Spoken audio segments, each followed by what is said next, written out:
Bang, bang, bang. In a state of haziness, Lin's consciousness wavered as he attempted to sit up, yet his body lay unresponsive, devoid of control. His breath shallow and strained, akin to the sensation of being pressed down by an unseen force. Could it be that the nurses at the hospital have bound me again? A flurry of thoughts scattered through Lin's mind. Or perhaps the doctor has secretly administered more medication. Or could it be an exacerbation of a somatic response? The suffocating pressure intensified, compelling Lin Si to concentrate his thoughts, and he suddenly realized that the sound he had just heard was the rhythm of his own heartbeat. His eyes, darting around, finally mustered the strength to open. Before him lay an expanse of utter darkness, which was soon pierced by a faint halo of cold blue light. This cold blue illumination offered him a focal point, drawing his scattered thoughts together and sharpening his gaze. At last, he discerned that the source of the light was a small electronic panel, measuring 2 fingers in length, which displayed the number 000041 in a ghostly blue hue. A number 000041.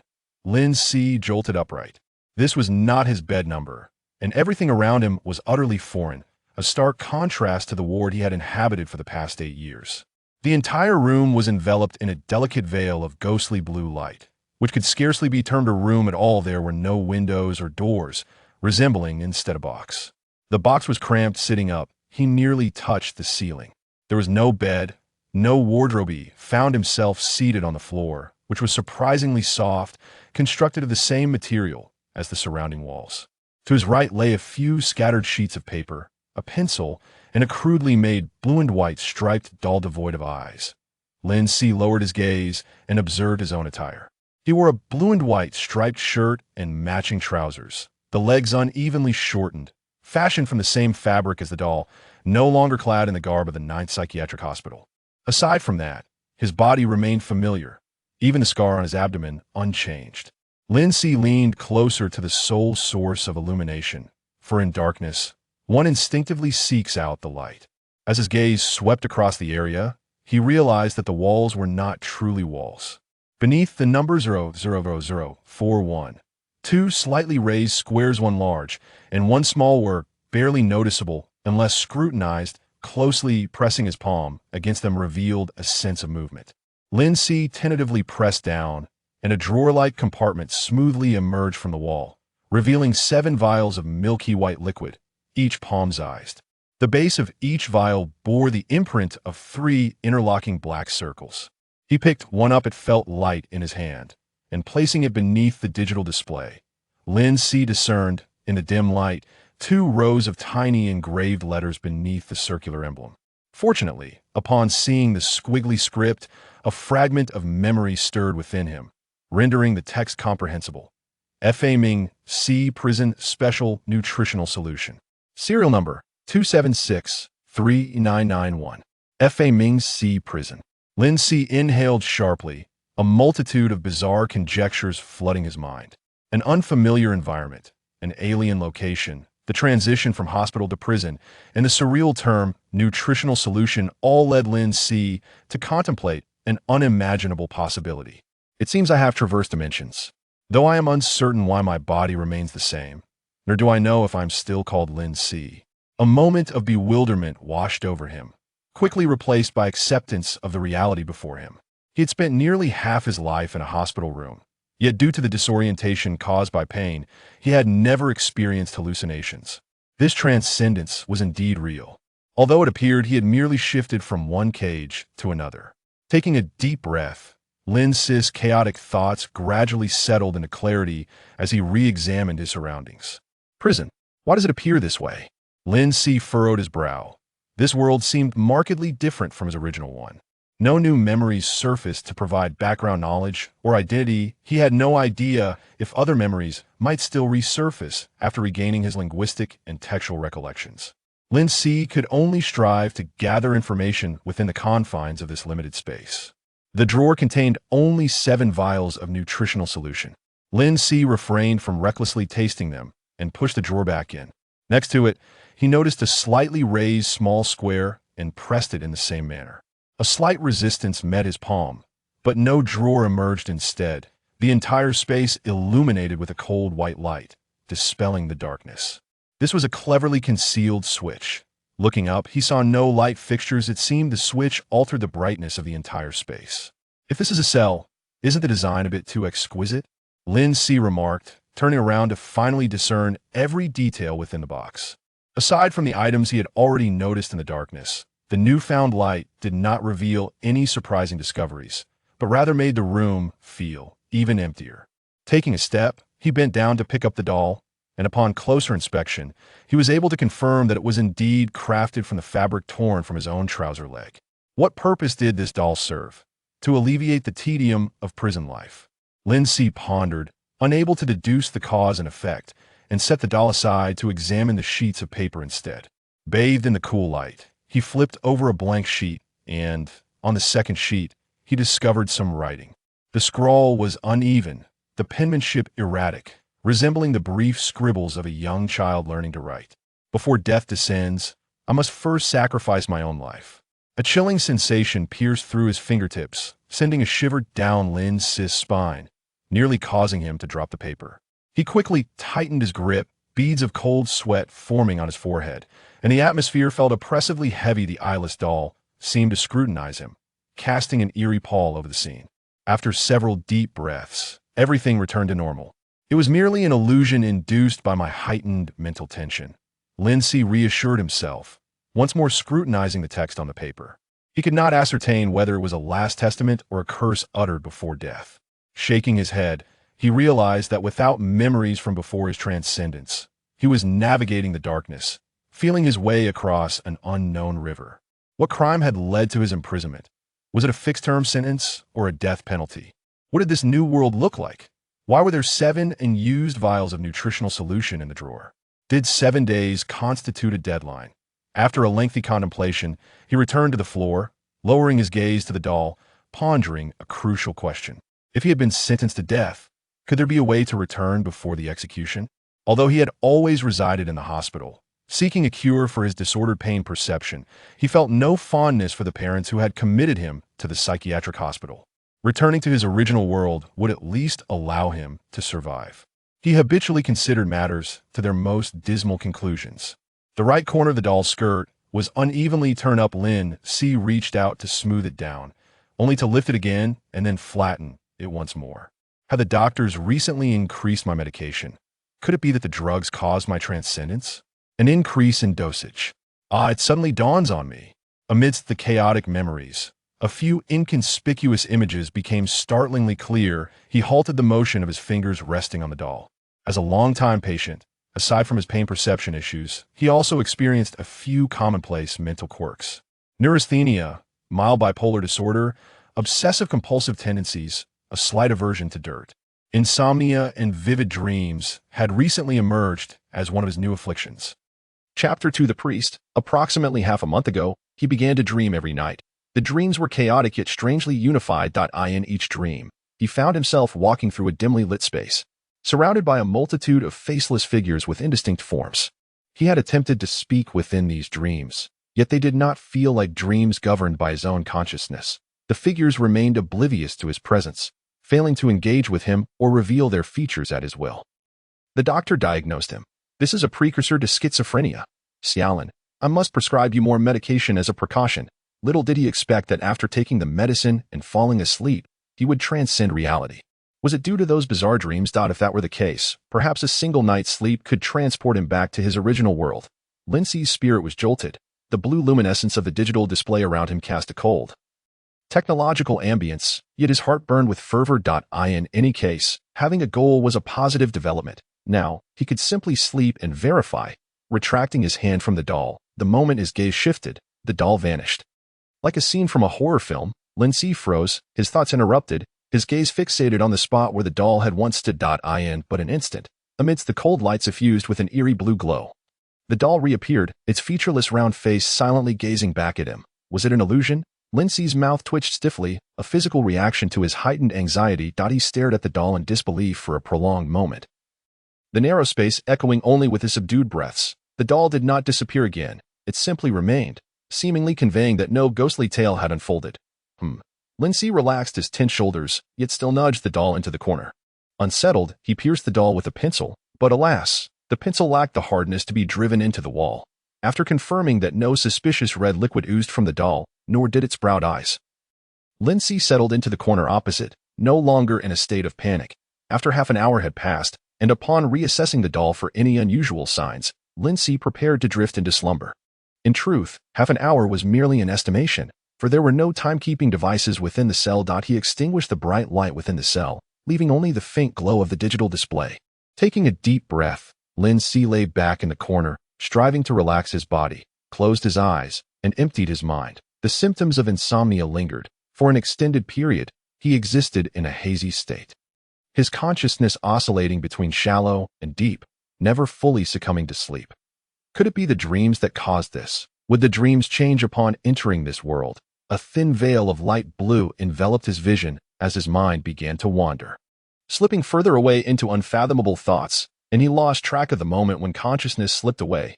When engulfed in thick fog, Lindsay realized that he had commenced dreaming. The streets, their contours blurred, were familiar dreamscapes, vast and boundless. He walked forward, oblivious to the passage of time. As the fog diminished slightly, accumulating at waist height, figures finally emerged. Scattered along the fog-laden streets were various individuals, save for him. All the shadowy figures stood motionless, like statues, just as before. Lindsay furrowed his brow, unable to suppress his disappointment. Observing this lifeless scene, he remained undeterred, calling out a few times, tapping this one and that one, disturbing the circle of statues, yet there was no change. As he turned in disappointment to explore the other end of the fog for any signs of alteration, a rustling sound suddenly reached his ears. The sound of fabric brushing against itself. Lindsay paused, quickly turning back. One of the shadowy figures had come to life, extending a hand towards him amidst the sea of lifelessness. The shadowy figure expanded, transforming into a swirling black mist that enveloped him entirely. Ashmita Group, District 11, within a humble church. Shin Weiyong found himself unusually drowsy today. After distributing free food in the morning, he retreated to the confession room for a brief respite. He had a peculiar dream. The dream was shrouded in thick fog, a distant, indistinct voice persistently calling out to him. He followed the direction of the voice, traversing endlessly, yet before he could discover anything, he was abruptly awakened. It was disjointed and surreal, leaving him somewhat dazed upon waking. Could it be an omen of misfortune? Shin Weiyong murmured, hastily tapping his chest twice. May the prophet protect him, wiping the cold sweat that had inexplicably appeared on his forehead. Shin Weiyong stepped unsteadily out of the confession room. The cacophony of sounds assaulted his ears, a jarring contrast to the extreme quiet he had just left. He strained to discern, transitioning from unfamiliarity to familiarity, as he instinctively understood the language spoken around him. It was as if he had encountered the written words of this world for the first time, triggering remnants of related memories within his being, and he recognized them instinctively. As his vision cleared, he discovered he was suspended in a dark expanse. Surrounding him was an abyss of blackness, with only a square of luminous light ahead, reminiscent of a movie screen, displaying moving images. The scene presented a finely carved wooden door adorned with a warning notice. 1.do not sleep in the confession room. 2.do not spit on the ground. 3.do not discriminate against genetically modified individuals. 4. Treat others kindly. All beings are equal. Lindsay was still pondering the warnings when the image suddenly jolted, and he heard the voice of a young man emanating from the screen. Could it be an omen of misfortune? Almost immediately, the same voice echoed in the space he occupied. May the prophet protect him. What is this space? What is the image before me? What am I to do now? Lindsay's mind was a flurry of questions. Observing the image rise, he held his lips tight, opting for silence as he awaited developments. The image transitioned to a long shot, placing him in the protagonist's perspective. Watching a pair of hands pull open the wooden door, the creaking sound of footsteps on wooden floors accompanying the sound of approach. The image passed by the door's threshold and paused momentarily at a mirror, directing its focus towards the reflective surface, revealing a figure within. Tall and slender, with shoulder-length hair casually tied back, donned in a gray waistcoat and a matching cloak that fell above the ankles. The face was handsome, with a pair of particularly bright eyes. Lindsay was certain he was gazing upon an unfamiliar visage. A priest. He felt uncertain. He had only seen such attire in films. The priest in the mirror adjusted his cloak, concealing a tear on the side of his outer garment, and smiled in satisfaction as the image continued to move forward. The reflection of the priest synchronized perfectly with the displayed scene. A thought piercing through Lin Si's haze of confusion. Am I witnessing all of this through the priest's perspective? The space in which he found himself, was it akin to the dwelling place of a novel's protagonist's guiding elder? Lin Si was astounded, hastily checking his chin. Thankfully, he did not find any inexplicably sprouted white whiskers. Was the priest situated in a world outside the prison? The priest had mentioned omens of misfortune. It seemed he too had encountered unexpected events. It appeared he was unaware of Lin Si's existence.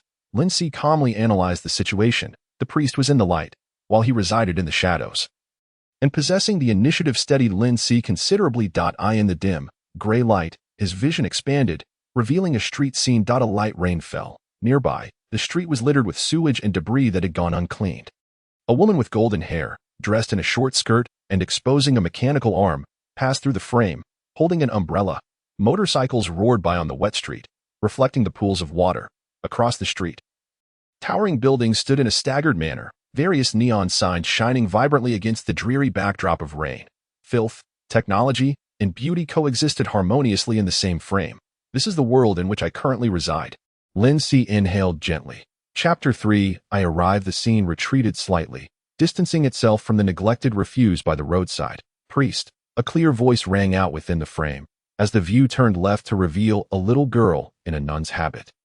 Her red curls cascading beside her face, her features deep set, and her skin fair, running joyfully towards the priest. The priest bore a distinctly Eastern appearance, while the little nun possessed Western features, yet they conversed in the same language. It appeared that people of all races now coexisted in this world, with a unified language and script. Lin Si diligently gathered every piece of information available. Priest, there's a lady who wishes to trade for some extra food. The little nun, Alice, exclaimed, leaping into the frame. The priest's voice responded, imbued with warmth. Alice, although the church arranges for us to distribute a certain amount of free food each morning, we cannot assist everyone. The little nun Alice pouted, her dark green eyes shimmering with a pleading light. She clasped her hands together at her chest, swaying gently as she implored, Father Chen Wuyong, I know you are the kindest person in the world. And you surely cannot bear to see a mother and her child starving. Chen Wuyong? His name suggests a connection to me in some sense. He heard the sound of a resigned sigh from the space. Yet in the frame, Chen Wuyong was smiling as he inquired, all right then, what does she intend to offer us in exchange for the food? In the next moment, the sound of Chen Wuyong's exasperation echoed again.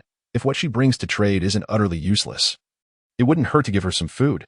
Lin Si suddenly grasped the situation. The voice within the frame was audible to Chen Wuyong, and he could also hear Chen Wuyong's inner thoughts, which were the sounds resonating in the space. Truly a benevolent priest, Lin Si considered himself not particularly kind-hearted, yet he held deep respect for those who embodied goodness. Little nun Alice beamed, her cheeks forming two delightful dimples as she turned around, waving joyfully. As the scene shifted slightly to the left, Lin Si finally caught sight of a middle-aged woman squatting by the roadside, clad in a tattered leather jacket and a filthy coat.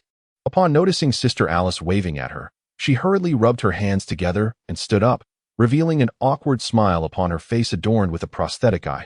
Madam Maggie, our priest has agreed to exchange some food with you.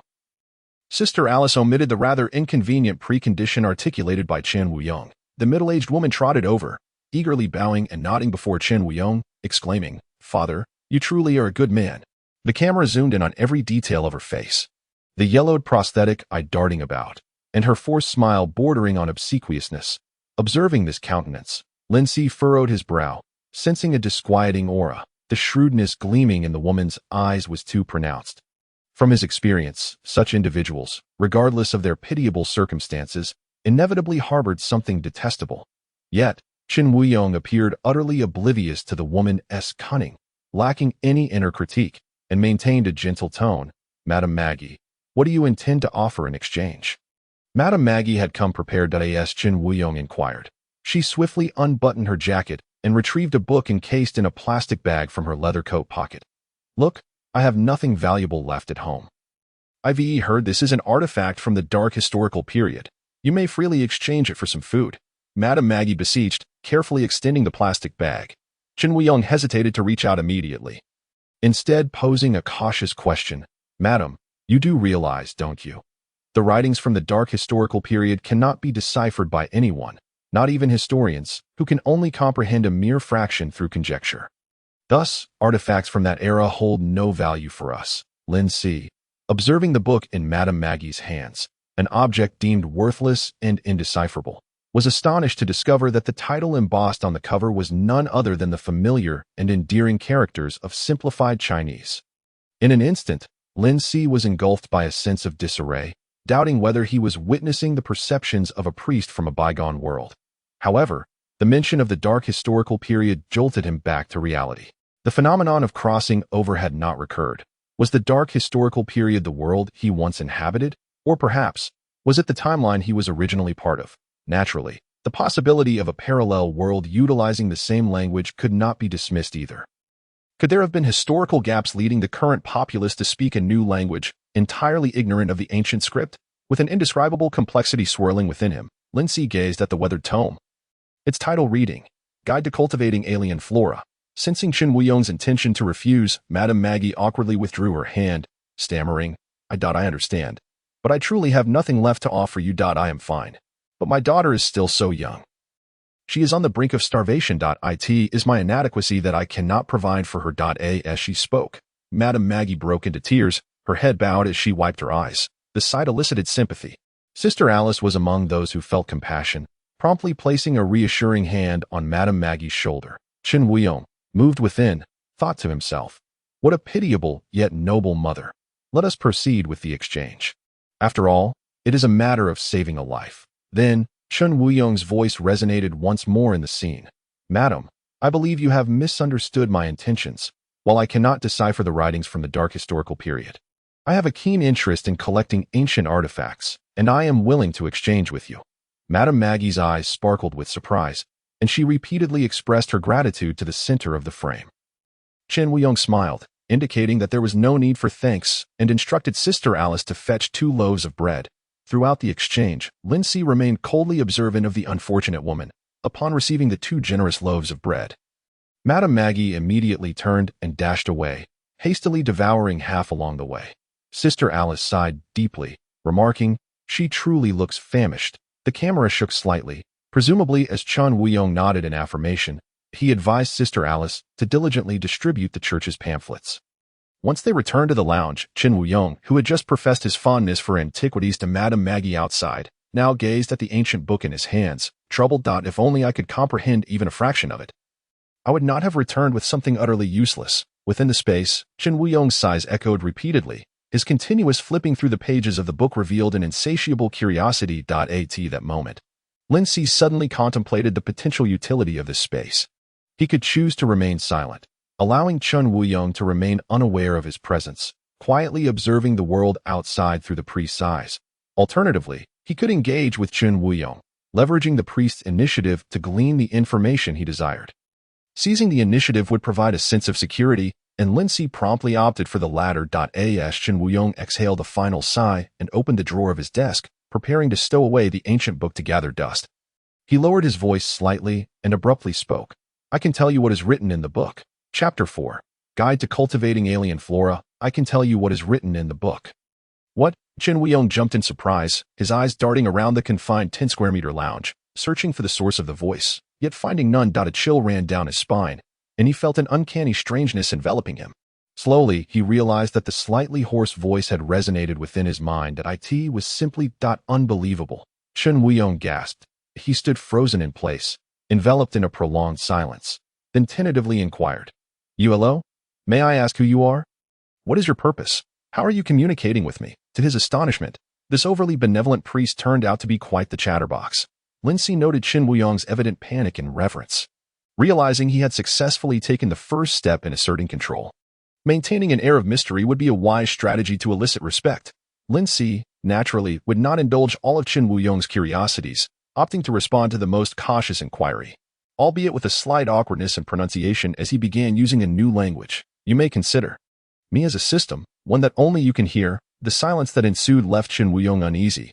Upon hearing Lin Ci's reply, he paused for a moment and carefully asked, Are you implying that you are an AI? Lin C. Confirmed.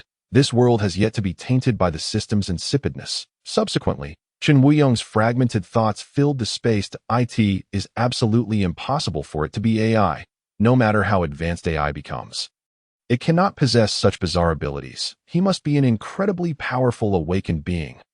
Wait, did he just say he could comprehend the writings from the dark historical period? Could he be an awakened being from that era? No way, but isn't this world composed of various unknown phenomena? Is he fabricating a lie to conceal his identity?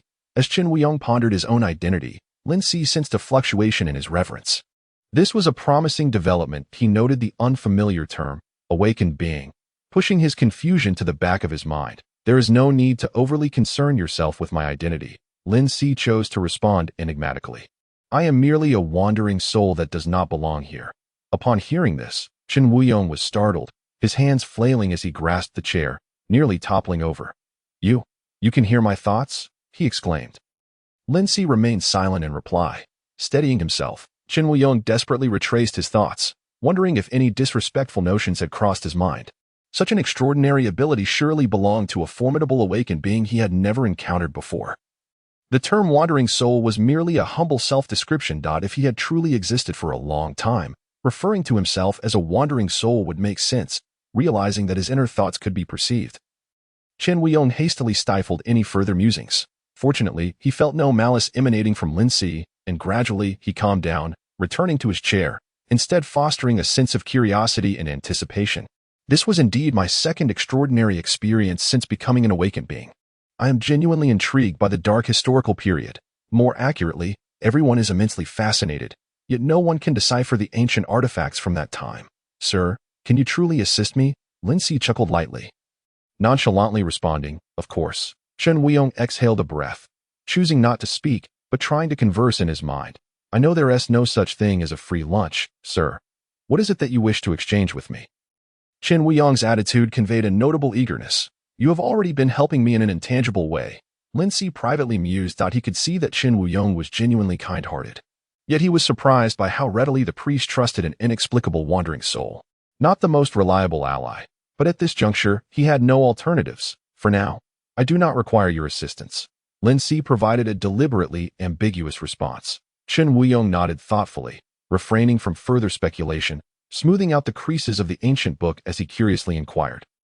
Sir, what exactly does this book document? The Guide to Cultivating Alien Flora, was the succinct title Lin Si offered, refusing to elaborate further.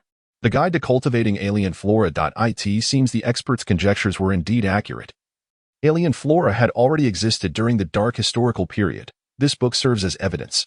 Qin Wuyong regarded the ancient tome as a precious treasure, gently caressing its cover, Alien Flora. Lin Si silently noted down a new piece of knowledge. If Qin Wuyong were to recount the tale of a wandering spirit revealing the content of the ancient text, whether others would believe it remained uncertain. Nonetheless, it would not have any tangible impact on him. It was precisely this consideration that alleviated many of his apprehensions. After a considerable time, Qin Wuyong fixated on the 8 characters emblazoned on the cover, seemingly attempting to engrave the form of the script in his mind. After mulling it over repeatedly, he finally opened the ancient book. He politely inquired, Sir, what does this book generally record? Having endured the passage of time, the pages of the book had yellowed, the printed characters faded, and the corners stained with unknown marks. Lin Si swiftly skimmed through the first page's contents. This guide is not affiliated with any nation, base, or organization. It is hoped that every individual still residing on this land may read the contents recorded within. Avoid dangers and strive to survive. The origins of alien flora remain unascertainable. They emerged in the aftermath of calamity, their very essence intertwined with disaster and death. This book records the uses of alien flora beyond their lethal capabilities. With heartfelt gratitude extended to every awakened individual who sacrificed themselves to document their functions. Remember, do not use alien flora unless absolutely necessary. Furthermore, remember, cultivating alien flora will inevitably be accompanied by death. Remember. The last 3 admonitions were emphasized in bold, standing out prominently. The first page served as a title page. Though brief, Lin Si remained engrossed, meticulously analyzing each term, particularly the initial segment of the declaration. In the dark historical period, were nations, bases, and organizations truly 3 entities of equal standing? Was this a consequence of the disasters mentioned within the text? Alien flora appeared to be anything but reliable. A myriad of questions and speculations arose in Lin Si's mind as he pondered, carefully selecting his words. After acclimating to the language, his articulation became increasingly fluid as he summarized to Chen Wuyong. The author of the guide is a great and selfless individual, and there are undoubtedly many others who contributed and sacrificed for it. The guide he penned is unbound by the constraints of nations, organizations, or bases, and is provided for everyone to read. It chronicles the uses of alien flora beyond their lethal nature, as well as methods of cultivation. The scene trembled slightly, a manifestation of Chen Wuyong's astonishment as he struggled to compose himself, unable to suppress his exclamation, "Alien flora has other uses?" No one knows that now. They have simply eradicated all alien flora in the cities and discarded them into the wasteland. Each year, countless lives are lost in the wasteland as a result. No faction cares for the lives of individuals, let alone those in the wasteland. If all of this could be translated, it would save many lives. Chen Wuyong clearly recognized the value of the guide to cultivating alien flora.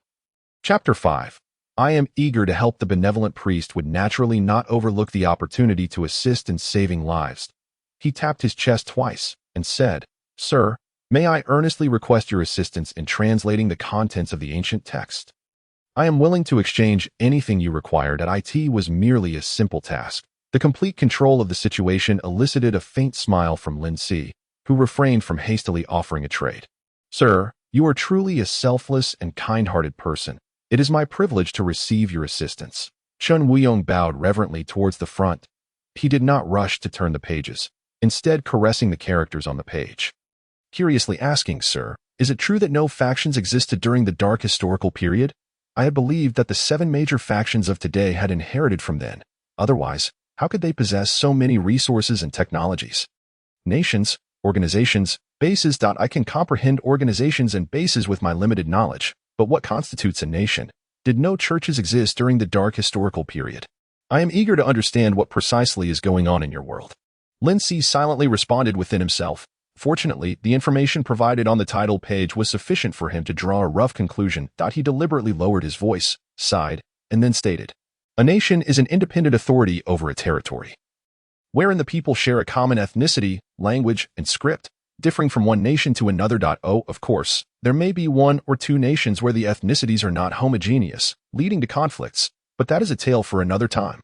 Churches and religious beliefs have undoubtedly existed from ancient times until now. They simply lack the power to contend with nations."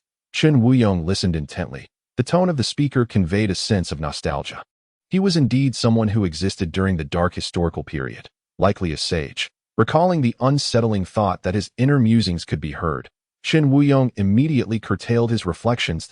He was still unaccustomed to the idea that someone could hear his innermost thoughts. Fortunately, this enigmatic individual possessed a gentle disposition and was kind-hearted, not holding his speculations against him. With a hint of embarrassment, Chen Wuyong could not help but ask, "It sounds quite similar to the current 7 major factions. Only our language and script have been unified. There should still be some differences in institutional structures. The major churches are now emphasized because the vast majority of people are unaware of the existence of awakened individuals. Yet the churches must retain methods of awakening, correct? The number of awakened individuals during the dark historical period must have far exceeded the present. Thus, the churches could not hold significant weight in the global framework. Sir, what truly transpired to cause such a drastic transformation in the world?" After 3 seconds of silence, Lin Si chose a term that had appeared on the title page as his response: calamity. Chen Wuyong seemed to ponder this, repeating the word calamity thoughtfully. Lin Si remained silent, contemplating the 7 major factions and the awakened individuals. At that moment, a dense fog began to envelop the surroundings. He sensed the space's dissipating tendency. While his connection to it remained, the time he could sustain was nearing its limit. He could open it actively once more. "All right, our time is limited today. Please turn a few more pages, and I shall see if you need to prepare for some translation tasks," Lin Si decisively interjected. Chen Wuyong was abruptly pulled from his contemplation of the vanished history, flipping through the pages of the book. Each page featured simplistic illustrations of plants. Lin Si glanced through them and instructed, "You need to identify the plants depicted in the book and match them with the current flora. Next time, I will provide the translation." Chen Wuyong promptly nodded in acknowledgement, the scene shaking slightly with his fervor. "I will ensure it is done. You need not worry," aware that this was the concluding statement. He felt regret for the brevity of their time together, with numerous questions left unasked, and uncertainty regarding when their next meeting would occur. Hearing Chen Wuyong's inner voice, Lin Si smiled and assured him, "Do not fret. Our next encounter will not be far off." Considering the inherent kindness of his first contact in this space, Lin Si recalled the vivid image of Lady Magi rushing away to devour the bread she had received. Concerned for Chen Wuyong's well-being and unsure if he would find another contact, Lin Si resolved to offer a final warning before severing their connection. "Father, be wary of all those who seek to exploit your kindness. Sometimes, a morsel of food exchanged may lead to peril rather than gratitude." In the next instant, the dense fog completely enveloped Lin Si, only to recede like a tide. He felt a breeze sweep past his ears. And after the darkness dissipated, he was once again bathed in a faint azure glow. The first sight that met his eyes was still the number 000041. He lay in the same position as when he fell asleep. Unaware of how much time had passed, it turned out that dreams were not precursors to mental disarray. They merely did not manifest their true power in the original world, revealing themselves only after crossing over. He had no idea how such power had attached itself to him. Lin Si sat up and rubbed his stiff neck. What he could ascertain now was that he had yet to find a way back and could no longer question the attending physician. In his next attempt, he needed to exercise greater caution. This world was not a mere technologically advanced realm resembling a cybernetic utopia. It harbored supernatural abilities. And mysterious events undoubtedly occurred frequently. He had to tread carefully to avoid triggering dangerous supernatural incidents that could plunge him into irretrievable circumstances. Fortunately, establishing a connection to the space had proven worthwhile. He had forged a link with those outside the prison, gained a preliminary understanding of this world, and even glimpsed the landscape beyond. In the next connection, he intended to assist Chen Wuyong with translations and find a way to comprehend the nature of the awakened individuals. He remained uncertain of Chen Wuyong's whereabouts, wondering how far he was from the prison. Lin Si gazed at the digital display, momentarily lost in thought, suddenly finding the current situation somewhat amusing. Who would have thought that I have traversed worlds without acquiring a system, only to pretend to be a system for someone else? The Ishmael group, Sector 11. Chen Wuyong called out a few times in the empty room, repeatedly murmuring in his heart, "Sir, are you still there?" After receiving no response, he confirmed that the gentleman had indeed departed. He slumped into the chair, still reflecting on the conversation with that enigmatic man, a sage who likely lived during the dark historical period. After sitting in a daze for a while, he suddenly straightened up. His eyes sparkling with light and a smile gracing his lips, he activated the personal communicator on his wrist, and the projection illuminated as he typed the title of the translation of the guide to cultivating alien flora in a new document. "I need to search the internet for some illustrations of alien flora. It would not be easy to find the actual specimens, and venturing into the wasteland is no small feat." Chen Wuyong began his search. As relevant entries popped up, Chen Wuyong selected one with an image and clicked on it. A prompt appeared on the screen. "Sorry, your account balance is insufficient to browse the current webpage." Chapter 6. A New Day. Chen Wuyong smacked his forehead. Taking the ancient book and leaving the lounge, he traversed through corridors, illuminated by the light filtering through stained glass, until he found the bishop in a temporary shed in the backyard, covering a child with a blanket. "Bishop, may I borrow your account?" Chen Wuyong whispered, not wishing to rouse the sleeping children inside. The white-haired bishop sluggishly waved him over, his eyelids drooping, and said, "Come here and take a look at this child's condition." Navigating between two rows of single beds, where half were occupied by frail children, Chen Wuyong crouched beside the bishop. As he touched the child's forehead, the bishop, with drooping eyes, seemed on the verge of falling asleep, and spoke slowly. "She was thrown out of prison and was picked up by us, suffering from a high fever ever since. You know, children born in prison are often frail and sickly, and hers is particularly severe. Ordinary medical products cannot heal her. Those from the Conley group are far too expensive, something even our poorest branch cannot afford." Chen Wuyong did not withdraw his hand, gently brushing aside the child's delicate bangs, and offered the bishop a reassuring smile. "It's all right, Bishop. I know what to do." No sooner had he spoken than a radiant white light emanated from his palm, gently resting upon the child's forehead. He moved his hand, sweeping it evenly over the child's body. The bishop slightly lifted his eyelids. The child's furrowed brow relaxed in slumber, her complexion grew rosy, and her breathing began to steady. Chen Wuyong closed his palm, the luminous glow fading away. "Cough, cough." Chen Wuyong suddenly erupted into a fit of coughing. Sensing the child's lowered body temperature, he withdrew his hand. "All done. Cough, cough. I will treat her once a day, and after about a week, she should become a healthy, normal child. Thank you for your efforts. You should rest well now," the bishop replied, Lowering his eyelids once more and nodding to Chen Wuyong, with a pale countenance, Chen Wuyong did not forget the purpose of his visit and reminded, "Bishop, your account. Oh, of course." The bishop removed his communicator and handed it to him, cautioning, "Don't browse paid websites every day. My account won't suffice for that. Is there anything online that can be browsed for free anymore?" Cough, cough, Chen Wuyong lamented.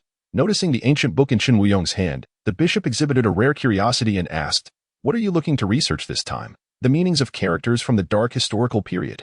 "Trust me, the results you receive will only be figments of the imaginations of online experts, a sheer waste of your balance." Pressing their communicators together to switch accounts, which required the bishop's iris scan for confirmation. Chen Wuyong, amidst his coughing, could not conceal his excitement as he said, "No, Bishop, this time it's different. I've had an extraordinary encounter that a sage, likely existing since the dark historical period, will assist me in translating ancient texts. I merely need to prepare a bit before the translation." Without lifting his eyelids, the bishop calmly inquired, "Child, my priest, have you been under too much stress lately, perhaps affecting your mental state? I have warned you before. District 11 is as it appears. You cannot change anything, so do not seek trouble for yourself. Moreover, if there truly exists someone from the dark historical period alive today, they cannot be called a sage. More accurately, they would no longer be considered human but rather a deity. In our present world, deities have long ceased to exist. As if he had not heard the bishop's final statement. Chen Wuyong paused, then murmured thoughtfully to himself, "Deity, divine. Oh my, how did I not think of that?" The bishop could no longer refrain from glancing at Chen Wuyong, raising an eyebrow. "Bishop, forgive me." Chen Wuyong snapped back to reality.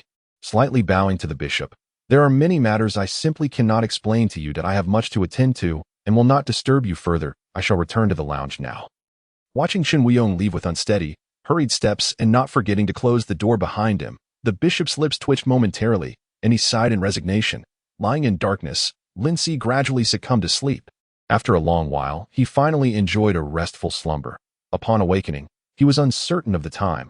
The digital display had not changed, and the doll with a pencil inserted remained quietly in the corner. The only change was that upon opening the drawer, he discovered it now contained 8 vials of nutrient solution, having increased by 1. Each day, a vial was provided to the inmates, enough for 1 day. Indicating that 7 days without food would yield 7 unopened vials of nutrient solution. Lin Si had begun to deduce what transpired within this cell, unable to perceive changes in the outside world. Confined within a small space, his perception of time was easily distorted, solely gauged by the quantity of nutrient solutions, an endeavor that could drive anyone to madness. The architect of such a prison truly possessed malevolent intent. Lin Si rubbed the back of his neck, for the first time yearning for the soft hospital bed. He was quite hungry, his body ready to accept fresh food. Tap. Opening a vial of nutrient solution. He detected no scent. Its flavor was akin to diluted milk, and he finished it in 1 gulp, a sense of fullness instantly swelling in his stomach. Beyond satiating his hunger, the dryness in his mouth and throat from lack of water also vanished. The nutrient solution not only replenished his nutrition but also restored hydration. Truly the most convenient and expedient sustenance. Lin Si offered a candid evaluation, placing the empty vial back into the drawer. Settling down to gather his thoughts, Lin Si began to contemplate his next course of action. With no means of returning home found yet, he must ensure his survival. First, he needed to ascertain whether he had been sentenced to death. A suspended sentence, life imprisonment, or a fixed term. However, if he remained confined to this cell, with his only interaction with the guards being the daily provision of a nutrient vial, gathering information would be impossible. He needed to create opportunities actively. Moreover, understanding the awakened and the mysterious world seemed an arduous journey. Holding the 2 pieces of paper left in the cell, Lin Si suddenly considered. The doll was fashioned from his prison uniform, and the paper and pen must have been delivered from outside the cell, implying that inmates could make small requests to the guards, or perhaps had opportunities to interact with the outside world. Thud, thud. Suddenly, a faint, rhythmic sound of footsteps echoed from beyond the wall where the digital display was located. Lin Si instinctively turned to look, leaning closer. This was the first time he had heard a sound other than his own breathing and heartbeat within the cell. Thud, thud. The footsteps moved from left to right, eventually halting just outside the wall. Lin Si was taken aback. Did they stop right at my location? The next moment, a crack appeared in the wall before him. Slowly drawing apart. Chapter 7. Day of Prayer 00041. Lin Si was astonished to find that the wall with the drawer was actually an automatic door, revealing a tall, robust man in gray uniform standing outside. His brow obscured by his hat's brim that he held a semi-transparent tablet, focused on its contents. After a 2-second wait without a response, he furrowed his thick brows and raised his gaze, repeating in a more pronounced tone. 00041. 00041. The digital display indicated the inmate's number. Lin Si stood, managing to meet the towering man's gaze. The man's scrutinizing eyes swept over him twice before he pointed at the tablet with an impassive expression and commanded, "Form a line." Having frequently stood in line for punishment at the hospital, Lin Si adeptly moved behind the tall man and stood in silence. The man cast 2 more glances at him. And as Lin Si began to feel curious, the man had already shifted his gaze and turned to another door directly across from them. This was a corridor, its floor composed of some metallic material resembling iron, with the walls appearing to be made of the same metal. From the outside, the corridor was lined with iron doors that swung open to the left and right, with a square section on each door likely corresponding to the drawers he had seen from the inside. They were at one end of the corridor, the last cell in the sequence. The corridor extended to the left, where 2 other men dressed in identical uniforms stood in the middle. Each wore shoulder insignia, depicting 2 hands cradling a blooming flower, accompanied by the inscription, Ishmaida. Ishmaida. Lin Si silently repeated in his mind. They were guards, belonging to Ishmaida. Presumably a group. He wondered if it belonged to one of the 7 major groups mentioned by Chan Wuyong.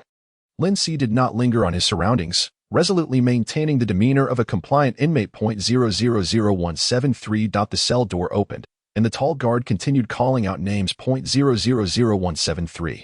The inmate, a limping old man with his left pant leg rolled up to his thigh, emerged from the cell. His half-white hair was tied back, and he stood on one foot, using a plastic crutch to support himself. The sharpness of his gaze lingered on Lin Si for 2 seconds before he shuffled to join the line behind him. What are they staring at? Lin Si sensed the odd pause in their gazes directed at him, and he felt an almost imperceptible scrutiny from behind. Once more, it was an enigma he could not unravel, just as he did not know the purpose of standing in line now. Inquiring with the guards was clearly not a prudent option.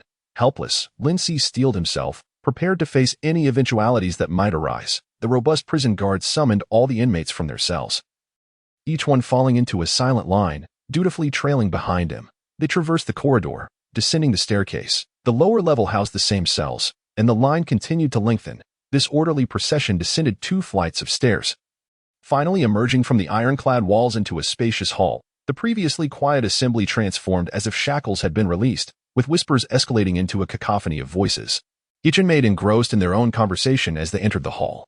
It was finally the day of prayer, and I suspected that another day confined within those walls would drive me to madness. This is what they call precise control over our mental state, releasing us every 7 days merely to teeter on the brink of insanity. Ha! It's akin to training a dog. 2 inmates ambled past him, their arms casually slung over each other's shoulders, their voices unrestrained. Yet, the imposing guard paid them no mind, clutching a translucent board as he turned to locate 2 other guards by the stairwell. The day of prayer? A weekly release? Not knowing the details, I decided that blending in was the safest course of action. Lin Si observed that there were even more guards within the hall. 4 tightly shut doors lined the walls, with guards positioned not in the center but around the periphery, attentively monitoring the inmates' movements. Long tables filled the hall, and the inmates randomly chose their seats. Occasionally, scuffles broke out, but the guards merely cast a cursory glance, not intervening. "What are you standing around for?" A robust voice suddenly cut through the air beside him. Lin Si turned to find himself meeting the deep blue gaze of a limping elder. "Why are you still loitering here?" Before he could finish his inquiry, the elder nonchalantly averted his gaze, leaning on his cane, and limped steadily toward the nearest long table.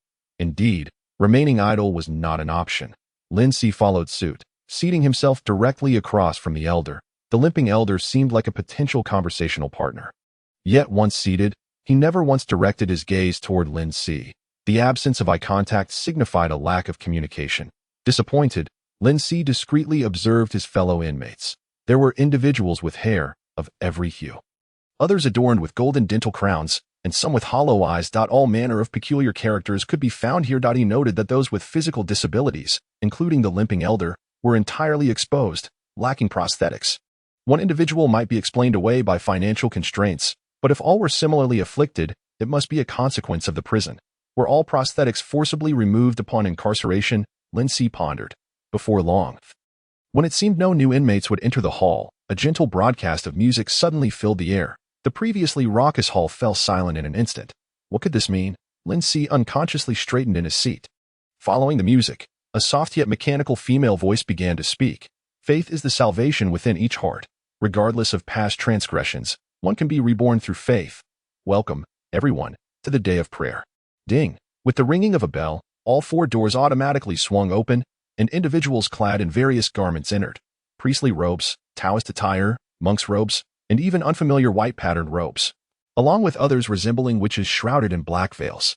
We welcome the emissaries of diverse faiths, hailing from various churches, selflessly spreading their teachings. Please, inmates, take a seat at the left side of the long table and choose your desired redemption as you commence your day of prayer. As the broadcast continued, the inmates dutifully rose, jostling one another to sit at the left side of the long table. So this is what the day of prayer entails.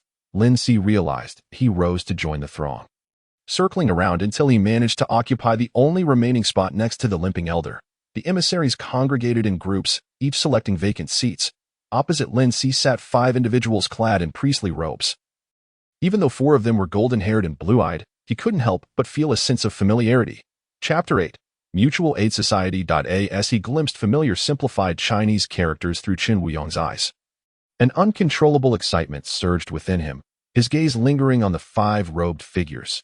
Noticing his attention, one of the long-bearded priests met his gaze, the only one among them with Asian features. Their eyes locked, and the long-bearded priest broke into a smile, inviting. Young friend, are you interested in our Wu-Wei church? Would you like to learn more? Lindsay hesitated, almost asking, what is the Wu-Wei church? Fortunately, he quickly regained his composure, refraining from voicing such a foolish question. Chen Wuyong had mentioned that the contemporary church held considerable standing, and possessing basic knowledge of the major churches should be deemed common knowledge. The similarly clad long-robed figures, however, belonged to the unfamiliar Wu-Wei church. In contrast, Lindsay was struck for the first time by the realization that he had entered an alien world. Overwhelmed by complex emotions, he politely declined the invitation from the long-bearded priest. No. Thank you. I wish to explore. The long-bearded priest, undeterred, simply nodded with a smile and turned to address another inmate sitting nearby, who was struggling to press down a loose false tooth. Young friend, I see a connection between your features and our Wu-Wei church. Are you interested in learning more? Choosing to avoid the scene resembling a pyramid scheme, Lindsay surveyed his surroundings. The attitudes of the different churches participating in the day of prayer varied significantly. The Wu-Wei church was proactive in conversation, while a few individuals in monks' robes had already begun chanting scriptures, and others remained still, waiting for inquiries to come to them. Contrary to his expectations, although a significant portion of the inmates treated the day of prayer as a mere break, chatting and laughing or discreetly exchanging items, a smaller faction sat attentively before the emissaries, earnestly inquiring or praying. The influence of religious faith was greater than he had anticipated. The church held the key to awakening. Lindsay recalled Chen Wuyong's cryptic words. He needed to delve into this mysterious world, and the day of prayer might serve as an excellent opportunity. After careful observation, he decided to approach the priests in their long robes. This would also allow him to gather information about the church to which Chen Wuyong belonged, ensuring he avoided any miscommunication in the future. After all, those in Taoist robes had become associated with the Wu-Wei church, so the priest's church was undoubtedly different from what he had known. The table occupied by the priest was situated near the northern entrance, and as Lindsay stood to leave, he politely inquired of the limping elder, I'm going to take a look. Would you like to join? He recalled the elder's peculiar scrutiny of him. It was evident that the elder recognized inmate numbers of 0041, seemingly without malice, but lacking related memories to avoid appearing entirely unfamiliar. He opted for a cautious display of familiarity. Tap, tap, tap. The limping elder lightly struck the bench with his plastic cane. No, he replied, not lifting his head. Lindsay nodded, receiving the anticipated answer. Before the priest sat a dozen inmates, their expressions earnest, while one priest led several inmates, under the watchful eye of the guards, into an adjacent room. The priest's table was the most sought after in the hall. He approached and found an empty seat. Beside him, an inmate lamented, Father, I truly regret that during the robbery, I accidentally stabbed someone to death. Will the Savior truly forgive me? With a kind smile, the priest replied, My child, everyone makes mistakes. From the moment you repent, the Lord has already forgiven you. The Savior? Indeed, this was not the divine name I had come to associate. Lin Si turned his gaze away as he watched the inmate grasp the priest's hand. Weeping uncontrollably on the table lay several pamphlets, and Lin Si casually picked one up. At the center was an image of the Savior in a white robe, arms outstretched, and below it, ornate script spelled out the words Mutual Aid Society. Flipping it over, he found bold slogans. Everyone helps each other. The Savior acts for good. Below were 2 lines of small print. Everyone deserves redemption. The Mutual Aid Society seeks not only believers. As long as you embrace the principle of mutual assistance, you will receive the Lord's protection. What you do for others, others will do for you. It appeared to be a profoundly benevolent religious tenet. Yet Lin Si had always believed that excessively pure and one-sided ideologies carried an insidious undertone of brainwashing. Nevertheless, it did align quite well with Chun Wuyong's character. Lin Si returned the pamphlet to its place. Hello, is there anything I can assist you with? A priest suddenly seated himself across from Lin Si, his tone gentle. That I wish to learn more. Lin Si pointed to the pamphlet he had just examined. Having rehearsed his opening line, "Do not feel anxious. We welcome anyone interested in understanding the Mutual Aid Society," the priest responded with a warm smile. This priest had long gray hair, and his face bore no wrinkles, rendering his age indiscernible. His pale golden eyes resembled warm sunlight, and golden earrings dangled from his earlobes. The pamphlet was produced on short notice and lacks detail. If you have any questions, feel free to ask me. As the priest raised his hand to take a pamphlet, the voluminous sleeves of his robe slipped back, revealing a mechanical hand. Lin Si's gaze was involuntarily drawn to it. It was a finely crafted prosthetic hand, with distinct joints, its silver exterior concealing the intricate mechanical structure within, glinting with a cool sheen in the light, extending deep into the sleeve. This was undoubtedly the most exquisite mechanical prosthetic he had ever encountered. It certainly is not inexpensive. It appears that not every priest is as impoverished as Chun Wuyong. Lin Si suddenly gained a new perspective on the Mutual Aid Society. What does it mean that the society does not require believers? This was the only phrase on the flyer that Lin Si could not comprehend. The purpose of preaching to attract more followers, just like the criminal sitting beside him, who had stabbed someone to death. Weeping profusely while holding the priest's hand, and then followed the priest into a small room that had already seen a few inmates enter. He was there to receive baptism and become an official believer. The gray-haired priest noticed Lin Si's gaze and explained, according to the teachings of our Lord, whether one becomes a believer is a personal choice. As long as one believes in mutual aid. Even without becoming a believer, one will still receive the protection of our Lord and our society. Protection from the Mutual Aid Society? Lin Si sat up straighter, feeling that he could now grasp the implications of this statement. Would those imprisoned also receive such protection? Lin Si inquired. Certainly. All are equal. One would not be discriminated against simply for having made mistakes. The gray-haired priest nodded with a smile, not beating around the bush, and stated directly, I know what you are thinking, that we can indeed escort those recognized by our Lord, whether they are believers or non-believers practicing mutual aid, out of prison and back to the society, where they can engage in deeper learning. Chapter 9.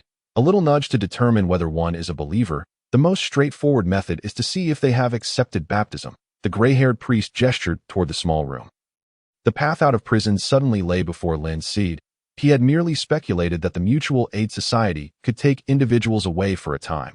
He hadn't anticipated that the gray-haired priest's answer was even more favorable, allowing for direct release from prison. Thus, he pondered, how many of the inmates participating earnestly in the day of prayer were genuinely seeking faith, and how many were merely pursuing the bright path to escape prison. However, it was evident that traversing this path was not an easy feat. Otherwise, a significant portion wouldn't be idling away their time. Recognition? How can one obtain such recognition? Lin Si humbly sought guidance.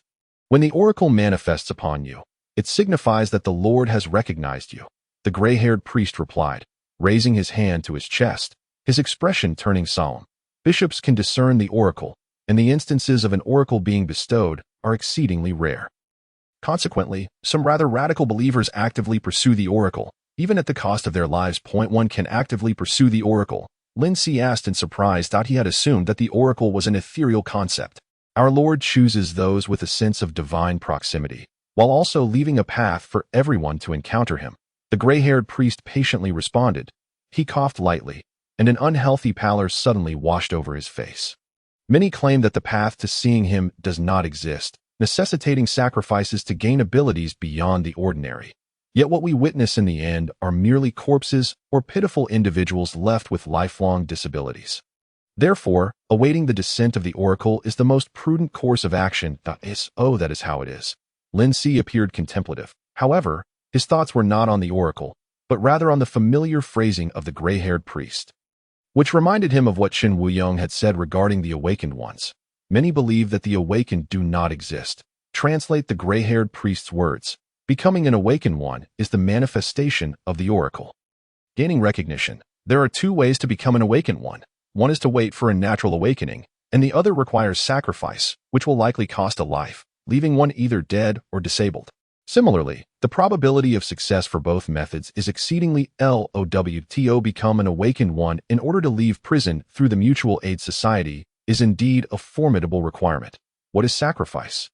Lin Si focused on the crux of the matter. The gray-haired priest gazed at him deeply, as if seeing through his thoughts, and spoke in a gentle tone. Sacrifice stems from your body. It may involve your limbs, consciousness, health, reproductive capability, various basic functions of your body. Self-harm and self-destruction are the most commonly employed methods. Therefore, I do not advocate for such cruel and absurd means akin to urban legends. It is indeed quite extreme. No wonder it leads to either death or disability. I still cherish life. Lin Si stated honestly. A faint smile appeared in those golden eyes, and the gray-haired priest nodded slightly, saying, as long as you sincerely uphold the principle of mutual aid for all, our Lord will undoubtedly see you. However, beyond gaining recognition, there is another limitation. Please tell me. Lin Si replied attentively. The priest withdrew his mechanical hand into his sleeve. We can only escort inmates with finite sentences out of prison. As you know, since the abolition of the death penalty, those currently sentenced to life imprisonment are individuals who have committed extremely heinous crimes. His gentle voice carried a note of helplessness, revealing a compassionate side. The group is not composed of believers, nor do they wholly endorse the principles of our mutual aid society. They have shown us respect, but continue to uphold their boundaries. Inmates sentenced to life must grow old and die within the confines of prison. The good news is that there is no death penalty in this world. The bad news is, he does not know if he belongs to the unfortunate group sentenced to life imprisonment. Lin Si felt a tremendous weight lift from his heart. Without the urgency, he could now tread more cautiously with each step. I understand the virtue of mutual aid for all. It will surely create an ideal society. Lin Si carefully chose his words, displaying an expression of interest. The gray-haired priest revealed a satisfied smile, indicative of a successful pitch. Your ability to think this way signifies that you have taken the first step toward receiving the blessing of our Lord. He retrieved a book from the bag resting on the bench. This book, The Journey of Salvation, is a gift for you. Due to regulations prohibiting the gifting of any electronic, mechanical, or metallic products to inmates, we could only produce a paper version. Nonetheless, the book contains the complete content, allowing you to grasp the essence of this classic belonging to our mutual aid society. I hope it inspires you. At the next day of prayer, we can exchange insights. The priest placed the book on the table and gently pushed it toward him. Thank you. Lin Si did not decline, with a book now at hand. He had a means to pass the time in his cell. Let me formally introduce myself, Lickik Woodrow. The priest Lickik Woodrow extended his hand. 00041. Lin Si shook his hand, hesitating momentarily, ultimately refraining from stating his name. He had not yet determined whether he still identified as Lin Si. Using a number felt safer, avoiding any awkwardness should the priest discover a discrepancy between his name and number. Lickik did not mind. Withdrawing his hand, enveloped in the soft glow cast by the incandescent light, I look forward to exchanging thoughts with you. I look forward to it as well. Lin Si understood that their conversation had reached its conclusion. And he stood, holding the journey of salvation, politely nodding goodbye to Lickik. Goodbye, goodbye. May the Prophet bless you. The Prophet and the Savior are their titles for the Lord. With this speculation in mind, Lin Si turned and stepped away from the bench. Behind him stood a waiting inmate, who eagerly took the spot he had vacated. The long bench on the left side of the table was nearly full, and Lin Si searched for an available seat as he walked. Suddenly, a foot extended from the right, perfectly positioned where he intended to step next. Fortunately, his quick reflexes allowed him to sidestep, avoiding a fall. Without pausing, Lin Si continued onward. "Hey, 041. A voice filled with mockery rang out from behind. Called by his number, he halted and turned around. The man who had shouted at him leaned back against the long table, appearing to be around 20, exceedingly thin, with a bony frame supporting a large head.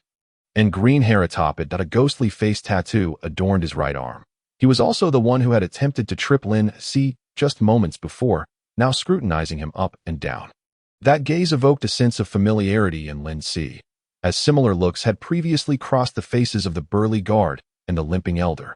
Lin Si could not help but frown. Then he heard the big-headed man, with a slightly puzzled, high-pitched voice, ask, "How are you still alive?" Chapter 10. Emotional stabilizer. The group beside the big-headed man erupted in a chorus of mocking laughter. Alive? Still alive. It turns out the earlier scrutiny from the burly guard and the limping elder stemmed from their astonishment that he was still alive. Lin Si suddenly understood, but the big-headed man's gaze carried an additional hint of malice. What had transpired that led everyone to believe he should be dead? There must be issues behind the 7 unconsumed nutrient fluids. Lin Si calmly analyzed the situation. The mockery from the big-headed group failed to stir any emotional upheaval within him. Having grown up in a mental institution, he had encountered far too many villains and madmen. Once the laughter subsided and they noticed his lack of reaction, their smirks grew slightly rigid, and only then did Lin Si calmly respond. "As you can see, I am indeed alive and well." Casting a glance at the guards patrolling the area and the stunned group beside the big-headed man, Lin Si withdrew his gaze and turned to continue forward. Silence enveloped him for a few seconds from behind, and no one pursued him to exact punishment. Lin Si successfully returned to the vicinity of the long table where he had initially Saturday. Other areas were filled to capacity. Only beside the limping elder was there a consistently empty space, reserved for a plastic crutch. "May I sit here?" Lin Si inquired politely. The elderly man with a limp held a cigarette. Of unknown origin, between his fingers he lifted his gaze to glance at him momentarily before lowering it again, remaining silent yet withdrawing his cane. "Thank you." Squeezing into a vacant spot, he placed the Salvation Journey on the table, occasionally glancing at the cigarette in the old man's hand. There must undoubtedly be a clandestine smuggling network within the prison, discreetly trading external goods. An opportunity to engage with it would not be unwelcome. Even though he himself possessed not a single coin, Lin Si bitterly mocked himself inwardly. "What are you looking at?" The elderly man leisurely twirled the cigarette between his fingertips, not turning his head, but suddenly inquiring. Such keen perceptiveness. Lin Si was momentarily taken aback, his mind racing as he replied, "I was pondering what to do if there is only a cigarette and no lighter that I do not smoke." The old man finally turned his gaze toward him, his sea-blue eyes capable of consuming all emotions. Before Lin Si could speak again, the old man broke off a piece of the cigarette, placed it in his mouth, and chewed it slowly, his deeply etched facial wrinkle shifting as he savored it. Lin Si, not well, he indeed does not smoke, nor does he require a lighter. Just as he thought, the conversation had reached its conclusion. The usually taciturn old man suddenly expressed interest, asking, "Are you planning to join the church?" Pointing at the Salvation Journey. Both men turned their attention to the book on the table. It was merely curiosity that prompted him to seek understanding. Other matters were yet undetermined. Lin Si offered a cautious response that a smirk flickered at the corner of the old man's mouth, and he emitted a cold scoff through his nostrils. "Humph, a mutual aid society." "What of the mutual aid society?" Lin Si inquired, following his curiosity. The old man's interest in conversation lasted but a fleeting second. He shook his head, offering no reply, returning to his taciturn demeanor. Breaking off another piece of the cigarette to chew while observing the inmate across the table who was animatedly speaking. Lost in his own thoughts, receiving no answer, Lin Si felt a twinge of disappointment but did not dwell on it. He opened the Salvation Journey, reading the first page, only to discover that this classic of the Mutual Aid Society narrates the tale of the Savior walking among mortals. He had just finished the first page, where the Savior had entered a desolate wasteland, when the melodious strains of broadcast music resonated throughout the hall. The once raucous hall quieted somewhat, and upon lifting his gaze from the book, he noticed that the preachers had concluded their discussions and were rising to gather their belongings in preparation to depart. A mechanical female voice began to announce, "The time for prayer day has arrived. I trust everyone has gained much today. thanks to all the volunteers who have come without compensation. The preachers, amidst the mechanical announcement, walked toward the entrance they had arrived from, departing in a calm and orderly manner. The main gate closed automatically. Ding! The mechanical voice cast a layer of coldness unique to machinery over the previously lively hall. All inmates are to proceed in an orderly fashion to the infirmary to collect their emotional stabilizers under the guidance of the guards. Fighting is prohibited, destruction of communal property is forbidden, and assaults on guards and all staff are not allowed. The guards approached the long table, beginning to call names .00037 2.002, 5.018, 27.004, 1.00173. Holding the book, Lin Si rose alongside the elderly man. Joining the queue behind the familiar, imposing guard, the large-headed individuals were also in the same line, and as Lin Si passed, they cast him brief glances. He maintained his focus ahead, standing at the end of the line with the old man. Once the 7 queues were formed, 1 guard was assigned to each, while the remaining guards dispersed around to monitor the situation. The broadcast, having listed several prohibitions, neared its conclusion. After collecting the emotional stabilizers, the guards will lead everyone back to their cells. Next week is family visit day. We look forward to seeing everyone again. Farewell. What are emotional stabilizers? Is there a different theme for each of the 7 days of release? Prison life seemed to be gradually becoming more enriching. Lin Si observed that the imposing guard said nothing, merely proceeding forward. The inmates instinctively followed in step. Each queue moved in silence. Upon reaching the door, the imposing guard tapped on a translucent panel he held, and the electronic door opened, allowing him to lead the group inside. Upon entering, he discovered a whole new world beyond the door. The metallic walls were separated by the electronic door. While this side was adorned with walls as white as plastic, immaculate and devoid of dust, with the scent of disinfectant permeating the air, they stood at a junction, divided into left and right paths. The queue turned left, and Lin Si could not resist casting a glance down the right corridor. The departing preachers also exited through this grand door that we are heading left toward the infirmary. Does the other side lead to the exit from the prison? Before the guard who was leading the group could turn to look at him, Lin Si discreetly withdrew his gaze, matching the pace of the person ahead, ensuring he did not fall behind. Following the corridor to its end, they encountered another division into left and right corridors. However, this time both corridors housed rooms with closed doors, storage rooms, maintenance rooms, surveillance rooms.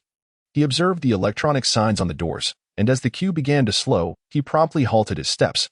Although invisible, he could surmise that the door at which the imposing guard had stopped likely bore the sign for the infirmary.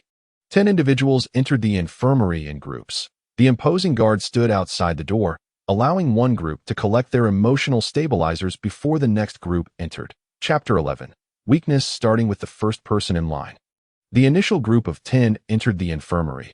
Each group took approximately 5 minutes. Since there were no clocks visible within the entire prison, he was gradually cultivating the habit of mentally counting seconds. Providing him with a semblance of security, the queue advanced at a steady pace. The inmates emerging from the infirmary each held a vial the size of a thumb. It resembled a nutrient solution. Yet the liquid inside was a translucent light blue, and the bottom bore not the 3 overlapping black circles but rather a triangle pierced by vertical lines. With his growing understanding of common knowledge, he was beginning to speculate. The nutrient solution, the guard uniforms, and the symbols on the emotional stabilizers all represented their respective groups. Now I have encountered 3 groups myself. Approximately 20 minutes later, it was their turn. The final group of 10. Besides himself and the elderly man, the group also included the large-headed individual and 2 inmates who seemed inseparable from him. The inmates who had received their emotional stabilizers either squatted or stood along the corridor's sides, while the imposing guard remained stationed at the infirmary door. Navigating through the crowd, Lin Si found the interior of the infirmary far larger than he had anticipated. Pure white walls, devoid of windows or furniture, faced 5 screens arranged in a row on the wall directly opposite the entrance. Near the doorway stood a silver iron box, with an automated vending machine-style outlet beneath it. There were no doctors or nurses present. The first 5 individuals took their places in front of the screens, as others lined up behind each. Lin Si also approached, positioning himself behind the remaining individual. The screens illuminated, a green beam of light sweeping from the side of the screens, scanning each person from head to toe. With Lin Si standing close, he could clearly see the information displayed on the screen. ID 001872. Name Xiong Shanchun. Mental state. Good. Number of emotional stabilizers issued. 1. Just a scan can determine one's mental state? While technology has advanced, isn't this method of examination rather perfunctory and unreliable? Lin C doubted internally. After the 5 individuals completed their scans, they stepped back, and he advanced, standing before the screen. The green light swept over him, and he felt a slight change in temperature. Subsequently, the screen displayed the results of his examination. ID 000041. Name Lin C. Mental state abnormal. Number of emotional stabilizers issued 3. Lin C. It feels as though I have crossed worlds, landing directly in prison, that I have not experienced any emotional breakdowns thus far. I have consistently appeared stable. How can my mental state be deemed abnormal? He was now even more convinced that such a method of examination was indeed rather perfunctory and unreliable. Nevertheless, there was still one piece of good news: that my name is still Lin C. This imparted a sense of belonging that lightened his spirit considerably. Taking a few steps back, he exited the scanning range, turning around to find that those who had completed their examinations were not in a hurry to leave the infirmary. The elderly man beside him glanced at the results displayed on his screen, scrutinizing them for a moment longer. Clank. The sound of the dispensing outlet echoed. .12 pink, translucent vials descended. The inmate waiting by the door picked one up and exited. 12 vials, 9 individuals receiving one each, plus his 3. Just enough. Lin C walked behind the elderly man, observing as the inmates ahead took turns collecting their emotional stabilizers. The large-headed individual was among them. And whether by intention or coincidence, they were only separated by the elderly man. When it was the large-headed individual's turn, only 5 emotional stabilizers remained in the outlet.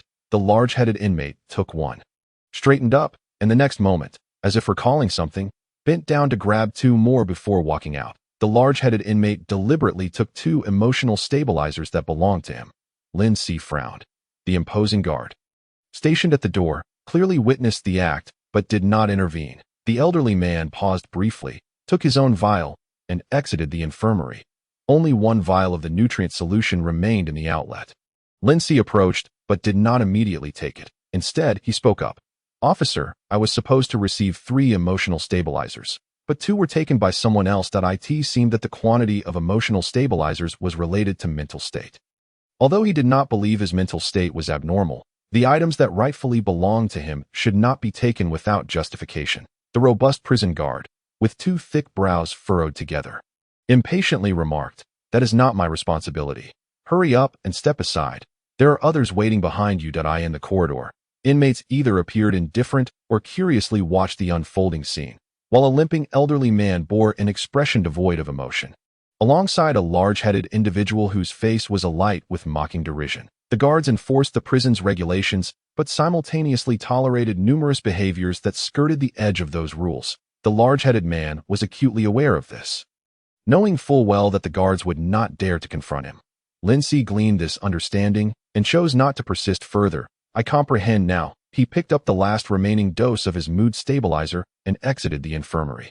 Ignoring the derisive snickers from several onlookers, Lin C quietly positioned himself against the wall, remaining still until everyone had received their allotted medication before returning to their cells. The robust guard issued a low-toned directive, instructing them to shift further down the corridor to make room for their fellow inmates. The prisoners, having undergone this routine more than once, obediently heeded the instructions.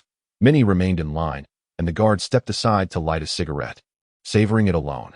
Whispers began to circulate among the inmates, creating a slightly more relaxed atmosphere. The limping elder maneuvered past another individual to stand beside him, also leaning against the wall. "I thought you had changed," the elder remarked, a hint of confusion in his voice. "Changed in what way?" Lin C raised an eyebrow in surprise, wondering when the elder had suddenly regained his interest in conversation. "Weakness. You've been here less than a month, and your evident frailty is noticeable to all. That Sy Lude and the others find amusement at your expense. They have continually pilfered your mood stabilizers. In this prison, solitude could drive a person to madness.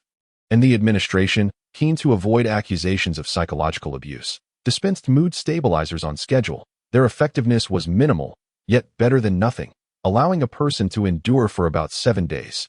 You do not dare to resist. Without stabilizers, I thought you would perish from self-torment before the 7 days were up." The limping elder appeared fatigued, gradually sliding down the wall until seated. But you were still alive. I assumed you had endured. That your mindset had shifted. Your previous demeanor suggested your weakness had vanished. But that is not the case, is it? You are correct. 000041 has indeed succumbed to self-inflicted torment. Lindsay recalled the words left on that piece of paper. Before death arrives, I must first offer up my life as a sacrifice. Chapter 12. Beg me. 0.00041 may have attempted something, but the outcome was evidently futile. It sounded ironic, yet he understood the elder was merely cautioning him. Having witnessed the large-headed man abscond with 2 extra doses of stabilizers, Lindsay could comprehend the elder's decision to refrain from intervening. He too had cautiously gauged the guard's disposition before speaking. In this prison, to verbally caution another inmate was a benevolent act. Simultaneously, the elder imparted a valuable piece of information. Being in the prison for less than a month, Lindsay was unaware of many matters. Which is why the elder emphasized the importance of mood stabilizers. Without prior acquaintances, there were many aspects he could naturally inquire about. As Lindsay pondered this, he smiled and said, "Sometimes, weakness is merely a means to endure. Though my eyes have aged, I can still discern clearly the difference between true weakness and feigned frailty." The limping elder retorted with a scoff, closing his eyes and adopting a familiar posture that signaled his disinterest in further dialogue. The large-headed Lude and the 2 others beside him continued to jest, when suddenly, Lude straightened up and muttered, "I need to use the restroom," hurriedly sprinting towards the robust guard who was smoking nearby. After exchanging a few words, the guard waved him off, directing him deeper into the corridor. It occurred to Lindsay that he had not noticed any facilities or items for relieving oneself in the cell. And given that the nutritional liquids consumed seemed to significantly diminish physiological needs post-digestion, coupled with 0.00041 starvation since yesterday, he had yet to feel the urge to urinate. The weekly exercise days would not also coincide with the opportunity to relieve oneself. Would they? Observing Lude disappear down the corridor, Lindsay seized the opportunity to inquire of the elder, what are the typical reasons inmates face punishment? The elder, no longer resting with closed eyes, opened them. And a sharp glint flickered in his azure gaze. Without feigning ignorance or questioning Lindsay's sudden curiosity about punishment, he replied succinctly, murdering another inmate, entering non-cell areas without permission, disrupting the prison's weekly rituals, assaulting guards, engaging in fights, trafficking contraband. There are other less common infractions, but I can't be bothered to list them. You are unlikely to encounter them. What about your cigarettes? Lindsay probed cautiously that if they go unnoticed, then they have not occurred, the elder replied, his wrinkled lips curling slightly. Are the punishments severe? Lindsay inquired pensively. That depends on you, the elder explained, his blue eyes scanning the surroundings. You may be barred from participating in the weekly rituals, placed in solitary confinement, or have your movement restricted. It may sound like there are no physical punishments, but nearly 30% of inmates die each year due to various punishments. 30%. Lindsay exclaimed in astonishment. On its own, that figure does not seem severe, but when broken down, it implies that 1 in every 5 inmates is destined for death at a truly dreadful mortality rate. Have you ever considered why your number precedes mine? The elder countered, because I recently learned that I am a newcomer in this prison. Lindsay responded with silence in lieu of an answer, because incoming inmates inherit the numbers and cells of deceased inmates. The elder explained in a calm, detached tone. Only a sufficient number of deaths can free up space for new arrivals. The cell you currently occupy may have belonged to someone who, in their anguish, took their own life. It felt akin to the ghost stories heard on a summer's night, sending a shiver up Lindsay's arm. Rubbing his arms to restore warmth, he jested. What a coincidence. The number I inherited happens to sound just like my name. 04, Lindsay. The mysterious atmosphere abruptly ceased, and the limping elder's lips parted momentarily, pausing before he said in an odd tone, I thought the term coincidence seemed ill-suited to describe inheriting the number of a deceased inmate. Lindsay shrugged nonchalantly. Perhaps you were right. Thank you for your insights. They have been immensely helpful. What do you intend to do? The elder asked bluntly. At that moment, Lude had completely vanished from sight. Lindsay tucked the mood stabilizers into the pocket of his prison attire, clutching the book The Savior's Journey, and nodded slightly to the limping elder. I have a pressing need to use the restroom. He smoothed the slightly wrinkled hem of his garment, pressing it down neatly before stepping into the corridor created by the inmates, making his way unobstructed towards the robust guard. Officer, I need to use the restroom. The guard nodded almost imperceptibly, granting permission with a casual response. "Thank you," Lin Si replied. Maintaining his politeness, he turned and proceeded in the direction Lude had taken, the electronic sign on the door guiding him to avoid any missteps. After passing 6 rooms, he arrived at the end of the corridor, locating the area marked with an electronic sign reading restroom. The restroom bore little difference from his previous experiences. Upon entering, he could hear the sound of running water. The only closed stall door likely belonged to Lude, who had arrived before him. Instead of choosing an empty stall, he leaned against the sink, patiently waiting. As the sound of water ceased, the occupant of the stall hummed an off-key tune before pushing the door open, one hand still adjusting their pants, only to freeze upon seeing Lin Si directly across from him. Lude. Lin Si initiated the conversation, calling out the name he had just learned. As Lude hastily pulled up his trousers, he snapped back to reality and ambled out, his lanky arms swinging like sticks. "Did you come looking for me? Want to reclaim those 2 stabilizers?" Lude was no fool. Lin Si's demeanor was far from that of someone who simply stumbled upon him in the restroom. Lude resumed his tuneless humming, nonchalantly brushing past Lin Si, reaching for the sink where the faucet activated, splashing water onto his palms. As he spoke, his eyebrows danced animatedly, and a grin remained plastered on his face. "I can give you some, but you just need to." Bang. The words were abruptly cut off as Lin Si forcefully shoved Lude's large head down onto the edge of the sink, water pooling up and flooding his nostrils.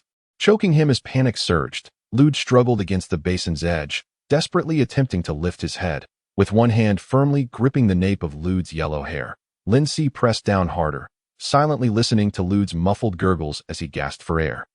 Chapter 13. I took a spill. Though this body lacked significant strength, it was more than sufficient to handle a scrawny, green-haired individual. Using all his might to keep Lude submerged, the flailing motions sent splashes of water everywhere, prompting Lin Si to tilt his head aside. With his other hand, he set down the book and reached into Lude's prison attire pocket, retrieving 3 doses of mood stabilizers. One of those belonged to Lude, but he did not hesitate to pocket them all. Retrieving the mood stabilizers was one of his objectives, and he naturally opted for the most time-efficient and direct method. Having now gained a general understanding of the rules within the prison, he realizes that as long as he operates within these constraints, he can maintain a low profile and ensure his safety. This principle of discretion is something he acquired during his time in the psychiatric hospital. The large-headed Luther is likely a member of the factional alliances within the prison, possessing ample experience in such matters. Strength proves more advantageous than weakness. He has no desire to become a source of amusement for others in the future. This is another of his objectives. Gurgle, gurgle. Once the sounds of Luther's struggle for breath diminished, Lin Si lifted his hand and grasped Luther's protruding neck, raising him up. The sensation ceased, and the flow of water halted. As soon as Luther met the air, he emitted a violent cough, his airway reopening as he gasped for breath, producing a series of heart-wrenching coughs. Opening his bloodshot eyes, the large-headed Luther looked at him with a mixture of fear and fury. "How dare you cough, cough, cough? I will make you cough, cough, cough," Luther stammered, unable to articulate a complete thought. Was that a threat? It seemed inadequate. Lin Si decisively submerged Luther's large head back into the basin. He was no stranger to the dynamics of torment and submission. Having learned from the not-so-sound minds of his fellow patients in the psychiatric ward, as well as from the not entirely scientific methods employed by the doctors and nurses, adaptation, resistance, and counteraction were his means of survival, allowing him to grow to this point. The scar on his abdomen serves as a testament to his past struggles. It was inflicted by a fellow patient suffering from schizophrenia who mistakenly believed Lin Si to be the murderer of his parents, and one night arose and stabbed himself with a fruit knife stolen from the kitchen. Fortunately, he woke up just in time to survive. Afterward, he vigilantly kept watch by the man's bed, sacrificing sleep, and each time the patient closed his eyes, Lin Si would jab him with sharpened shards of porcelain. Ultimately, the man grew fearful, and Lin Si was subsequently moved to a private room. This memory was not particularly pleasant, and Lin Si quickly detached himself from it. After 3 repetitions, he lifted Luther's large head once more. The latter no longer resisted, and upon releasing him, he collapsed to the ground like a limp rag. Luther struggled to catch his breath, inhaling deeply. Slightly bending forward, Lin Si aligned his gaze with Luther's, still maintaining a polite smile. "I hope we can coexist peacefully in the future, shall we?" Cough, cough. The waterlogged Luther opened his mouth only to cough again. His face displaying both fear and a hint of defiance, he abruptly closed his mouth, choosing silence as he held his neck high. Was there a glimmer of spirit? or perhaps a formidable backing. Lin C narrowed his eyes, the smile at the corner of his lips waning. Indeed, wherever there are people, the emergence of power dynamics is inescapable. As he observed Luther's expressions, he noticed the growing fear on his face. Luther propped himself up on his elbows, attempting to crawl backward. Thud, thud.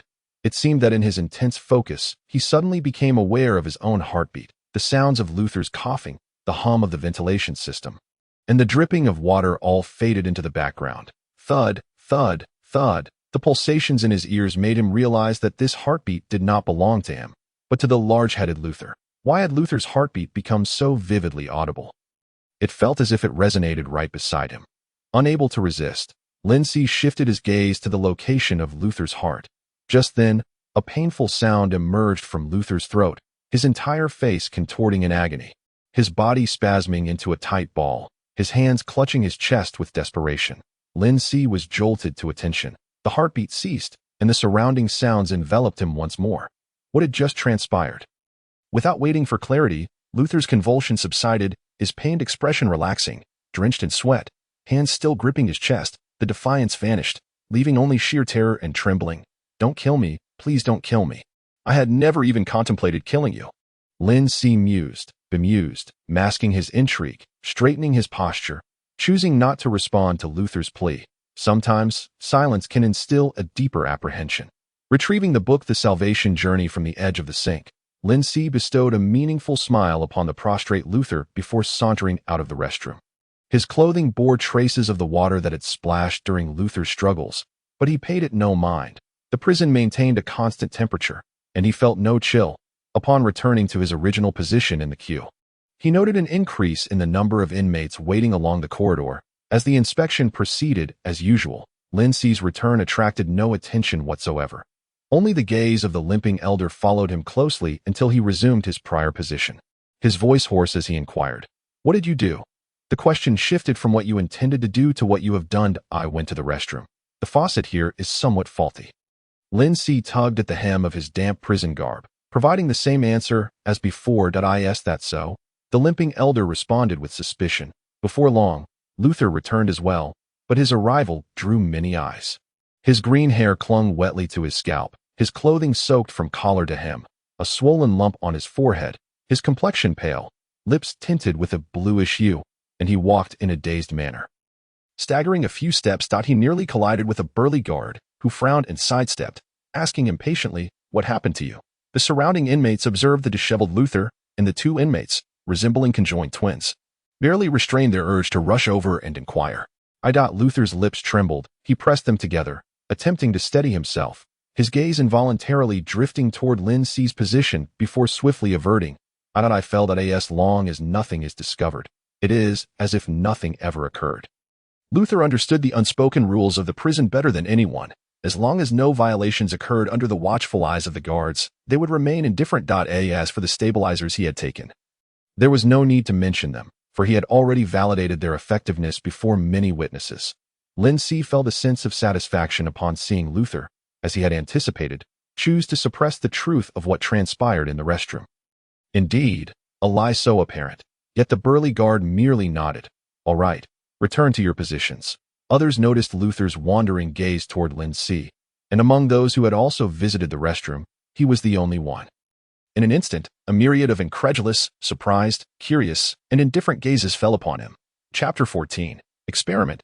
Only the large-headed Luther dared not look at him again, even as the two inmates on either side continued to press him about what had transpired. 041. Was he insane? Was he not the cowardly thief who had entered? Luther merely shook his head, offering no reply. I was imprisoned for theft. How fittingly it aligns with the imagined hierarchy of discrimination within the prison. Surely, a theft charge would not warrant a life sentence. Lin C accepted this unexpectedly good news with relief. "It seems you must be more cautious from now on." The limping elder suddenly spoke. There seemed to be a hint of amusement in his tone, and Lin C was taken aback, turning his head to confirm that the elder's expression bore no trace of schadenfreude. Cautious of what? The small factions? Lin C countered, no longer pretending to be innocent. Small factions. A rather apt description. The limping elder responded, a sardonic smile flitting across his lips. "You must understand, within this small faction, there are quite a few desperate individuals. They hold grudges and cherish the notion of brotherhood. The limping elder was cautioning him about potential retaliatory actions to come, and Lin Si gratefully acknowledged this well-meaning advice. I understand. Thank you for the warning. I will exercise caution. The infrequent inmate visitation, occurring only once every 7 days, effectively offers protection to those prisoners who find themselves in such predicaments. Why not isolating oneself? It becomes challenging for any substantial acts of retribution to occur. Now I suspect my eyesight may indeed be failing, the limping elder lamented, before reverting to his usual expressionless demeanor. Having seemingly exceeded his usual quota of speech, the limping elder wore a faint expression of weariness. Pressing his lips together, the creases at the corners deepening, as he fell silent once more. The brief interlude's impact swiftly faded. By the time the last group of inmates received their stabilizers, the guards reformed the lines and led them back to the cell block. As the limping elder took his first step, he stumbled slightly, prompting Lin Si to swiftly steady him. Once balanced, the limping elder quickly withdrew his arm from Lin Si's grasp, and though he walked with a pronounced limp, he soon regained his composure. What a determined old man! Lin Si couldn't help but chuckle softly, following closely behind the limping elder, passing through the grand hall and ascending 2 flights of stairs. They returned to their cell without incident. The cell door closed automatically behind them, and darkness enveloped them once more. Not allowing the darkness to linger for long, Lin Si flicked on the switch on the wall, retrieving 4 stabilizers, consuming one immediately, then taking out the nutritional liquid from the drawer and placing it alongside the remaining stabilizers next to his designated area of the bed, marked by pencil and paper. Even with his emotions stabilized, it was a necessary precaution. Exhaling, he felt the stabilizers taking effect, whether it was psychological or genuinely effective. All his emotions transformed into relaxation, granting him unprecedented clarity of thought. Due to the untimely nature of the moment, a question he had temporarily suppressed resurfaced. What was that peculiar state he had entered while in the restroom? Why had the large-headed Luther suddenly experienced such pain? Losing even the last vestige of his defiance, sitting on the floor, with the salvation journey resting on his knees, Lin Si picked up a pen and wrote down the numbers 1, 2, and 3. He refrained from elaborating further, yet this helped him organize his thoughts. That state is, in fact, remarkably akin to the condition one enters when experiencing profound focus. After being incarcerated, he encountered 2 instances of extreme concentration. The first occurred upon his initial arrival, when he fixated on the act of opening his eyes, acutely aware of the sound of his own heartbeat. The second arose while he pondered the final words of number 000041. And then the doll vanished for a fleeting moment beneath his eyelids, only to reappear unexpectedly. Heartbeat. Disappearance. Keywords began to connect in his mind, and the tip of his pen abruptly halted on the paper, puncturing it to create a dot. That moment, Luther clutched his chest in agony, as if his heart, much like the doll at that time, was on the brink of vanishing. A chilling hypothesis emerged. Yet it was perhaps the most logically sound deduction. After the doll had vanished once, he suspected that his cell was haunted, even concocting a tale about a cyber Annabelle doll, only to realize that the ghost might very well be himself. This conjecture required validation that he retrieved the seemingly innocent doll from the corner. Exhaling deeply, Lin Si attempted to cast aside distractions, focusing entirely on the doll in his hand. Entering a state of concentration typically necessitates a gradual process, which is no simple feat. However, perhaps due to the effects of the stabilizer. Within moments, he sensed all the subtle background noises receding, and the sound of his heartbeat grew increasingly distinct. Thump. Thump. Lin Si felt it. Through concentration, he entered a state that was even more enigmatic. Words could scarcely describe it. The doll he gazed upon seemed to transcend its form, morphing into a singular entity, an integral part of this wondrous state. He never imagined he would conceive of such an abstract notion. Suddenly, he felt a lightness in his hand, as the doll vanished without warning. There was no need for sleight of hand, no diversion to misdirect the observer's attention. He watched in disbelief as the doll disappeared. Having mentally prepared himself, coupled with the stabilizer's influence, he merely registered the thought that the doll had truly vanished. All emotions had yet to surge forth and occupy his senses, allowing him to remain in this focused state. Where had the doll gone after its disappearance? Would it return upon exiting this concentrated state? His mind raced with various thoughts in the next instant. The sensation of weight pressing down on his hand re-emerged, yet the entity that returned was not the doll, but a book with a white cover. emblazoned with the words "The Savior's Journey." The stabilizer could no longer maintain control. All emotions surged to his throat, coalescing into an exclamation of disbelief. Exiting the focused state, he quickly looked down, and to his astonishment, he saw that the space where the book The Savior's Journey had lain on his knee was now replaced by a doll with a hole punctured by his pencil. His suspicions were confirmed. However, the situation was not one of mere disappearance, but rather a substitution. Lin Si devised a more precise term. What had just transpired undoubtedly fell within the realm of supernatural abilities. And the current world had a definitive understanding of these powers, awakened abilities. Am I an awakened one? Have I become an awakened being? Lin Si stared in astonishment at the book The Savior's Journey.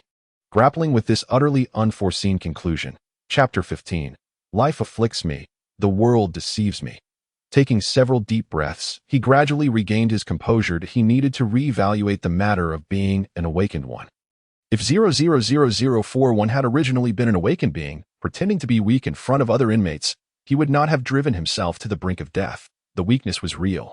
And the death of 000041 was also genuine. This implies that awakened abilities are bestowed only after death. How could that be? Lin Si suddenly had a thought, and picked up the paper inscribed with the last words, "Before death approaches. I must first sacrifice my life. Sacrifice, sacrifice. Yes, sacrifice." He slapped his forehead. Initially, he had viewed the last words as the desperate thoughts of a person unwilling to be killed by external forces, choosing instead to take his own life. Now, it was evident that the term sacrifice held a deeper significance. Father Ricochet had mentioned that one could become an awakened being by sacrificing one's limbs, human consciousness, health, reproductive abilities, and so forth. It was unclear how 000041 had learned of the method of sacrifice. In any case, 000041 had performed the act of sacrifice in a moment of despair, hoping to become an awakened being. It was still unknown what 000041 had chosen to sacrifice, but the result was tragic. 000041 lost his life. No, wait. Lin Si murmured softly. It cannot be classified as an outright failure. His traversal brought forth a new life, altering the outcome of that failure. He awakened and became an awakened one. The truth likely aligns with my conjecture. After untangling the sequence of events, Lin Si instinctively felt his body. Exhaling in relief, he was grateful that nothing was amiss, since what he sacrificed was not a visible part of himself. Could it have been his reproductive abilities or some intangible aspect of human consciousness? Or perhaps something not mentioned by Father Ricochet? Despite this, he felt no pain and was able to act freely. Whatever the sacrifice was, at least it did not hinder his normal life, Lin Si thought, feeling a flicker of comfort. Moreover, a significant dilemma had been resolved. He not only comprehended the concept of an awakened being, but had also directly become one, fulfilling one of the most challenging conditions for leaving the prison through the Mutual Aid Society. All he needed to do was read The Savior's Journey, crafting a narrative around his experience of awakening, perhaps weaving a tale about dreaming of a savior still walking the earth, only to awaken as an awakened being. He believed that those who were already engaged with the esoteric would be inclined to believe such stories. By the next prayer day, he could certainly share this narrative with Father Ricochet. Finding a way out lightened Lin Si's mood, and for the first time, he found the doll's eyeless face to be rather endearing. Moving forward, he resolved to practice diligently, mastering his awakened abilities, for they would undoubtedly serve as a formidable layer of security for him. Yes, he could also consult Chen Wuyong to see if he could uncover any information regarding his awakened abilities. Lin Si quickly mapped out his forthcoming plans. The long night stretched on, unable to discern the passage of time. He practiced incessantly until fatigue overcame him, at which point he would finally rest. After repeating the exercises for an extended period, he found that he could enter a focused state at will. After approximately 5 attempts, he began to feel mental fatigue. After 10 instances of concentration, his mind grew heavy, and he felt throbbing pain at his temples, prompting him to cease his practice. It appeared that my limit was to enter a focused state 10 times. Beyond that, I would likely experience significant mental distress. Nonetheless, 10 times was already sufficient. After all, killing a person could be accomplished in a single substitution, sitting quietly for a moment. The sharp pain in his head eased only slightly. He understood that he could not rush the process and instead chose to relax, lying on the ground and closing his eyes to sleep. When he opened his eyes again, Lin Si realized he had entered a dream. A fog-laden street, a statue-like crowd, a city with no visible end. The only change was that one statue, though still motionless, had become clear and distinct, regaining its corporeal form, dressed in a black robe, tall and slender. With shoulder-length black hair tied back, hands clasped in prayer at its chest, head bowed in a reverent yet sorrowful manner, it was the visage of Chun Wuyong. Would approaching the other statues also allow them to become clear and concrete, thereby entering their respective golden finger spaces? Lin Si sensed something, yet his understanding of the mysterious space was still insufficient for him to attempt it recklessly. Moreover, connecting to a single space seemed to require about a day's worth of energy replenishment. If he were to engage multiple connections, the energy reserves might not suffice to be shared among them, making a fixed connection far more advantageous. Without wasting any more time, Lin Si placed his hand on Chun Wuyong's shoulder. And in an instant, Chun Wuyong transformed into a thick mist, enveloping him. We are ensnared by the hardships of sin. We are killed by others, devoured by others. We navigate the torrents of the times. Life afflicts me, the world deceives me. We are the ascetics of this world. We are the singers of praises on earth. We are the seekers of light. We repay evil with good. We live by the will of the Savior. The opening declaration inscribed on the first page of the Savior's journey was recited slowly by an elderly man clad in a red and black long robe, wearing a small round hat. The stark contrast in attire from that of the priest made it evident that he was a bishop. The lines on the old man's face were deeply etched, his eyelids drooping, and Lin Si even questioned whether this bishop had truly opened his eyes. He stood within the space, and from the visual feed, it was clear that Chun Wuyong was in a small prayer hall. There were no soaring arched stained glass windows, only electronic doors and windows, which were too old and poorly maintained, creating gaps that allowed raindrops to seep onto the floor inside. A ray of light filtered through, and Lin Si gazed at that glimmer for a long time. So it was still morning. In prison, distinguishing between day and night was nearly impossible, and activity days did not seem to be confined to daylight hours. Of course, it was also possible that Chun Wuyong occupied a different time zone than his own. Although connecting with Chun Wuyong left him still trapped in a particular space, he felt a sense of long-lost freedom. He could not help but take a deep breath, as if he could taste the dampness in the air. Seated on a bench, the only one listening to the bishop's sermon was the young nun Alice, along with Chun Wuyong, who served as the primary perspective of the visual feed. Young nun Alice clasped her hands together, resting them against her forehead. Focused and devout, he could not discern whether Chun Wuyong's expression was focused, but he could hear the priest softly calling within his heart, "Sir, sir, are you there? If you are present, please do let me know." After a brief silence, Chun Wuyong began anew. "Sir, sir, are you there?"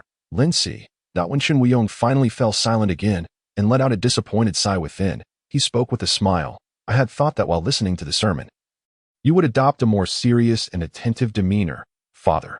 With a start, Chun Wuyong sprang to his feet, his leg colliding with the pew, as he excitedly thought, "You have finally come." The sermon halted, and the young nun, Alice, turned her head in confusion, while the bishop lifted his eyelids slightly, all eyes converging on Chun Wuyong. Chapter 16. Flowers in the Rain. Chun Wuyong awkwardly chuckled. "Ah, my leg went numb." "No matter, please continue." The brief interlude was fleeting. Once Chun Wuyong resumed his seat, the bishop continued his monotonous sermon in a soothing tone. Chun Wuyong raised his hand to shield his face from the display of excitement. Internally reasoning, the prayer and sermon are merely formalities. The attitude is of little consequence. As long as I persist in doing good and aiding others, the Lord, the Savior, will recognize my unwavering faith. After hearing the bishop's judgments about the divine, Chun Wuyong cautiously altered his address for the Lord in the presence of the enigmatic Sir. He believed this might prevent the Sir from feeling disrespected. Indeed, sometimes formality is inconsequential, Lin Si commented emotionlessly. Now, with a clearer understanding of the doctrines of the Mutual Aid Society, Chun Wuyong's attitude aligned with Lekic's description of the society's inclusivity. It is truly splendid that you share the same sentiment. Chun Wuyong exhaled lightly. Indeed, Father Chun Wuyong is a man of unguarded kindness, and for some reason, my sense of respect for him has deepened, now tinged with a feeling that it is a privilege to share the same perspective as you. Lin Si merely smiled, pleased to witness Chun Wuyong's psychological state evolving in the direction he had envisioned. Chun Wuyong took a gentle breath, striving to maintain his composure and not let his excitement overtake his politeness. Mentally justifying his earlier lapse, I have been eagerly anticipating your return, and upon finally receiving a response, I momentarily lost control of my emotions. Please forgive me that it was evident that you were indeed quite expectant. For a competent golden-fingered elder, being readily available should be a given. However, I am but a mere impostor, constrained by my own prison life, not to mention limited by the tethering of energy that I must concoct a plausible explanation for my disappearance. Lin Si pondered and opted for a cryptic yet fitting response. I require rest most of the time. There is no need for you to call upon me incessantly. When necessary, I shall appear. Of course, when indeed that necessity arises is entirely at my discretion. Chen Wuyong was momentarily taken aback, but soon felt it was only natural if the Sir truly existed since the dark historical epochs. Traversing the river of time, he would undoubtedly need more slumber. This merely substantiates my hypothesis that I understand, Chen Wuyong replied with increasing reverence. Having said that, Chen Wuyong could no longer contain the anticipation that had built over the entire day, and turned to say, Sir, I have completed half of the task you entrusted me regarding the alien plants. Fortunately, your prior instructions allowed me to realize that the contemporary alien flora bears numerous discrepancies in appearance compared to the illustrations in the book, necessitating careful discernment to make accurate correspondences. You are truly knowledgeable. In truth, I possess no knowledge whatsoever. I merely feared that errors might arise during translation. Lin Si replied with an indifferent countenance. To accomplish such a task in this brief span of time is commendable. Chen Wuyong smiled bashfully. After all, it is I who am imposing upon you. Moreover, engaging in pursuits that ignite my interest invigorates me, even if it means foregoing rest at night. It'll be why tomorrow, I should be able to complete the entire book's comparisons. There is no need to be overly diligent. Lin Si gradually sat upright. Once the prayer concludes, we shall commence. Excellent. That is truly wonderful, Chen Wuyong thought excitedly, filled with anticipation in the ensuing minutes. Lin Si could hear Chen Wuyong's fervent internal musings shift from "Are you there?" to "Why hasn't the bishop finished yet?" as the bishop concluded with the final words, "Mutual assistance among all, the Savior's benevolence." Chen Wuyong, unable to contain himself, stood, placing one hand upon his chest alongside young nun Alice. Mutual assistance among all, the Savior's benevolence. After completing the prayer, Chen Wuyong turned to leave. Father Chen Wuyong. Yet suddenly, the bishop's voice, low and resonant, halted him. The young nun Alice cast a gleeful smile at Chen Wuyong. Winking before hastily departing the prayer hall, Chen Wuyong sighed silently, dejectedly approaching the bishop. Bishop, is there something else? Chen Wuyong inquired, a sense of urgency cloaked within. Do you need the account? I can return it to you first and borrow it again in the evening. As we agreed, for a period of time, Lin Si observed the corners of the bishop's mouth twitch slightly before he spoke in that wearisome tone. It is not a matter regarding the account. Today, yet another child has fallen ill, and I need you to take a look. Oh, I see. Then let us hasten to the back and check. Chen Wuyong sighed with relief, urging onward, closing the book The Savior's Journey upon the table. The bishop turned slowly, and Chen Wuyong instinctively supported his arm as they traversed the quiet corridor. The bishop suddenly remarked, You seem somewhat restless today. Lin Si felt a jolt at the sound of Chen Wuyong's heart skipping a beat. Am I? I feel fine. Really, I merely wish to return soon to examine my book. The bishop, with hands tucked within his sleeves, turned his head slightly, his half-lidded gaze sweeping across Chen Wuyong's face, the screen vividly displaying the bishop's visage.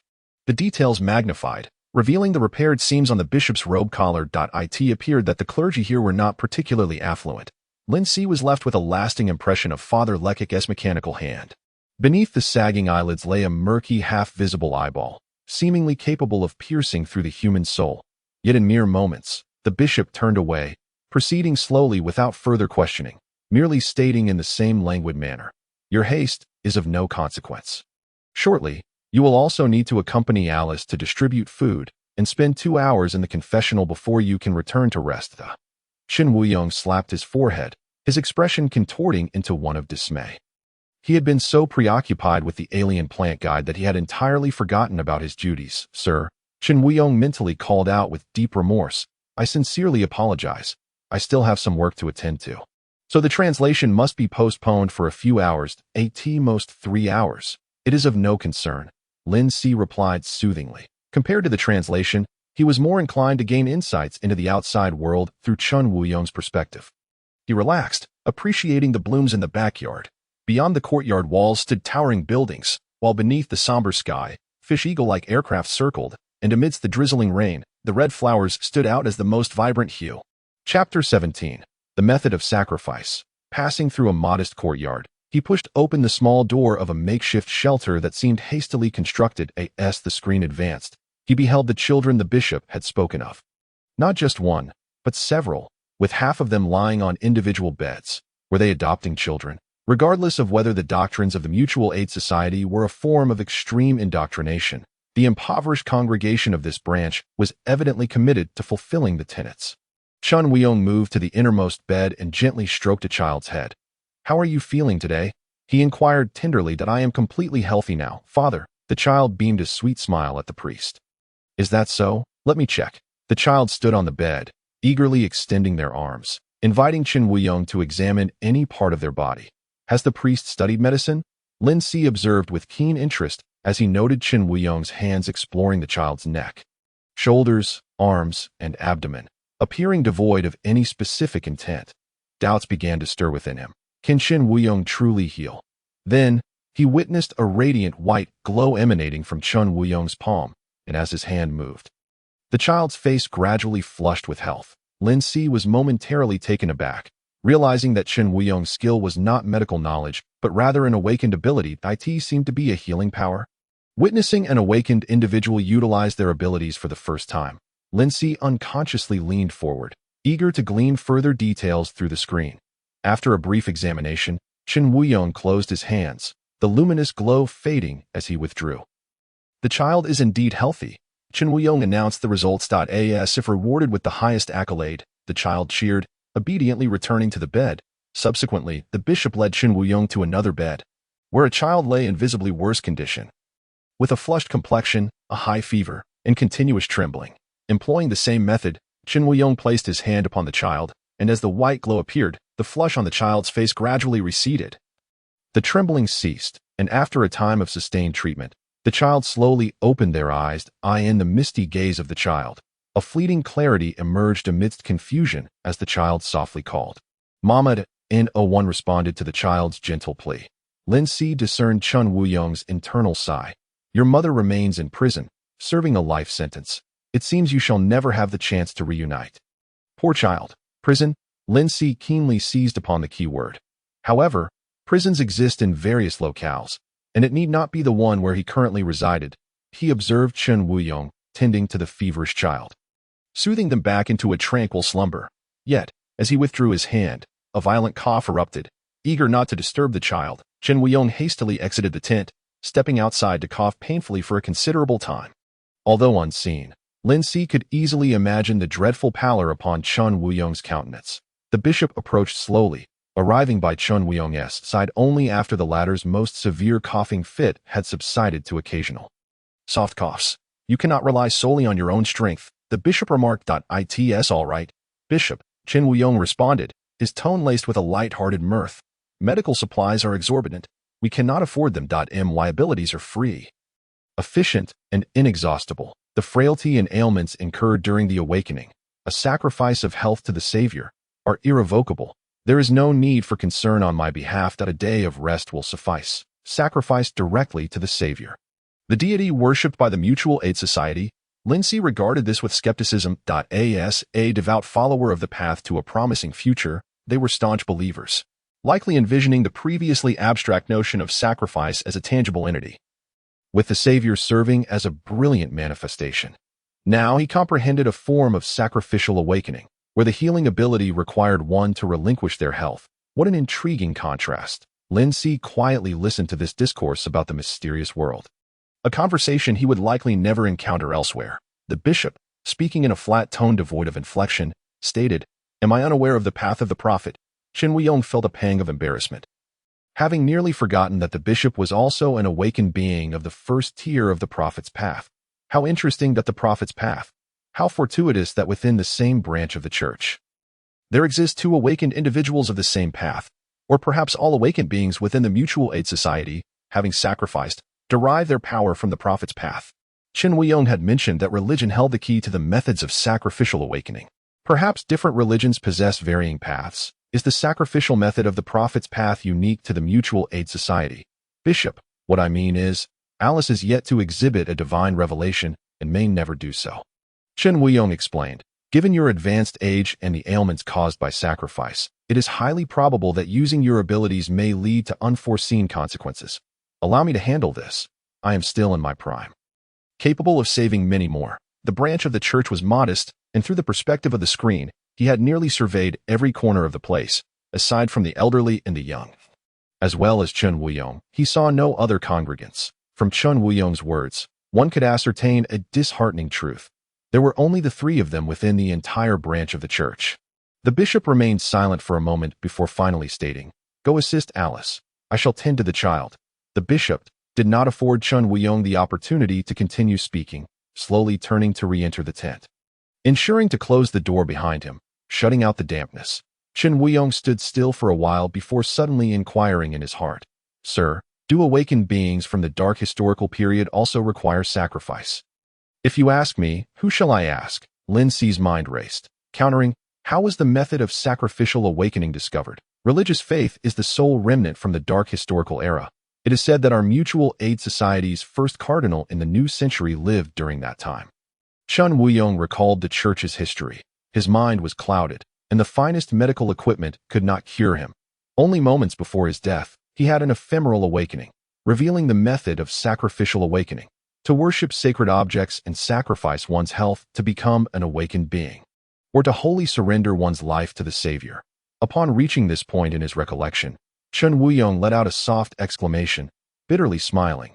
"I have been foolish in my concern for the bishop's health. I nearly forgot the tale I heard on my very first day as an awakened being, a sacrificial method passed down from one who lived through the dark historical period, naturally utilized during those times." Chapter 18. Greed worshipping sacred objects? Truly, awakening is not merely about sacrifice. Lin Si remained silent, maintaining an air of profound mystery. Feeling he had posed a foolish question, Chen Wuyong worried that his image in the eyes of the Sir might diminish. Resolving to ponder any future inquiries beforehand. However, recalling that the Sir could hear his thoughts, he promptly abandoned this notion. Chen Wuyong's gloom dissipated swiftly. He wiped the rainwater from his forehead, and, when he spoke again, his tone had regained its buoyancy. "Sir, I will expedite my tasks. Once we reach the confessional, we can begin the translation. No one will come to confess there," experiencing the connection with the space around him. Lin Si generously replied, "We still have ample time." Chen Wuyong, momentarily touched, pressed a hand to his chest, exclaiming, "You are truly a humble yet immensely capable elder. Perhaps only someone of your stature deserves the title of divine sage." Lin Si. But Chen Wuyong seemed to have conjured a perfect image of him in his mind, which he accepted with delight. The screen's perspective followed Chen Wuyong to the entrance of the branch church. The young nun Alice was already managing the distribution of food, having dispensed half of the supply to a long line of ragged individuals queued along the street, many adorned with dyed hair and tattoos. Their tattered clothing comprising leather jackets, hoodies, and the like, along with rusty, stiff prosthetics, elements that did not align with his preconceived notions of the homeless. Yet, these were indeed symbols of a high-tech, low-living society. They distributed the coarsest bread, each receiving a small piece, just sufficient to stave off starvation. Even so, the young nun Alice approached Chen Wuyong, whispering, "Today, I brought only half the amount of bread from yesterday, enough for 100 people. If we distribute the same quantity as before, we ourselves will not have enough to eat. Is there no money left this month?" Chen Wuyong inquired, astonished. The bishop said it was gone. I suspect the cardinal of the Ashmita group's regional church seeks to reduce subsidies. After all, Ashmita does not respect religion. They only wish to build more prisons, accepting criminals from around the world to profit under various pretenses. Ugh, the city of prisons, today. The young nun Alice seemed particularly vocal about the lack of funds. Her lips pursed in discontent. The cardinal wants to withdraw from Ashmita, but he cannot be so harsh on our branch church. Father, without subsidies, how can we continue to distribute food for free? Ashmita? Lin Si nearly wanted to leap from the screen, seizing young nun Alice's arm to inquire about the city of prisons. The prison guard's uniform bore the Ashmita emblem, confirming their shared regional affiliation. However, the true extent of the Ashmita group's territory remained unclear. Lin Si suspected it was closer in size to a nation. Within the same region, they could be separated by miles. accepting criminals from around the world. Could it be that all the prisons of the world resided here, thus earning the title of the City of Prisons? Upon hearing this, Chen Wuyong gently patted young nun Alice's head, reassuring her. Alice, our intent in distributing food freely is to perform acts of kindness and salvation. Even without the Cardinal's directives, we should do so. His gentle tone successfully alleviated Alice's distress, prompting her to lightly clap her lips together. Murmuring, I was influenced by my emotions. It was wrong of me to say such things. Chen Wuyong listened quietly, waiting for young nun Alice to vent her frustration before smiling. It's all right. I understand you were worried about me and the bishop. And you became overly anxious. If supplies are insufficient, we shall reduce the quantity distributed. Less is acceptable, but nothing at all is not. Every individual we can assist counts. I understand. Young nun Alice nodded earnestly, a smile returning to her face. Together, they distributed bread. Each person allowed only one piece. Lin Si spotted a familiar face in the queue. It was Madame Maji, fortunate enough to secure a small piece before the bread ran out. Madame Maji's presence reminded Chen Wuyong of yesterday's events, prompting him to curiously ask, Sir, when you left last time, why did you suddenly tell me that sometimes the kindness of food does not yield gratitude but danger? I have been pondering your words, yet I cannot comprehend what you intended to warn me about. Father, do you believe all acts of kindness are reciprocated? Lin Si countered that of course. Chen Wuyong blurted out. Then hesitated, considering, perhaps, not every individual may reciprocate, but surely they will remember the kindness shown to them and, in turn, extend goodwill to others they encountered. Right. After saying this, Chen Wuyong nodded to himself, affirming his own reasoning. Kindness, undoubtedly, leaves an impression. Lin Si did not wholly refute Chen Wuyong's assertions. Rather, he gently cautioned him. Greed, however, is a formidable force, and committing malevolent acts is often 100-fold easier than performing virtuous ones at times. Humanity opts for the simpler path to survival, much like Madame Maggie, a mother fervently yearning to save her daughter upon acquiring bread. Her immediate instinct was to satiate her own hunger. He harbored doubts about the existence of the daughter she spoke of, suspecting it to be a mere fabrication to exploit Chen Wuyong's kindness. Such individuals are often insatiably greedy. Lin Si's gaze lingered on the screen, fixating on Madame Maggie for an additional 2 seconds. Then, he overheard Chen Wuyong muttering, It can't possibly be true that a good mother is inherently a kind-hearted person. Lin Si maintained his silence. He had no intention of altering Chen Wuyong's convictions. He merely required his assistance and wished for no unforeseen complications to arise.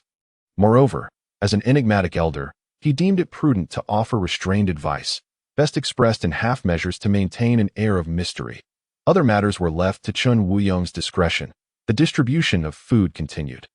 Concluding in half the anticipated time, the remaining individuals in line did not receive their bread, leading to a chorus of complaints. Chen Wuyong earnestly explained the lack of funds, although their grievances were not assuaged. They had no choice but to disperse. Madame Maggie lingered nearby, and upon noticing the crowd thinning, she hurried to Chen Wuyong, forcing a smile to intercept the eager priest who wished to return to his translations. Father, I would like to exchange for an additional piece of bread today, if I may. Madame Maggie, her expression a blend of joy and bitterness, added, My daughter is ill and has nothing to eat. I fear she may lack the strength to endure her suffering. Chapter 19. Truly pitiful. Both Chen Wuyong and Sister Alice halted in their tracks at Madame Maggie's words, just as anticipated.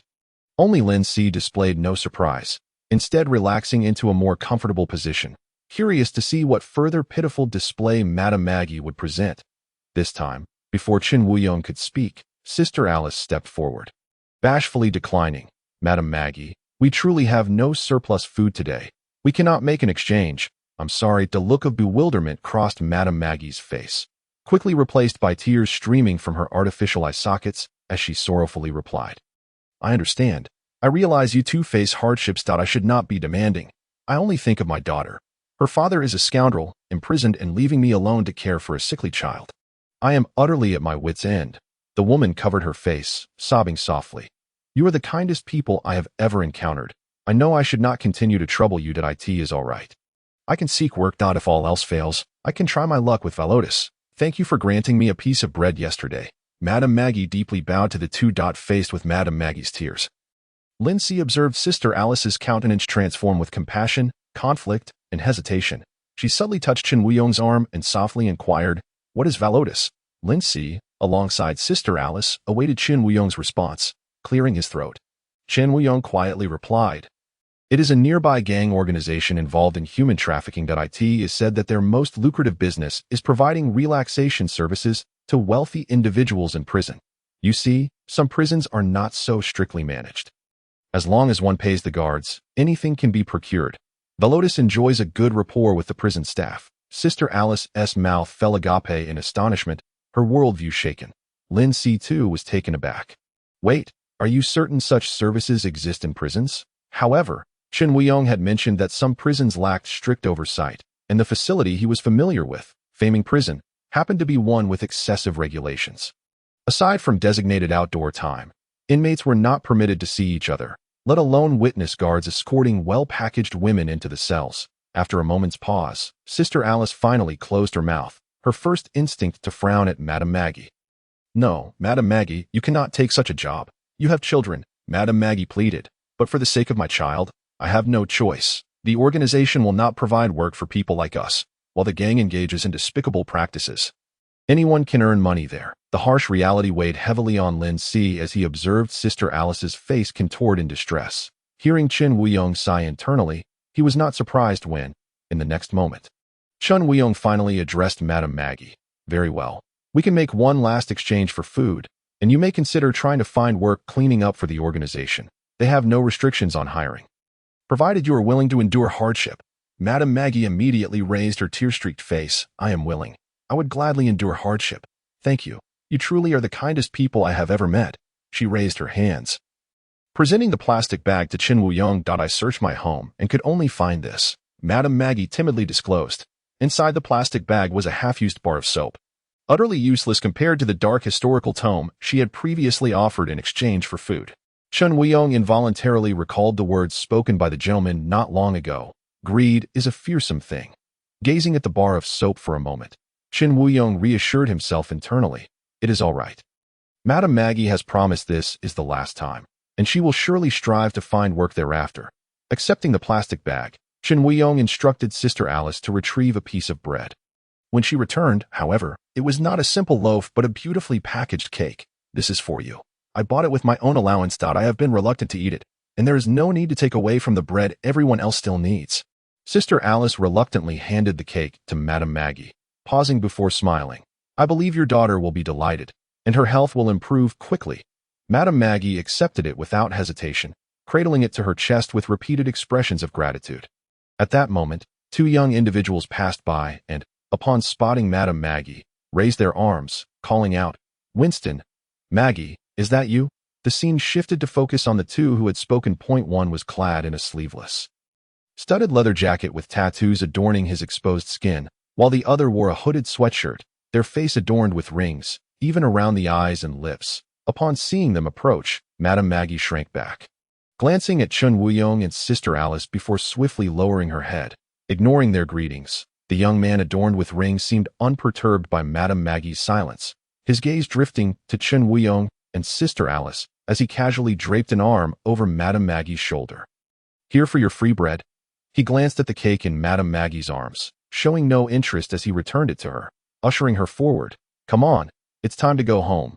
We have matters to discuss." Madame Maggie remained silent, her shoulders hunched. The young man in the sleeveless leather jacket walked backward, placing his hand on his chest, the hem of his jacket lifting to reveal a gun at his waist. Cheerfully addressing Qin Wuyong, "Mutual assistance, blessings of the Prophet. Farewell, Father." Qin Wuyong raised his hand to his chest in acknowledgement. "Blessings of the Prophet." The young man spun around, hands in his pockets, and rejoined his companion and Madame Maggie, who had already moved some distance away. Once the trio was out of sight, Sister Alice couldn't contain her curiosity any longer. "Father, do you know them?" Qin Wuyong shook his head. "I do not, but I recognize them as members of Velotis." The floral tattoo on his arm signifies their gang. Every gang worldwide tends to design a unique insignia. Sister Alice did not mask her astonishment and curiosity. "Velotis? I hope Madame Maggie is not in danger." "That seems unlikely. They appear to be well acquainted." Madame Maggie's demeanor did not suggest fear. Qin Wuyong speculated with uncertainty. Sister Alice sighed. "Madame Maggie is truly pitiable. I wonder if she has been extorted for protection fees all along." Chapter 20. The marigold flower sister Alice then turned her thoughts to the issues plaguing their own church. I have heard that all gangs employ protection fees. Have we ever been subjected to such extortion? Sister Alice inquired. No. Chen Wuyong affirmed. We have not encountered such a situation. We are a mutual aid society. They would not impose fees on the church. Not everyone is fond of the organization, but believers can be found everywhere. After addressing Alice's concerns, Chen Wuyong reminded her to distribute flyers while turning to enter the building, simultaneously internally urging, Gentlemen, are you still with us? Do not worry. I assured you we have ample time. Lin Si replied with a smile. He had indeed remained present, unexpectedly gathering useful information for himself. It would be even better if Chen Wuyong could provide him with a detailed view of this prison city and indicate the location of Faming Prison. I sincerely apologize. I never anticipated that so many matters would consume my time today. Chen Wuyong earnestly expressed his regrets as he hastily traversed the corridor, first returning to the lounge to retrieve the guide to cultivating otherworldly plants. Before heading to the confessional, upon closing the door, he finally settled into the chair, allowing a sigh of relief to escape him. All was ready now.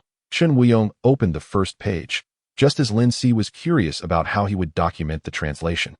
He observed Chen Wuyong remove the electronic wristwatch from his arm, illuminating the screen to project its display. The watch projected a translucent interface showcasing various functions: calls, web browsing, accounts, shopping, mutual aid accounts, and exclusive purchases from the Shengmin Group.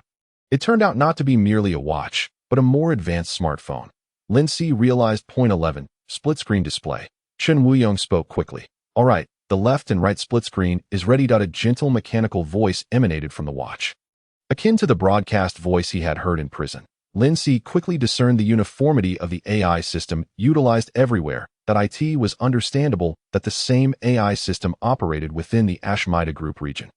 Lin Si observed the projected screen, divided into two equal segments. The left screen displayed the illustrated guide to otherworldly creatures saved in his documents, while the right screen showcased the translation of the guide to cultivating otherworldly plants. The content on both screens was swiftly projected. On the left, vibrant photographs of plants contrasted with hand-drawn sketches captured from the book, while the right displayed a blank document yet to be filled. The AI within the watch continued to inquire in a soothing mechanical voice. You seem to require text input. Shall I enable voice-to-text input for you? Chen Wuyong replied with a resigned smile. Of course not. I will input it manually. He ought to remain in the confessional for a full 2 hours, and although he frequently indulged in idleness, he did not wish for it to appear too blatant. All right, a keyboard has been provided for you. As the mechanical voice concluded, the watch projected a transparent keyboard before Chen Wuyong, perfectly suited for typing. Observing the entire process, Lin Si could not help but feel envious of this electronic watch. It was not merely the plethora of high-tech features surpassing any phone he had encountered, but rather because it was the finest tool for acquiring information about the world. Speaking of which, my awakening ability allows me to interchange items. If I were to utilize an item in this space to replace the item in Chen Wuyong's space, such as this electronic watch, would it be successful? However, I currently possess nothing suitable for exchange, unless I were to remove my clothing. Next time before bed, I must attempt to materialize an item or bring something from the cell and then see if I can exchange it. Lin Si resolved internally. Sir, can you see the content on the screen clearly? Chen Wuyong, uncertain of the form in which this mysterious gentleman existed, cautiously inquired. I can see that the comparative images you have created are quite meticulous. Lin Si complimented. The first photograph corresponds to the first type of otherworldly plant on the first page of the book. The hand-drawn illustration is overly simplistic, merely outlining the elongated leaves, straight stem, and clustered flowers. In the modern photograph, the leaves and stem appear unchanged, but the flowers have blossomed into 2 tiers, with a slender, shorter stem emerging from the center of one flower, atop which another cluster blooms. A bluish purple, both eerie and beautiful. Lin Si gazed at the page, translating the simplified Chinese he had used throughout his life into the language of the present world. The Maid butterfly velvet flower, now designated as B1823. From the illustrated guide, it was evident that modern plants bore no particular names, only numerical designations.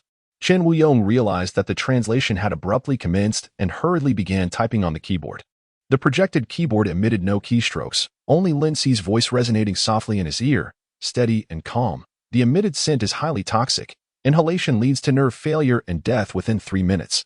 All parts except the petals contain neurotoxins. The petals are edible, inducing a brief state of neural exhilaration, with effects varying by quantity consumed. individual constitution, and mental fortitude, possessing addictive properties.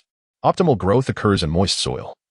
Favoring warm climates. Protective masks and gloves are required for cultivation, necessitating copious daily watering to maintain soil moisture, thriving in sunlight, and must not be planted alongside the white porcelain tree. Note: second type on page 5. As it will wither and die. A safe distance of over 10 meters must be maintained between the cultivation area and human habitation. Such detailed descriptions suggest that each precautionary note is undoubtedly linked to a life lost, which explains the author's special gratitude on the title page to the awakened individuals who contributed. Those involved in the experiments must possess some means of self-preservation or expedite the process compared to ordinary individuals. My understanding of the awakened is still too limited. I can only rely on conjecture. As Chen Wuyong typed furiously. Lin Si thoughtfully slowed his pace to ensure Chen Wuyong could keep up and would not require him to repeat anything. Even while typing, Chen Wuyong appeared exhilarated, his eyes gleaming with excitement. Each time Lin Si translated a sentence, Chen Wuyong's heart echoed with an exclamation of delight. So that's how it is, they all have names. The Mide Butterfly Velvet Flower. What a lovely name. Far more pleasant than B. 1823. Neurotoxin. Yet it can also stimulate neural excitement, indicating that the Mide Butterfly Velvet Flower produces neural factors, benefiting and harming humans alike. How reasonable. The cultivation guide is so thorough. This embodies the wisdom and exploratory spirit of the ancients. How fortunate I am to have encountered you, sir. Otherwise, no one would ever have access to the ancient wisdom. Could it be that I am destined to use the wisdom of the ancients to save the world under your guidance? Is this my extraordinary adventure? Lin Si. Chapter 21. The Puppet Excellent. The male protagonist has rationalized the emergence and purpose of the Golden Hand through automatic conjecture. Overcome with excitement, Chen Wuyong temporarily forgot that his thoughts could be heard. He pretended not to notice the priest's sudden outburst of whimsical musings. The translation work continued for 2 hours. Although it was a guidebook, each otherworldly plant mentioned was one he had never encountered before, making the translation process thoroughly engaging. When Chen Wuyong's time in the confessional concluded, Lin Si was finally able to withdraw from the enchanting realm of extraordinary plants, realizing that the temples at his temples had begun to throb slightly, and the fog in the space had begun to dissipate. The energy required for spatial connection was waning. However, compared to the last occasion, the duration of this connection was extended. Lin Si snapped back to reality and spoke. Let us conclude today's translation here. Chen Wuyong immediately rose respectfully, placing a hand on his chest and bowing toward the empty space before him. Very well, you have truly been a great help. By the way, Chen Wuyong shifted the topic. Sir, I have been considering that once this translation is published, it will require authorship. As you are the true translator, I merely serve as the writer documenting it. When the time comes, I would like to place you as the first author. What name may I use for you? What I mean is, how should I address you for the authorship? Chen Wuyong added in his mind. I have always felt it lacking in respect not to have a formal title for you. As for the authorship, feel free to arrange it as you see fit. Lin Si truly did not care about being the first author. It had never crossed his mind. However, he indeed needed a formal title. Otherwise, when he connected with a new protagonist in the future, would he introduce himself by saying, "Just call me Grandpa"? After a moment of contemplation, an image of the stuffed doll in the cell inexplicably floated into his mind. It was one of the first items he encountered upon crossing over, and it was through the doll that he validated his awakening ability. Lin Si softened his voice and replied, "Puppet."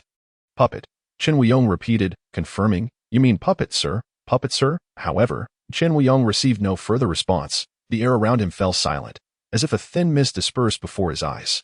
Lin Si opened his eyes to find only the cold blue light emitted by the digital tag 000041 in the darkness.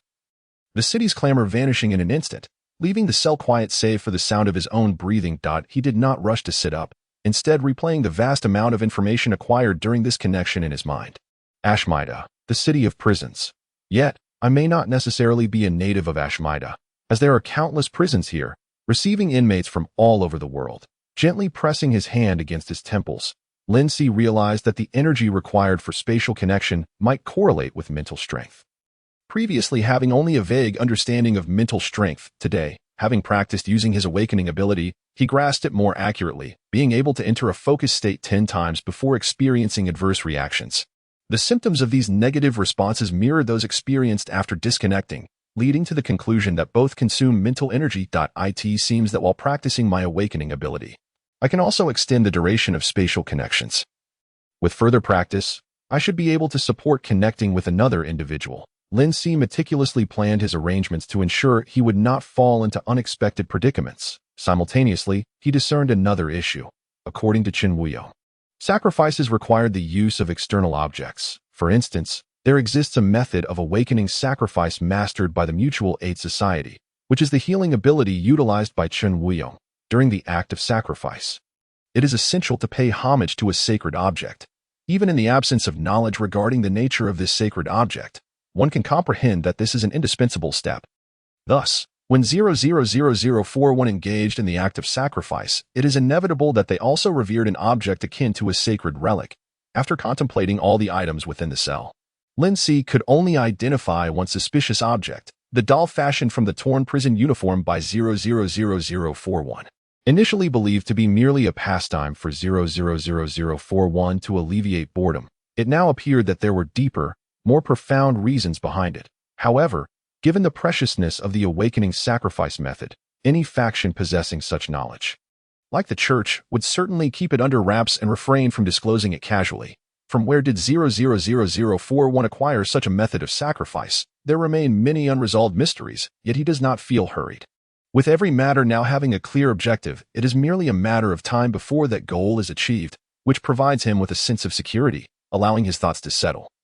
He begins to cultivate a sense of drowsiness. Although his energy is not depleted while in the dream space, and his body rests, he has expended considerable mental energy today, necessitating genuine rest for his nerves. Everything must await his awakening from slumber. In the Ashmedai group, District 11, in the confessional. Qin Wuyong stood in silence for a considerable time, raising his hand to wave before him, mumbling, "The mist I just witnessed must not have been a figment of my imagination." Truly, the puppet master is remarkable. His gaze descended, landing on the now overflowing document titled Guide to Cultivating Alien Flora, and he could not help but exclaim once more, "How extraordinary!" Over the next 6 days. Although Lin Si remained confined to his cell, each day was filled with unusual productivity that on the first day, upon awakening, Lin Si consumed a nutrient solution and repeatedly practiced utilizing his awakening ability. Discovering that any object in his possession could be used for exchange, after attempting to exchange an item set aside, he succeeded, albeit at a greater cost and requiring a longer period of concentration. However, he found that practice could enhance his proficiency. Once the throbbing pain in his temples commenced, he ceased his exercises and began reading the journey of the Savior. Having finished the tale of the impending flood foretold by the Savior, which rescued a self-sufficient community in the wasteland and earned him the title of prophet, he prepared to lead the survivors in search of a new home, a essay classic of the Mutual Aid Society. The journey of the Savior resembled a novel, replete with elements of face-slapping and pretentiousness, undoubtedly embellished by later generations. Nevertheless, reading the classics proved beneficial, as it elucidated why the followers of the Mutual Aid Society referred to the Savior as a prophet. Before retiring for the night, he attempted to bring an object into the dream space but failed, as did his efforts to visualize an item. He assisted Qin Wuyong with translation, and Lady Margie still shamelessly appeared, trading one of Qin Wuyong's loaves of bread for an old piece of clothing. The second, third, and fourth days unfolded with the same routine. Even the appearances of Lady Margie had become a regular occurrence. Chapter 22. Life in prison. It was not until the 5th day that any changes emerged. Firstly, his awakening ability had progressed. When using items on his person for exchange, he could now accomplish it with a mere thought, achieving rapid success that was nearly undetectable. The time required for exchanging items nearby had also diminished, from 3 seconds to 1. The frequency of his ability usage had increased to 12 times. And the post-exertion pain in his head had been alleviated to some extent. Everything was progressing favorably.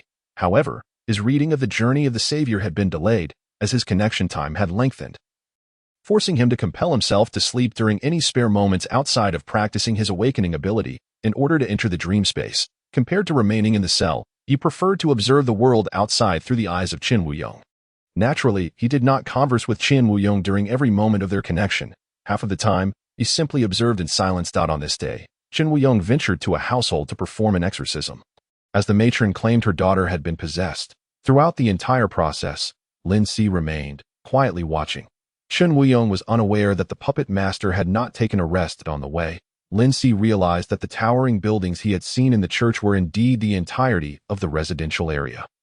Passing through a street, he unexpectedly glimpsed two massive prisons. As he walked by the back entrance of one prison, he noticed it was crowded with small vendors and several young individuals adorned with the flower tattoos associated with the Varotis gang, whom Chen Wuyong had mentioned, were conversing with a guard, all of them smoking together in a congenial manner.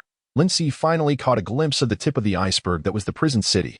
Regrettably, neither of the prisons was the faming C prison in which he resided. Simultaneously, he observed supercars zooming overhead, with holographic projections serving as advertisements and robots soliciting customers on the streets. The rain continued to fall incessantly, and the sky remained perpetually overcast. As for the household where Chen Wuyong had performed the exorcism, he ultimately diagnosed the situation as mechanical psychosis. He explained to the matron that this was due to the child having a congenital illness, and the family had replaced her spine with a mechanical one that exceeded the limits her young body could endure, resulting in mechanical psychosis, a condition that could manifest in individuals who had undergone extensive mechanical limb replacements.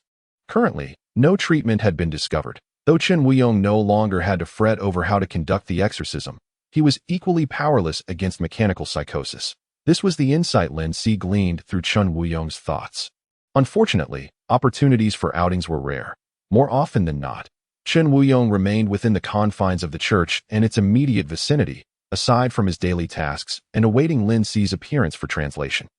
Additionally, Chen Wuyong began to study the texts of the dark historical periods against his translations. Progress was slow, as the two completely different writing systems rendered him incapable of comprehending the structure of the square characters. Moreover, he was not translating word for word, so Chen Wuyong could not truly learn. He was merely satisfying his curiosity. By the sixth day, a delightful event occurred. He successfully brought the journey of the Savior into the dream space. Initially, Lindsay had been reading the journey of the Savior to help him fall asleep, and he was unaware of when he had drifted off.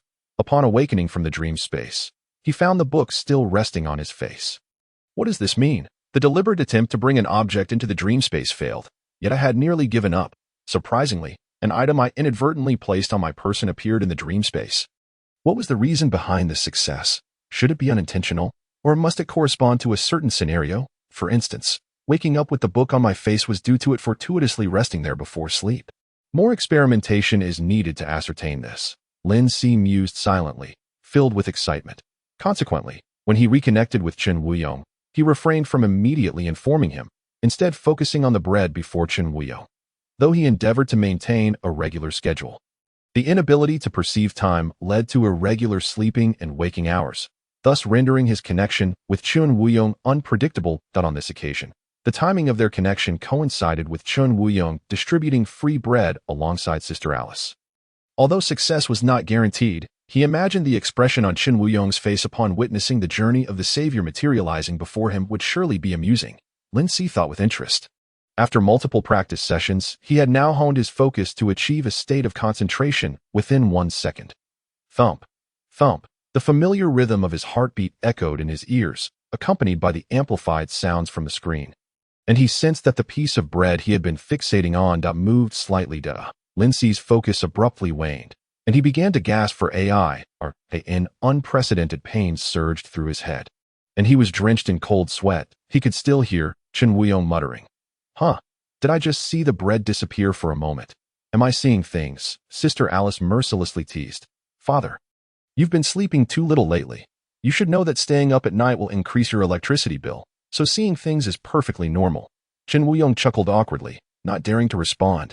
Lindsay, too, chuckled, though his laughter was one of joy. Although it lasted only a second, he felt the exchange could indeed occur. The failure stemmed from his powers being insufficient to sustain it, resulting in an instantaneous depletion that led to unprecedented pain. He quickly deduced the cause and effect.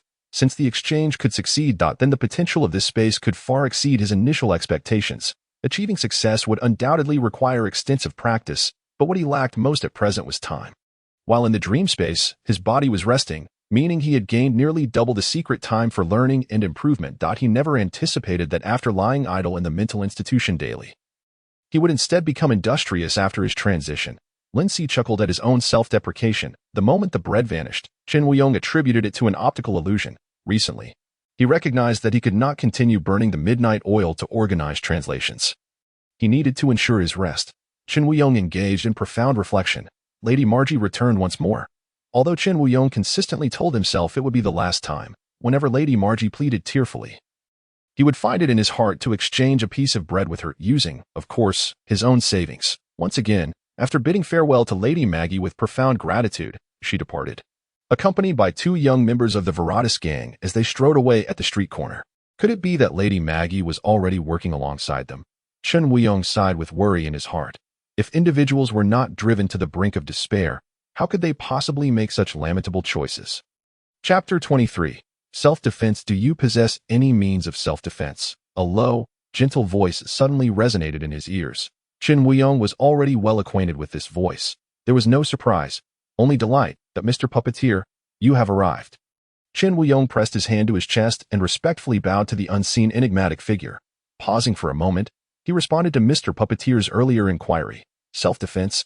Are you referring to sealing objects? Sealing objects? What are sealing objects? If you prefer to understand it that way, it is acceptable. Lin Si had now mastered the art of employing silence in place of responses. Qin Wuyong, as expected, began to articulate his thoughts. You may be unaware, but sealing objects are exceedingly rare items for the current awakened. The awakened themselves are scarce, and sealing objects are even more so. Only individuals from the main church within our mutual aid association are eligible to apply for their use. As for us in the branch church, unless in particularly urgent circumstances, we cannot apply for sealing objects. Even if we were to obtain them, they would be brought by those from the main church, utilized, and then returned.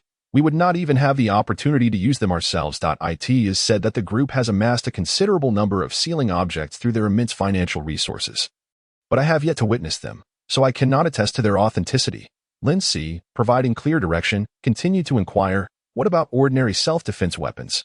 Qin Wuyong was taken aback. None doubt we spend our days within the church. Surrounded by believers, there is no need for weapons. Furthermore, we are equipped with the group's alarm system, which automatically alerts us in the event of an intrusion. Although the Group's Joint Defense Department requires a fee for dispatching personnel, it should suffice. Dispatching requires a fee. Truly a testament to a world that has fully privatized assets, Lin Si remarked with a knowing tone. Regardless of the circumstances, measures of precaution are always necessary. Having observed Lady Maggie drawing nearer to the Veratus members and frequently appearing around the church, Lin Si felt compelled to caution Qin Wuyong. Was it truly necessary for Veratus members to seek Lady Maggie at the church each time? His perception of malice was keen. When abnormal occurrences transpired repeatedly, they often concealed a grand conspiracy. Qin Wuyong's inherent kindness was precisely what Lin Si required. Those with a lowered guard could be more easily manipulated. Yet he wished for Qin Wuyong's goodness not to be exploited by others. That it was not feasible for him to explain every detail of Qin Wuyong's intuitions and speculations. Issuing direct instructions was the appropriate course of action for a benevolent and wise elder. Your surroundings are not safe, he succinctly added as a reminder. The screen trembled slightly, a reaction to Qin Wuyong being startled by Mr. Puppeteer's sudden conclusion. Subsequently, the screen swayed back and forth, revealing no anomalies. Leaving Qin Wuyong both perplexed and anxious, various thoughts surged through his mind, and he realized that Mr. Puppeteer appeared unwilling to offer further explanations, compelling him to temporarily suppress his wandering thoughts without rudely pressing for answers. I understand, Qin Wuyong replied pensively. He then resumed his translation work as usual. After completing the comparative diagram translations assigned to him, Lin Si voluntarily concluded their connection for the day. Let this suffice for today. Tomorrow is the day of release, the family day, and I shall meet the family of 000041. What concerns me more is the small group mentioned by the limping old man, where the large-headed lewd is situated. Retaliation and establishing authority are possible, and trouble is inevitable. Of course, I originally hoped for an opportunity to assert my own authority that I do not wish to engage in gang activities within the prison. I merely seek a more stable life, to study the Savior's journey, practice my awakening abilities, and, by the next prayer day, gain the recognition of Father Lickik, recounting the tale of my unexpected awakening, and then smoothly depart from the prison. No one desires to remain imprisoned, especially when the means of escape lie before them. Hence, I must prepare for tomorrow, with the foremost priority being to conserve my mental energy during the connection. I will continue to complete the latter part of the comparative diagrams. Qin Wuyong bowed, expressing his gratitude. After waiting for a moment without receiving a response, he understood that Mr. Puppeteer had already departed. Gazing at the now-filled document titled Guide to Cultivating Alien Flora Translations, an overwhelming sense of satisfaction surged within him. This will undoubtedly save many lives, especially in the wasteland. How fortunate it is to have encountered Mr. Puppeteer. Chen Wuyong could not help but recall the reminder Mr. Puppeteer had given him a few hours prior. Is there truly danger surrounding me? His brow furrowed. A rare occurrence. Soft, warm yellow light enveloped him. Alice had decided to once again reduce everyone's daily expenses, as the electricity bill paid to the group was exorbitant, resulting in most lighting being replaced with candles. The candlelight, though dim, provided sufficient warmth. Alice had already retreated to her room to rest, while the bishop looked after the children in the backyard, likely recounting a few tired old tales. All signs failed to indicate any imminent peril. Although the church was a sanctuary blessed by the prophet, Chen Wuyong pondered secretly. Yet Mr. Puppeteer had specifically cautioned him about this. Chen Wuyong nodded to himself, concluding that he ought to make a trip to the black market. To take precautions against unforeseen circumstances, he glanced at his personal account balance. His heart silently bled. Lin Si slept soundly. He was awakened by the sound of footsteps outside. The sound of hard-soled boots striking the metallic floor was one that only prison guards would make in this facility. Indeed, my sense of time is muddled. I have only just woken as family day is about to commence. Lin Si rubbed his stiff neck and sat up. Once I make contact with smugglers, I must immediately acquire a pillow for myself, he resolved silently. After consuming a vial of nutrient solution, the cell door swung open, without the need for the robust guard to call out names. Lin Si instinctively positioned himself in line behind the imposing guard. The guard paused momentarily before proceeding to call out the names. 00041. He tapped the translucent panel before heading towards the adjacent cell. Throughout the journey, Lin Si observed the guard, or more precisely, the items on the guard's person. Aside from the panel in hand, there seemed to be nothing else. The entire prison was controlled by technological intelligence. So there would be no keys to the cells with the guards. All control resided within the panel the guard held. If one were to secretly swap the guard's panel, it would undoubtedly trigger a massive internal search throughout the prison. Lin Si thought idly, without any genuine intention of undertaking such a risky endeavor. Chapter 24. Unseen, be cautious today. A low voice of warning resonated behind him, snapping Lin Si back to reality. He turned to see the limping old man standing behind him. They had now entered the familiar hall, where the queue dispersed, and everyone relaxed to chat and find their seats. The limping old man stood right behind him, the wrinkles on his face deepening with seriousness. Fearing that Lin Si had not heard him, he repeated, "Be careful. Lude's group will undoubtedly make a move today." With that, the limping old man nodded slightly, leaning on his cane as he passed by Lin Si. "Thank you," Lin Si began, but the words were swallowed in silence, observing the limping old man settling at the nearest long table. Just as he took a step forward, someone quickly approached from behind and collided with his shoulder, causing him to stumble slightly. He halted and turned his head. Meeting the provocative gaze of a nearby individual, he recognized them as one of Lude's constant companions. Lin Si raised an eyebrow, identifying the person. Tall and sturdy, likely in their early 20s, the man bore a large patch of exposed skin on his forehead, revealing a dark red scab, and flashed a malicious grin that revealed a mouthful of decayed teeth. Lin Si also caught sight of Lude, who, standing behind the man with rotten teeth, immediately shrank his shoulders and lowered his head upon meeting Lin Si's gaze. The man with rotten teeth placed a hand on Lude's shoulder, propelling him forward while simultaneously glancing back at Lin Si, raising his other hand to display his index and middle fingers, pointing at his own eyes, then at Lin Si. Lin Si watched them as they made their way to a central long table. The group seated in the middle was exceptionally conspicuous, not due to their diverse and striking appearances, but rather because they were huddled together, their camaraderie causing those around them to discreetly distance themselves. Lude and his two companions approached that group, exchanged a few words, and then the tattooed man sitting at the center raised a hand to pat Lude's face before casting his gaze in Lin Si's direction. Others also turned to look at him. It appeared this was the small faction to which Lude belonged. Lin Si harbored no thoughts of underestimating them. Although he was now unawakened, the sheer number of his adversaries overwhelmingly surpassed him. Without betraying any emotion, he averted his gaze and proceeded toward the nearest long table. The prison guards were all around, at most giving me a few subtle obstacles, but they dared not make any significant moves. I needed to avoid being alone as much as possible, especially when out of the guard's sight.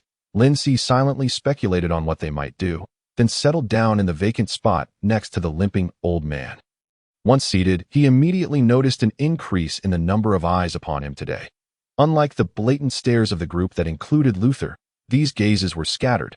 Now and then, someone at a long table would glance his way, only to quickly avert their eyes. Some even exchanged whispered remarks after casting a glance, while their companions discreetly scrutinized him. Was it now that the entire prison was abuzz with the rumor of a nameless underling having provoked someone he ought not to have? Lindsay gained further insight into the influence of this small faction. Most of them were members of the Raiders. The limping old man suddenly spoke. They referred to the group, now laughing and chatting. Who had ceased looking at Lindsay? Raiders? Lindsay inquired. The old man paused, finally lifting his gaze to meet Lindsay's. Aren't you from the Ishmael group's territory? Lindsay chose a clever response. What do you think? I don't even know which group's territory I originally belonged to. I haven't even fully grasped the 7 major groups. But isn't it true that all the inmates in Ishmael's prisons come from all over the world? Lindsay maintained his smile. The old man nodded thoughtfully and shifted his gaze. True, I made an assumption too quickly. The Raiders were a local gang of Ishmael, populated entirely by warlike thugs. They operated on Ishmael's highways, plundering supply lines and raiding small factories. This was a blatant assault on the group's territory. Lindsay silently marveled. The old man caressed his plastic cane and continued. The underclass has formed various gangs. Only the underclass resides in the prison, which has led to the emergence of gang power. The Raiders, being confined together, naturally congregate. They damage the group's interests, each serving sentences of nearly 60 to 70 years. For them, it's almost indistinguishable from a life sentence. However, they have leverage. Although the group despises them, they also wish to recoup their losses through them or have them raid other group supply lines. Thus, if they can successfully complete a beneficial exchange, they can secure early release. Violent thugs, desperate rogues, who wield power both inside and outside of prison, potentially able to be released at any moment, pose a significant concern. No one wishes to provoke such a group. Compared to the term gang, it seems that criminal organization better suits these underclass forces pervading contemporary society. Lindsay pondered, understanding why he was receiving such scrutinizing glances from all sides. He was alone, previously displaying signs of vulnerability from being bullied. Now, suddenly taking action against the Raiders, everyone must certainly be wondering, are you out of your mind? It was indeed a tricky situation. However, knowing they all hailed from the same gang gave him a heightened sense of their potential actions. If they were merely a makeshift group formed after entering prison, it would be a flimsy coalition, lacking tight connections. Yet, a group originating from the Raiders would inherently possess closer ties, resulting in more coordinated actions. As for terms like violent thugs and desperate rogues, they were hardly enough to intimidate him. He had previously encountered some unconvictable mentally ill murderers in the psychiatric hospital. Lindsay nodded in understanding, then curiously inquired, what might they do to me? The limping old man evidently had more insight into them than Lindsay did. And having spent a long time in prison, he must have witnessed their methods a few times, right? The old man paused, stroking his cane. Murder. The old man unhesitatingly uttered the 2 words, raising his gaze.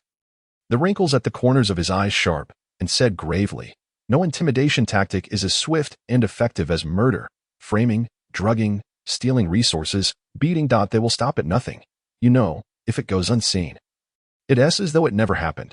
Chapter 25, Family Visitation Day. The phrase if it goes unseen, it's as though it never happened seemed to be the survival truth within the prison. Moreover, he had recently employed this truth successfully, deepening his understanding. Lindsay adjusted his posture slightly and said earnestly, it seems I need to be even more cautious. The limping old man studied him for a moment longer, letting out an ambiguous grunt through his nostrils, then returned his gaze to silence. The silence did not last long, as it was broken by the melodious tune of the broadcast. The hall gradually quieted down. Today, the broadcast music was somewhat cheerful, seemingly in tune with the day's theme. Those away from home would miss their families. Children unable to return would long for their parents. Those seeking redemption needed a warm harbor. Welcome to Family Visitation Day. The mechanical female voice pleasantly announced the opening statement. The guards remained stationed along the walls. Ding. One electronic door after another swung open, with guards standing on either side of each door. Compared to the previous prayer day, the guards appeared more on edge. Furthermore, unlike prayer day, once the doors opened, not a single family member stepped out. The broadcast continued. Inmates whose names are called may enter the corresponding rooms to meet with their visiting family members. The visitation will not exceed 15 minutes. During the meeting, inmates cannot make direct contact with their family members but may receive pre-approved items. For privacy protection, the entire process will be recorded and guards will not be present. Please enjoy your warm moments with your family. Privacy protection and the entire process recorded. What a customized notion of privacy protection. Lindsay internally scoffed. After the broadcast concluded, the lead guards moved to a series of long tables and began calling names. 002814, A 1.0000019, A 2.0000471, B. For .18 inmates were called in total, and those whose numbers were called stood up. Proceeding towards their designated rooms, .6 doors were opened in total, allowing 3 inmates to enter a single room at once. One of the rooms was the very one Lindsay had noted during prayer day, used by the mutual aid group to initiate new members. Each room was modified according to a different theme. Lindsay observed discreetly. After the 18 inmates entered the rooms, the guards no longer lingered at the tables but retreated back to the walls. The remaining inmates returned to a relaxed atmosphere. Laughter and chatter gradually filling the hall. During this time, someone exited early, taking nothing with him, and sat down in an empty seat. This was someone with a weak bond to their family. Lindsay quickly concluded. Waiting was tedious. The inmates were chatting to pass the time, but the limping old man beside him evidently had no interest in conversing. He would occasionally keep an eye on the movements of the raiders. One of them had been called to the room for a meeting, while the others sat together, chatting and smoking, completely ignored by the guards. Throughout family visitation day, the most opportune moments for them to strike against him would be during the wait for the meeting, while queuing for emotional stabilizers, and when he was alone, such as when the hulking Luther requested to use the restroom. As for the visitation itself, if anyone among them was assigned to the same room as him, it could present an opportunity, but without knowing what the interior of the room was like, he couldn't jump to conclusions. However, they currently showed no signs of action. Were they simply waiting for the visitation day to conclude before receiving their emotional stabilizers? What would they do? Passive waiting didn't feel too reassuring. Lindsay stuffed his hands into his pockets, feeling the empty tube of the nutritional liquid he had consumed. He had kept the empty tubes of nutritional liquid he had finished drinking that week with him. If necessary, he needed to be prepared with items for exchange. These tubes were not made of glass, but rather a material akin to glass, unbreakable, more like plastic. It seemed to be a safety measure to prevent inmates from using broken shards to harm others. After all, the nutritional liquid was marked as a special supply from Fumingsi prison. Lindsay rotated the empty tube in his hands, maintaining a calm mindset. Bang, bang, bang, bang. A sharp sound suddenly erupted from one of the rooms, and the lights above flickered to red. The entire hall fell silent, all eyes turning towards the source. 2 guards walked into the room, and the door closed behind them, obscuring any view of what transpired inside. Had that just been gunfire? Lindsay belatedly realized. All his impressions of gunfire stemmed from films and games. Hearing it firsthand, coupled with the distinct sound differing from what he had imagined, left him momentarily stunned. How could there be gunfire in a room? Lindsay furrowed his brow. It wasn't long before the door reopened. 2 guards emerged, one dragging a bloodied figure across the floor, while the other escorted someone else out. The person being dragged was soaked in blood, his face battered beyond recognition, blood oozing from multiple wounds, all the way through his prison garb. He was the inmate who had gone into the room for a family meeting. And the victim of the gunfire, with 4 bullet holes marring his face. The person being escorted was a young man with a mohawk, blood spattered on his face, his gaze dark and menacing. While the guard holding him had a small silver handgun in his hand. 4 individuals approached the entrance, their whispers reverberating through the lobby. Is he dead? Certainly dead. Was he silenced by a hired killer? Most likely, though I don't recognize him. I do know him. He was the one who broke in. I wonder if he knew some secret that made others fear his loose tongue. That gun was quite formidable. It seemed to unleash a savage force, utterly mangling his face. It must have been modified. Brother, I know a guy who sells modified firearms. Interested after we step outside? Just contact me. After a brief discussion, the conversation swiftly shifted away from the recent shooting incident, seemingly reduced to an inconsequential interlude. Lindsay continued to observe as 2 prison guards escorted the body and the individual involved through the door designated for receiving stabilizers before finally averting his gaze. A guard was tasked with cleaning the bloodstains on the floor, and soon after, the room was tidied up. Before long, the meeting time concluded, and the remaining inmates emerged from the room, initiating another round of roll call. He was not among the second batch of names called, but the limping elderly man beside him was summoned. As Lindsay watched the elderly man shuffle into the room, he was taken aback to see him re-emerge in less than half a minute. Once the elderly man returned to his side, Lindsay could not help but inquire, "So soon?" The elderly man set his cane aside, supporting himself with his hands as he settled into his chair. Responding with a hint of nonchalance, a distant relative I could barely remember dropped by. "Wouldn't you want to chat a bit more?" Lindsay asked, intrigued. The last emotionally detached inmate he had encountered had at least lingered for a few minutes. As the opportunity to glean the outside world as circumstances was precious, those who had lived in society had their attachments, be it to people, money, or potential ways to lessen their sentences. Upon entering, she immediately asked me where I had hidden my money.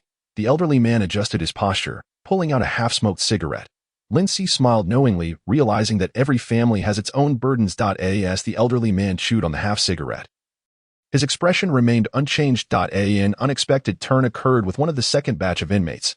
Guards suddenly stormed into the room, dragging a particular inmate out, a small handgun now in the guard's possession. It turned out that a relative had clandestinely smuggled a firearm to the inmate during the visitation. The so-called privacy protection mentioned over the loudspeaker merely served to momentarily keep guards out of the room. They were always acutely aware of what transpired within. No wonder the guards appeared so vigilant. Incidents like this were alarmingly frequent. However, for Lindsay, it was a boon. The internal conditions of the room were under constant surveillance, rendering the likelihood of an assailant orchestrating an attack against him minimal. Unless they had lost their minds and were willing to pay any price to teach him a lesson, Lindsay observed quietly. By the time the third batch of names was called, he finally heard his own number, 000041, A, 3.018273, B, 1. Lindsay stood up. Noticing the gaze of the assailants fixated upon him, he refrained from looking back, straightened his attire, and stepped away from the bench. Chapter 26. Unspoken words. Each room bore a corresponding number. Lindsay entered A3 alongside two other inmates. Neither of them were seated at the same table as the assailants. Apart from stealing a few glances in his direction, they exhibited no unusual behavior. At least, during the visitation period, the possibility of them making a move against him was completely nullified. Lindsay surveyed the room's interior. Upon entry, it resembled a cell in size. To the front, left, and right, there were 3 doors, all currently ajar, revealing a simple table that divided the two sides, where individuals of both genders were seated across from each other, leaving the chairs on Lindsay's side vacant. The walls likely concealed cleverly designed doors. If the entrance through which they had come was the sole access point, it would be strange that no one in the lobby could see how others entered. Lindsay paused at the entrance, not rushing to step inside. Once the other 2 inmates had entered the front and right rooms respectively and closed the doors behind them, he smiled and entered the left room. Bereft of the original memories associated with 000041, he was left to rely on this method to ascertain which room housed his relatives. Inside the room sat a man and a woman, both in their 30s or 40s, dressed neatly yet unable to hide the signs of age. The woman had black hair and eyes, notably uncolored and devoid of eccentric attire, sitting gracefully with her hands resting on her knees. The man lounged with his legs crossed, his features striking but pallid, with dark circles under his eyes and tattoos adorning his bare arms, impatiently surveying the surroundings. When he noticed Lindsay's entrance, he briefly focused his gaze on him for several seconds before looking away with a disdainful curl of his lip. Once the door was closed, Lindsay took a seat. He scanned the faces of the 2, his gaze lingering equally on both. Who were these individuals? Lindsay realized that his mind yielded no signs of recognition. As they remained silent, he contemplated opening the dialogue. "How have you both been?" Small talk was undoubtedly a safe choice. The man began to fidget, remaining mute. The black-haired woman, however, scrutinized him thoroughly before slightly curling her lips in what seemed an attempt at a smile, though it appeared too rigid, leading her to abandon it in favor of a neutral expression. "We're all right. All is well," she replied. After a brief pause, she countered, "And you? I've heard that prison life isn't exactly pleasant." "Not bad. I haven't encountered any significant troubles." Lindsay responded with the same trivialities. After the exchange of pleasantries, silence enveloped the room, as if neither party could conjure further words. By the way, the black-haired woman finally broke the silence, suddenly recalling something as she lifted a fabric bag from beside her foot and placed it on the table, speaking softly. "We brought you some things. Though you might not find them useful but we hope you can make the best of it here." "More items?" Lindsay thought, realizing they could not be mere distant relatives. His smile turned more genuine. And just as he intended to express his gratitude, he heard the man beside him scoff. Looking over, he saw the man gazing at the empty white wall, scoffing once more before falling silent, a sneer lingering at the corner of his mouth. There were no others present. The man's derision could only be directed at him. Lindsay contemplated this silently. "Don't take it to heart." The woman suddenly interjected, attempting to comfort him. Your father is just like that. You know him. No need to mind his words. Lin Si was taken aback. So this was his father. And his mother? He scrutinized the woman before him anew. Recognizing similarities in her black hair and dark eyes, it seemed that 0041's family ties were not particularly strong. His smile waned slightly. He held little interest in familial relations and was more concerned with the contents of the bag. The bag was pure white, simply emblazoned with the Ishmael Group logo featuring hands cradling blooming flowers. The prison regulations forbade relatives from using their own bags or containers. Everything brought in had surely been inspected. He wondered how those previous individuals had managed to conceal a handgun within. Let me show you what I brought. Noticing Lindsay's gaze, the black-haired woman began to extract items from the bag one by one. These are 2 new prison uniforms. You can start wearing them now. I was unaware that prison uniforms had to be purchased separately, so I didn't prepare them in advance for you. Also, an air pillow. I only learned about the lack of basic amenities here when I received the notification for the family visitation that I had never heard of this prison before. It seems to have been newly constructed and maintains excellent secrecy. The vehicle we rode in had no visibility of the outside, and these are your daily necessities. The guards have checked them, and you can take them back to your cell. The black-haired woman continued chattering, quickly cluttering the table with an array of items. Chapter 27. Anticipating the unexpected, it turned out that it was not that nothing could be brought into the cell, but rather that he had made no preparations prior to entering prison, resulting in his barren cell. The black-haired woman had been considerate, gathering all the essentials she could think of, including the pillow he had mentally noted several times. After presenting all the items, she fell silent for a moment, seemingly at a loss for words. After a lengthy pause, she spoke again. I'm sorry, your father and I cannot do much more for you. We can only manage these small gestures. The man beside her scoffed once more. But this time, after laughing, he added mockingly, he should have died long ago. Merely having the chance to scrape by is merciful. What does it matter? He shrugged nonchalantly, adding, I want to be coming back next time. If you want to visit, do it on your own. The black-haired woman frowned and firmly called out, Ellen. The man shrugged indifferently but fell silent. The man's cold remarks did not dampen Lindsay's spirits. He was deep in thought. Noting the peculiarities in the man's words, he should have died could be perceived as one of the most venomous curses a father could utter about his son. Furthermore, before uttering merciful, the man had clearly swallowed back a name. What had transpired previously? As Lindsay pondered, he picked up the palm-sized, uninflated air pillow from the table and calmly addressed, It's quite all right. Mother, I'm glad you both came to see me and brought so many items. He gestured for the bag. The woman with raven hair was momentarily taken aback before pushing the bag towards him. Pursing her lips and hesitating to speak, You seem somewhat different from before. How was I before? Lindsay naturally countered while beginning to return the items to the bag. A silence stretched for several seconds. The woman leaned back gently against her chair and remarked, You seldom speak, and even when facing us, you appear timid. What she truly intended to convey was perhaps that he seemed feeble. Lindsay sighed and replied, People inevitably change. Especially in a place like this. He bore no recollection of 000041, and the changes in his character could not be concealed from those close to him. It was better to preemptively provide a suitable explanation for his transformations. Indeed, the woman with dark hair stiffly curled her lips into a slight smile, her dark eyes glistening with unshed tears. I know your current life must be quite challenging. He hastened his packing. Swiftly finishing the task, the woman remained silent, her eyes moist, while the man's leg shook increasingly faster, impatience etched on his face. Lindsay stood, bag in hand, and took the initiative to say, I believe it's about time. You should head back and rest. The woman wiped her eyes and nodded in silence.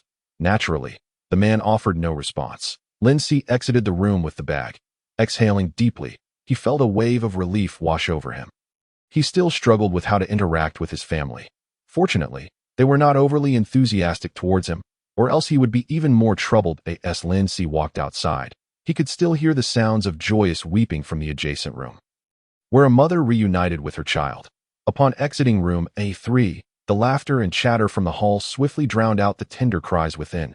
Esmeralda Group, District 11, Narcissus Street. The sky had darkened, neon lights illuminating the city. Chen Wuyong tightened the robe around him, quickening his pace under the watchful gazes that seemed to linger. The appearance of a priest in the black market was indeed a rarity. Chen Wuyong felt a pang of regret for not donning a more casual outfit before leaving. As he pondered this, he pressed the newly acquired handgun hidden beneath his robe. He walked briskly back to the church, relieved that no mishaps occurred along the way, safely returning to the lounge. He closed the door behind him, but he retrieved the black-handled handgun and a magazine from his robe, placing them on the table. Exhaling, Chen Weiyong noticed his slightly labored breathing. The F229 model was the cheapest handgun he could find in the black market, costing him just over 6,000 currency units, along with an additional 800 for a spare magazine of 10 rounds, totaling nearly 7,000 currency units taken from his private account. The subsidy received by their branch church each month was merely 2,000 currency units. He suspected that the vendor who sold him the gun might have taken advantage of his ignorance, possibly overcharging him. 7,000 currency units had nearly depleted all his savings. Weapons, it seemed, were indeed not meant for those of modest means like himself. Chen Weiyong ran his fingers along the cold gun, still astonished by the exorbitant price of such a luxury. It was his first time handling a real firearm. He unloaded the bullets, following the vendor's instructions to disengage the safety and squeeze the trigger. However, lacking ammunition, he quickly grew bored after striking a few shooting poses. I suppose this counts as having learned how to shoot, he affirmed to himself, setting the gun down. He secured the magazine at his waist, concealed beneath the robe and cloak, making it undetectable from outside. Satisfied, he took a seat at the table. On the table lay a candle lit by Alice, its warm yellow glow gradually enveloping him in tranquility. He wondered if he would genuinely have the opportunity to use it. Unconsciously, he pressed his hand against the gun at his waist, his thoughts drifting. Yet, the puppeteer was right. It was wise to be prepared for unforeseen events. The puppeteer's words were undoubtedly trustworthy. The mere thought of the puppeteer instilled a sense of trust within him. Rubbing his temples, he recalled the dizziness he felt during the day and murmured, "Perhaps I should retire early tonight." Through the window, he could see that Alice's room had already been dimmed, the bishop and the children having turned in early, though the church was not entirely quiet, with the sounds of motorcycles racing down the street and the shattering of bottles by homeless individuals.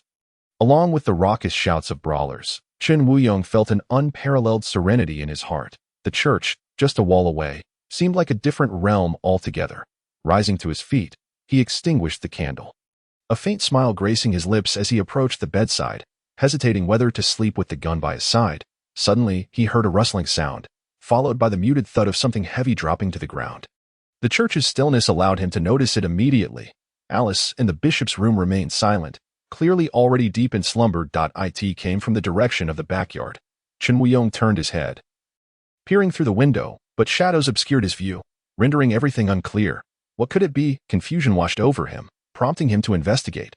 Just as he turned, the puppeteer's warning echoed in his mind, causing him to halt. His heartbeat quickening.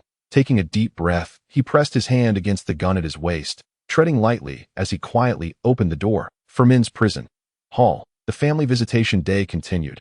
Upon returning to the long table, Lindsay noticed that the one-legged old man was no longer seated as he had been last time. He had left with his cane. "Excuse me, did you see where the elderly man sitting here went?" He politely inquired of the prisoner seated across from him. As he had lost a leg and relied on a cane, he should have been quite conspicuous. Chapter 28. Is anyone sitting here? The prisoners on either side had changed. This was a common occurrence in the hall. People would joke and chat, or leave to retrieve items they had secretly acquired, resulting in their seats being taken by others. The prisoner next to him glanced at Lindsay without responding, turning away and shifting further down the bench. Noticing that the two prisoners nearby were now huddled together whispering, Lindsay realized they had no intention of engaging with him further. With no other option, he sat down, placing the bag beside him. The one-legged old man was unlikely to come to any harm. The old man was knowledgeable and had always acted discreetly. Lindsay scanned the hall, not spotting any familiar faces, and his curiosity about the old man's whereabouts quickly waned. As he watched yet another group of prisoners enter the room, boredom settled in, prompting him to sift through the contents of the bag to pass the time. For him, examining the items was genuinely intriguing. Each item was novel. Even the simple packaging of the dental powder, which bore an all-black solid hammer logo, piqued his interest. He noted that all the daily necessities in the bag sported the same little black hammer logo. The Pioneer Group. Lindsay caught sight of the small text beneath the logo. Aside from that, no other items bore any logos, clearly indicating they were not products of the group, within the Esmeralda Group's territory. He had only encountered the Esmeralda logo on the guards, Nothing else came from Esmeralda. It appeared that the 7 major groups monopolized certain domains. Esmeralda specialized in constructing prisons. Lindsay speculated, recalling the moniker of the prison city. However, merely being a prison would not elevate Esmeralda to one of the 7 financial giants. It must have other ventures as well. That moment, a shadow fell across him from behind. Anyone sitting here? A hoarse voice, as if singed by fire, echoed behind him. Lindsay's eyelids flickered as he heard the nearby prisoner eagerly respond. No. Rising, he vacated a seat. One leg crossed over the bench. The man, though not burly, had muscular arms resting on the table, leaning forward slightly, his head tilted. Lindsay met the man's direct gaze. Tattoos covered the man's entire head. His brown irises blended inconspicuously among the blue tattoos. Yet his piercing gaze was impossible to ignore. He propped one arm under his chin and inquired. 000041. That's me, Lindsay replied, meeting his gaze with composure. The tattooed man's eyes glinted with curiosity. You truly seem different from what I've heard. Lindsay smiled in response, having heard this sentiment more than once that day. The heavily tattooed man clearly did not come merely for idle chatter. Lindsay had a vivid impression of him. The man among the marauders. The leader. The individuals who had previously gathered around the tattooed man now approached, and the surrounding prisoners instinctively made space. A man sporting a large scar on his forehead settled beside Lindsay, flashing a menacing grin that revealed a mouthful of decayed black teeth. It seemed my earlier conjecture was not mistaken. They had indeed chosen to approach during the family visitation period, but not at the beginning. Rather, they were doing so now that I had concluded my visit. Lindsay discreetly nudged the bag of daily necessities further across the table. The guards cast a few glances in their direction but made no move to intervene. Seemingly unconcerned as long as nothing went awry, the guards would merely remain nearby. Lindsay had gained a deeper understanding of the guards' behavioral protocols. In truth, I haven't heard much about you, the heavily tattooed man resumed. Because I don't care about the minor characters in this prison. I only learned a bit after hearing you had taken action against Luther. The man straightened his posture, raised a hand, and beckoned to the large-headed Rude, who promptly rushed over, allowing that hand to rest comfortably on his shoulder. I overheard Rude mention, you seem to possess some sorcery. The heavily tattooed man inquired. Rude, with his head bowed, dared not meet his gaze or that of his own leader. Rude interpreted the sudden discomfort in his heart as a consequence of witchcraft. Lindsay quickly grasped the situation, tilting his head slightly to avoid exposing his back, and shook his head, saying, I do not practice sorcery. Does it truly exist in this world? While speaking, Lindsay remained vigilant, noting that neither of the 2 men beside him bore any suspicious bulges at their waists, indicating they were not concealing firearms or similarly sized weapons. The tattooed man smirked and patted Rude's shoulder, declaring, of course not. This world is ruled by firearms. Rude's timidity must have frightened him, causing his heart to race, which he mistook for the influence of sorcery. I had already admonished him. Lacking education does not excuse a disbelief in science. Rude's head dropped even lower, silent. Suddenly, the man leaned forward again, the scent of tobacco wafting towards Lindsay, and asked, but one thing perplexes me. Why were you able to frighten my little brother into an irregular heartbeat? Were you not merely a hapless fool caught stealing from the group, reduced to begging for mercy on your first day? I trust my memory serves me correctly. The last remark was directed at Rude. Rude quickly replied, indeed, he did kneel before someone. However, the assumption regarding his imprisonment for theft is merely our speculation. Given his demeanor, he lacks the audacity to engage in any other form of wrongdoing.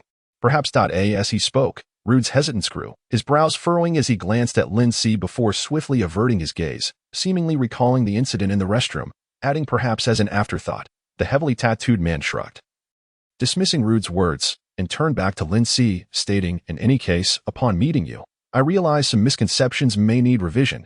You are quite composed and do not seem afraid of me. I believe I need to reconsider my original decision. Chapter 29.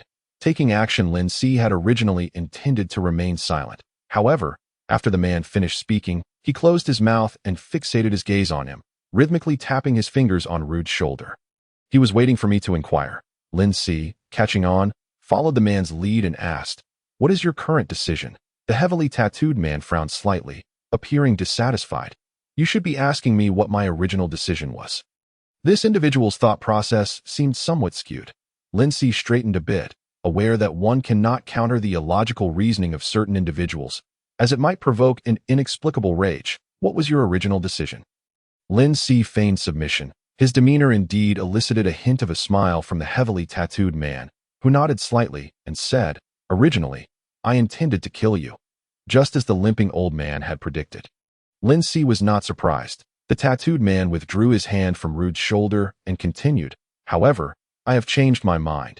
You are an intriguing person, and I appreciate intriguing individuals." Lin Si's lips twitched slightly.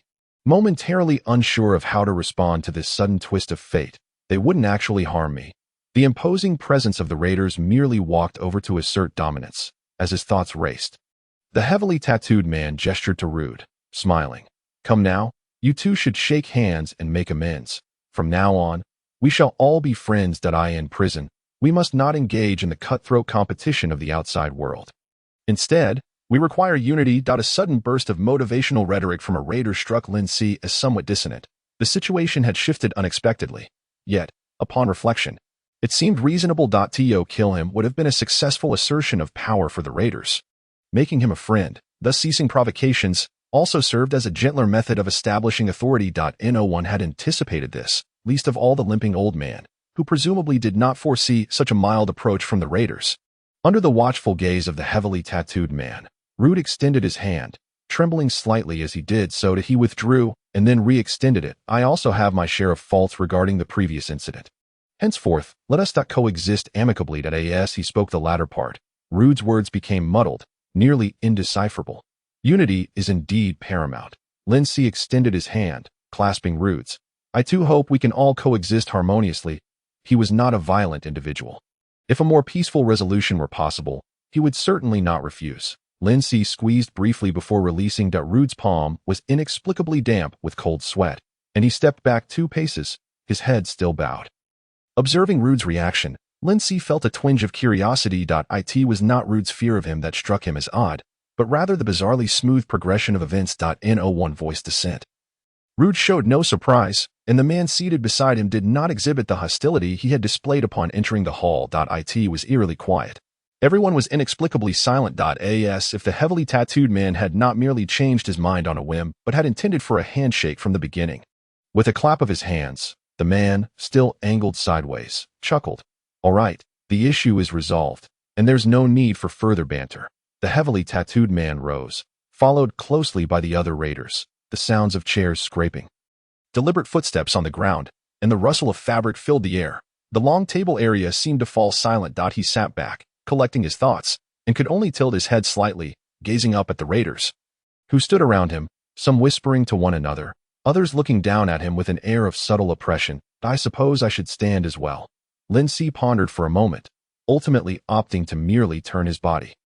Leaning against the table in a polite manner, facing the man before him. "We shall have many opportunities to meet again.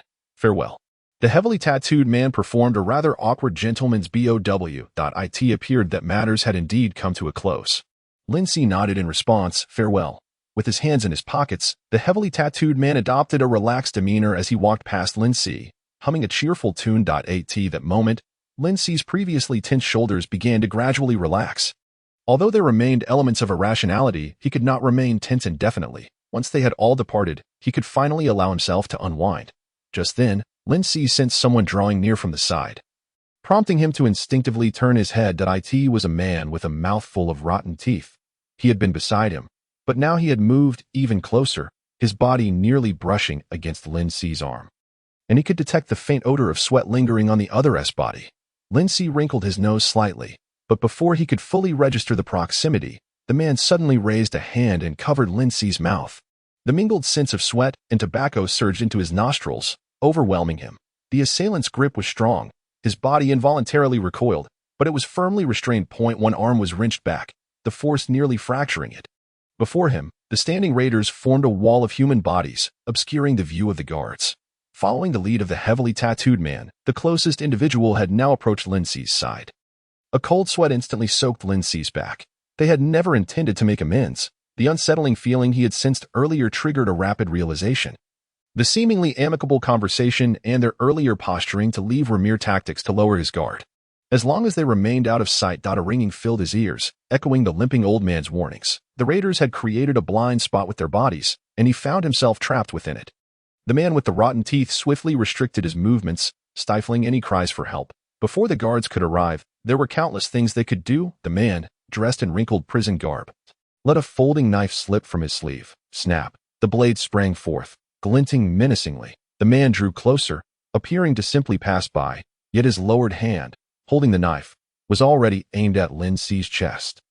They intended to kill him in plain sight. The surrounding atmosphere grew eerily silent, perhaps because his focus had narrowed solely on the glistening blade, effectively muting all other sounds. The person behind him, covering his mouth, exerted considerable force, causing Lin Si's cheeks to sink against his teeth, the metallic tang of blood already seeping into the air. His breath quickened, and he fixed his gaze on the blade poised against his prison garb. Thud, thud, thud, thud. The rapid, chaotic rhythm of his heartbeat reverberated in his ears. Chapter 30. Resistance. Thud. A muffled sound. It was not the sound of a sharp object piercing flesh. Rather, the man's hand struck Lin Si's chest. The man froze, bewildered, and withdrew his hand, realizing that the folding knife that had moments ago been in his grasp had inexplicably vanished, replaced by an empty nutrition drink. The individual standing behind Lin Si, witnessing the scene, was equally astonished. Where's the knife? He blurted out. The man wore a look of utter confusion. All eyes were drawn to this bizarre spectacle for a fleeting moment. Lin Si's only uncontrolled hand reached into his pocket, gripping a folding knife tightly. Suddenly, it shot out, stabbing backward with great force. Uncertain of what part it penetrated, he distinctly heard the muffled sound of the blade sinking into flesh. Blood flowed onto his hand, the warm, slippery sensation nearly causing him to lose his grip on the hilt. He tightened his hold on the knife, not pausing for a moment. 1 stab, 2 stabs, 3 stabs. The relentless thrusts continued. Damn! A pained groan erupted from behind him. The opponent, realizing the situation, could only release his mouth and reach for the hand that relentlessly stabbed him. With a firm grip on his wrist, he forcefully twisted it upwards. Lin Si felt no pain. Yet, the nerve connection caused his hand to instinctively loosen, and the folding knife fell to the ground. Hiss. Damn it. The man with rotten teeth couldn't help but curse. He glanced down at his blood-soaked right side, his mouth twitching in agony. How dare you hide a knife on you? The man with rotten teeth seethed, then twisted his lips into a ghastly grin. Now you have no knife. The wrinkled man standing nearby, resembling a prison uniform, spoke up, his voice trembling for reasons unknown. The man with rotten teeth frowned in his direction. The other man swallowed hard, uncertain, and said, "The knife he just took out seems to be mine? How could a knife that was clearly in his hand suddenly appear in another's pocket?" The man with rotten teeth smirked slightly, about to respond, when he noticed the person seated in the chair slowly turning around. Since one of his arms was firmly held by the man, Lin Si's movement was quite labored. Nevertheless, he persisted and turned around, his gaze landing squarely on the man behind him, meeting Lin Si's eyes. The man momentarily froze, then he noticed Lin Si's gaze dropping, fixing on the area around his chest. How did a complete thought barely formed in his mind that a sudden, intense contraction at the location of his heart caused his body to uncontrollably convulse, followed by a spreading pain and a chilling sensation emanating from within. The man opened his mouth, but his throat was blocked by the surging liquid, rendering him voiceless. Bang! His eyes glazed over, and he collapsed backward onto the ground. The inmates who had been sitting on the long bench all stood up, the hall erupting into chaos. Lin Si was pulled back by the fallen man, quickly bracing himself against the bench to avoid hitting the ground. The grip on his arm slackened, and as he moved his stiff wrist, he reached down to pick up the folding knife. "I need a weapon." His breaths grew heavier, yet he remained focused. To conserve his mental energy. He had not completed the full exchange when dealing with the man with rotten teeth. Instead, he had entered a focused state unintentionally, akin to the fleeting disappearance and reappearance of a doll. He made the other man's heart vanish for a moment before bringing it back. After all, a human heart is not like a doll. Once it vanishes, when it reappears, it is already detached from the blood vessels, ceasing to beat, resulting in instant fatal blood loss. This half exchange allowed him to conserve half the mental energy required for a complete exchange. This meant he could now utilize his abilities 24 times instead of 12. "I need enough energy for usage." Lin Si lifted his gaze, noting the vacuum forming among the encircling predators, the temperature seeming to rise as they eyed him hungrily. "What are you doing?" A guard's voice rang out from outside. As the standing inmates blocked both sides, and those at the long tables also stood, crowding together to catch a glimpse of the situation, leaving the guards unable to see anything. The guard's voice jolted the predators, who were still dazed from the sudden death of their companion. "Capture him," someone shouted, but Lin Si was the first to act. His gaze swept over each predator before him, pausing rhythmically, as if keeping time. 1, 2, 3. Each individual he scanned suddenly clutched their chest, their bodies convulsing, faces contorted in agony, blood spilling from their mouths as they fell. Bang, bang. The heavy thuds of bodies hitting the ground echoed one after another. As one fell against the bench, the shrill, jarring sound of the bench scraping against the floor pierced the air. The overwhelming stench of blood mixed with sweat and tobacco nearly induced nausea. Someone cursed and lunged at Lin Si, delivering a forceful kick to his abdomen. The distorted perception of pain left Lin Si unresponsive, only tasting the bitter tang of bile rising in his throat. Seeing Lin Si's expression remain blank, the inmate on top of him hesitated, almost believing he hadn't exerted any force. Yet, he maintained his focused state, and after half exchanging the heart of another predator, he raised the folding knife. Piercing the inmate's calf, with a sudden force, he toppled the man, pressing down, the knife repeatedly stabbing into his abdomen, chest, and neck. As arterial blood sprayed onto his face, he did not close his eyes, feeling the warmth wash over him. Half of his vision obscured by the crimson tide.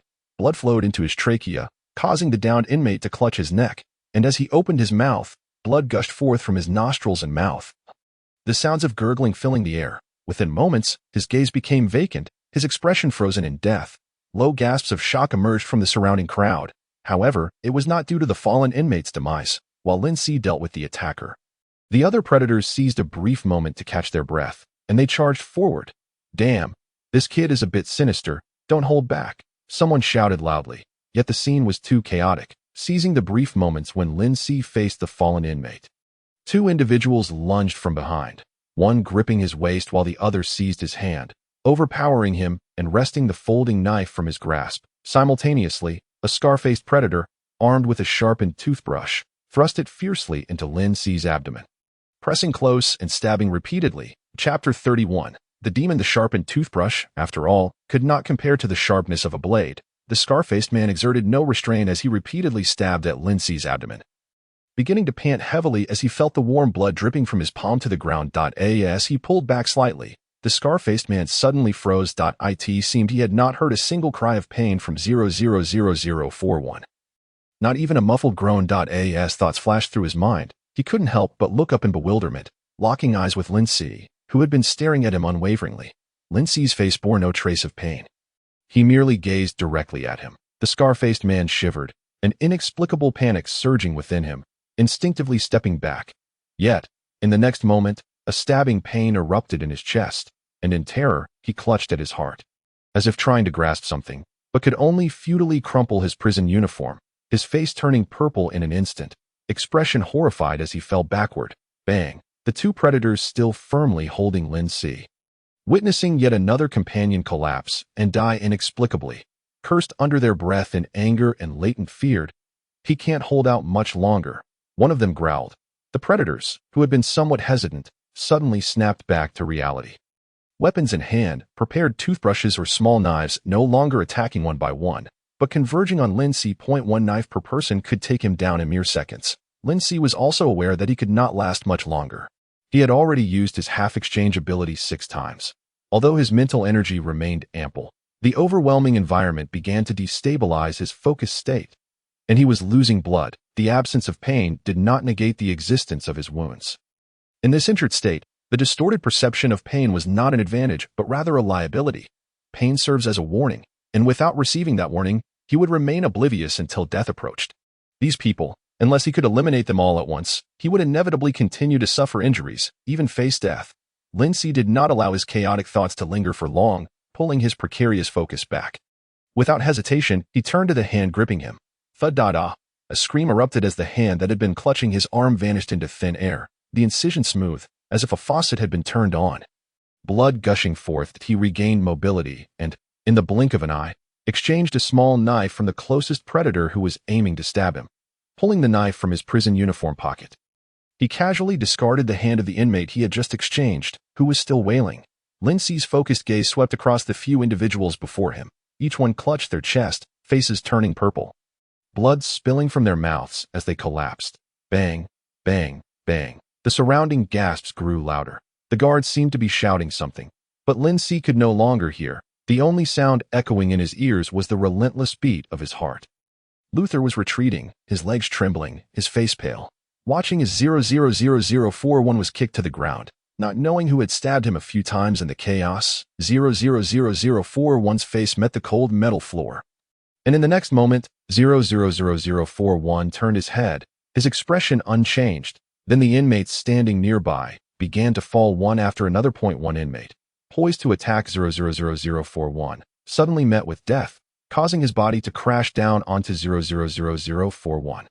The blood expelled by the inmate splattered across the face, neck, and chest of 000041. He pushed the corpse aside and sat up, his prison uniform thoroughly drenched in crimson, leaving it indiscernible whether the blood was that of another or his own.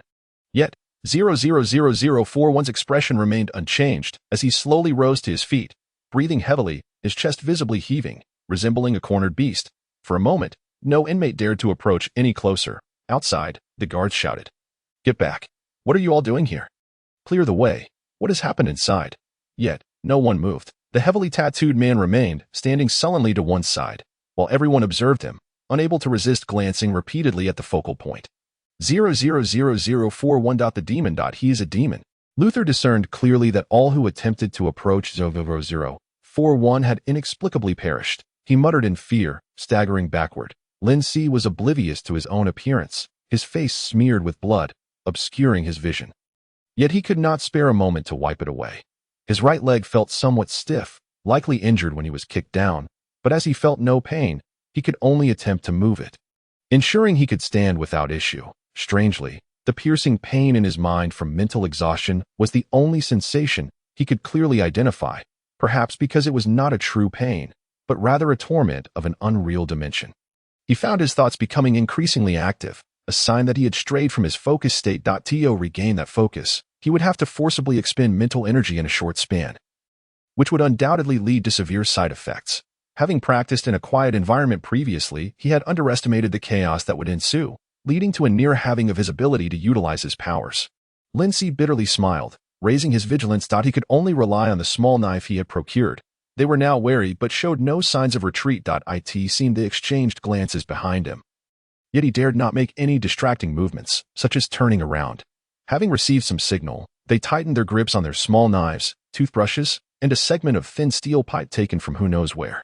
And so forth, eyeing Lin Si with malice. Inching closer, Lin Si shook his head, sensing his body temperature dropping, and took the initiative. The pain in his mind brought forth a wave of dizziness. Bang! One among them collapsed. He too stumbled slightly, as if the start button had been pressed. The remaining assailants lunged towards him in unison. Almost instinctively, he dragged his body towards the closest one, seizing their knife while unhesitatingly stabbing at their abdomen and neck. A knife emerged from his side, having just pierced his waist, yet he pushed away the blood-soaked inmate before him, turning sideways to drive the blade from above into the neck of the left side inmate. Simultaneously, the agony in his mind doubled. He felt no anguish, but rather a reassuring certainty that he was still alive. The assailant a heartbeat away from him collapsed, succumbing to cardiac arrest. Bang, bang. Heavily labored breaths echoed in his ears.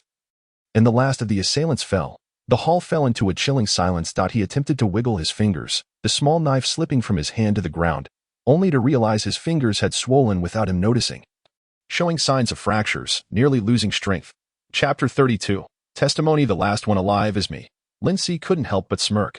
However, he quickly abandoned the thought, as a cut had marred his cheek, making his muscles stiffen.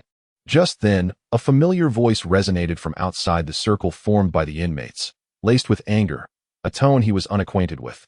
"Everyone, stand back," more authoritative than the guard's commands. The previously motionless inmates hesitated momentarily, before one by one stepping aside, creating a narrow passageway for one to pass through. He limped, dragging his injured leg, and turned just in time to see the hobbled old man, leaning on a cane, walking steadily through the corridor, followed by several guards. The guards were still attempting to restore order. "Everyone, sit back down. What are you doing on the table? Get down. What is there to look at? Do you want to be locked in your cells forever?" The guards' words began to take effect, and the inmates surrounding him gradually dispersed, yet their gaze remained fixed upon him. Lin Si's attention was on the hobbled old man. As he had suspected, the old man had not encountered any mishap, likely just called away temporarily. Now, Returning, the old man's face was taut, exuding a formidable presence. The identity of the old man was not trivial, at least among the inmates. He held a certain status. The mere fact that he could command the inmates to part ways in the presence of the guard spoke volumes. He had sensed this long ago. There was always space around the hobbled old man, as those beside him preferred to squeeze together rather than encroach upon the old man's cane. He had considered leveraging the old man to alleviate many troubles. Unfortunately, apart from providing him with some insights into the prison's internal affairs, the old man showed no inclination to assist him. Lindsay understood well the coldness of human hearts, feeling a tinge of regret. But now he slightly tilted his head, scrutinizing the old man's expression. Anger, worry, surprise, relief. When their eyes met, the old man's expression shifted most markedly. He truly intends to save me. Lindsay realized this.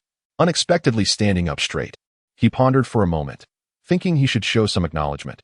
He wiped the blood from his face and nodded slightly at the hobbled old man. The old man halted, noticing the scene revealed by the inmates stepping aside. His eyelids twitching. A dozen corpses lay haphazardly around Lindsay, some sprawled on the long table, a few even dismembered, severed hands resting in pools of blood, while only Lindsay remained upright, blood flowing profusely. The burly guard stepped back slightly, avoiding the blood from staining his hard-soled boots. His thick eyebrows knitted tightly as he spoke in a deep voice. What on earth happened? No one answered. The burly guard nodded slightly, evidently anticipating such silence, scanning the surroundings before finally fixing his gaze on the heavily tattooed man standing with the other inmates. Thompson, the burly guard addressed him directly. Not by number. These are your people, are they not? Are you not going to explain? The heavily tattooed man, Thompson, revealed a strange smile, spreading his hands as he replied, Officer Joel, you see it yourself. All the dead are my brothers. How can you question me right off the bat? I want to understand what exactly happened. This cellmate suddenly went berserk and started attacking my brothers. Look at the heavy casualties. You can certainly ask everyone around to see if my account holds true. Most inmates averted their gazes, while a few chimed in, muttering agreement, before falling silent once more. 0.0041. Tell us what happened. Joel suddenly turned to Lindsay, who stood amidst the blood. Lindsay opened his mouth, but no sound emerged. He pressed his lips together, letting the blood in his mouth moisten his throat before speaking again, his voice hoarse. Because on the last prayer day, I reclaimed my emotional stabilizer from Luther. They sought to teach me a lesson, choosing to strike when I was relaxed, and in self-defense, I had no choice but to fight back. The other guards who had entered with Joel circled around the bloodstains, bending down to inspect the fallen inmates, occasionally checking their necks and beneath their noses. As Lindsay's brief explanation concluded, one of the guards shook his head at Joel. All dead. Thompson's expression darkened, and he coldly remarked, Officer, all my brothers are dead. Were we not to teach a lesson, or was he to disregard the rules and kill in the prison? He even possesses some terrifying ability. Thompson, Joel gestured for the guards to collect the knives and sharpened toothbrushes strewn in the blood. I don't care what excuses you have, but these items were certainly on them, right? You all know the prison regulations. Yet you chose to violate them.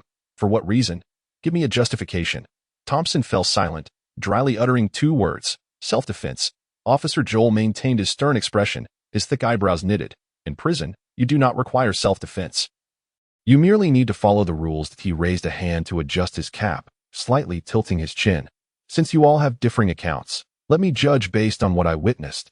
You all possess contraband. And according to regulations, you are prohibited from participating in the festival in 7 days. As for you, 00041. Officer Joel turned to Lindsay. You killed 11 people. This I witnessed firsthand. And others can attest. Am I not correct? Just as Lindsay was about to speak, the towering figure of Joel had already turned to the surrounding inmates. Their expressions varied. For a moment, no one spoke. After a brief pause, Thompson's composed demeanor faltered, and he stood, scanning the other inmates. Did you not all witness it? Why is no one speaking? In the faint rustle of a slight disturbance, I finally recalled a few voices that lacked conviction. Indeed, he single-handedly slew them all. That we remain oblivious to the events that transpired prior. Regardless, what we witnessed unequivocally affirms this. Thompson furrowed his brow, his countenance darkening, yet he ultimately returned to his seat on the bench. The guard, Joel, nodded and remarked, It seems my judgment was not in error. At that moment, the lame old man, leaning on his cane, interjected, Officer, my observations differ from theirs. 00041 was indeed acting in self-defense against the marauders. It was Thompson and his associates who orchestrated this heinous act. They are the true instigators of this turmoil. Chapter 33. Irrefutable Facts. Guard Joel smirked slightly, his expression devoid of emotion, resembling a robotic entity, and stated, 000173, I cannot alter my judgment based solely on your solitary testimony. What I have witnessed constitutes irrefutable fact. 000041 has killed 11 inmates within this prison, and he must face punishment. This is the very essence of the regulations. The unobserved remains non-existent. Lindsay silently repeated this truth essential for survival within the prison. The lame old man was certainly aware of this. Yet he wished to make one final attempt. Meeting the old man's gaze, he mustered a strained smile, uncertain of how he appeared in the old man's eyes, or whether his smile was even discernible. The old man paused, his lips tightly pressed together, his hands resting on his cane, and he ceased to speak. Joel, satisfied with 000173's silence, nodded approvingly, opened a translucent panel, and announced, Murder, a severe violation of prison regulations. Warrants a 7-day confinement for 000041. Furthermore, the other 11 have perished, rendering their punishment inconsequential. 002993. You have violated regulations by hoarding weapons, and you are prohibited from receiving emotional stabilizers for 3 instances. The latter part of the statement was directed at Thompson, whose prisoner number was 002993. Both parties faced punishment, yet the disparity in severity was glaringly evident. Refusing to consume emotional stabilizers, as long as Thompson maintained his composure, he would merely endure some torment without facing death. He could even manipulate other inmates into handing over their stabilizers. As for the confinement, Lindsay recalled the old man mentioning the prison's alarmingly high mortality rate. He couldn't help but glance at the old man. Noticing a glimmer of pity and anger in the elder's eyes, Lindsay suddenly understood. Confinement was indeed a grave penalty, one that could very well lead to his demise. His fingers twitched unconsciously. Yet it was merely a possibility. Just moments ago, he had been assaulted. Had he not retaliated, death would have been inevitable. Upon hearing the verdict, he felt little emotional turmoil. As long as he survived, he could navigate matters as they unfolded. Lindsay gradually exhaled in relief, observing the tattooed Thompson wearing a smug smile after hearing Joel's ruling. Although 11 lives had been lost, a cost far beyond Thompson's expectations, the outcome nonetheless aligned with his desires. Originally, he had planned to kill 000041 on the spot with just 2 swift stabs, a minor commotion that would draw little attention. By the time the guards discovered 000041's corpse, they would lack direct evidence and could not apprehend them.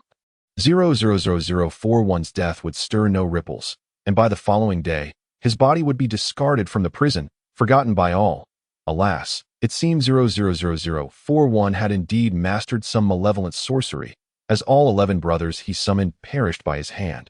Leaving 000041 as the sole survivor at that moment, Thompson was seized by an inexplicable chill, turning abruptly to meet 000041's gaze. 0041's face was smeared with blood, though he wiped some away. It merely revealed a pair of blood-stained eyes glinting with crimson.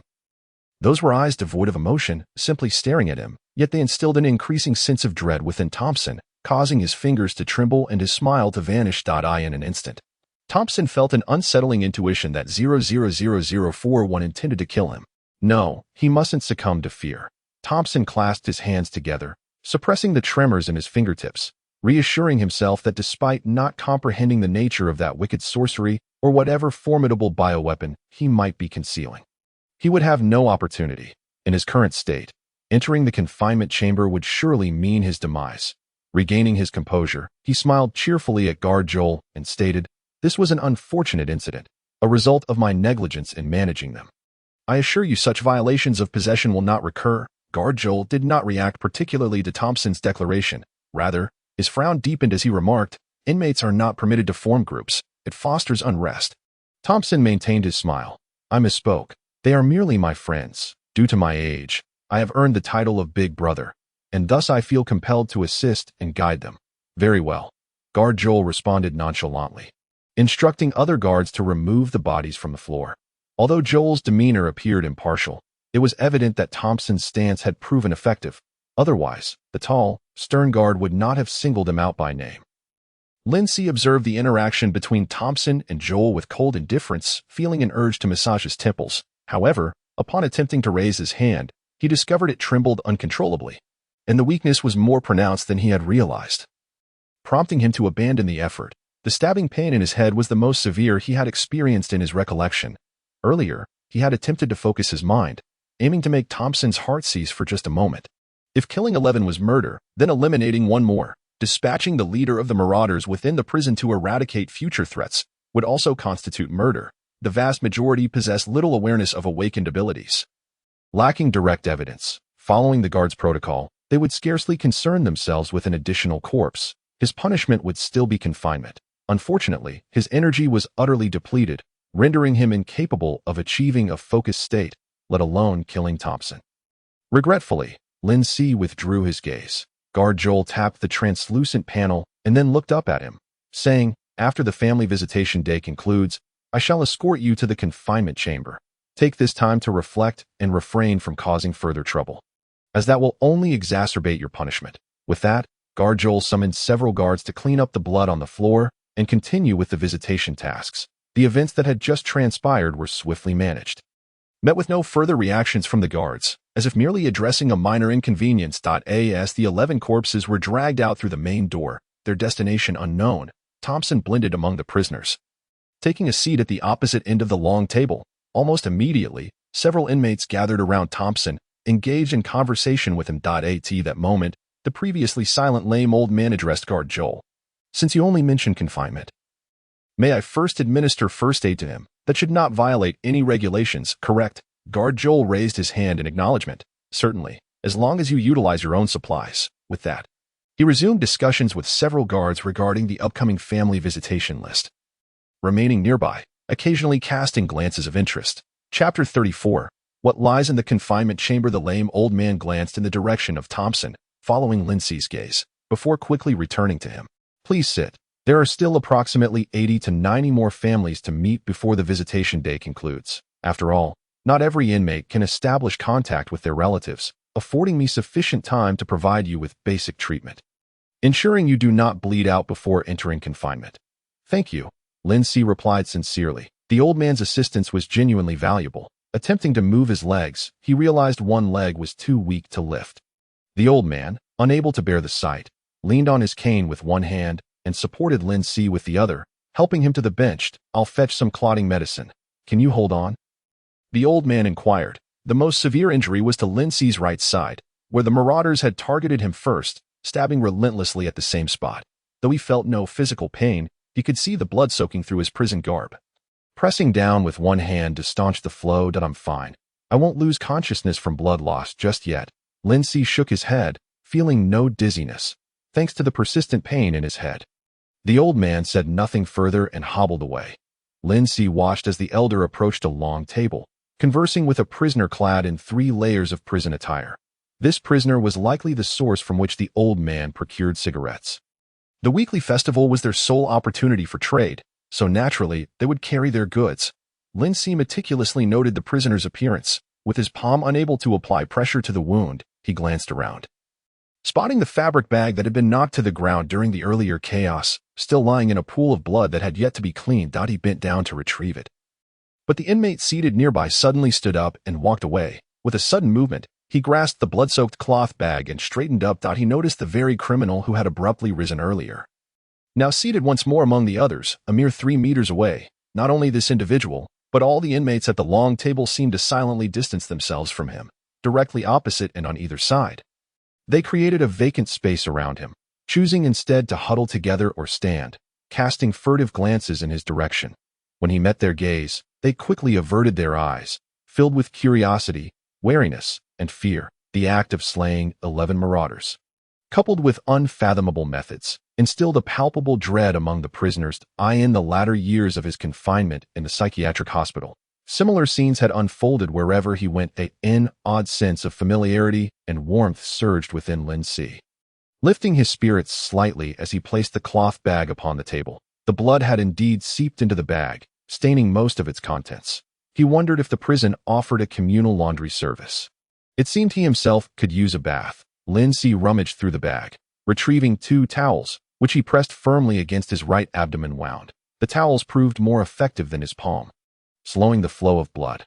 Once he completed this task, the limping old man returned, hobbling with a syringe in hand. The guard, Joel, appeared oblivious, graciously stepping aside for the old man as he passed. This syringe, initially intended for injections, could halt bleeding instantly.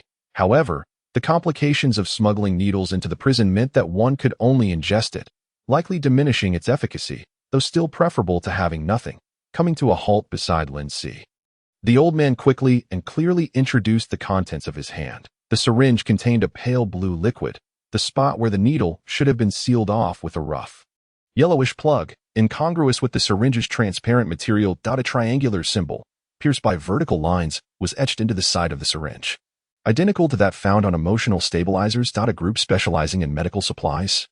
Lindsay speculated, following the thread of thought regarding the prison city. Accepting the syringe, he vertically peeled off the seal covering the needle, swallowing the entire pale blue liquid. A faint bitterness lingered, accompanied by a citrusy tang, which he quickly gulped down. Within mere seconds, a subtle itch spread across his abdomen, back, and calves. Removing the blood-soaked towels and lifting the tattered prison uniform revealed that the bleeding had ceased entirely. The wound, though still gruesome, showed signs of healing with fresh tissue beginning to form. Had it been injected, the wound should have been healing by now, but absorption through the stomach could not compare to direct blood absorption.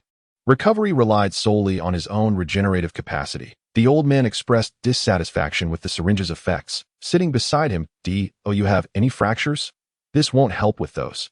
You'll need to find a way to stabilize it to prevent improper healing." Yet Lindsay felt immense satisfaction with the current outcome. This swift hemostatic agent had truly yanked him back from the brink of death. The issue of wound healing had become less pressing. "Thank you. This is already quite sufficient for me. I will find a way to reimburse you." Although he possessed no valuable items at present, let alone any money, the old man planted his cane before him, resting his hands atop it, and shrugged nonchalantly. "Compared to the money I spent on fireworks, this is inconsequential. However, should you insist on returning something of equal value, I wouldn't mind." Lindsay fell silent, refraining from inquiring further about the cost of the hemostatic agent.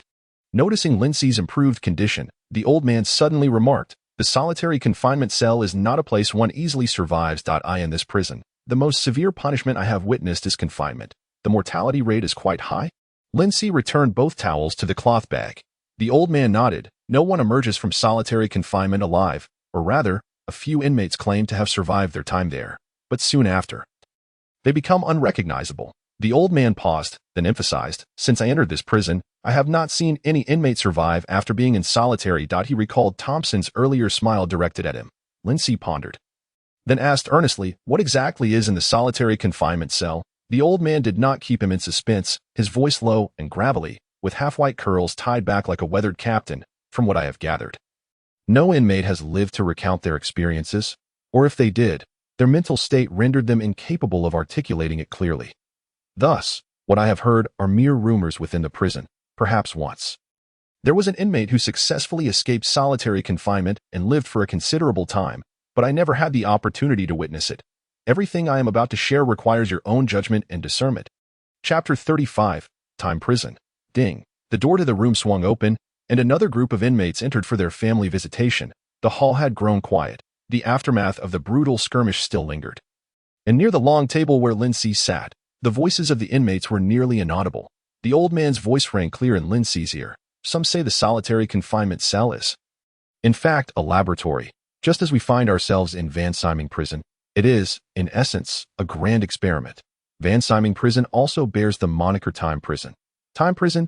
Lindsay echoed this peculiar title. The old man offered no facial reaction, simply continuing, "When Van Syming Prison was initially constructed, there were no holidays or emotional stabilizers. They sought to experiment on how long a person could endure confinement in a space devoid of a clear sense of time, ultimately discovering that the minimum duration was 1 week, while the maximum reached half a year. During this time, inmates would begin to experience mental distress, with many opting for self-harm. It was only after this that the prison gradually began instituting holidays every week and providing emotional stabilizers to increase the inmate survival rates.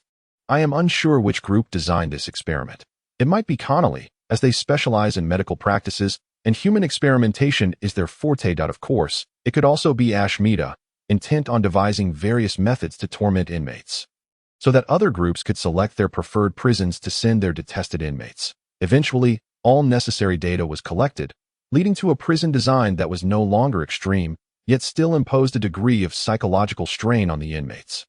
These accounts were shared with me by a former cellmate, a learned scientist. Unfortunately, he met his demise in solitary confinement, psychological torment. Lindsay had sensed that the design of this prison was intended to inflict suffering on the inmates while simultaneously offering some semblance of mercy.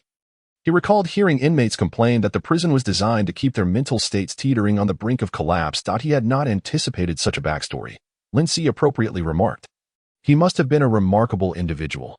It is truly a pity." Upon hearing this, the old man, devoid of any emotional shift, replied blandly, "There is nothing to lament. His instability led him to madness, attacking the guards. Given his condition, death was merely a matter of time." What a kind yet simultaneously cold-hearted elder. Lindsay wisely chose silence, allowing the old man to continue his narrative. What I know regarding the solitary confinement cell being a form of experimentation was also shared by him. After laying the groundwork, the old man finally delved into the main topic. Lindsay adjusted his posture, signaling his attentive listening. The old man glanced at him, advising, "You have lost a considerable amount of blood, and your body temperature remains low. You should wear additional layers." Once Lindsay donned the two bloodstained prison uniforms from the bag, the old man resumed, "All information pertaining to the solitary confinement cell can be summarized as follows: pain, memories, an inability to distinguish truth from falsehood, and mental chaos." With each phrase uttered, the old man's fingers tapped the cane. That deceased cellmate, the learned scientist, hypothesized that the solitary confinement cell must possess some advanced equipment capable of immersing inmates in an extraordinarily vivid memory. One that is undoubtedly the most painful and terrifying, perhaps even altered or manipulated. In essence, the entirety of Van Syming Prison revolves around experiments related to the psyche. After all, inmates serve as free and compliant test subjects for human experimentation. So why not utilize them to the fullest? Lindsay could now envision the circumstances within the solitary confinement cell. He had gained further insight into the technological capabilities of contemporary society. The old man placed a hand on his fractured leg, pressing gently. Humanity often overestimates its capacity for mental resilience. In reality, under extreme pressure combined with constant stimuli, the line to collapse is perilously thin. This statement served as a Remy the limping elder, seemingly concerned that he might be misunderstood, added before Lindsay could speak. "Of course, feigning weakness is a remarkably astute survival tactic. I did not intend to belittle you." Lindsay chuckled in response, as the hemostatic agent took effect, allowing him to regain control over his facial muscles. He had come to terms with the transformation of his character and remarked, "After all, no one can foresee how events will unfold. That I never intended to stir up trouble. I had thought I could remain undisturbed until my release. Hard to imagine that you truly ended up in prison for theft." The limping elder displayed curiosity for the first time. "I genuinely do not know the answer to that. However, based on the information available, even the parents of 00041 believe their child to be weak and timid, not the type to commit more heinous crimes. Yet their evasive demeanor is rather peculiar." Lindsay pondered, ultimately opting for a cautious reply. "More or less, it involved actions detrimental to the interests of the organization." He had now realized that the entity responsible for their sentencing was not a state institution as he had assumed, but rather the organization's Joint Defense Department. It was evident how many hidden agendas lay beneath this arrangement, and one could only imagine the multitude of serious offenses categorized under the guise of harming organizational interests. The limping elder did not mind Lindsay's vague response. Instead, he extended his hand and declared, "Allow me to formally introduce myself, Pullman Solomon, imprisoned for 65 years due to gang involvement and compromising organizational interests. I have already served 3 years. 65 years. This was hardly distinguishable from a life sentence for the limping elder. Or rather, Pullman Solomon, the gang to which he once belonged, was certainly not a nameless entity, and his status within it must have been considerable. Otherwise, such a lengthy sentence would be unfathomable, and the inmates would not regard him with such respect and trepidation." Lindsay shook Pullman's hand and smiled. "I am Lindsay. I have no particularly noteworthy past, Pullman. To be honest, this sudden formality feels more akin to a farewell." Chapter 36. A Final Farewell. Pullman regarded him with a meaningful expression. Choosing not to respond to this remark, did they all believe he would be unable to survive confinement, or that even if he did, he would inevitably become a madman who would soon end his own life? The smile on Lindsay's face faded slightly, his injured palm unconsciously tightening and then releasing. No matter what he encountered, he had to survive. There was also Thompson, This time, he had miraculously lived. But that did not mean he would let Thompson off the hook. All right, Pullman rose to his feet, his posture impeccably straight. I have shared everything I could with you. While the confinement period has yet to commence, you need to make some preparations. As long as the confinement has not started, you can make any reasonable requests. Do not squander this opportunity. Lindsay stood as well, pulling at his prison garb with distaste, stating, "What I desire most right now is a shower. After spending 7 days in a confinement cell, I feel certain I will be thoroughly marinated, and without proper cleaning, I might even develop an infection upon recovery." He had endured the pungent odor of sweat mingled with blood for far too long. Pullman nodded in agreement. That falls within the realm of reasonable requests. During the festival every 7 days, you can indeed apply for various necessities. Lindsay was struck with realization. The festival every 7 days appeared to be a designated time to address basic needs such as bathing, laundering clothes, and using the restroom, among others. Pullman had also taken his needs into consideration. You will need to request the prison guards to allow 7 days' worth of nutritional liquid into the confinement cell. Although the mortality rate during confinement approaches 100%, the rules are not intended to facilitate the inmate's demise, so they will not deny your request for nutritional liquid. Of course, if you forget to apply for it, the guards will not proactively deliver the nutritional liquid to the confinement cell. What a system of regulations that can be understood from various angles. Like Pullman, Lindsay hobbled toward the guard, Joel, to submit his request. Joel readily nodded in agreement. However, before allowing a guard to accompany Lindsay to cleanse his wounds and retrieve the nutritional liquid, he sternly instructed, "Do not entertain thoughts of escaping confinement. You cannot flee, and doing so will only exacerbate your punishment. Engaging only in permissible actions is the correct path." Upon concluding his words, Joel signaled for the limping elder, Pullman, to remain in the lobby while he motioned for Lindsay to follow a guard to the entrance. Lindsay donned the fabric bag and, for the first time, entered the doorway without the presence of other inmates, though it would have been even better had there not been a guard keeping a vigilant watch over him. The guard summoned by Joel to escort Lindsay sported a round face and appeared to be in his early 20s, possessing an overly congenial demeanor. Yet, the young guard maintained a stern expression, likely to project authority, and fixated his gaze on Lindsay, seemingly fearful that he might make a break for it. He appeared significantly less experienced than Joel. Perhaps he could be coaxed into conversation. Lindsay offered a smile to appear more amiable and initiated dialogue. "You seem somewhat unfamiliar. Are you a newly appointed guard at the prison?" The young guard regarded him in silence. Lindsay persisted. "I still do not know where the confinement cell is located. Could you kindly provide me with directions?" The young guard remained mute, adopting an expression that suggested he would not speak, even taking a cautious step away. Lindsay was puzzled as to when he had become so intimidating.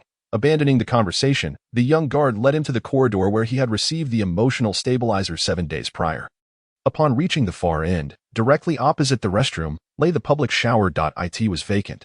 Once inside, Lindsay meticulously cleaned away the bloodstains from his body, leaving a relatively clean prison uniform to wear, while washing the other 2 uniforms minimally. After exiting the shower, the scent of the disinfectant in the corridor felt refreshingly sweet. The young guard had already procured 7 bottles of nutritional liquid, which he handed over before escorting Lindsay back, his pace noticeably quicker than before. It seemed he was eager to avoid allowing Lindsay any extra time in the building.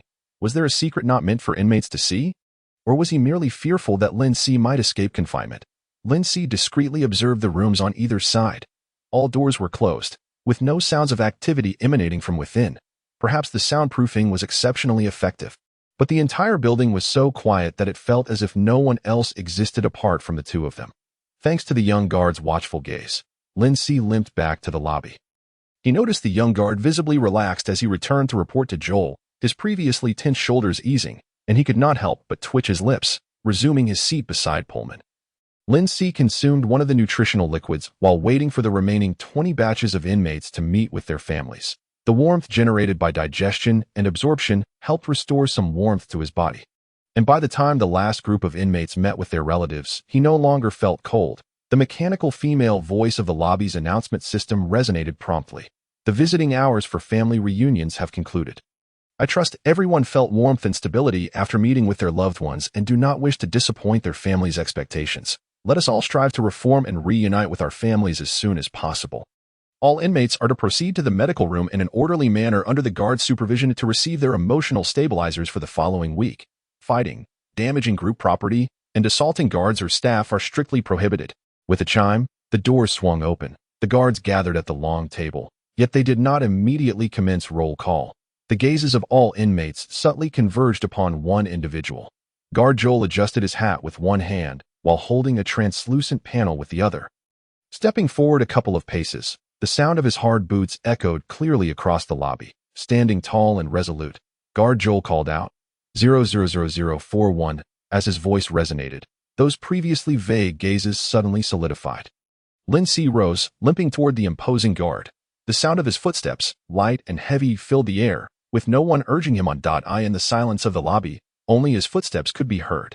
Under Joel's scrutinizing gaze, he ultimately halted beside him, and Joel pronounced his verdict, 00041, for killing 11 inmates during family visiting hours. In accordance with prison regulations, you will be confined for 7 days and lose one opportunity to receive your emotional stabilizer.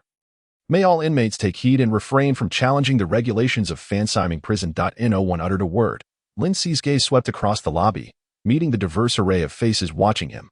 So densely packed that he could barely discern the expressions on each, he recognized the limping Pullman. The expressionless Pullman only nodded slightly when their eyes met.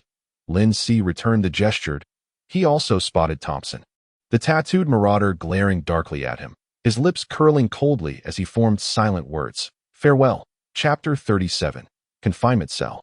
Guard Joel casually pointed to a fellow guard and instructed, you will take over the lineup I am responsible for and guide them to receive their emotional stabilizers. He then personally led Lin Si toward the open electronic doors. As Lin Si stepped through, he heard the once quiet lobby erupt into a cacophony, voices rising in chaos as guards shouted to maintain order. Silence. Everyone, be quiet. What are you doing up on the tables? What is so interesting? Do you also wish to take the lives of 11 individuals only to be confined to a solitary cell? As he ventured deeper into the corridor, the sounds from the main hall gradually diminished until they were entirely inaudible. The prison guard, Joel, guided him not to the left, but rather into the right corridor. Unlike the left corridor, this one was devoid of rooms on either side, presenting only two smooth, hard walls. Upon entering through the main door, there were only two corridors to the left and right. During the last prayer day, he had speculated that the left side housed the guards' offices and rest areas, while the other side must be the entrance and exit for visitors to the prison.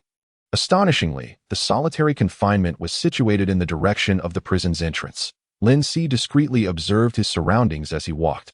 Upon reaching the end of the first segment of the corridor, Joel led him into the only left-turning corridor. This corridor, too, was devoid of rooms. A cold, white light filled the corridor. Although the prison maintained a constant temperature, he felt an unsettling chill enveloping him, as if influenced by the cold illumination. They turned left 3 times in total. No intersections appeared, nor did they encounter any rooms, and certainly not the grand door he had envisioned. When the first door materialized on the wall, Guard Joel finally halted. Lin Si cast a glance deeper into the corridor. Perhaps the grand door lay further within. He withdrew his gaze and focused on the white door before him. The electronic sign read, Solitary Confinement. Joel tapped on the translucent panel in his hand. Beep, beep. After 2 soft sounds, the door to the solitary confinement swung open automatically. This door was devoid of a key. Its mechanism could only be controlled by the panel in the guard's hand. Had they even considered the possibility of a prisoner devising a means to escape from solitary confinement? Lin Si felt a contradiction. This prison exhibited excessive rigidity in certain aspects, yet simultaneously displayed a profoundly negligent leniency. Guard Joel stepped aside at the door, facing Lin Si, and stated, the timer has been set. The door will automatically open in 7 days, at which time I shall come to escort you out. Standing at the threshold, he could discern the general layout of the solitary confinement through the light spilling in from the corridor. It was slightly larger than a cell, yet still devoid of windows, resembling a larger box. Unlike the cell, its walls were a deep, soft material. A single bed. Indeed, the accommodations were superior to those of a cell, as he would not have to sleep directly on the floor. Beyond that, there were no other facilities or items to be seen. Based on his observations, there was nothing particularly terrifying within the solitary confinement, let alone anything capable of driving a person to madness. Perhaps some form of advanced technology. If it truly existed, it might be concealed within the walls, much like the lighting design, only to be felt but not seen. Lin Si pondered as he stepped into the solitary confinement. Guard Joel glanced at the bag in his hand, took a step back, and with an earnest demeanor stated, "I hope these 7 days will allow you to reflect on your mistakes and serve your sentence with greater sincerity in the future." In the future, had he uttered the same words to every prisoner who perished after being confined? Lin Si smirked cynically. The door before him closed steadily, plunging the surroundings into an impenetrable darkness. He reached out to feel the wall beside the door and, as expected, encountered the same slight protrusions found in the cell. Pressing down with a bit of force, the solitary confinement was suddenly illuminated by a dim orange light. Dispelling the darkness, the current lighting bore an uncanny resemblance to that of a cell. Lin Si quipped, drawing from his preconceived notions from another world, not immediately sitting down. He first raised his hand and meticulously surveyed the solitary confinement. Feeling a gentle breeze emanating from the upper corner of the right wall, this must be the air vent. He retrieved his 2 laundered prison uniforms, laid them out beneath the vent, regardless of the location. One must not forget the quality of life. In the past, even at the psychiatric hospital, he had never abandoned the pursuit of a semblance of comfort, lying down on the bed, which consisted only of a thin mattress. He positioned the bag against the wall and attempted to fall asleep. The injuries he had sustained had traversed the most perilous phase, yet the pain in his mind lingered. This time, the mental toll had been greater than any previous practice sessions. He wondered if there would be any lasting repercussions. As his thoughts began to settle, Lin Si soon realized he had drifted off to sleep. Upon opening his eyes, he found himself enveloped in the mist of a dream. However, this dream was exceedingly peculiar. Devoid of streets or indistinct human sculptures, the mist gathered faintly at his feet, gently rippling as he moved, only to slowly coalesce once more. The surroundings were dimly lit, the orange light mirroring that of the solitary confinement. Had there been a shift in the dream space? Lin Si contemplated as he stepped forward at a leisurely pace. After a short while, a sudden and intense sensation of weightlessness overwhelmed him, causing him to sit up abruptly, eyes wide open. Discovering he was still on the solitary confinement bed, rubbing his throbbing temples, he felt a lingering disorientation. Could it be that my mental energy was insufficient to sustain the dream space, resulting in my ejection? The analogy of a user being disconnected from a server seemed fitting in this context. I never intended to enter the dream space at this moment. I merely wished for a simple night's sleep. Lin Si sighed in resignation, lying back down in an attempt to achieve a restful slumber. Yet, the symptoms of insomnia re-emerged. No matter how he endeavored to quiet his thoughts, sleep eluded him. Previously, insomnia had stemmed from the dream space being inactive. Now, it seemed to arise from the fact that he had just danced on the precipice of life and death. Having taken the lives of 11 individuals, though he had experienced self-preservation in the psychiatric hospital, he had never before killed so many at once. His body was exhausted, yet his mind remained in a state of heightened alertness. Rationally analyzing his current condition, he refrained from forcing himself to sleep and opted instead to rest with closed eyes. The solitude of the solitary confinement was overwhelming. He had no notion of how much time had passed. Thud, thud, a series of faint footsteps echoed within the solitary confinement. His immediate instinct was to open his eyes and turn towards the door. The footsteps approached from the direction he had come. With no other rooms along the way, could it be that someone was coming to the solitary confinement? As if responding to his unspoken thoughts, the footsteps ceased abruptly outside the confinement door. Chapter 38. Participation in the agreement. Who could be arriving at the solitary confinement at such an hour? A guard? No. Joel had set the confinement's end time. It was evident he would not return during the 7 days of confinement. 7 days were meant to provide him the opportunity to fend for himself. A prisoner? That seemed highly improbable. Or perhaps a family member had inadvertently wandered into the corridor leading to the solitary confinement? Yet, with a guard present to guide, the likelihood of a misstep seemed minimal. None of these conjectures appeared reasonable. Lin Si sat up, his gaze fixed intently on the door. Beep, beep. The sound of the door unlocking echoed, and it swung open automatically. A guard stood outside, glancing briefly at Lin Si on the bed before swiftly scanning the room, then turned to address the outside. All clear. The prisoner appears to be in a stable mental state. To his surprise, it was indeed a guard. Lin Si scrutinized the guard outside. Why had another guard arrived at the solitary confinement so soon after Joel's departure? Moreover, it seemed there were others present outside. Yet, he had only heard one set of footsteps. As the guard stepped aside, a man and a woman entered the solitary confinement. The man was dressed in a suit, his short hair slicked back with mousse. His eyes narrow and elongated, adorned with glasses, and he carried a silver briefcase. The woman had long black hair, wore a fitted skirt suit, her complexion fair, with a mole on the tip of her nose. Both bore East Asian features, prompting Lin Si to glance at them a moment longer than necessary. He made a point to observe their footwear. Both donned shoe covers, and as they entered the solitary confinement, no sound of footsteps followed. In a wonder, I initially thought there was only one person. Lin Si realized. The woman politely smiled and nodded at the guard, her voice gentle. Thank you for your assistance. The guard stepped outside as the door slowly closed. Lin Si straightened his posture, raising his gaze to the man and woman who stood just a couple of steps away from the bed. The man slightly trailing behind the woman. Hello, 000041. Lin Si. The woman maintained her smile, extending her hand. My surname is Li, representing the Conley Group. You may call me Professor Li. This is my assistant, Yang, the Conley Group.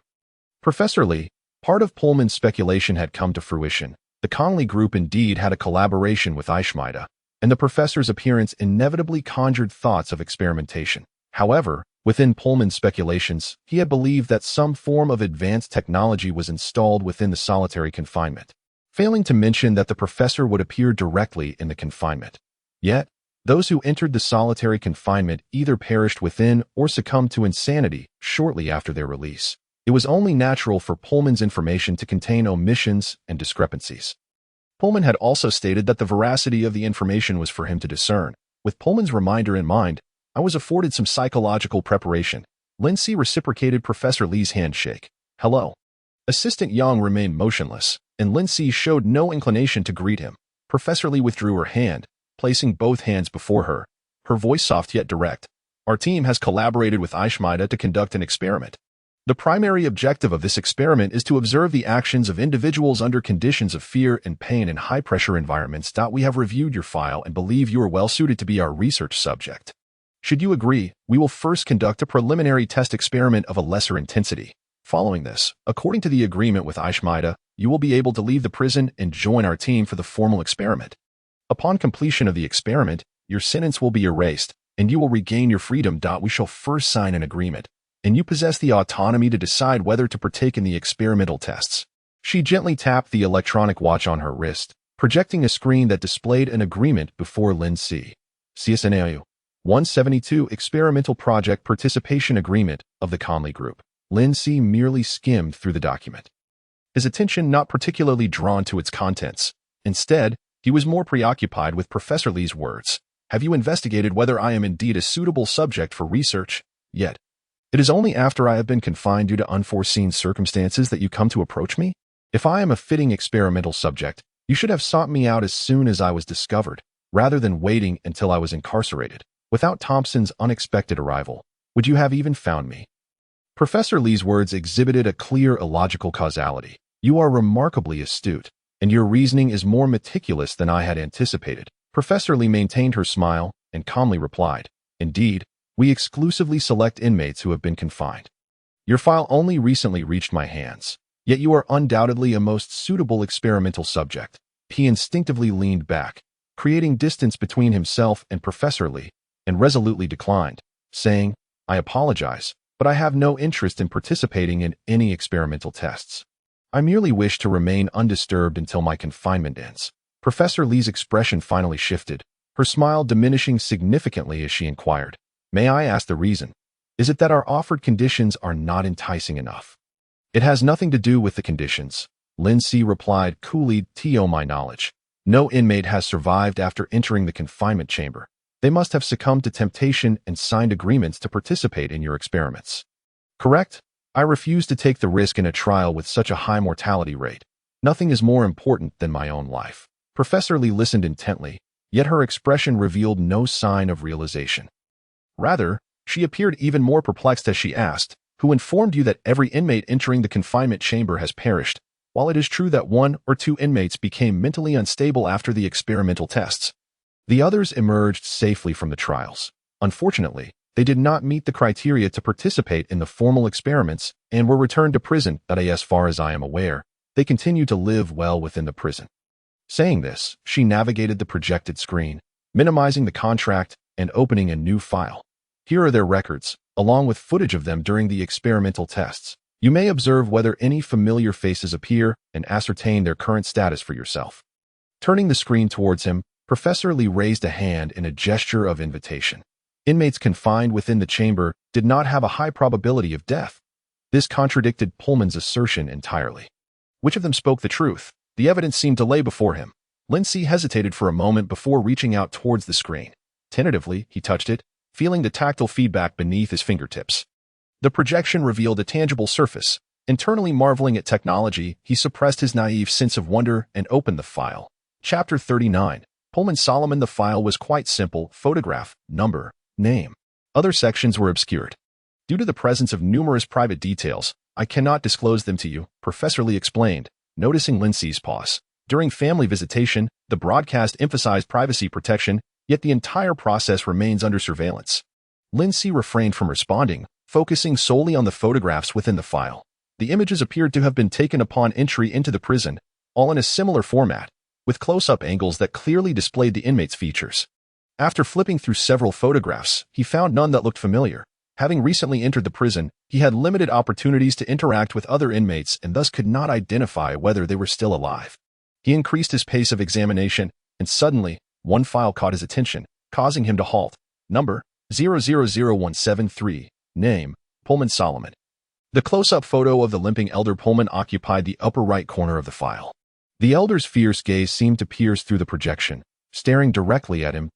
"Oh, you know him?" The abrupt cessation of his movements was quite evident as Professor Lee pointed to Pullman's photo on the screen. Before Lindsay could respond, Professor Lee began to introduce him.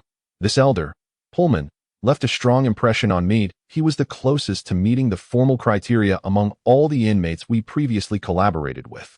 Regrettably, he still fell short by a single data point. He had even requested to undergo another experimental test, but for safety reasons, I declined. For him, this might have been his only opportunity to leave the prison alive." Given his lengthy sentence, 60 years, Lindsay added internally, "For him, the allure of leaving prison did not outweigh the imperative of ensuring his safety. Yet if Pullman had that chance, he believed that those with ambition and courage would take the risk." Pullman had never mentioned participating in the experiment. All he had conveyed came from a friend he claimed was deceased. Who was the one lying? Lindsay struggled to divert his gaze from the file's photograph and opened another subfolder containing video storage. The videos were labeled with numbers and names, and he quickly located one marked 000173 Pullman Solomon. Without hesitation, he clicked on it, and the first scene revealed the elder seated on a bed before the camera. Pullman's hair was tied back, resembling his current appearance, yet the most striking difference lay in the downward curve of his mouth and his brow, which was furrowed with hostility as he regarded the camera, a stark contrast to the more taciturn image he presented now. One would expect a person serving a 60-year sentence for serious crimes to appear in such a manner. Lindsay found himself thinking. As the video played, an open box sat before Pullman, with a white device connected to 4 electrode patches affixed to his temples and chest. "You only need to relax and close your eyes," Professor Lee's gentle voice resonated through the video. Following this, Pullman remained seated, his body occasionally twitching as if in a dream, reminiscent of a person's legs twitching during slumber. Professor Lee and Assistant Yang periodically noted data on the screen. Aside from this, no other content was present until Professor Lee pressed the device's switch, prompting Pullman to open his eyes, at which point the video concluded. Throughout Lindsay's viewing, Professor Lee did not rush him, and only when it ended did she speak. As you can see, the entire experimental process posed no danger. He emerged safely in the end, experiencing no adverse effects. Our experiments aim to collect data, not to kill. Hence, we naturally set the parameters to the safest levels. Professor Lee's assertion held merit. Pullman appeared entirely safe in the video, merely connected to 4 electrode patches. Pullman had indeed participated in the experiment without disclosing it to him. And he had survived, yet claimed that all who entered the confinement chamber perished. Lindsay was not angered by the revelation of deception. Rather, he was engulfed in confusion. What was Pullman's motive for lying to him? Every conscious action should possess a corresponding purpose, whether it be a clear intention or an unconscious motive unknown to oneself. This principle had been imparted to him by a doctor at the Institute. As if perceiving his thoughts, Professor Lee's smile deepened, small dimples appearing at her cheeks, rendering her demeanor even more gentle. It is not difficult to comprehend that inmates aware of the existence of the experiment and who failed in the test would spread lies to others, portraying the experiment as an exceedingly terrifying ordeal. Out of envy for those who succeeded due to their own failures, they wish not to witness anyone thrive, a fundamental aspect of human nature. As time passes, the inmates in the prison undergo constant change. the true nature of events becomes obscured, even to those who survived after entering the confinement chamber. All that remains are the horrific tales passed down through word of mouth. Pullman lied to prevent him from participating in the experiment, thus characterizing the ordeal within the confinement chamber as exceedingly dreadful. That could be somewhat plausible. However, what about the reactions of other inmates? Such as Thompson? Did they genuinely believe they would perish in the confinement chamber solely due to the rumors they had accepted? Furthermore, there remained a critical, inexplicable inconsistency. Lin Si surveyed the room before finally directing his gaze towards the silver briefcase Assistant Yang held. If the experiment is truly as safe as you claim, and the terms of the agreement are so enticing, necessitating experimental data, you could easily conduct an open recruitment within the prison. After all, you have a contractual agreement with Ashmita, and I believe many inmates would be willing to participate. So why do you exclusively seek out those confined in the chamber for your experiments? The only conclusion that could be drawn was that the experiments were far from the safety Professor Lee described.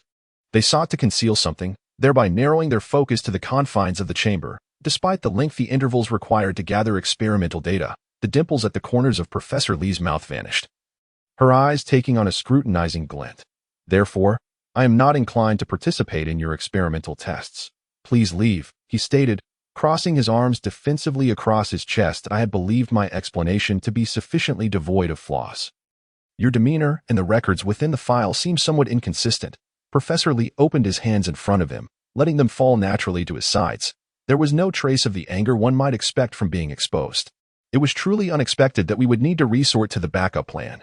Upon hearing Professor Lee mention the alternative scheme, Lin Si's mind set off alarm bells as he swiftly crouched to one side. However, Assistant Yang, who had been lingering behind Professor Lee like an invisible specter, had already produced a spray. It was not that Assistant Yang was swifter, but rather that the compressed gas emitted from the spray left Lin Si with no escape.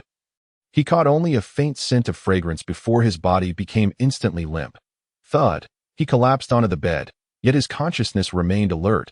Chapter 40.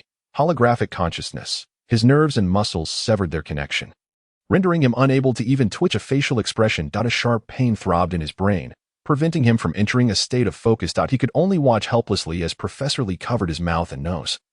Leaning slightly over him, the cascading strands of his long hair wafting a subtle fragrance, the backup plan was now in effect, and the forced testing experiment commenced. The woman with pale skin and dark hair curved her eyes, assuring him that once the testing began, the agreement would automatically take effect. Stepping aside, Assistant Yang waved his hand to disperse the lingering gas before placing a password-protected box beside him and opening it. Click.as Lin Si lay with his head turned to the side. He could not see the contents of the box but felt the cool sensation of its side pressed against his face. Assistant Yang turned him over. Despite appearing frail from spending too much time in the lab, he effortlessly maneuvered Lin Si as if he were weightless, his breathing unchanged. Subsequently, 4 electrode patches were affixed to his temples. His prison uniform pulled aside to reveal another patch on each side of his chest.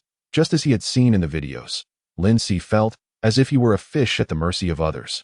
If not for his desperate will to survive, he could have easily taken down 2 more individuals. After all, the guards could not kill him, only extend his confinement. Prisoners in solitary confinement perhaps shared similar fates. A brutal struggle within the prison drained his strength, and upon entering the isolation chamber, refusal of the testing would lead to the activation of the backup plan. At this moment, they had lost 90% of their capacity to resist, making them exceedingly easy to control. This might have been one of the true reasons why Professor Lee chose to conduct experiments solely within the confines of the isolation room. As his thoughts raced, Assistant Yang had already begun calibrating the instruments within the password box. Beep, beep, beep. The sounds of the machinery echoed intermittently. In truth, our testing experiment is quite simple. Professor Lee lowered his hands and began to explain. You merely need to relax and close your eyes. Once the experiment commences, you will enter a space designed according to your profile, akin to the currently popular holographic virtual games, where you will witness scenes that appear almost real. And all your physical sensations will mirror those of an authentic environment. Professor Lee emphasized. You must remember one thing above all. No matter how real it may seem, everything you see is merely a simulation. It appeared that the fact of the testing experiment could no longer be altered. Lin Si quickly adjusted his mindset, striving to retain every word Professor Lee uttered, gradually uncovering the oddities in his dialogue. Such statements had not appeared in the video of the experiments conducted on Pullman, that if they were to utilize holographic technology for the experiment, was it not meant to immerse the subjects in a sense of reality? Why emphasize the need to distinguish between the real and the virtual? Unable to voice his thoughts or express his doubts, he could only observe as Assistant Yang adjusted the instrument, rising to allow Professor Lee to approach. Though the scenarios you will experience are programmed from data derived from your greatest fears, because everything is virtual, you will remain entirely safe. Professor Lee continued to elucidate the experimental protocols. I will be able to see what you see through the instrument. And we can communicate. Rest assured, it is akin to entering a game. You only need to stay within the constructed virtual environment for a full day, during which there will be company to chat with. And then the testing will conclude. Doesn't that sound simple? Thus, all you need to do is relax as much as possible. We only require data on your physical responses. It sounded genuinely simple and safe. Yet, why did the video of the Pullman experiment not include such an extensive explanation? Had it been edited out, during the actual process of the Pullman experiment, no communication had taken place. The true content of the experiment might diverge from Professor Lee's instructions. Danger, therefore, lurked. Lindsay heightened his vigilance. Very well, let us begin. After concluding the protocol explanation, Professor Lee made the announcement, raising his hand to press the switch on the device. Beep beep. The electrode patches adhered to Lindsay's body emitted a faint current, sending a tingling sensation coursing through him, and then he involuntarily closed his eyes. When he opened them, no, he should not have opened his eyes. The entire virtual scenery materialized directly in his mind. He saw a white corridor, caught the familiar scent of disinfectant, and was enveloped by a cacophony of voices, mingling with occasional screams and laughter. A warm, magnetic male voice resonated beside him. Little C. From now on, you will reside in the ward on this floor. Everyone here is very nice, and you must all get along well. Turning his head, he saw a figure in a white coat. Raising his gaze, he finally discerned the man's face. An unremarkable visage, yet it felt strikingly familiar. Dr. Wen. Lindsay involuntarily murmured. Dr. Wen was indeed his attending physician upon entering the psychiatric hospital. This height seemed somewhat abnormal. Lowering his head, he noticed that his body had shrunk to more than half its size, raising his hand to reveal a youthful, delicate palm. Within this holographic scene, had he regressed to his childhood upon first entering the psychiatric hospital? Lindsay quickly grasped the situation he found himself in. His greatest fear, but the data obtained by Professor Lee's team should have been 00041. Why had it conjured memories he recognized? Lindsay pondered silently. Raising his head to scrutinize Dr. Wen before him. In reality, his body was immobile, yet within the projection of holographic consciousness, his body regained its freedom. It felt so real. This was his immediate impression. He could no longer recall the details of Dr. Wen's features, yet the figure before him appeared as a living being, evoking buried details within his memories, the side of his face plagued by acne from late nights, the stubble he had failed to shave, mismatched buttons, and frayed cuffs. Dr. Wen had never been one to pay much attention to appearances. Little C, why are you staring at me as if I were a mannequin? It's quite unsettling, Dr. Wen half-joked. And yet, the acute awareness from his memories. Lindsay had no intention of conversing with a virtual Dr. Wen. He merely offered a perfunctory apology. Dr. Wen shrugged dismissively. Come. I'll take you to your ward. Dr. Wen guided him through the corridor that was all too familiar from his memories, when suddenly, Lindsay heard Professor Lee's voice point 00041. Can you hear me? Professor Lee's voice sounded much colder within the holographic consciousness than in reality. He had initially refrained from responding, but when Professor Lee called out 00041 a second time, he offered a nonchalant acknowledgement. Chapter 41. Mushrooms cannot photosynthesize. Dr. Wen did not react, entirely unaware of the conversation between Lindsay and Professor Lee. Lindsay withdrew his gaze from Dr. Wen, who continued to explain that a poor mother, having lost her child, resided in the adjacent ward. Since this is a realm of consciousness, whatever you wish to convey will be heard. Professor Lee, seemingly possessing telepathic abilities, addressed the doubts that surfaced in Lindsay's mind. Then his tone turned grave. There seems to be a minor issue with the experiment.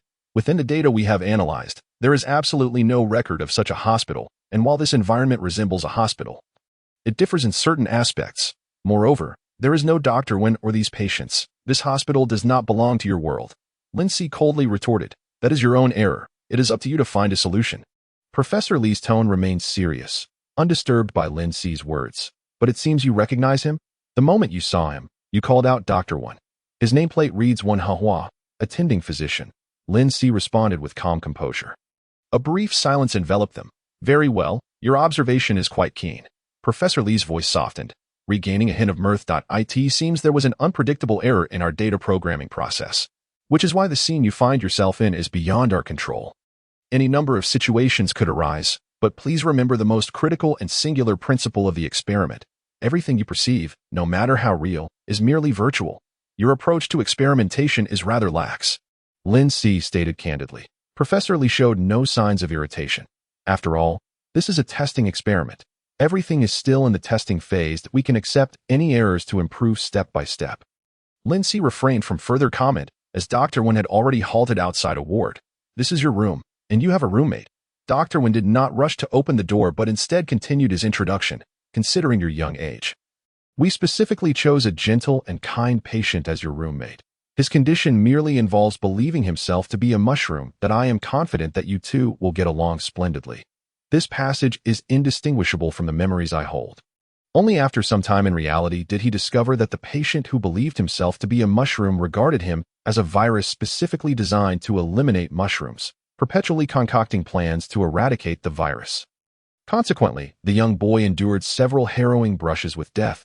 This the scene that terrifies me the most. How could I not have realized it myself? Lin Si once again felt a profound skepticism towards Professor Lee's experiments.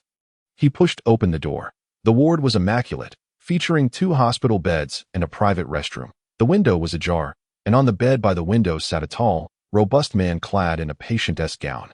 Squatting with his arms wrapped around his knees, gently swaying his body, seemingly oblivious to the commotion at the doorway, he was engaged in photosynthesis.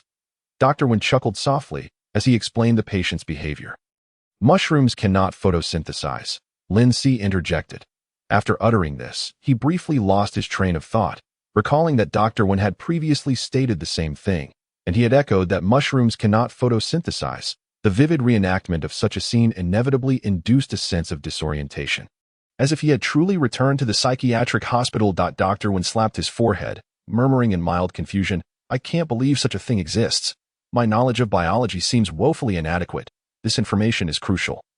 I must remind him. Dr. Wen was a man of action. After speaking, he called out to the patient on the bed, Ho Dang, don't rush into photosynthesis just yet. I need to tell you something very important for your healthy growth. Lin Si gazed at the solid figure before him, but he recalled that when Ho Dang heard Dr. Wen's words, he turned around, and their eyes met for the first time. However, he was too young then.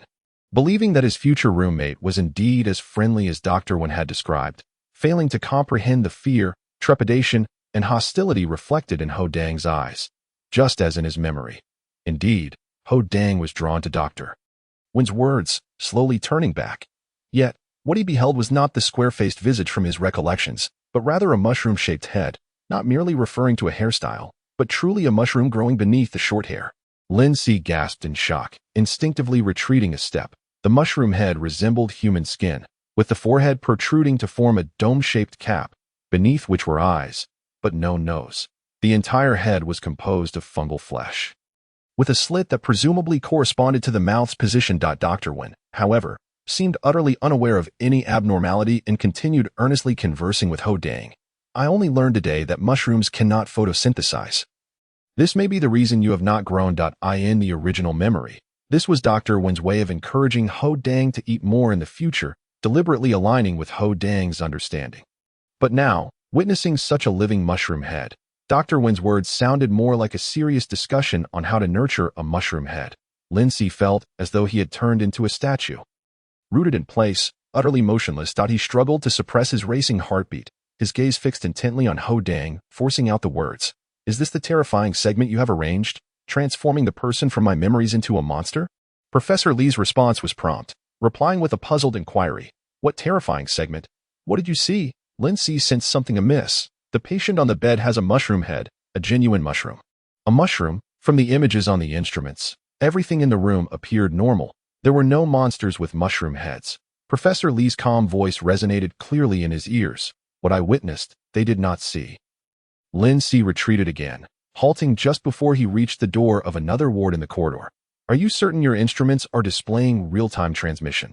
Lin Si could not believe that the mushroom head Ho Dang bore was merely a figment of his imagination. Of course, Professor Lee affirmed. The entire scene is constructed through the instruments. We can certainly observe anything that happens within. Before he could continue conversing with Professor Lee, Dr. Wen turned to him, looking puzzled. What's wrong? Xiaoxi, why did you suddenly run over there?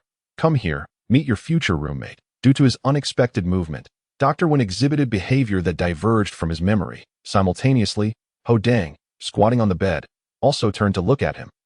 The mushroom flesh bore a pair of eyes that were just dark sockets, staring at him intently, the fear and hostility within them even more pronounced than he remembered. Chapter 42. The doll acknowledging a monster with a mushroom head? Lin Si pressed his lips together, offering no reply, instead taking steps to distance himself from the ward. Observing his actions, Dr. Wen approached him, a mix of concern and curiosity in his demeanor, inquiring sharply, Xiaoxi, what's wrong? Are you feeling unwell? Or did you see something? Don't be afraid. Tell me, and I will help you. Lin Si did not pause, continuing to retreat until he stepped on something soft and squishy. Abruptly halting Dada, a sharp, piercing scream erupted from beneath his foot. He quickly moved his foot away, looking down to see a doll lying on the ground. The doll, dressed in a beautiful dress, had its body slightly indented where he had stepped, its soft arms propping itself up as it struggled to rise. The doll has come to life? Lin Si's eyelids twitched. Child, my child. Suddenly, a plump middle-aged woman burst out from the adjacent ward. Mama, Mama. The doll on the ground cried out in distress. He nimbly sidestepped to avoid being collided with by the woman rushing towards him. It was then he realized that the doll on the ground looked eerily familiar. It was indeed the very doll the mother, who had lost her child and gone mad, carried every day. However, in his memories, that doll had never come to life. It would not emit such a piercing scream. The mother tenderly lifted the doll, anxiously comforting it. Good child, don't cry. Mama is here. Are you hurt? Where does it hurt? Tell Mama. The wailing doll and the anxious mother formed a bizarre tableau, and as the woman spoke, she lifted her gaze, glaring at Lin Si with a look of deep resentment. It's you. You almost killed my child. The middle-aged woman hissed through gritted teeth with a haunting malice. The commotion in the corridor attracted more patients peering out from their rooms. While Dr. Wen pressed on, Xiaoxi, see, when you act recklessly, accidents happen. Don't run, stop, and let us have a proper conversation. How could he possibly stop? He saw more monstrous-looking patients and turned to flee. In his ears, Professor Lee's voice rang out once more. 000041. What is happening? Why did you suddenly run away? All data is fluctuating wildly. What did you see? From the images, we can only see that you stepped on a doll. And then a patient rushed out. Other patients are just watching. You need to calm down now. Do you not remember my repeated emphasis on the experimental guidelines? Everything you see is virtual, not actually happening. There is no need for such fear. 0.000041. Can you hear me? Please respond if you can hear. What I see, Professor Lee still cannot perceive. The entire experiment has been fraught with issues from the very beginning. Diverging sharply from Professor Lee's original descriptions, Lin Si did not respond to Professor Lee, his feet not pausing for an instant. Could it be that even the claims about the absolute safety of virtual consciousness were erroneous? If something were to go awry here, perhaps the physical body's spirit would also be in jeopardy, never able to awaken again, becoming indistinguishable from the dead. This is why Professor Lee repeatedly emphasized the virtual aspect. Attempting to lull him into complacency, continuing the dialogue with Professor Lee would only waste time and muddle his thoughts. Right now, the priority was to find a way to escape the virtual space. Reaching the end of the corridor, following the route in his memory, he pushed open the emergency exit and swiftly descended the stairs. Thump, thump, thump. The sound of hurried footsteps echoed in the emergency passage. Holographic virtual reality is accessed through consciousness, suggesting that as long as I experience intense stimuli, I might awaken my consciousness and extricate myself from this virtual environment. Lin Si stepped steadily, his mind racing. However, he could not seek external stimuli.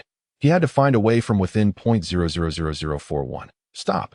Your current condition is extremely unstable. I worry that if you continue like this, something will happen. Professor Lee's voice was stern, each word a command. Thump. The footsteps ceased. In his ears, Professor Lee's voice sighed in relief, carrying a hint of satisfaction. Feud, have you calmed down? I just knew you were the most likely candidate I have encountered thus far to meet the formal experimental standards. Wait, what are you doing? Professor Lee's tone shifted to one of confusion and anxiety. Lin Si offered no reply, his focus fixated on a small black dot on the wall, his head throbbing painfully, veins bulging at his temples. Yet he did not relent, continuously pushing through, the pain in his head escalating. Thump, thump. The silence replaced all sounds in his ears. He entered a state of intense concentration, initially intending to heighten the pain in his head to stimulate his consciousness. He unexpectedly found himself in a focused state. It seems that mental fortitude can indeed be squeezed out, yet the sharp pain in his head was approaching unbearable levels. In an instant, Lin Si felt weightless, his eyes snapping open. Before him lay not the secure passage of the hospital, but a cold safe, along with two astonished faces. Professor Lee blinked her beautiful dark eyes, still unaware of the unfolding events. Why did you suddenly detach from the virtual consciousness? However, her words were abruptly cut short, her mouth remaining slightly agape as her gentle voice was replaced by a sudden rasp from her throat. Huh. The pupils of her exquisite black eyes contracted in terror as she instinctively touched her throat, her hand then descending to clutch at her chest. Her body convulsed in pain twice before she collapsed forward. Thud, thud. The muffled sound of heavy objects hitting the ground echoed. Simultaneously, Assistant Yang, who had been recording experimental data on the projection screen behind her, also fell. The focus had come just in time, for otherwise he would have remained immobile, still under the control of Professor Lee and her assistant even after detaching from the virtual consciousness, only to be forced back into it once more. The most effective means of dealing with them would be to execute a semi-replacement to eliminate them. Lin Si attempted to move his body. Discovering he had regained control over his fingers, it seemed that the spray used by Assistant Yang had worked promptly, but its effect was short-lived, or perhaps a considerable amount of time had already passed. After all, Professor Lee had never informed him of the time dilation ratio between the virtual consciousness and the real world.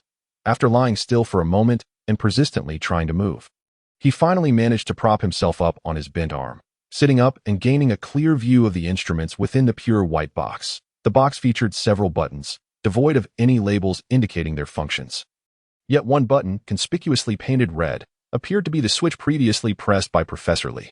Above the button were two screens. One displayed experimental data, with several lines of varying colors remaining stable, only exhibiting slight fluctuations. Also without any labels. This must have been the data they had been monitoring throughout the experiment. Lin Si turned his gaze to the other screen. The display showed a bustling hospital corridor where doctors and nurses were frantically searching for the suddenly vanished patients. Chapter 43. The uncanny. Even after I had detached from the virtual consciousness, the events within it continued to evolve. The entire experiment seemed increasingly bizarre. Lin Si raised his hand to tear off the electrode patch on his temple. The first attempt was unsuccessful, his hand losing strength and control, but after shaking it, his palm finally regained its mobility, allowing him to successfully remove the 4 electrode patches affixed to his body. At that moment, as if alerted by the sound of heavy objects falling in the confinement room, in the eerie silence that followed, a guard outside inquired, "Professor Lee, Assistant Yang, is something the matter?" In the next instant, Lin Si barely had time to contemplate. Beep, beep. The door opened automatically, and the guard's eyes immediately fell upon the crumpled forms of Professor Lee and Assistant Yang, blood slowly pooling beneath them. The guard froze for a moment, then swiftly reached for his waist, but Lin Si was quicker. The semi-replacement activated in less than half a second, and the guard crumpled in agony, soon resembling the 2 lifeless bodies on the ground. His face turning purple as blood flowed from every orifice, completely devoid of breath. The guard's corpse lay wedged between the corridor and the confinement room, blocking the doorway. It seemed that the door, detecting it had been ajar for too long, attempted to close automatically, but was obstructed by the body, producing a persistent beeping sound. Beep, beep, beep, huff. Lin Si took a deep breath, beads of cold sweat dotting his forehead. After barely managing to execute another semi-replacement, he found himself uncontrollably slipping out of focus, adjusting to the throbbing pain in his head before raising it, allowing his blurred vision, clouded by agony, to refocus. Having killed 2 individuals associated with Ishmaida, both a professor and an assistant, and now a guard, the transgressions I have committed seem far beyond what mere confinement could resolve. Lin Si sat for a while longer, then shakily stood up. Should he remain here and await discovery by other guards, passively accepting punishment, or not escape? Where could he possibly flee? The main exit should be nearby. He was unsure how many guards patrolled the prison, but it appeared that their numbers were limited. The working building was often quite vacant, with guards predominantly occupied with monitoring inmates, not present in the vicinity if he could regain some mental energy. Perhaps there was indeed a chance to flee the prison, though he remained oblivious to the circumstances outside and the numerous subsequent troubles that awaited him. As he mentally strategized, he glanced at the projection screen, which had become askew following Professor Lee's fall. The screen was obscured by a mosaic, as explained by Professor Lee earlier, indicating restricted viewing permissions. He refrained from tampering with the sleek, sophisticated watch on her wrist, which appeared far more advanced than Shin Woo-young's. Setting aside whether it could be activated, any alert program triggered by external contact would only complicate matters. Instead, he simply extracted the spray from Assistant Yang's grasp. This device had rendered him utterly incapable of controlling his body. Lin Si examined the bottle, which bore the inscription, Anti-Wolf Spray, Internal Experimental Version, Not for Sale. Below it was the triangular logo of the Conley Group. Had self-defense sprays evolved to such an exaggerated extent? Nevertheless, it was indeed a formidable self-defense tool that he grasped the spray tightly in his hand, then approached the guard's lifeless body, crouching down to inspect the area where the guard had instinctively reached earlier. Lifting the uniform, he discovered not the anticipated firearm, but a small walkie-talkie. So, he hadn't intended to attack him. Rather, he sought to notify other guards. Lin Si realized this, letting the uniform fall as he pushed himself up from his knees.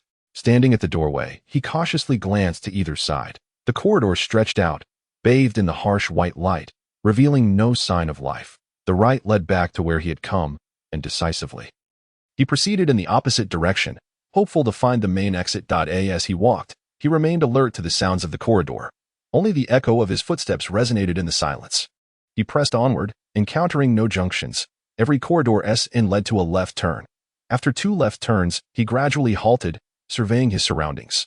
Aside from the confinement room that served as his starting point, he had not encountered any other rooms. Furthermore, each left turn formed a precise 90-degree angle, and he felt no discernible incline or decline. Each corridor seemed to maintain a similar length, suggesting he should have returned to the entrance of the working building by now. Yet, there was no sign of the main door. Not only was the prison's exit absent, but even the entrance he had come through was nowhere to be found. It felt as if he were traversing an endless corridor. This was exceedingly peculiar. Lin Si stepped back 2 paces, then quickly turned to retrace his steps. To his surprise, he had not walked far when a change occurred. In the distance, footsteps and voices echoed. The person is no longer in the confinement room. He has escaped. Bring him back. Continue the experiment? Yes, that was the intent of the team over there. He had no choice but to run in that direction. Lin Si halted, suppressing even the sound of his breathing, instinctively seeking cover by pressing himself against the adjacent wall. Soon, the footsteps grew increasingly chaotic and seemed to draw closer. There was no place to hide, and if caught and dragged back for further experimentation, he could not guarantee his survival until he next broke free from the virtual consciousness. It could lead to madness or death within the experiment. He could not allow them to recapture him. A powerful urge surged within him, and Lin Si was left with no option but to turn once more, sprinting down the seemingly endless corridor. The sound of footsteps reverberated clearly behind him, soon accompanied by shouts and the hurried approach of more footsteps. He did not dare to look back, racing past yet another left turn. At that moment, voices emerged not far ahead, as if time had reversed and the scene replayed. Just ahead. T, let him get away. We must capture him. The dialogue differed. The voices were distinct, yet the relentless footsteps behind him made it painfully clear. This was not merely a scene replaying. Real individuals were emerging from that seemingly endless corridor, intent on capturing him. Listening to his increasingly labored breaths, Lin Si gradually slowed his pace until he came to a complete stop. He could see. Catch him. Be careful. He seems a bit uncanny. He stood in the middle of the corridor as several guards emerged from around the corner, each wielding a baton and approaching him with vigilance and caution. With footsteps advancing behind him, he could surmise that he was now trapped, encircled with no avenue of escape. Yet even as they seized his wrists, pinning him to the ground, he offered no resistance. Chapter 44, layers upon layers. As the guards forcefully subdued him, fastening handcuffs around his wrists and confiscating the spray from his grasp, they remained vigilant, muttering amongst themselves. Fortunately, he appears to be injured. Don't let your guard down. We must restrict his movements to prevent any unforeseen incidents. Regrettably, they had been instructed not to render him unconscious. As the guards conversed, Lin Si felt the throbbing of blood vessels in his ears, a ringing sound enveloping his senses, and his thoughts drifted far away. Everything felt amiss from the moment Professor Lee and Assistant Yang appeared. The entire situation had exuded an inexplicable strangeness, until just now, He had been unexpectedly cornered by two groups of individuals. Upon reflection, particularly regarding the footsteps of the latter group, they had approached far too closely. There had been no reasonable transition from distant to near. When their footsteps had first sounded, they had already surpassed the distance at which he could hear them. They had truly materialized out of thin air. If one were to overlook such details in a state of panic, it would be impossible to discern. Just like in meticulously designed games, even the most rigorous systems cannot escape revealing flaws in their details. The game. Lindsay's pupils constricted as he was escorted by two prison guards, suddenly feeling a tingling sensation on his scalp. Professor Lee, during his explanation of virtual consciousness, had drawn an analogy, likening it to the currently popular holographic virtual games. What if, after entering the virtual consciousness, he had not successfully extricated himself, but had instead slipped into yet another virtual scenario, layer upon layer? The Professor Lee and Assistant Yang he had killed were mere virtual constructs. The corridors he traversed were also illusory, which explained why he could never locate an exit. The guards were likewise fabricated, refreshing like NPCs in a game, suddenly appearing in various locations. Beep. Beep. A sudden alert sound momentarily snapped him back to reality. At that moment, the guards were guiding him toward the isolation chamber, where two men in suits had joined Professor Lee and Assistant Yang, all dressed in a similar style. The bodies of the deceased guards had not yet been cleared. Blocking the door and causing the persistent beeping to echo, what had initially been an inconsequential sound now incessantly pricked at his nerves. Why did the alert from the isolation chamber's door perfectly mimic the sound from the device brought by Professor Lee? Was it possible that this alert did not originate from the door or the visible apparatus? Could it stem from an unseen device, reportedly hidden within the room? Might it be that these alert sounds were designed to guide him into the virtual consciousness? In other words, he may have entered the virtual consciousness much earlier than he had assumed. Upon entering the isolation chamber, he had plunged into the virtual consciousness, perceiving everything as mere virtual imagery. The virtual consciousness had intended to lead him into a deeper experiment of fear voluntarily, but upon his refusal, Assistant Yang had forcefully commenced the experiment. However, the device had collected data from 000041 and, based on his consciousness, created a virtual scene, resulting in the initial inconsistencies and bugs, followed by a cascade of subsequent detail errors. As he analyzed this, Lindsay found himself drenched in cold sweat. Yet his mind remained remarkably composed. The guards cleared the body at the doorway, ushering him into the isolation chamber and tossing him onto the bed, before continuing to remove the bodies of Professor Lee and Assistant Yang. The two suited men gazed mournfully at their fallen colleagues, their expressions filled with regret. Such a loss. Professor Lee was an exceptionally gifted scientist that I greatly enjoyed working alongside her. I never anticipated such an unfortunate incident. If it weren't for the illogical detail bugs, who could have guessed that all of this was merely virtual? Lindsay coldly observed the two scientists sighing heavily. Moreover, the program was astutely designed, layering virtual consciousness such that even if the trapped inmates managed to discern the issues, they could not escape, and would remain steadfast in their belief that the next layer of virtual consciousness was reality. It was no wonder that prisoners entering the isolation chamber either died or went mad, for those who succumbed to madness would find it impossible to evade death. Those deranged inmates likely began to perceive reality itself as a virtual consciousness after their confinement ended. He felt the thought of escaping virtual consciousness arise for the second time, but this time it was more intense and resolute. He did not wish to overestimate his psychological resilience, believing he could remain lucid within the virtual consciousness. However, the methods of stimulation clearly proved ineffective. Lindsay steadied his emotions and watched as the two suited men, after having cleaned the isolation chamber, stood before his bed. That I glanced at the data records they left. His performance has not been ideal, with excessive emotional fluctuations, and there are still unresolved issues in the data programming. The likelihood of meeting the formal experimental standards is quite low. We need not waste time on him. One of them removed Professor Lee's watch, examining the data records displayed on the screen. The other, however, had a differing opinion. I believe this is primarily due to the subject's resistance, leading to significant data instability. Yet, his coping and adjustment capabilities far exceed those observed in previous tests. I remain optimistic about his potential. The man perusing the experimental data shrugged and scoffed. What if he continues to resist? Then the data will remain erratic, losing its research value. Who knows when he will be willing to initiate the experiment? In truth, the man optimistic about Lindsay's experimentation hesitated, uncertain as he spoke. I sense that he doesn't appear so resistant at the moment. Lindsay lay on the bed, not struggling, but rather closing his eyes in quietude. The two men exchanged glances, staring at Lin Si for a prolonged silence. After a while, they finally murmured, "What is he doing? He seems to be sleeping." Hiss. Just a short while ago, he was killing and escaping. How did he suddenly adopt such a laid-back demeanor, even beginning to sleep? I don't know. Who could suddenly fall asleep in this situation? Lin Si was genuinely attempting to sleep. Virtual consciousness fundamentally operated upon the realm of awareness. Yet the depth of his immersion was so profound that the painful sensation of forced concentration, accompanied by tears, could not extricate him from the virtual consciousness. However, entering the dream space meant a complete immersion of consciousness, allowing it to disengage from the virtual environment. Wasn't that tantamount to total liberation?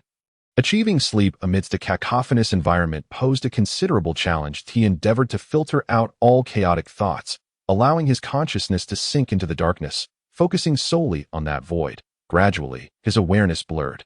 Oscillating between wakefulness and slumber, he could faintly hear the conversation between the two men and felt the electrodes reattached to his temples. Chapter 45. Liberation. Not long after, he heard the voice of Dr.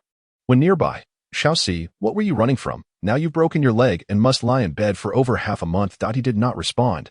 All sounds receded, becoming mere background noise. His consciousness plunged into utter darkness for just a fleeting moment, without any awareness of it. Only when light pierced through did he hazily open his eyes. There was no scent of disinfectant. Merely a faint whiff of dust permeating the air. Silence enveloped him. No voices, no footsteps. The surroundings were tranquil, devoid of the monotonous walls, replaced by a street shrouded in mist. He had successfully entered the dream space. Exhaling deeply, Lin Si felt a wave of relaxation wash over him, promptly sitting down on the ground, even finding the surrounding mist to be incredibly comforting. Reflecting on the entire process, he suddenly recalled that when he first attempted to sleep upon entering the isolation chamber, he had indeed entered a dreamlike space, albeit one filled only with fog, lacking streets and statues. He had not lingered long in that space before awakening. At the time, he believed it was due to insufficient mental strength that he had been expelled from the dream space. However, it now seemed likely that was when he had just begun to descend into virtual consciousness, and the dream space had been safeguarding his awareness, causing the two influences to tug at his consciousness. Leaving it suspended in a state akin to a middle platform, the fog appeared to serve as a protective barrier for his consciousness. Regrettably, at that time, he remained oblivious to the unfolding events. It should not have been the dream space expelling him, but rather he had ultimately been drawn into virtual consciousness. Having unraveled the entire sequence of events, the last remnants of unease dissipated from his heart. Shaking his head, even the piercing pain within his mind dulled. It appeared that even the awakening abilities utilized within virtual consciousness were merely illusory, failing to occur in reality, thus not provoking any genuine stimuli in the real world. His mental strength was recovering normally. Thankfully, he was finally safe. As long as he could remain in the dream space for the foreseeable future, he could ensure his safety. Lin Si collected his thoughts, rising to his feet, feeling the weight in his pocket. He paused, reaching in to retrieve an item, only to find it was an empty nutrient tube. The other empty tubes had been exchanged for the weapons held by the assailants, since most had been partially exchanged or directly used as weapons. One spare tube remained. The guards had been lax, failing to search him thoroughly, allowing this empty tube to remain in his pocket, which he had completely forgotten about. Had he inadvertently succeeded in bringing something into the dream space? Lin Si curiously twirled the empty tube in his hand, pocketing it once more as he walked along the street. The familiar streetscape unfolded before him, and he wove between the statues until he spotted the statue of Chen Wuyong. Coming to a halt, Lin Si scrutinized the statue with curiosity. Ever since their first successful connection, the statue had appeared remarkably lifelike, standing tall in a flowing black robe, head bowed, exuding far more presence than the excessively kind-hearted real Chen Wuyong. However, now the posture of the statue had shifted. It partially obscured its face, bearing a sorrowful expression, with strikingly realistic tears glistening beneath its eyes, enveloped in an aura of profound sadness. What could have transpired? Had Chen Wuyong encountered some predicament? Lin Si furrowed his brow, feeling concern for his first connection object. Chen Wuyong was undoubtedly an excellent connection subject, overly kind, with a low guard. And now he held complete trust and respect for Lin Si. The puppet master. Unless absolutely necessary, Lin Si did not wish to lose this connection. He placed a hand on the statue, and it shattered into mist, enveloping him in an instant. Ishmaida, within the Church of the Mutual Aid Society. District TEN.I in the rudimentary shelter, Only a flickering candle provided a faint glow, illuminating a small corner. In that small, radiant glow, the bishop sat with drooping eyelids. His arms raised and outstretched. A few children cowered beneath his embrace, trembling as if only in his presence could they find a semblance of safety. Chen Wuyong coughed softly, a motion that tugged at the corners of his mouth, eliciting a painful hiss. Even without a mirror, he could envision the bruises on the left side of his face, accompanied by the trickle of blood. Nevertheless, Chen Wuyong stepped forward to shield the bishop and the children from the encroaching darkness, blocking the trio's line of sight. "Ladies and gentlemen," he said, raising his hands in a calming gesture, his tone gentle and soothing, "let us discuss this matter amicably. There is no need for violence." Upon connecting to Chen Wuyong, Lin Si's first sight was this scene. The flickering neon lights cast colorful shadows, revealing the three figures confronting the priest amidst the night. That a young man in a sleeveless leather jacket exposed his tattooed arms, brandishing a small knife with a somewhat unfriendly grin, his gaze playfully darting between Chen Wuyong and the bishop. Beside him stood a man with a face marked by circular tattoos, hands stuffed in his pockets, who merely glanced at Chen Wuyong with a cold lift of his eyelids upon hearing his words. Valotis. These were the two young men from the Valotis gang. Recently, whenever Madame Magi visited the church to barter for food, they were often seen in her company. As anticipated, Chen Wuyong spotted a third figure in the corner of the screen, Madame Magi herself, still clad in her tattered coat. The woman, her face adorned with a forced smile, nervously rubbed her hands together and awkwardly remarked, "Father, we mean no harm. There's no need for everyone to be so tense." It was rare for Lin Si to hear Chen Wuyong mentally scoff, his tone losing much of its earlier gentleness. "Last night, as I was preparing for bed, I suddenly noticed someone stealthily climbing over the courtyard wall. To my surprise, it was someone I recognized. I merely wished to ascertain their intentions. Yet I was met with a beating. It's only natural for me to speculate about your nocturnal visit." Chen Wuyong cautiously scanned the knife held by the young man in the leather jacket.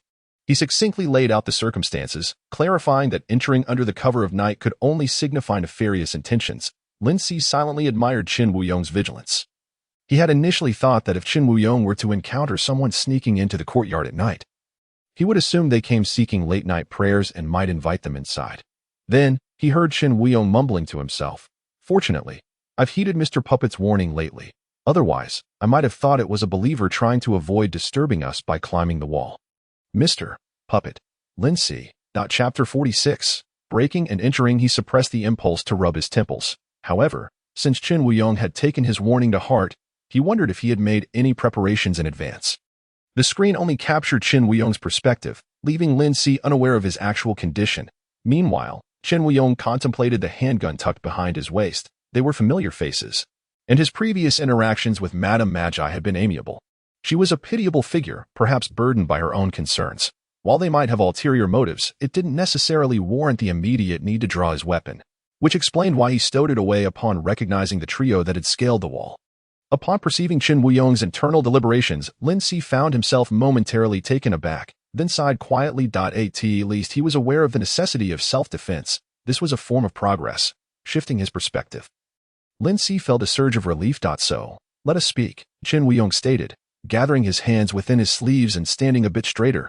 "What brings you here at such an hour? Issues that can be resolved peacefully are not true issues," Chen Wuyong emphasized inwardly. The two young men remained silent, their gazes predominantly fixated on the children huddled beside the bishop. It was Madame Magi who reluctantly responded to Chen Wuyong's inquiry. "They seek a child, father. As you know, they are all wretched souls, oppressed even within their gang. They have received orders to locate a child from a rival gang. That child was imprisoned, holding crucial information. She was pregnant at the time and gave birth to a child whom she intended to raise in secrecy. However, she could not conceal it, and the guards discovered her, resulting in her expulsion. It was later found that you have taken the child in." Madame Magi paused, her gaze drifting, unable to meet Chen Wuyong's eyes. Finally, she lowered her head and continued, "They want to take that child back to use as leverage against the woman father. If this task remains unfulfilled, they will perish." She aimed to exploit Chen Wuyong's compassion. Lin Si quickly analyzed Madame Magi's words. The intention to retrieve a child might indeed be genuine, yet Madame Magi's choice of words was astutely calculated. From the outset, she emphasized their plight as pitiable. Oppressed individuals, culminating in the added pressure of potential death should they fail. Such rhetoric would inevitably stir Chen Wuyong's benevolence to its utmost. Madame Magi had repeatedly approached Chen Wuyong for bread, each time offering increasingly worthless exchanges. This tactic had failed to evoke any guilt in her, instead revealing that Chen Wuyong's kindness could be manipulated to greater depths, ultimately leading to this moment. There is nothing new under the sun. Lin Si felt no surprise nor anger. He had witnessed too many such individuals. Thus, he trusted in their motives rather than in their hearts. They were not acting on impulse. Indeed, Madame Magi had likely been assessing the situation from the very beginning. Observing her seemingly flawless expression, Lin Si calmly analyzed the situation as he had predicted. Chen Wuyong, upon hearing Madame Magi's words, felt a wave of compassion wash over him. We are all wretched souls, oppressed by the conglomerate, compelled to join gangs for survival, yet still subject to further oppression from within. He lamented. However, while Chen Wuyong may have been sympathetic, he also possessed an unwavering line he would not allow to be crossed.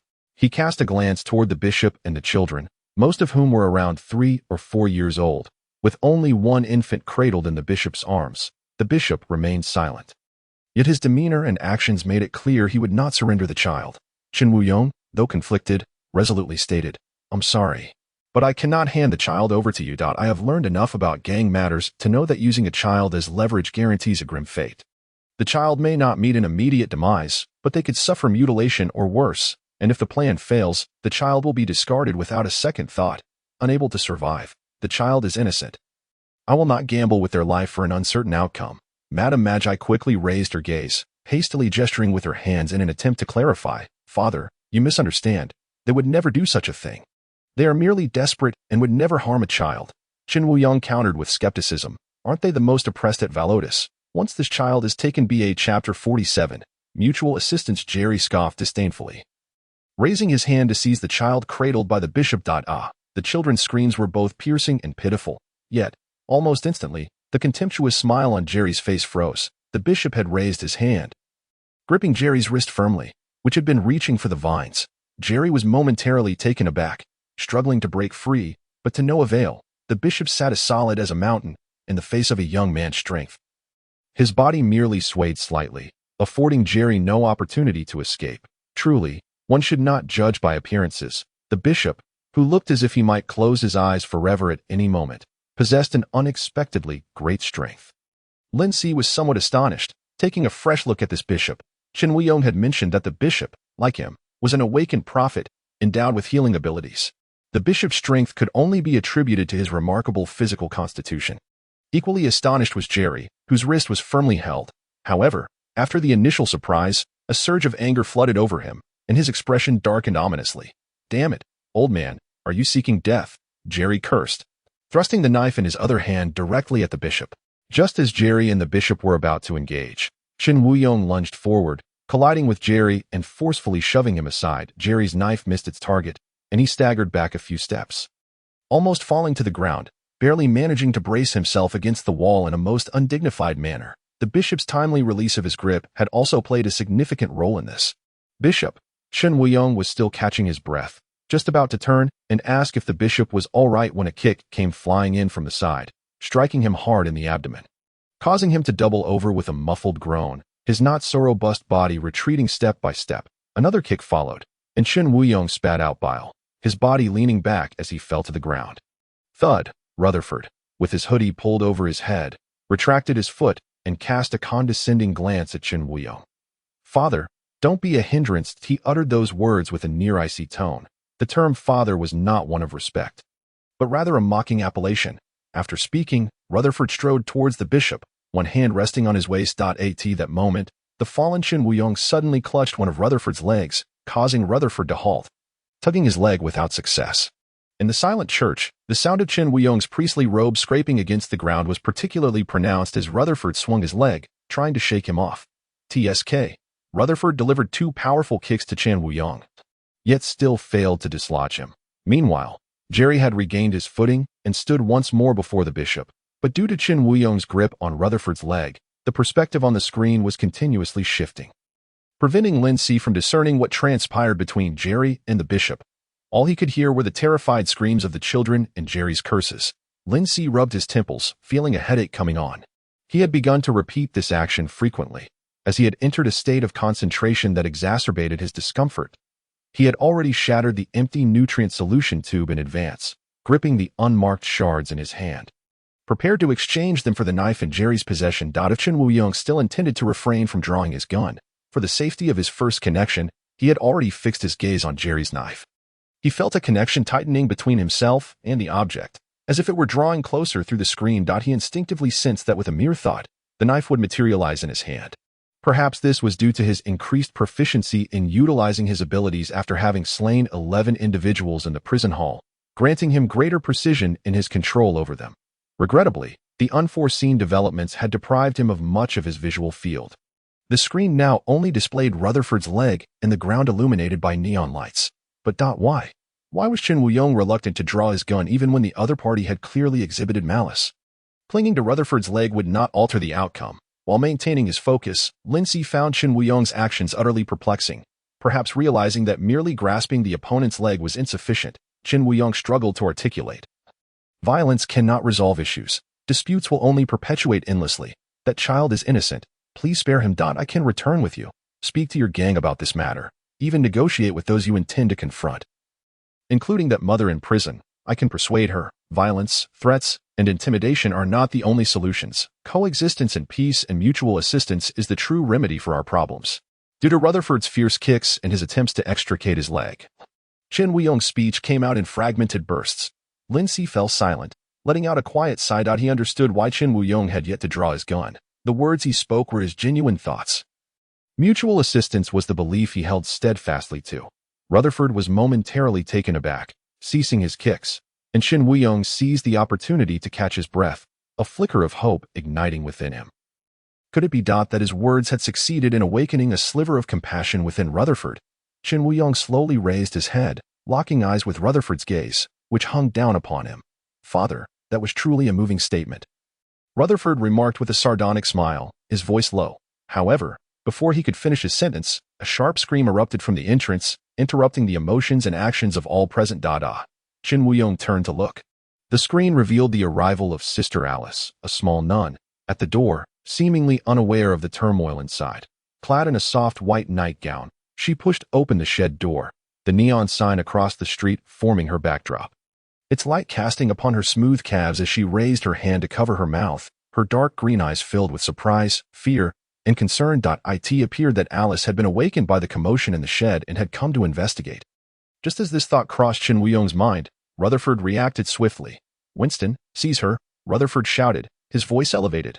Winston, along with Maggie, was already near the entrance of the shed. Upon hearing Sister Alice's voice, she hastily approached, one arm locking around Alice's neck while the other covered her mouth. Dragging her inside, the frail nun was utterly unable to break free from Maggie's grasp, casting a terrified, helpless glance towards the fallen Chen Wuyong. Rutherford leaned slightly, snapping his fingers. Snap. Hey, Father, Rutherford spoke flippantly. Chen Wuyong's attention was drawn back, his mind still preoccupied with worry for Alice. When he turned to look at Rutherford again, his eyes reflected confusion. Our conversation has yet to reach its conclusion. Rutherford raised his hand again, pressing it against his waist, and astonishingly drew a gun. A smile lingered on his lips, yet his tone was devoid of warmth. Mutual assistance, you say? I only believe that those who wield power hold the authority to dictate terms. Now, let us make a choice. Chapter 48. Father, forgive me. Rutherford straightened up, aiming the gun at the small nun Alice, who was being restrained by Maggie. Hand over the child, or I shall pull the trigger and end her life. It was a stark and unembellished threat. Almost a mockery. For Rutherford could easily open fire and eliminate everyone present. Lindsay saw through Rutherford's intentions in an instant. No one had anticipated that he would suddenly produce a handgun. In the face of modern firearms, the earlier scuffles had suddenly seemed trivial. While Maggie continued to control Sister Alice, she feigned reluctance, pleading earnestly with Chen Wuyong. Father, I know you, and Alice, and the bishop are all kind-hearted individuals. I truly do not wish for any harm to come to you. If you simply hand over the child, everything will be resolved, and they will no longer disturb you. That child has no connection to you. Does he? Chen Wuyong glanced at the bishop beside him. The bishop remained with the children, who had ceased their screams. When fear reached its zenith, one could not even muster a sound, cradling the child swaddled in cloth. The bishop's hand, raised in protection, was bleeding from where he had caught Jerry's knife with his bare hand, blood oozing forth. Jerry, panting heavily, had begun to regard the bishop, who appeared perpetually weary, with trepidation, inching closer to his companions.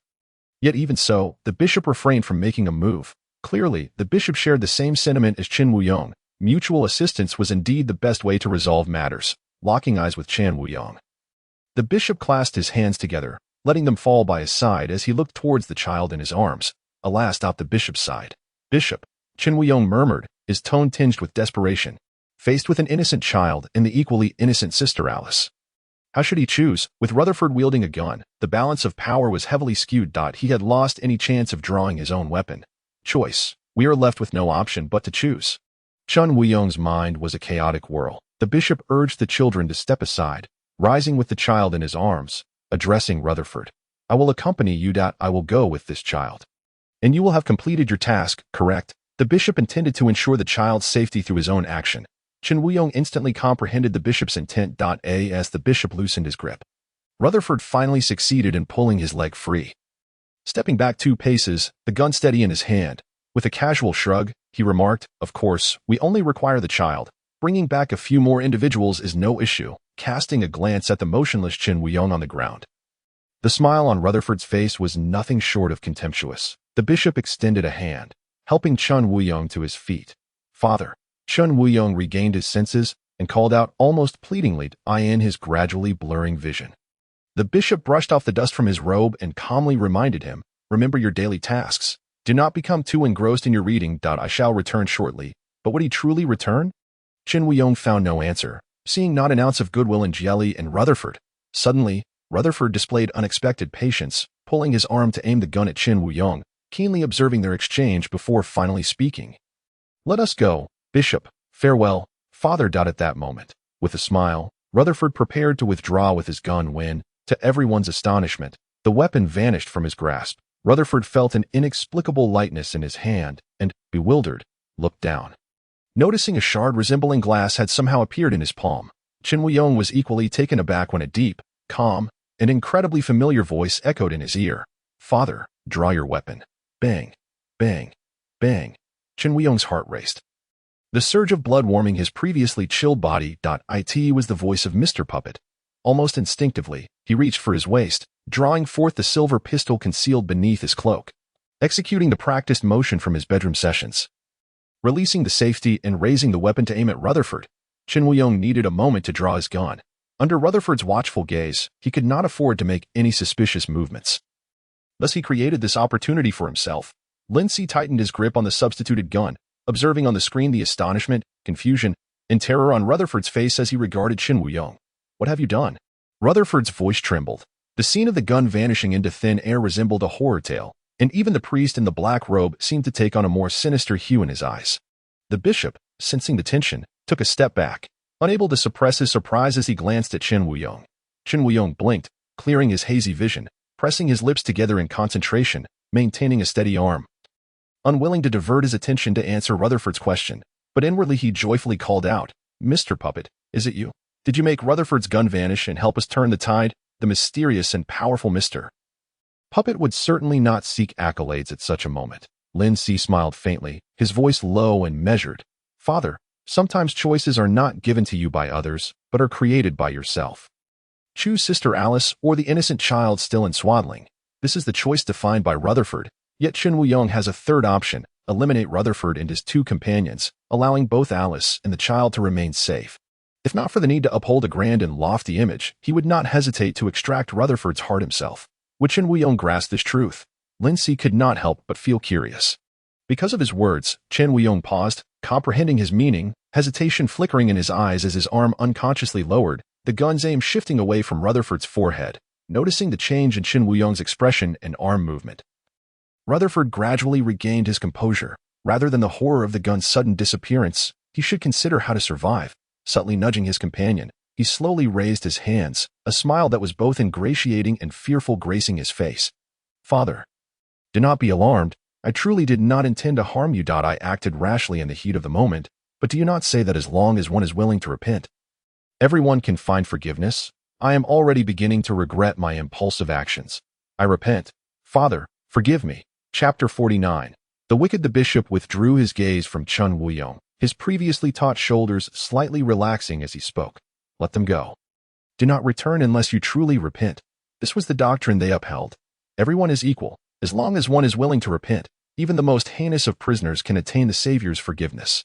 Yet, Chen Wuyong remained silent, the conflict and hesitation plainly etched upon his face. Rutherford slowly lowered his hands, eliciting no response from him. A sly smile crept onto Rutherford's lips. What a perfect opportunity. Seizing the moment, Jieli suddenly lunged forward, the knife in his hand aimed at Chen Wuyong. Rutherford anticipated Chen Wuyong's evasion while lunging toward him, aiming for the gun in Chen Wuyong's grasp. Bang! Bang! In the blink of an eye, gunshots roared like thunder, igniting the night. The astonishment on Rutherford's face, having leaped toward Chen Wuyong, was palpable. He had not expected Chen Wuyong would actually fire, two bloodied holes erupting in his chest. Chen Wuyong stepped back hastily, creating distance, watching as Rutherford's heavy body collapsed to the ground. Jelly's knife plunged into his abdomen without resistance, and with the gun pressed against Jelly's body, uncertain of his aim, he repeatedly pulled the trigger. Bang! Bang! Bang! Bang! The force of the bullets exploding from Jelly's back erupted in a shower of blood, forcing Jelly to release his grip and stagger backward. Thud! Jelly fell back, collapsing beside the still figure of Rutherford. A pool of blood spreading beneath their bodies like a flower blooming on the ground. The bishop placed his hand on the heads of the frightened children, guiding them to turn away. While he quietly observed Chen Wuyong, letting out a silent sigh, the mingling scents of blood and gunpowder enveloped Chen Wuyong as he gazed at the fallen Rutherford and Jelly, gradually regaining his composure, only to find his gun-wielding hand trembling. Whether due to the recoil or another reason, Chen Wuyong grasped his shaking right hand with his other, steadying it. He did not hastily withdraw the knife embedded in his abdomen. Instead, turning toward Mrs. Maggie, who still held Sister Alice captive, the expression of perpetual pity on her face was now replaced by surprise at this sudden turn of events. Upon meeting Chen Wuyong's gaze, her astonishment morphed into panic and fear. Mrs. Maggie forcefully shoved Sister Alice in front of her, drawing a knife from an unknown source to press against Alice's cheek. "Do not come any closer. Put down the gun. Otherwise, I will kill her." Mrs. Maggie's emotions spiraled out of control, her expression twisted with rage, her strength unbridled. Sister Alice's face flushed, a precursor to suffocation, as she weakly beat against Mrs. Maggie's arm. Her cheek sliced by the sharp blade. It became evident that each of them was armed with knives and guns. This was far from a simple plan to abduct a child and leave. Observing the knife in Mrs. Maggie's hand, Chen Wuyong found himself no longer surprised, but rather feeling a sense of inevitability. Mr. Puppet, Chen Wuyong thought, they have no intention of repenting.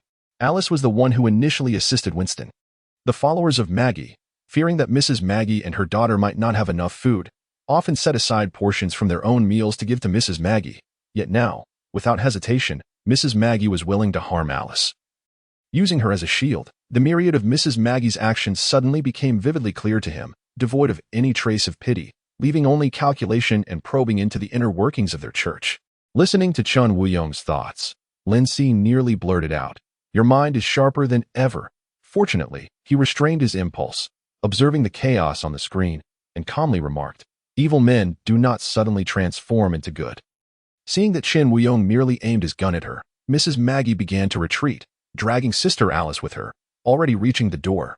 All she needed was to exit Chen Wuyong's line of sight to ensure her safety. Abandoning Alice to flee. At that moment, Mrs. Maggie suddenly shrieked, "Ah, you filthy bastard! Bitch!" She flung her hand away from Alice's mouth, her palm bleeding from a bite. Seizing the opportunity, Alice struggled free. "Sir, I suddenly understand what you said before." Chen Wuyong bitterly smiled inwardly, simultaneously adjusting his arm, aiming at Mrs. Maggie, who was fiercely grasping Alice's hair, intent on pulling her back, due to the distance and his lack of confidence in his marksmanship. Chen Wuyong aimed for Mrs. Maggie's leg and whispered a prayer, "May the prophet guide me." Bang! The bullet struck Mrs. Maggie's right calf, causing her to stumble with a cry of pain, allowing Alice to escape successfully. Bang! The gun rose, the second bullet aimed for her chest. Observing that his aim remained steady, Chen Wuyong continued to pull the trigger. Bang! Bang! One bullet penetrated her abdomen, another lodged in her chest, and Mrs. Maggie bled profusely. Collapsing face down on the ground, Alice, panicked, dashed into the room, stopping in front of Chen Wuyong but making no further move. It was only when Chen Wuyong saw that Mrs. Maggie lay motionless that he lowered his weapon and embraced the frail Sister Alice in his arms. "It's all right, it's all right," he softly reassured the frightened young girl. Sister Alice could no longer contain herself, breaking into quiet sobs. For a moment, the room fell silent, save for Alice's weeping and the persistent patter of rain outside. This scene brought Lindsay a sense of tranquility, particularly as he observed the three figures lying defeated on the ground, and he slowly exhaled. Fortunately, Chen Wuyong ultimately came to his senses, firing the first shot and gaining complete control over the situation. Otherwise, he would have had to resort to the half replacement of three individuals' hearts to avoid the tragedy of his first connection dying within his own church. Moreover, within the confines of that space, it seemed that the unseen barrier created an overwhelming drain on his mental reserves each time he utilized his abilities. He was uncertain if he could successfully execute a half replacement for three people. Thus, the most prudent approach would be for Chen Wuyong to take action himself. With his assistance, the benevolent priest ought to cultivate a greater sense of vigilance towards others, learning how to safeguard himself. Chapter 50. What is connection exchange equal? The perilous nature of this society exceeded his initial expectations. He had not previously considered that in this contemporary world, anyone might draw a gun at any moment. And now, that very gun lay in his hand. Lindsay lowered his gaze upon the firearm, feeling it for the first time. It was lighter than he had imagined, perhaps due to modifications. Unable to identify the model, he noted the sleek lines of the black body, with exposed silver accents at the stock and muzzle, indicating it had indeed been altered. He wondered if this weapon could be transported from the connection space back into the real world. However, since the fragments I prepared could end up in the hands of that young man who fancied making holes in his face, it suggested a high probability that I could bring the handgun back to the prison. It would merely require a certain method, akin to how I discreetly introduced items into the dream space. Attempting to smuggle the handgun into the prison was an idea worth exploring. Lindsay immediately concluded that the deterrent power of a handgun was lethal among ordinary people. Even someone like Chen Wuyong, who lacked offensive capabilities, could only yield and evade in the face of such a weapon. With the gun in hand, he had acquired another means of self-preservation. Typically, prison guards do not conduct body searches.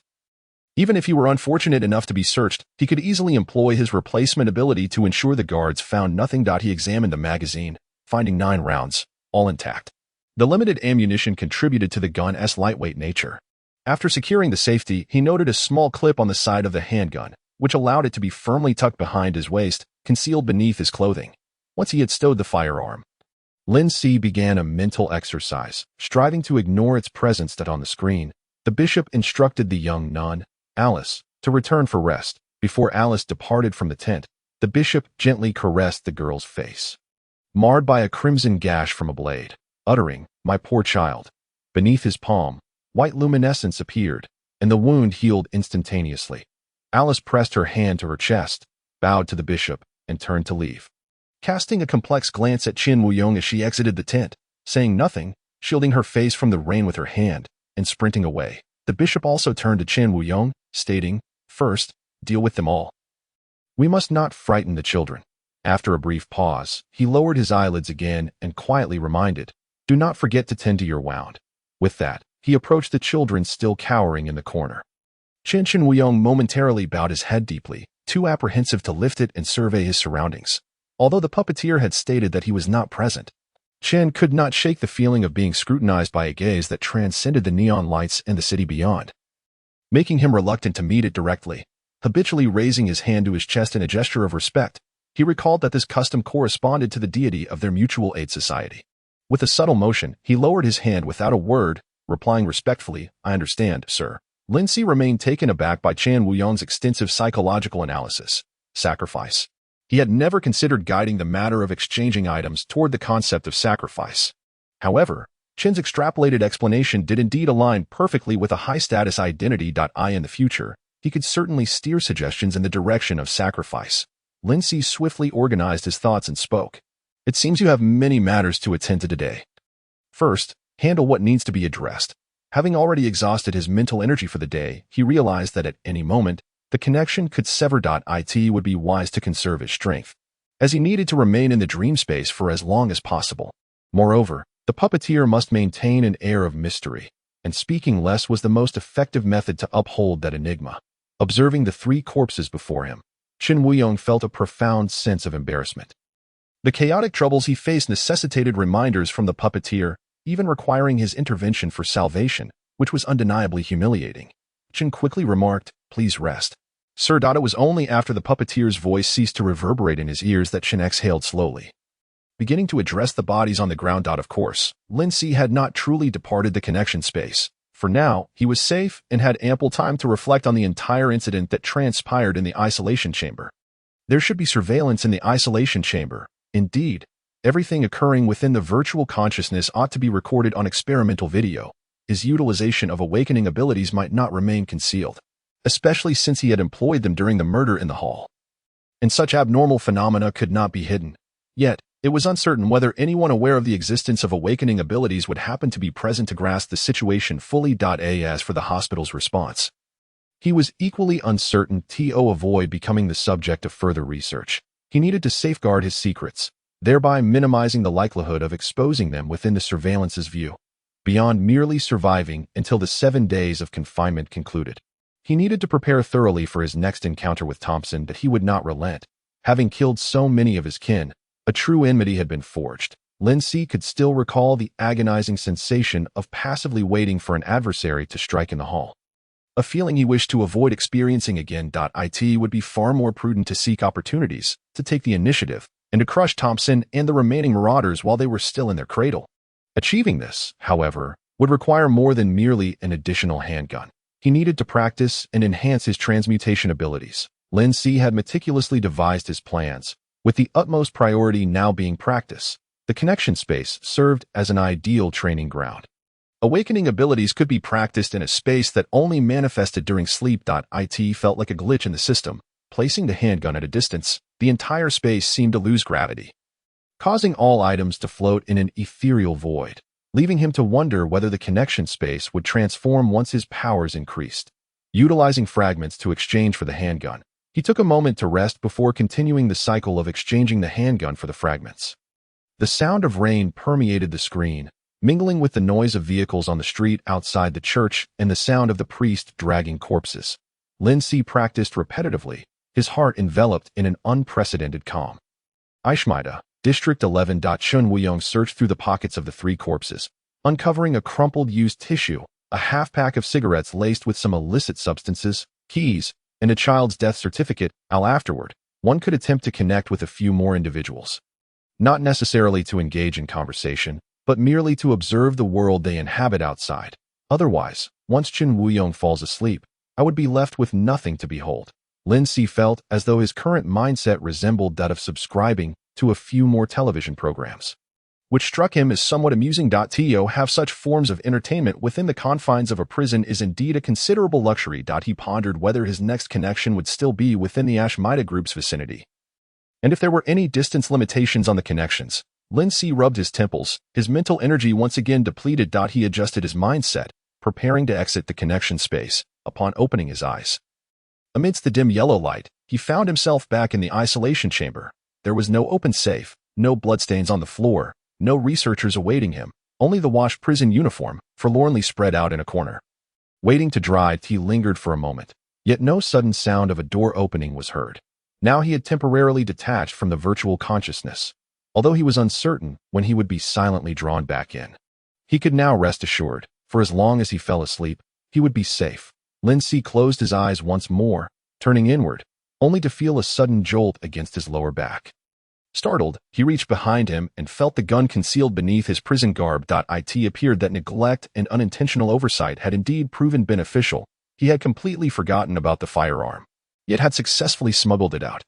Silently summarizing the key points of his actions in his mind, he confirmed that bringing items transferred to the connection space into reality was feasible, which somewhat alleviated the gloom that had beset him throughout the day. Without drawing out the gun, he adjusted his sleeping position, ensuring it would no longer jostle him, and closed his eyes, drifting back into slumber. Chapter 53. Why not stay awake? A restful night ensued, though he was unaware of the passage of time. He could roughly gauge the cycle of day and night based on Chun Wuyong's sleeping patterns. Not having entered the dream space, upon awakening, his headache had entirely vanished, and he felt invigorated. This was not an auspicious sign. What I truly need is a state wherein I can fall asleep at any moment. However, I once endured a 3-day stretch of intermittent sleep in a hospital. Sometimes, the more one sleeps, the harder it becomes to awaken. It seemed plausible to sleep through the remaining 6 days, as long as I could enter the dream space. I would seize the opportunity to practice. Lin Si lay on the bed, briefly planning his upcoming schedule for the period of isolation. He remained uncertain if his abilities could be continuously enhanced through practice or if there existed a limit, and whether surpassing that limit would require additional conditions. He needed to find ways to gather more information regarding awakening abilities. He retrieved a vial of nutrient solution from his bag and consumed it. The bland taste of the nutrient solution was already beginning to wear on him. Lindsay reclined once more, awaiting his next chance to sleep. During this time, he heard the occasional sound of footsteps in the corridor outside the isolation chamber, as well as voices, which stood in stark contrast to the silence of the previous day. He cleared his mind, striving not to focus on those sounds, nor to discern the content of the conversations. It was impossible to ascertain whether he was in the real world or had once again entered the virtual consciousness. The more he listened, the more he risked confusing his own judgment. It was better to simply ignore everything. Gradually, his consciousness drifted, on the verge of slipping back into slumber. At that moment, the door swung open. Beep! His awareness was abruptly yanked back, and his entire body experienced a sinking sensation. He instinctively opened his eyes, suppressing the impulse to turn and look. Virtual consciousness, or the real world? He closed his eyes once more, and the sounds within the isolation chamber became more pronounced. Tap, tap, tap. The sound of boots on the floor grew closer. These were the footsteps of the guards, ultimately halting beside his bed. Take him away. Deliver him to the laboratory, a strange voice commanded from beside his bed. He then heard two more pairs of footsteps approach, flanking him on either side, lifting his arms and dragging him off the bed. He kept his eyes closed, offering no resistance, resembling a lifeless body as they moved him. The laboratory. It seemed he had once again been ensnared in the virtual consciousness. It was truly impossible to guard against. And the transition into the scene felt too seamless. Lindsay endeavored to disregard their intentions, solely attempting to fall asleep. However, once he was escorted out of the isolation chamber, this became exceedingly difficult. Wait! The guard who had spoken suddenly gestured for those supporting him to halt. Almost forgot. Those scientists mentioned that as long as he fell asleep, he would sever the connection with the experiment. Though the reasoning behind it remained unclear, therefore, just to be safe, Lindsay sensed the sleeve of his right arm being rolled up, followed by a sharp, needle-like pain coursing through his arm. A liquid was injected into his bloodstream, and within mere seconds, his thoughts began to race. The drowsiness he had just begun to cultivate dissipating entirely. Moreover, he felt exhilarated, his focus heightened, unable to contain himself any longer. Lindsay opened his eyes, discovering a needle embedded in his arm, the liquid having been fully administered. They must be administering a stimulant to keep him perpetually alert. The unfamiliar guard met his gaze, withdrawing the needle, and raised a hand to adjust his cap. Rest assured, a product from Connolly, no side effects. The needle is self-sterilizing, and the effects of a single injection can last for 48 hours. The guard's final remark was directed at Lindsay. Then I am even less reassured. Lindsay nearly lost control, attempting to shake off the two individuals supporting him, to utilize his replacement ability to eliminate them, and return to the isolation chamber, awaiting the expiration of the drug's effects in 48 hours. Yet he exerted effort to remain calm, recognizing that the exhilaration was merely a consequence of the drug's effects. Killing them would resolve nothing. The guard stowed the now empty syringe and continued to lead him deeper down the corridor. Those conducting experiments behind the scenes, had discovered his tendency to slip from the virtual consciousness upon sleeping and had devised a simple yet effective countermeasure. He even began to question whether he was truly within the virtual consciousness at that moment. Could it be that he was still in the real world? The experimental team had uncovered the flaw that caused him to disconnect from the virtual consciousness upon sleeping, sending guards to retrieve him and administering the stimulant. However, considering the realism of the virtual consciousness, it was also plausible that the experimental team had implemented program modifications to ensure the virtual scenarios aligned with real-world changes, simultaneously blurring the line between virtual and reality for the subjects. Administering drugs within the virtual consciousness could be as simple as inputting a string of code. He felt sufficiently alert, and with the dream space providing a sanctuary, he had little to worry about. This was already true, let alone for those ordinary inmates, whose madness was merely the least of their problems. Lindsay ultimately abandoned the effort to distinguish between the virtual and the real. Continuously seeking to delineate the differences would only lead to a convoluted cycle of reasoning. It would be far wiser to find a way to quickly enter the dream space, amidst his chaotic thoughts. After turning two corners, the guard halted before a wall. The guard raised a hand and pressed against the wall, which was originally pristine white, suddenly revealing an electronic screen embedded within the wall at the point of his palm. A familiar mechanical voice resonated. Identity verification successful. The wall, 3 men wide, receded by an inch, transforming into an electronic door that slowly slid open to reveal a room entirely adorned in white. This room had been concealed within the wall. Surely, the experimental team had also discovered the flaw that allowed individuals to appear out of thin air, and had devised a temporary solution to rectify it. Lindsay mused internally, suppressing his sarcasm. This room was likely the laboratory the guard had mentioned. There was little furniture aside from tables and chairs. What drew the eye was a wall of glass, behind which lay an empty room. The two men he had encountered yesterday in the virtual consciousness awaited their arrival. "Take him inside." One gestured toward the room beyond the glass. The guard escorted him in and then departed, shutting the door behind him. The room contained nothing but a bed, and upon entering, the glass became opaque from his side. It was one-way glass. No one entered to converse with him, but in an instant, he sensed a transformation within the room. The space shrank, a bathroom materialized, the bed diminished in size, and another bed appeared, upon which sat a mushroom-headed figure, staring ominously at him. Lindsay. It was now certain that he had entered the virtual consciousness. Chapter 54. Enhancement. Lindsay lay on the hospital bed, disregarding the mushroom-headed figure's unwavering gaze. The circumstances within the virtual consciousness would undoubtedly undergo significant changes today. 48 hours. He had reason to believe that the experimental team would engage in the inhumane act of administering drugs to him every 48 hours. He must find a way to counter this. Closing his eyes, he contemplated, then abruptly sat up and turned to the mushroom-headed figure in the adjacent bed. "Ho Dang, I know a method that can expedite your growth." Lindsay spoke, observing the mushroom-headed figure's wary expression. Ho Dang regarded him with suspicion, bluntly stating, "I don't trust you. That of course you wouldn't trust me, for in your eyes, I am akin to a virus that would eradicate mushrooms." Lindsay shrugged, adopting a tone of regret. "Very well. I had initially hoped that we would be roommates and coexist amicably, so I should share some useful information I possess with you." Upon finishing his statement, Ho Dang's skepticism remained, yet curiosity flickered in his eyes. The mushroom-headed figure's face betrayed no emotion, and his lips were pressed tightly together. He averted his gaze and casually remarked, "I need to rest now.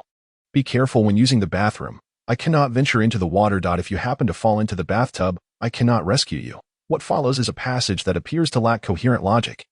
However, after years of residing in a psychiatric hospital, he has become adept at communicating with the mentally ill, thus understanding the rationale behind speaking and their peculiar logic. Moreover, Ho Dang is one of the individuals he is most familiar with. Once he finished speaking, he closed his eyes, seemingly drifting off to sleep. Before long, he indeed heard the sound of Ho Dang quietly getting out of bed, followed by footsteps leading into the bathroom, where the sound of running water soon followed. Aware that he could not immerse himself in water to evade the virus, Ho Dang would undoubtedly devise some means to remain in it.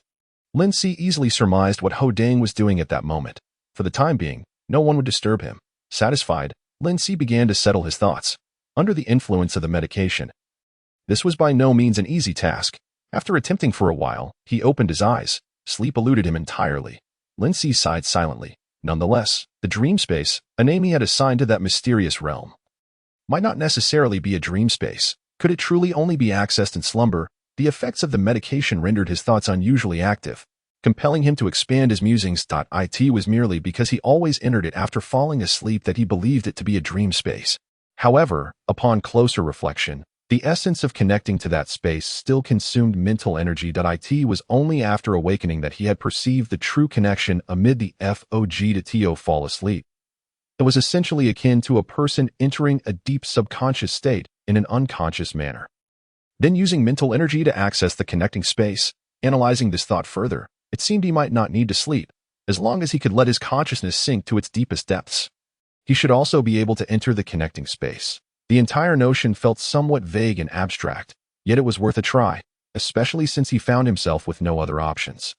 Lindsay decisively resolved to focus his attention on the darkness behind his closed eyelids, just as he did before each slumber. Sink down, that he continually affirmed to himself. Initially, it proved quite challenging. His heightened nerves made him acutely aware of every sound around him. The sound of Ho Dang running water in the bathroom never ceased. However, once he adapted, allowing all his excited attention to concentrate solely on the darkness before him, the surrounding noises gradually began to recede, and his body felt as if it were sinking. He was familiar with this sensation. Dr. Wen had once conducted hypnosis therapy on him, during which he had experienced a similar feeling as he entered a hypnotic state. Lin Si gained a moment of clarity and began to attempt a method akin to hypnosis that he envisioned the dream space, inching closer to it, witnessing the fog, and gradually bringing the statues into clearer focus. As his consciousness sank, he could still vaguely hear the sound of the ward's door being pushed open. The footsteps transitioned from steady to hurried, as Dr. Wen shouted, "Cardiopulmonary resuscitation, get him to expel the water." Why did he suddenly fall ill and attempt to drown himself? Did anyone know what had transpired? There was already no heartbeat. Xiaoxi, Lin Si, what have you done? In the next moment, he felt his feet firmly on the ground. With fog swirling around him, he had successfully entered the dream space that it was no longer appropriate to refer to it as the dream space. It was the connecting space. Lin Si corrected himself internally. With one successful experiment under his belt, Lin Si felt a mix of relief and excitement, gently waving his hand to let the mist flow through his fingers, unable to suppress a smile. Reflecting on Dr. Wen's anxious shouts to save Ho Dang, he let out a regretful sigh. If only I had thought of using this method to eliminate Ho Dang when I was a child. I wouldn't have had to endure so many near-death experiences at his hands. Not wishing to dwell on the past, Lin Si cast aside his memories of Ho Dang. He sought out Chun Wuyong's statue and made a point to observe it closely. The priest had returned to a serene, standing posture, no longer weeping. It seemed the statue could still reflect the real-time state of the connection. Lin Si's understanding of the connecting space deepened. He could hardly imagine what it would be like when all the statues were connected. Would the fog dissipate? What would the complete streets look like? As he pondered idly, he raised his hand to press against the statue. In that instant, as he was enveloped by the fog, he suddenly froze. Hearing a distant, ethereal whisper within it, those whispers mingled with the mist, swirling around him, rendering his mind blank. As if his consciousness had plunged into the ocean. As the fog dispersed, a screen appeared before him. And the ethereal whispers vanished. What were those voices? Why did they suddenly appear? Lin Si pressed against his temple, contemplating the changes within the fog, and suddenly noticed that his mind felt unburdened. The fatigue from overusing his abilities had vanished. Lin Si savored this wondrous transformation, harboring a vague suspicion. After being able to voluntarily sink into my subconscious, my mental energy has increased. Simultaneously, this enhancement in mental energy has brought about changes to the connecting space. No, it shouldn't be termed changes. It was merely that I couldn't hear them before, and it was only after my mental energy increased that I could perceive the whispers hidden within the fog. The enhancement of mental energy, truly a delightful surprise, far exceeding the improvements gained from repetitive practice of substitution. Lin Si eagerly practiced with a new empty nutrient tube he had brought and the remaining fragments.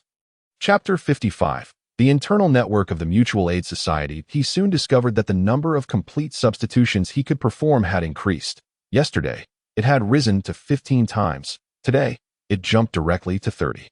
Moreover, he realized that he could now perform substitutions even without directly looking at the object. This discovery was unexpected.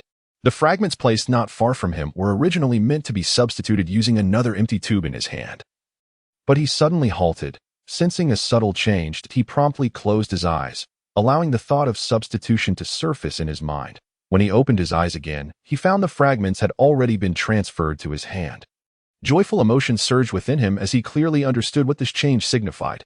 When confronting those marauders, I had to keep my eyes on the position of the substitution object to proceed, which led to numerous missed opportunities and unnecessary injuries. If I could perform substitutions at will, it would be a monumental enhancement. Reflecting on the subtle change he had just noticed, he arrived at an accurate descriptor, marking. Yes, marking. It wasn't merely the ability to substitute whatever I thought of. Instead, once an object was marked, regardless of time or place, as long as I could still clearly remember that item, meaning the mark had not faded, I could substitute the marked object at any time. Although the mental energy consumed for a single substitution using a mark was exorbitant, with my current abilities, I should be able to perform it 5 times at most. However, more powerful abilities logically require greater energy consumption. After practicing marking substitutions twice and confirming the feeling of marking, he finally ceased his practice. After all, he needed to conserve mental energy. He couldn't just enter the connecting space only to return to reality to differentiate between virtual consciousness. Lin Si mused wryly. He had not paid attention to the situation on the screen while practicing, but upon glancing now, he noticed that Chun Wuyong seemed to be practicing as well. Sitting in the confessional, a place seldom visited, Chun Wuyong held a small knife, slicing open his own palm and then covering the wound with his other hand, healing it with a milky light, only to slice it open again. Repeating the process, Lin Si couldn't help but frown. It appeared that his method of practicing the awakened ability was much more gentle and serene. Cough, cough, cough. After healing his palm once more, Chen Wuyong covered his mouth, releasing a series of violent coughs. When he removed his hand, Lin Si saw blood spattering from the priest's palm through the screen. Chen Wuyong clasped his hands together, sighing inwardly. It seems today's practice has reached its limit. It is only in the wake of unexpected events that one desires to become stronger. Although I awakened quite early, I have been wasting time, even though my ability lacks any offensive capability. Having it is better than being empty-hand personal communicator. At last, Lin Si has correctly noted the designation of the watch, after Chen Wuyong repeatedly toggled the personal communicator on and off several times. The light screen finally projected normally, and he quietly sighed in relief within. It still works, it still works. As long as a simple restart can resolve the issue, it is not truly a problem. No need to purchase a new communicator. A considerable sum can be saved. Lin Si couldn't help but twitch the corner of his mouth. Even in such a technologically advanced society, is the solution still merely a restart? Father, your mental state is rather dismal. In the next moment, he recalled his time in prison, devoid of even a penny, uncertain if there were any savings outside, his situation more pitiable than Chen Wuyong's. And his mindset instantly became exceedingly tranquil. After the light screen projection, Chen Wuyong had already switched to log into his own account. Skillfully, he accessed a program named Internal Network of the Mutual Aid Society, confirming the current account login. Upon entering, it resembled a website, not much different from the social networks Lin Si was familiar with. User homepage, dynamic posts, message updates, disciple interactions, database.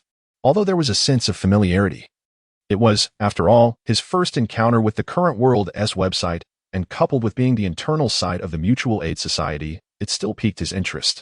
Unfortunately, Chen Wuyong was entirely preoccupied with the permissions he had obtained, leaving Lin Si little time to observe the website's content, as he directly clicked on the new message notification. A11. Current account of Chen Wuyong from the Ashmeda Group, District 11, has acquired Awakening Path sacrificial methods and corresponding information and enhancement methods record viewing rights. Please read alone. This document belongs to classic confidential permissions, and any leaks will be severely punished. Click this link to directly open the document. You have 3 permissions remaining. Wishing you further progress on the path to the prophet. Read alone. I am quite the rule abider, not even calling the bishop to join, though the bishop must have seen it by now. Chen Wuyong, filled with excitement, clicked on the link. Lin Si shared the same excitement, silently apologizing to Chen Wuyong in his heart. My apologies, Father. You truly are a model of propriety. However, I am merely observing through the screen in the connected space, and no one, not even AI, will detect it. You know, as long as it goes unnoticed, it never happened. Chapter 56. The Awakening Path. The network within the church is rather poor. The web page took a while to load. Segments of text appeared, devoid of lengthy discourse, only clearly enumerated pieces of information. What first caught the eye was the phrase prophet path, which Chen Wuyong had mentioned, to which both he and the bishop belonged. The records in the document were exceedingly detailed. Prophet path, sacrificial object, savior, prophet, sacrificial content, life, successful sacrifice may result in multiple ailments, awakening sacrificial method, worship any savior statue and undergo a 12-hour baptism at the statue's location. Sacrificial content is life. Does that mean failure in sacrifice leads to direct death? Healing abilities correspond to life sacrifice. There is a subtle sense of exchange. Moreover, the sacrificial method is far simpler than I had imagined. It doesn't require worship of a specific statue. Anyone can attempt it as long as they know the method. As Lin Si followed Chen Wuyong's swiping of the light screen, he read while rapidly processing the information. No wonder this document is classified as A-level confidential. Chen Wuyong had once proudly mentioned that the Mutual Aid Society possesses its own paths. But once the method of awakening sacrifice is leaked, the society will lose its proprietary rights. The information in this mysterious world seems far more enclosed than I had anticipated. In a fleeting moment, Lin Si's thoughts raced. Chen Wuyong halted his finger on the light screen, finally finding the content he truly wished to see. First level, demon, heals all damage caused by external factors. Enhancement requirement, consume the freshest heart of FS 901. Quantity varies based on individual circumstances. Remember, the higher the mastery of the ability, the fewer the quantities required, and the lesser the side effects on the body. Image of FS 901. Second level, devil statue, absorbs all suffering of living beings. Any pain recognized by the other party can be absorbed. including pain post-injury, psychological suffering. Subsequent level information currently inaccessible. Are they so wary even of their own? Lindsay gazed at the sudden prompt displayed in the document. And while he understood that the Mutual Aid Society was safeguarding information, he couldn't help but internally scoff. The names of the levels in the profit path are rather amusing. It's clearly a path specialized in healing abilities. Yet it's designated as Demon and Devil Statue. Could it be that the surviving predecessor of the Mutual Aid Society misremembered the names?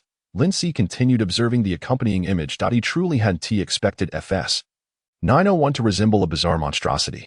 The image was exceedingly blurry, as if taken from an extreme distance, and though it had been enlarged and clarified repeatedly, it remained only vaguely distinguishable. It appeared as a brown mass, resembling a bear. Yet upon its head rested a pointed beak, and its eyes were alarmingly composed of 5 iridescent facets. Hiss! Lindsay inhaled sharply. The requirement for level enhancement involves consuming the heart of this creature? Perhaps even more than one, with potential side effects. The elevation of awakening abilities is not as simple as continuous practice. Practice seems to be more about striving to meet the requirements for level enhancement. While the key still lies in the heart of FS 901. This is entirely beyond my expectations. It's not hard to imagine that the enhancement requirements for the profit path would be thus. Surely my own path will have similar needs. However, I don't even know what path I belong to, nor the enhancement requirements, let alone in prison, where I have almost no means to procure the necessary items. I can only wait for an opportunity to exchange with Chan Wuyong or seek new connections. The plethora of uncertainties and unknowns is quite taxing. Lindsay adjusted his mindset slightly. For now, I should focus on familiarizing myself with and enhancing the first level of abilities. Chan Wuyong, upon seeing the enhancement requirements, found his worries considerably fewer. The bishop stated that the church would provide the awakened individuals with FS 901's heart for free. The bishop had remained at the first level. Aside from feeling he had not yet grasped the best understanding of the first level S abilities, he was concerned about his body's tolerance for side effects. After all, the bishop had no ambitions to ascend, believing the first level sufficed.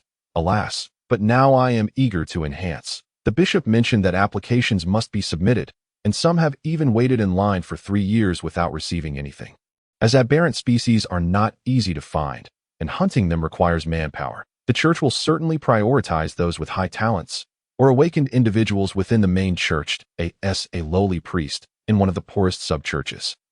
I might wait in line for far more than 3 years. The black market might offer opportunities for purchase. But the chances are minuscule, and it would cost a fortune. The more he thought, the more despairing it became, and Chun Wuyong sighed repeatedly. Finally, with a heart full of hope, he murmured softly, "Mr. Puppet, may you bless me with a smooth application or a lucky chance to acquire the heart of FS 901. Mr. Puppet, who heard everything clearly. Lindsay, you rascal. Now you're not even praying to the prophet for blessings. The key is that Mr. Puppet is also lost on his path. Lindsay couldn't help but chuckle helplessly. Responding silently to Chin Wuyong's prayer, Chin Wuyong reread several segments of the information regarding the prophet path, then exhaled. Having secured this rare permission, I cannot waste it. I shall explore the records of other paths to broaden my knowledge and understanding. This is even better than I had originally envisioned. I can actually view paths beyond the prophet path, and I wonder if I can discover what awakening path I belong to. Lindsay watched Chin Wuyong's finger glide across the light screen. Feeling an involuntary sense of anticipation, below the prophet path, there were the awakened path and the feathered path, the records of which were relatively detailed. Awakened path, sacrificial object, creator Buddha, sacrificial content, arms. Awakened individuals in the Pure Wisdom Church all exhibit the physical characteristic of having disabled arms. Awakening sacrificial method, unknown. Controlled by the Pure Wisdom Church. First level, tranquil body, unknown. Enhancement requirements, unknown. Second level, diamond body. The ability change is markedly greater than the first level, with a significant increase in strength corresponding to the records of the Diamond Buddha in the classics of the Pure Wisdom Church. Feathered path, sacrificial object, unknown. Sacrificial content, unknown. The feathered individuals are exceedingly cunning and exhibit no obvious external physical changes. Awakening sacrificial method, unknown. Controlled by the Wu-Wei Church. First level, unknown. Suspected to be the wind and feng shui or divination abilities recorded in the classics of the Wu-Wei Church. Enhancement requirements, unknown. Second level, unknown. Same as above. Currently unable to distinguish the precedence of the two abilities. This perfectly aligns with my stereotypical impressions. Lin Si read thoughtfully. Chapter 57. The Magician Path. It is evident that the Pure Wisdom Church and the Wu-Wei Church are also two major churches, which is why the Mutual Aid Society's database can collect so much information. When it comes to the Wu-Wei Church's feathered individuals, the document subjectively describes them as cunning. The relationship between the Mutual Aid Society and the Wu-Wei Church is certainly not amicable. Contemplating the principles of non-action and the belief in causality espoused by the feathered people, one cannot help but ponder whether, in their world, such ideologies persist or bear resemblance to those of the Mutual Aid Societies, which may explain the inherent discord between the two. Chen Weiyong found himself perusing the teachings of the non-action sect, feeling a twinge of envy. The abilities of the feathered folk are undeniably practical. It is said that many who have awakened and successfully offered sacrifices have utilized their newfound powers to consult for the groups, divining fortunes and assessing feng shui, thus amassing considerable wealth. After indulging in this envy, Chen Weiyong continued to scroll onward. Aside from the pathways possessed by the two major sects, descriptions of other paths were lamentably scarce. There was a lack of information regarding the sacrificial targets, the nature of the sacrifices, and the methods employed. Some entries bore only the simplest of descriptions, while others recorded but a name. Lin Si harbored suspicions that numerous pathways existed, yet lacked even a recorded name. Chen Weiyong hastened his pace, merely skimming through the content. All documented pathways extended only to the second tier. Seemingly, due to Chen Weiyong's insufficient authority level, as he progressed through the records, two pathways caught his attention. Path of the Barbarian. Sacrificial target. Life leader. Sacrificial content. Linguistic ability. Awakening sacrificial method. Bury oneself in the earth, with only the head exposed to ensure unobstructed breathing, while simultaneously incising both arms to allow blood to flow into the soil, thereby sensing the presence of the life leader. The sacrifice concludes after 24 hours. This method was obtained by a priest within the sect during his sojourn in the wasteland, and its authenticity has been verified. First tier. Hunter. Those who awaken through the path of the barbarian are known to have succeeded in their sacrifices through the wastelanders. It is clear that the abilities of the first tier enhance one's vision, dynamic, static, near, and distant, which aids the awakened in becoming sharpshooters. Enhancement requirements, unknown. Second tier, adventurer, significantly enhances the survival capabilities of the awakened, though the precise abilities remain unknown. The path of the barbarian appears dedicated to transforming the awakened into survival experts. Path of the magician. Sacrificial target. Unknown. Sacrificial content. Unknown. Awakening sacrificial method. Unknown. First tier. Unknown. A signature skill that a true magician must master, the art of transforming the living. The magician we discovered employed this technique to pilfer from the OSI Group's storeroom. Detailed manifestations of abilities remain unknown. Enhancement requirements. Unknown. Second tier, unknown, allegedly capable of inducing hypnotic effects. A skill that should be possessed by any genuine magician, though this information has yet to be unequivocally confirmed. Chen Weiyong lingered momentarily over the record of the path of the barbarian. Its detailed accounts made it a rarity worthy of attention. Barbarian.wasteland. How fitting. Indeed. As a place utterly drained by the conglomerates, the individuals in the wasteland lead arduous lives, reportedly worse off than the homeless in my own District 10. Chen Weiyong thought kindly that if those in the wasteland could transform into barbarians, their chances of survival would surely improve. A commendable outcome, though the success rate of such a sacrificial method appeared dismally low. Lin Si recalled Chen Weiyong mentioning that the aberrant flora from the city had been discarded in the wasteland. If the conglomerates disregard the fates of the lower class, then for those in the wasteland, the distinction between life and death holds no significance. Only their exploitative worth matters. Hence, upon encountering the term wasteland in the documentation, he could not help but direct a bit more attention towards it. As for the other path of the magician, Chen Weiyong merely glanced at it before moving on, mentally remarking, the abilities seem quite fitting for a magician, perfectly suited for stage performances, where one could hardly discern the truth from illusion. How intriguing. He quickly resumed his browsing. No, if my conjecture holds true, the magician's abilities may be even more suited for lethal purposes. Although lacking detailed descriptions, the phrase transforming the living instantaneously reminded him of his own ability, transmutation. Lin Si felt an overwhelming urge to scroll back up, rereading those few lines. Could my awakening pathway be that of the magician? The descriptions are insufficiently detailed, leaving me to rely solely on conjecture. Lin Si clasped his hands together, striving to extract a semblance of calm from his excitement. Transforming the living is merely a manifestation of ability. Transmutation can effortlessly achieve this, speaking solely of magic. There are numerous classic illusions, such as turning blank paper into money, the three-card trick, disappearing cups, and catching smoke from the air, among many others, all of which can be easily accomplished through transmutation. The ability of transmutation resembles a fundamental skill within true magic. The alignment of the pathway's name with the manifestations of the ability strikes me as exceedingly logical that the likelihood of my awakening ability belonging to the path of the magician is as high as 80%. After Chen Wuyong perused the entirety of the documentation without encountering any similar descriptions of abilities, the probability surged to 90%. For him, this felt almost like a certainty. Who would have thought that I would unexpectedly uncover my own awakening pathway today? The second tier's ability is likely hypnotism.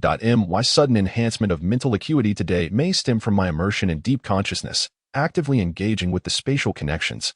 During this period, I attempted self-hypnosis. Could it be that my preliminary grasp of the second tier's abilities has led to this increase in mental acuity? However, ordinary hypnotism differs significantly from the hypnotic abilities granted by awakening. This does not imply that I have already entered the second tier. Yet, if I learn ordinary hypnotism, it may yield sustained improvements in my mental acuity, suggesting that possessing knowledge of the next tier's abilities could aid my current progression. This matter merits experimentation in the future. Phew, what an unexpectedly fruitful discovery. The absence of recorded enhancement requirements is no cause for regret. After all, I currently possess no means of acquisition. Lin Si observed as Chen Wuyong completed his review of the entire document, exited the web page, and began preparing to apply for the Heart of FS 901. Unable to suppress his silent reflections, to be backed by a formidable force does indeed offer many advantages. Chapter 58. The trap. He recalled the Reverend Lecoq from the prison who had engaged in preaching. He wondered whether the conditions mentioned by Reverend Woodlow for liberating inmates from prison to become awakened beings included those awakening beyond the path of the prophet. Perhaps in the future, he might have the opportunity to work alongside Father Chen Wuyong. Lin Si couldn't help but chuckle. For him, the prospect of gaining a life of freedom, regardless of the conditions, was already immensely satisfying. After observing Chen Wuyong's entire application process, which essentially involved filling out a simple form requiring a name, tier, and awakening time, and waiting for a response after confirming submission, Lin Si timely interjected to remind Chen Wuyong of his presence. The two continued translating the remaining half of the guide to cultivating aberrant flora, and the afternoon passed in tranquil serenity, as the events of the previous night seemed to have left no impact on anyone. It was not until the late hours of the night, when mental energy was depleted, that Lin Si actively concluded the connection, his consciousness returning to the confinement chamber.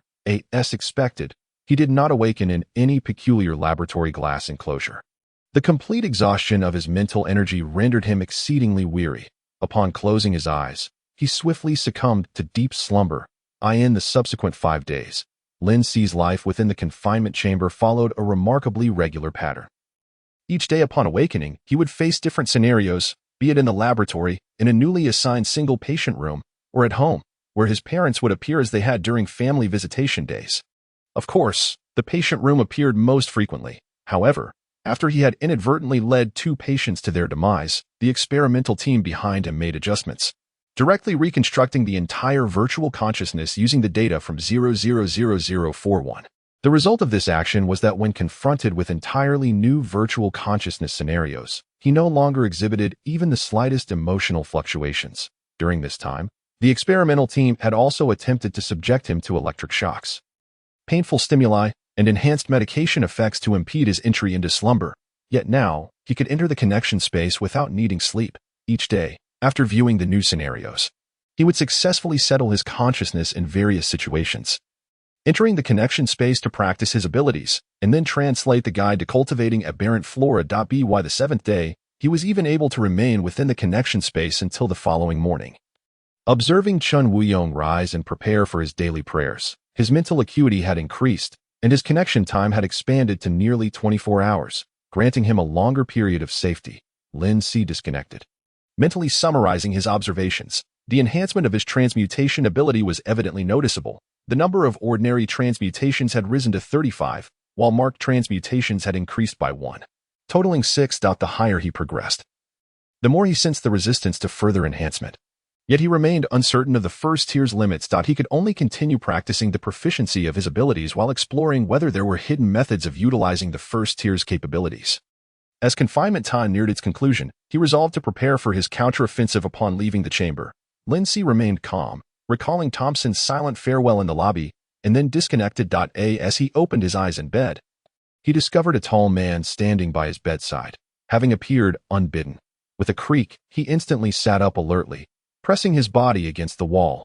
The sudden movement caused the bed beneath him to emit a sound of creaking joints.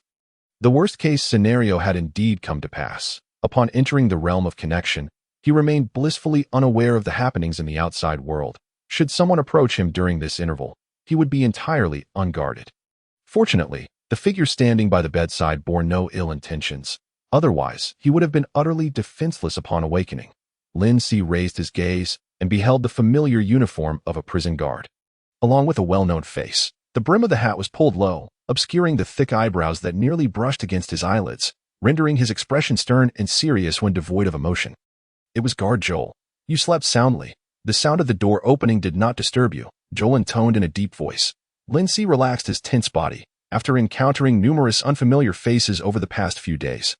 The sight of a familiar figure made Joel seem unexpectedly endearing. Despite his usual stern demeanor, leaning against the wall, he stretched his stiff body and casually replied, "Not bad. I've always been fond of sleeping. And with no one to disturb me and nothing to do, I had no other choice but to sleep." Upon hearing the latter part of his statement, Guard Joel's eyes darkened, scrutinizing him with a gaze laden with meaning for a moment before taking a step back and shifting the topic. "Gather your things. The confinement period has ended. I will take you out. Today happens to be the group celebration. After 7 days, the prison welcomed a new day of release. The confinement period had been relatively uneventful. However, the prospect of finally escaping this tormenting place brought Lindsay genuine joy. "There's nothing to pack. Let's go." He swiftly picked up the bag by the bed and descended from the bed. Guard Joel turned first, striding towards the open door. Lindsay followed closely behind, and as Joel crossed the threshold, the electronic door emitted a prompt sound. Beep beep. The once buoyant mood instantly froze, and he gradually slowed his pace until he came to a halt. Reconsidering the Guard Joel who stood outside the door, "What are you still doing inside? Don't you want to leave?" Guard Joel turned to him, his thick brows knitting together in irritation. Perhaps he was startled by the sound. Yet a subtle feeling of unease began to permeate his mind. Lindsay decided to confirm, "Officer, what time is it now?" Joel opened the translucent panel in his hand and accurately reported, "October 17, 3003, 5 minutes past midnight, 000041. Do you have any other questions?" The familiar format of time. But the time that Guard Joel stated seemed amiss. Lindsay stepped back, speaking cautiously, "I'm sorry, officer, but I cannot leave with you." When he was confined, it was indeed the late hours of the night. The time he had witnessed in the connection realm with Chan Wuyong confirmed this. After 7 days of confinement, he should leave at the same hour. Thus Guard Joel would issue a seemingly reasonable time. If he were indeed just a prisoner languishing in jail, he would have long lost a precise sense of time and would not realize anything was amiss. Yet, he had just exited the connection. The morning prayer at the church had only just begun. How could he have suddenly leaped from morning to midnight? The prison and the sub-church of the priest were both part of the Ishmael region. Within the 7 major groups, along with the Wasteland Point 1 group area, could not possibly span a hemisphere. The Guard Joel at the door was lying. More accurately, he was not in the real world, but within a virtual consciousness. Chapter 59. Reflect deeply and reform seriously. What a cunning setup.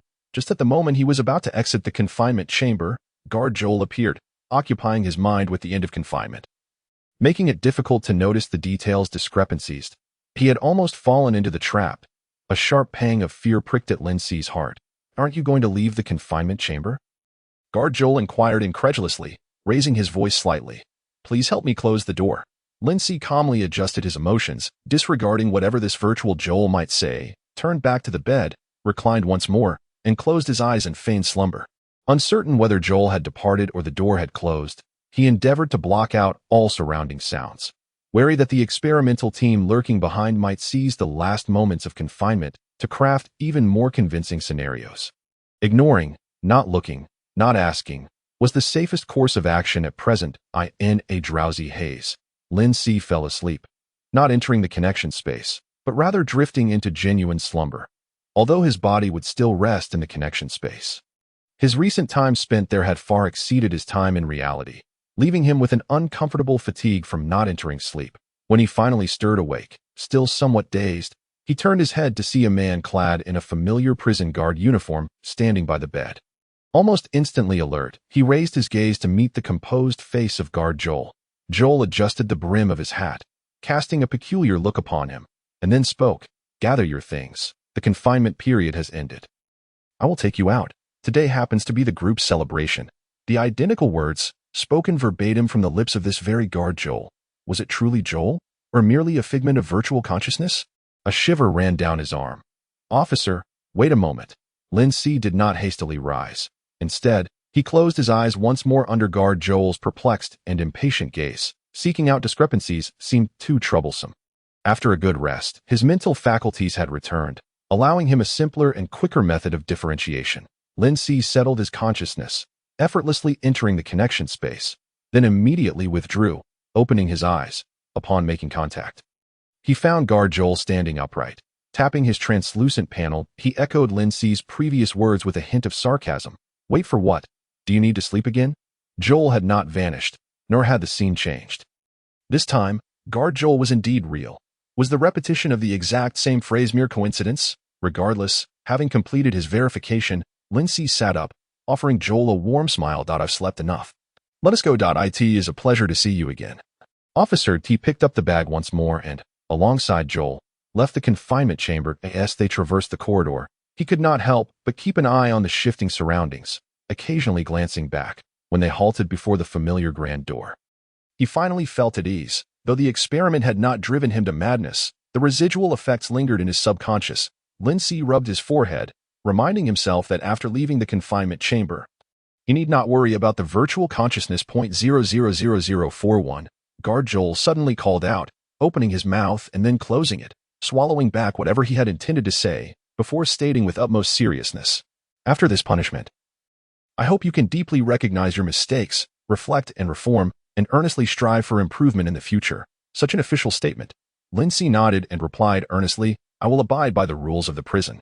I will never again give you cause to find fault." Guard Joel tapped the panel, and the grand door slowly opened. The clamorous voices of the hall surged into the quiet corridor. In the bright light, red helium balloons floated above the hall, and colorful streamers lay scattered on the ground, while trays of pastries lined the long tables, all contributing to the festive atmosphere. The laughter and chatter of the prisoners seemed livelier than usual, as if all were infected by the celebratory spirit. Today was the group's celebration. Lin Si passed through the doorway, making his way to the long table near the staircase with ease. As he passed, the once boisterous conversations of the prisoners gradually quieted. Numerous gazes followed him, and the sweet aroma of the pastries lifted spirits. He maintained a straight path until he paused before a familiar spot. An elderly man with white hair tied back leisurely sampled a piece of cake, oblivious to the commotion around him. His cane rested beside him, taking up more than his share of space, while his usual seat was now occupied by a prisoner with disheveled curly hair. The curly-haired prisoner gaped at him in astonishment, while every inmate at the table, as well as those at adjacent tables, turned to stare. The lively chatter in the hall faded into a chorus of hushed whispers. The strange atmosphere finally drew the elderly man's attention away from the cake's sweetness. He halted his actions and lifted his gaze in confusion. Lin Si could not help but smile, politely inquiring, "Pullman, do you have any space beside you?" No sooner had the words left his lips than the prisoner beside him sprang to his feet, squeezing to the sides. Suddenly, numerous empty spots appeared on either side of Pullman Solomon. Yet he did not take a seat, patiently awaiting Lin Si's arrival. A head of beautiful white curls slowly turned, and on the rarely expressive face, a look of astonishment surfaced. He then blinked, his deep blue eyes, filled with shock, surprise, and joy, picked up his cane, and smiled back, saying, "Of course, please sit." Lin Si took the opportunity to sit down, placing his bag beside him. "You could never have imagined the stir your return would cause." Pullman nudged a piece of cake closer to him, recommending, "Would you like to try? Only on celebration days can we indulge in something other than nutrient paste. It's quite tasty." Without reservation, Lin Si grabbed a new plastic fork from the center of the long table, scooped up a piece, and tasted it. The dry inner layer and overly sweet cream prompted Lin Si to honestly comment, "It's certainly better than nutrient paste." Setting down the fork, Lin Si scanned the other pastries on the table with keen interest. Upon a casual glance, he discovered that as his gaze swept across the locations of each delicacy, the corresponding inmates in that direction would immediately rise, as though his sight bore a plague. None dared to approach, retreating to a safe distance. Before long, the inmates opposite the long table had vacated their seats. The mood for selecting treats was disrupted, and he turned his attention to the several long tables ahead, where inmates stood or sat huddled together, their faces a tapestry of shock, engaged in hushed conversations. Though their words were inaudible, one could easily surmise they were astonished by their own return, unscathed and very much alive. Chapter 60. The group celebration day, he also spotted Thompson, his head adorned with tattoos. Amidst the crowd, Thompson sat surrounded by several inmates, who frequently glanced towards Lin Si, leaning in to whisper something in his ear. Previously, Thompson had not summoned all the marauders within the prison, for he could never have anticipated that all 11 would perish at his hands.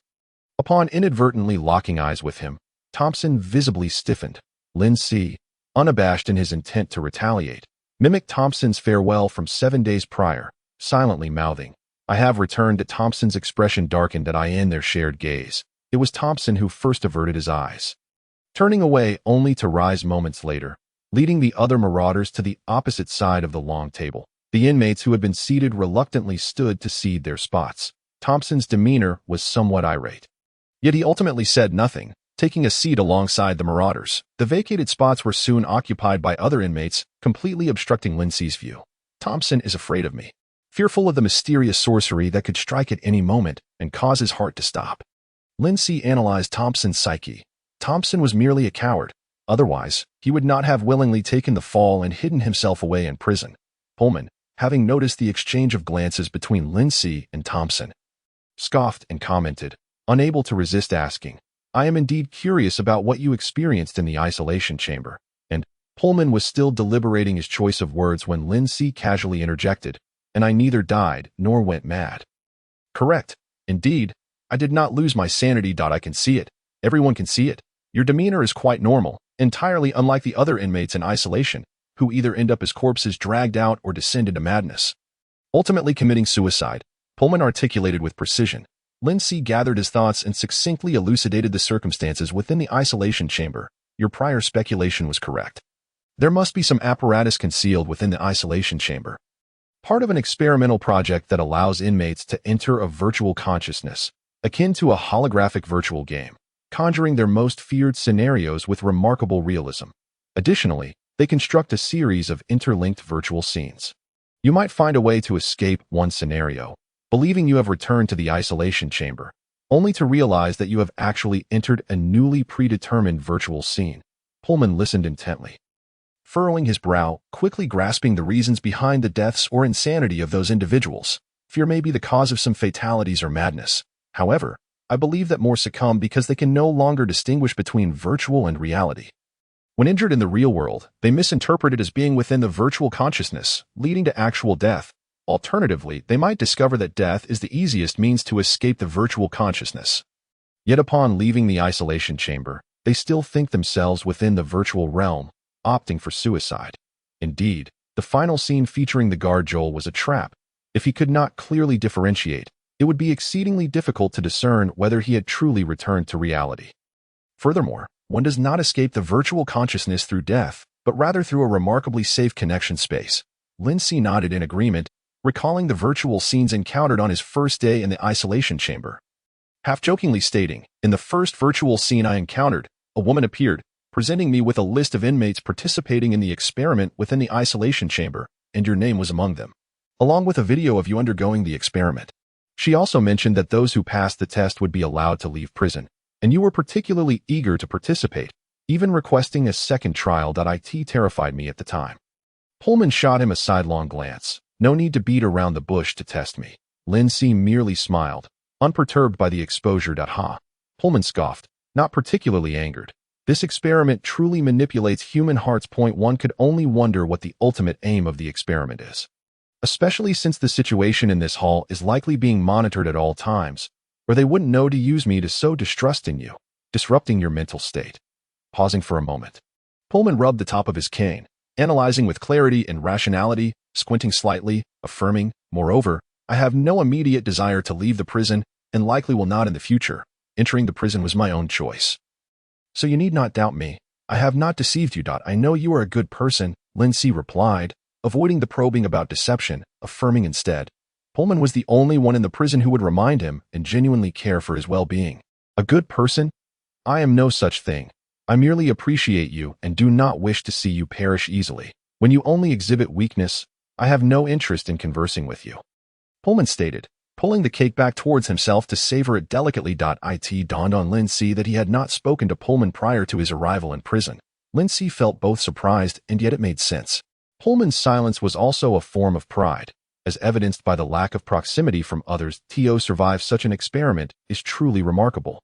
You are impressive, Pullman concluded affirmatively. I simply maintain a steadfast mindset. Coupled with the aid of the connection space, Lin Si mentally added. Having consumed less than half, Pullman could no longer stomach the cake he had previously deemed satisfactory, pushing it aside, not having forgotten the earlier exchange of glances between Lin Si and Thompson. He turned to inquire, what do you intend to do about Thompson and those marauders? Lin Si tilted his head, returning a look of bewilderment. What do you mean? What to do? I can see clearly now. You are not someone easily manipulated. You wish to retaliate, do you not? What is your plan? Pullman stated plainly. Lin Si was about to succinctly explain that he had a rough plan, but the specifics could not yet be disclosed when suddenly the hall's intercom blared to life. The cacophony of inmate chatter was subdued. Lin Si had to temporarily cease his conversation with Pullman, listening to the celebratory music that was even more festive than previous occasions. Silence fell over the hall as the inmates awaited the conclusion of the music. And the familiar mechanical voice announced, after enduring a century and 30 years of trials and tribulations, weathering natural disasters and human calamities, in the shifting tides of the world, the Ishmael Group stands resilient. Let us gather in joy to celebrate the group's 130th anniversary. Chapter 61. Dread of Rain. The mechanical voice fluctuated with minimal emotion, intoning celebratory phrases that felt rather peculiar. One by one, the doors to the rooms swung open. The inmates in the hall could no longer contain their restlessness, excitement evident upon their faces. Their anticipation for the celebration exceeded even that of the last family visitation day. Lin Si curiously scanned the surroundings, but regrettably, due to his position, he could not see what was contained within this round of rooms. As customary, the mechanical voice, following the opening remarks, announced the rules for the day's festivities. The group has prepared a variety of celebratory activities for everyone to choose from. Additionally, today we have exceptionally opened the outdoor ventilation passages. During the celebration, please conduct yourselves orderly, refrain from scrambling, fighting, or assaulting the volunteers, maintaining the normal operation of the events. Should you win a prize during the activities, promptly collect it from the volunteers, as the prize tickets will become void after the celebration concludes. The Ishmael Group's 130th anniversary celebration is upon us. Let us all rejoice together. Outdoor ventilation passages. So today is truly a day for fresh air, along with a lottery. No wonder the inmates are so exhilarated, Lin Si realized, and as the broadcast ended, he turned to Pullman, extending an invitation. Shall we go take a look? It has been ages since I felt the warmth of natural light upon my skin. What is there to see in such dreary weather? Pullman replied, yet he tightened his pant legs and rose with the support of his cane. Observing the outside world through a screen could never compare to experiencing it firsthand. Lin Si assisted Pullman, helping him navigate over the bench. This way, Lin Si urged, as Pullman subtly gestured towards the door. The electronic door was slowly opening. Most of the guards had entered, leaving a few stationed at each room's entrance to prevent any unforeseen incidents. The celebration commenced in earnest, with the majority of inmates standing up. Laughter and chatter once again filling the hall, as some chose to enter various rooms to participate in activities, while many, like them, were heading towards the electronic door. Pullman and Lin Si wove through the throng. And as they passed one of the room doors, Lin Si stole a glance inside. The room was adorned with balloons and streamers, featuring several semi-transparent screens, where inmates sat before the screens, engaging in an array of games reminiscent of internet cafes from the outside world. However, this is, after all, a prison. The games available to the inmates cannot possibly be online games. Lin Si withdrew his gaze, having reached the entrance alongside Pullman. The prisoners clustered together, eager to pass through the electronic gate first, chattering and laughing. But when they noticed Lin Si and Pullman approaching, They fell silent for a moment. The inmates, lacking any sense of courtesy, nonetheless subtly parted ways around the two, allowing Lindsay and Pullman to move past them and be the first to enter the electronic gate. The corridor was filled with prison guards, who maintained order, directing the entering inmates to turn into the right corridor one by one, leaving no opportunity for anyone to sneak away elsewhere. Last year, an inmate had attempted to escape during the celebration day, but was caught by the guards and sent to solitary confinement, never to emerge again. Pullman casually recounted amusing anecdotes from the celebration day at Faming Sea Prison. Lindsay was taken aback, having grasped the term that was seldom mentioned within the prison. Escape? Since entering the prison, he had not seen a single window. The entire Faming Sea Prison felt like an impregnable fortress. And the only chance to interact with the outside world was during the rare moments of fresh air. He had been sentenced to life imprisonment and had no desire to perish within these walls. Impulsively contemplating escape, at this point, Pullman cautioned him that in this prison, one should not entertain thoughts of escape. Although Ashmida could tolerate the existence of unsavory dealings in all the lower prisons and allow wealthy inmates to enjoy the comforts of a high-end hotel, Ashmida, in establishing the prison city, would never permit the scandal of an escape to arise. Hence, the security measures were exceptionally stringent. He had never heard of an inmate successfully escaping from the prison city. Should an escape incident occur, other groups would lose trust in Ashmida, which could jeopardize one of Ashmida's lucrative avenues. Lindsay, still moving forward with the line of inmates, replied nonchalantly, "I have no intention of escaping. I am diligently studying the Savior's journey." Although recently, due to unforeseen circumstances, his progress in learning had stagnated. As long as one is not serving a life sentence, there should be many ways to leave the prison. A mutual aid society, perhaps their conditions could indeed present a favorable opportunity for you, Pullman remarked meaningfully, just as Lindsay was about to inquire further about other similar avenues for leaving the prison.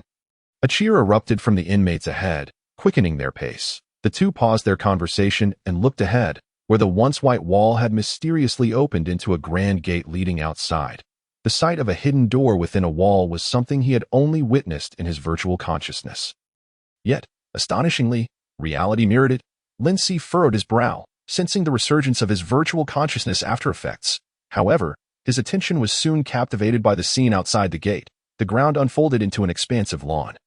Less vibrant than in spring and summer, yet the persistent acid rain lent a scattered green hue that made breathing feel invigorating. As he and Pullman stepped through the gate, the soft, unique sensation of the grass greeted their feet.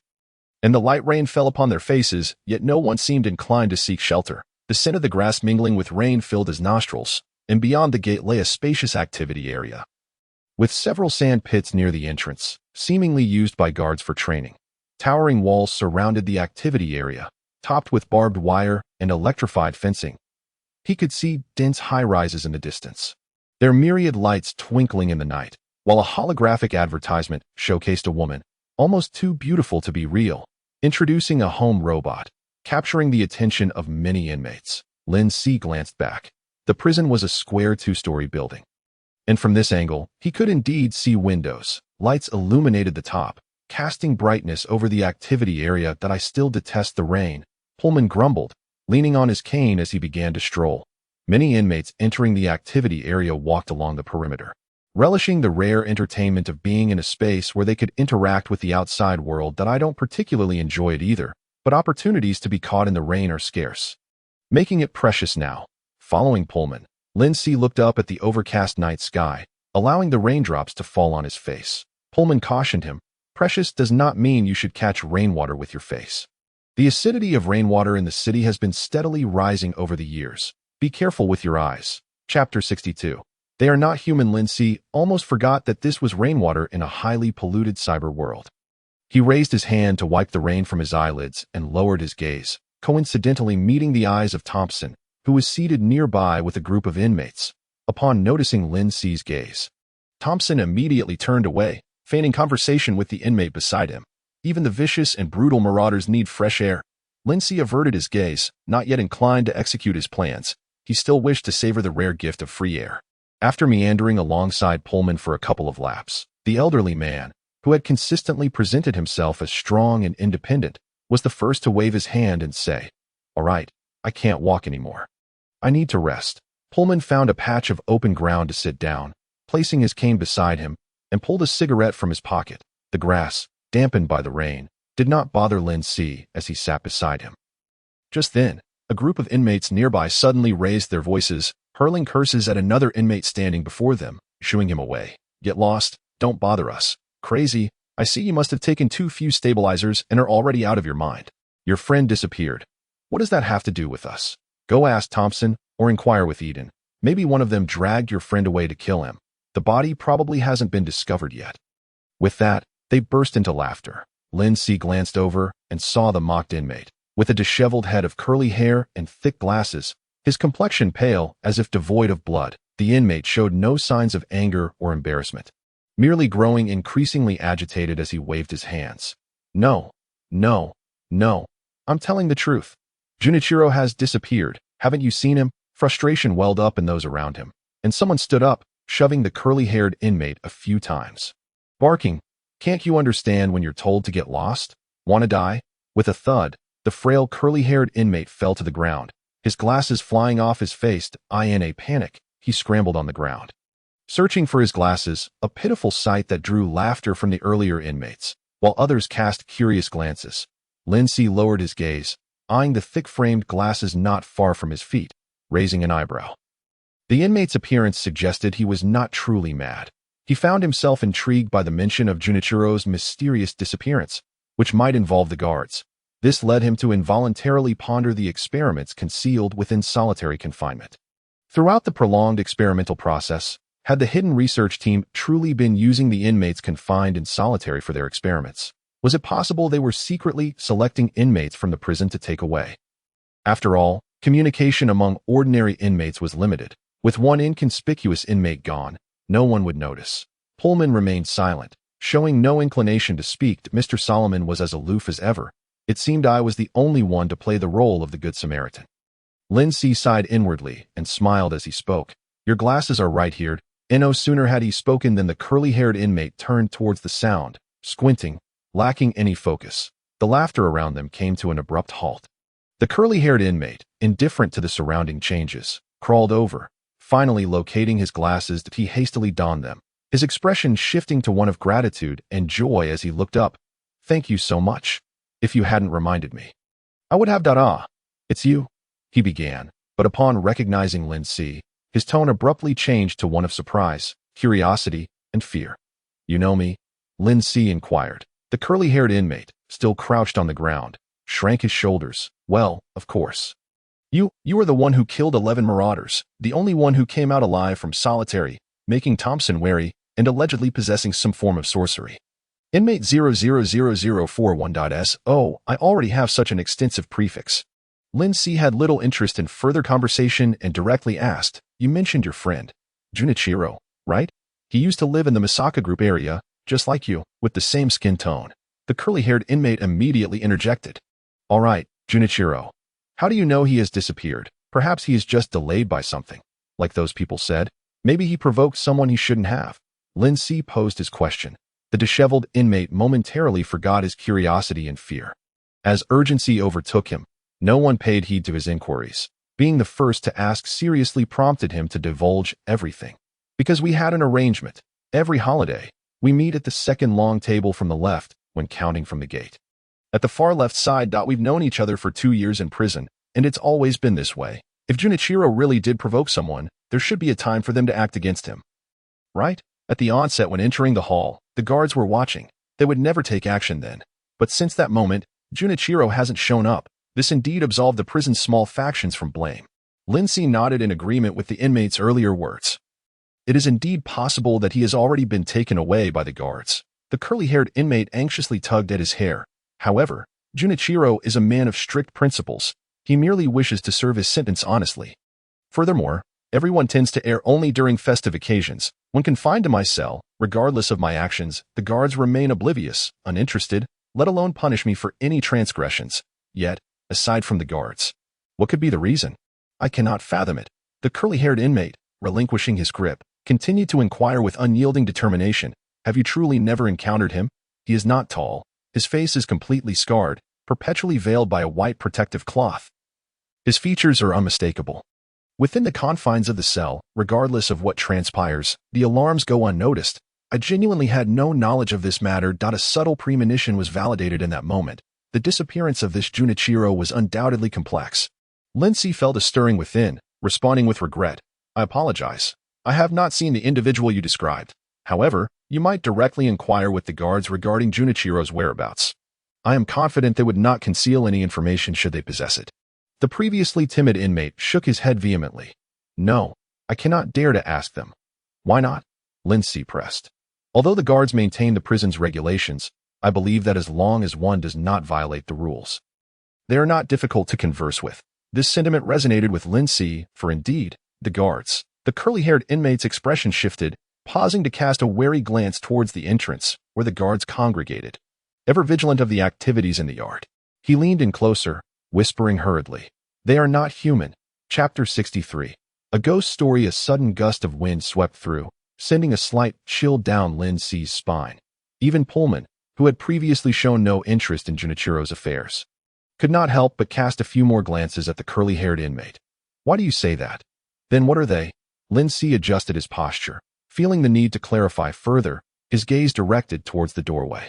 Two guards stood together, smoking and engaging in casual conversation. Their hats removed, their stances relaxed. They appeared to pose no threat. The suspicious curly-haired inmate replied, I suspect they are not living beings. Ghosts. Have you heard ghost stories? Ghosts? Lindsay was taken aback by such a response. In an era defined by advanced technology and the existence of a mysterious world, the notion of monsters felt far more plausible than that of spectral entities. Ghosts. Phantoms, the souls of the deceased that do not vanish. The curly-haired inmate recited the definition of a ghost, his gaze drifting as he reminisced. Once, by sheer accident, I uncovered their secret. Lindsay adopted an attentive demeanor, shivering slightly as the curly-haired inmate lowered his voice and began recounting his ghostly encounter. Sometimes, the guards solicit the inmate's assistance for tasks, offering modest rewards, such as personal items, food, or cigarettes. As long as one does not egregiously break the rules, they are quite generous. Pullman finally spoke up after the curly-haired inmate's arrival. Such opportunities do indeed arise, though they generally do not involve us gang-affiliated inmates. The curly-haired inmate nodded, affirming Pullman's statement. It is indeed so. I once worked as an accountant at a club under the Misaka Group. Although most transactions are now recorded by AI, the value of human labor cannot be overlooked, for not every transaction necessitates monetary exchange. Nor is every transaction recorded. This is how I ended up imprisoned. Last year, they asked me to assist in accounting for an annual report submitted to Ashmida. The curly-haired inmate was favored by the guards for his ability to forge documents. Lindsay swiftly grasped the straightforward sequence of events. He also noted that Pullman displayed no signs of surprise, having long been aware of the sordid affairs within the prison, merely listening intently to the curly-haired inmate's narration. The curly-haired inmate tightened his prison uniform, his lips pale, a fine mist of raindrops coating his glasses, his voice somewhat muffled. That was the one time I left my cell during the 7 days outside of a holiday. Entering the office building. It was the side where we usually collected stabilizers, as I was escorted to the office by a guard. Every office I passed was filled with guards at work. Though their tasks seemed limited to sipping tea, chatting, and fiddling with personal communicators. I was taken to a separate office where the guard instructed me to handle the accounting, advising me not to leave the office. After sitting beside me for a while, he departed. I sat alone in that empty office for quite some time, and eventually, I desperately needed to use the restroom, thinking it was merely a short trip. I wouldn't wander off, so I left the office. Upon reaching the corridor, I discovered that all the guards from the other offices had vanished. Pullman interjected with a frown. They might have had some work to attend to. Perhaps a meeting.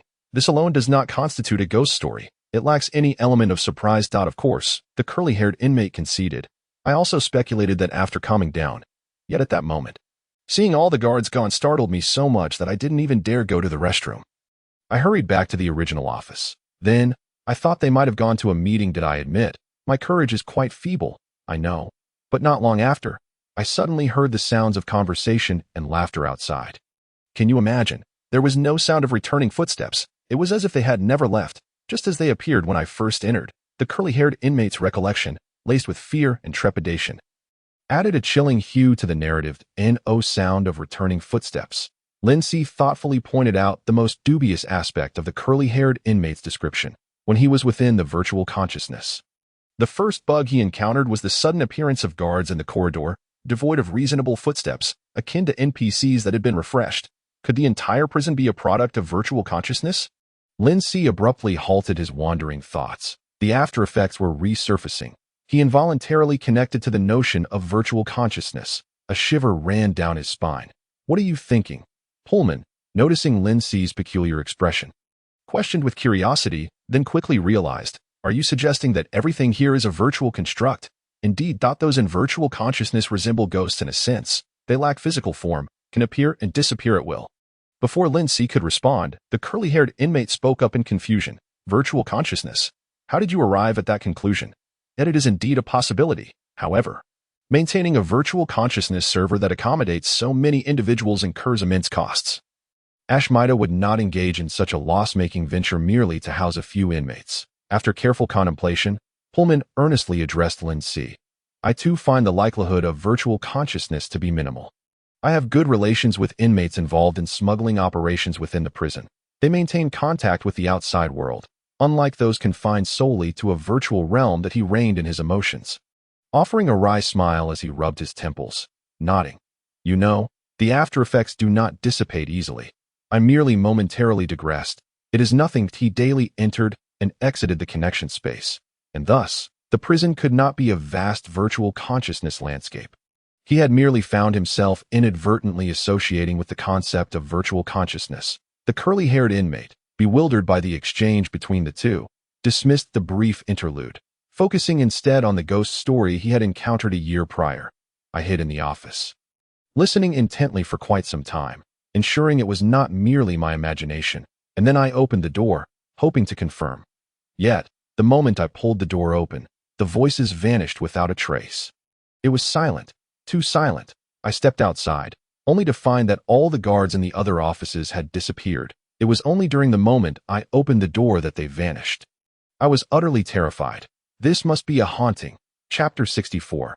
Madness. This could indeed only be explained by the sudden disappearance, that a group of people appearing and vanishing abruptly is undeniably characteristic of a ghost story. Lindsay pondered, refraining from contradicting the curly-haired inmate's claims of a haunting, instead inquiring, what happened next? Did they discover you? The distant city's holographic screens flickered with vibrant lights, casting a kaleidoscope of colors upon the curly-haired inmate's lenses. He shook his head, then nodded. I was petrified. At that moment, the guard who had escorted me to do the accounting returned. He encountered me at the door and sent me back to the office. I dared not ask anything, nor did I venture to the restroom, waiting until the accounting was complete. When the guard escorted me back to the cell, the other guards had not vanished, but I knew. I had uncovered a tremendous secret. I initially shared this only with Junichiro, and from that day forth, we endeavored to keep our distance from the guards. His suspicions and fears were well-founded, and Lindsay nodded in understanding. What happened next? Did you notice anything peculiar about the guards? Nothing further, the curly-haired inmate replied honestly, shaking his head. He looked at Lindsay and Pullman, a mixture of apprehension and anticipation in his gaze, yearning for their affirmation. Yet, both remained momentarily silent. Indeed, a singular event cannot substantiate the claims of the haunted nature of the curly-haired criminal. Lindsay, with meticulous analysis, pondered. It is conceivable that a shift in spatial dynamics has occurred. After all, the existence of concealed entrances within the walls is a reality. It is entirely plausible that an apparatus for spatial relocation is hidden within the building. Moreover, it is possible that the curly-haired individual, while in the work building, was subjected to some form of energetic influence, such as that device concealed within the isolation chamber. The likelihood of these explanations surpasses the notion of haunting, with a mind bustling with thoughts. Lindsay gently redirected the conversation, reassuring the curly-haired criminal. You have indeed uncovered a significant secret. Yet now, consider this. Your friend Junichiro has mysteriously vanished, likely encountering peril, and the prison guards are the most probable source of information regarding his whereabouts. Do you not wish to aid your friend? Inquiring with the guards is the pathway to obtaining valuable information. While they may exhibit eccentricities, they are unlikely to refuse a query that does not contravene regulations. Ask them, ask them. The curly-haired criminal became increasingly anxious, repeatedly gnawing on his thumb, the turmoil evident upon his visage. Lindsay rose, offering a final reassurance to quell the curly-haired one's hesitations, stating meaningfully, I shall accompany you. Surely, this will provide you with some comfort. After all, it is rumored that I possess arcane powers, making me well-suited for confronting specters, is it not? You will accompany me. That is truly wonderful. My heartfelt gratitude. You are indeed a kind soul, and the rumors are unfounded. Not a single person has chosen to believe me. The gaunt man, with disheveled hair and a pallid complexion, was moved to the point of tears. Am I truly a good person? Lindsay scoffed internally, yet his smile remained unaltered as he observed the curly-haired man spring to his feet. Together with the increasingly curious Pullman, the trio approached one of the guards stationed near the entrance. The curly-haired criminal boldly advanced towards the freckled officer. Officer Jasper, the curly-haired individual summoned his courage to speak, yet he dared not meet the officer's gaze. Retreating slightly behind Lindsay, we wish to inquire about something.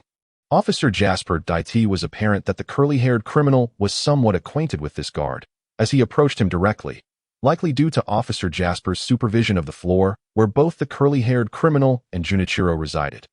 Much like Officer Joel oversaw Lindsay and Pullman's area, though Officer Joel seemed to hold a higher authority, the guard who had instructed the curly-haired criminal to maintain records was presumably this very individual.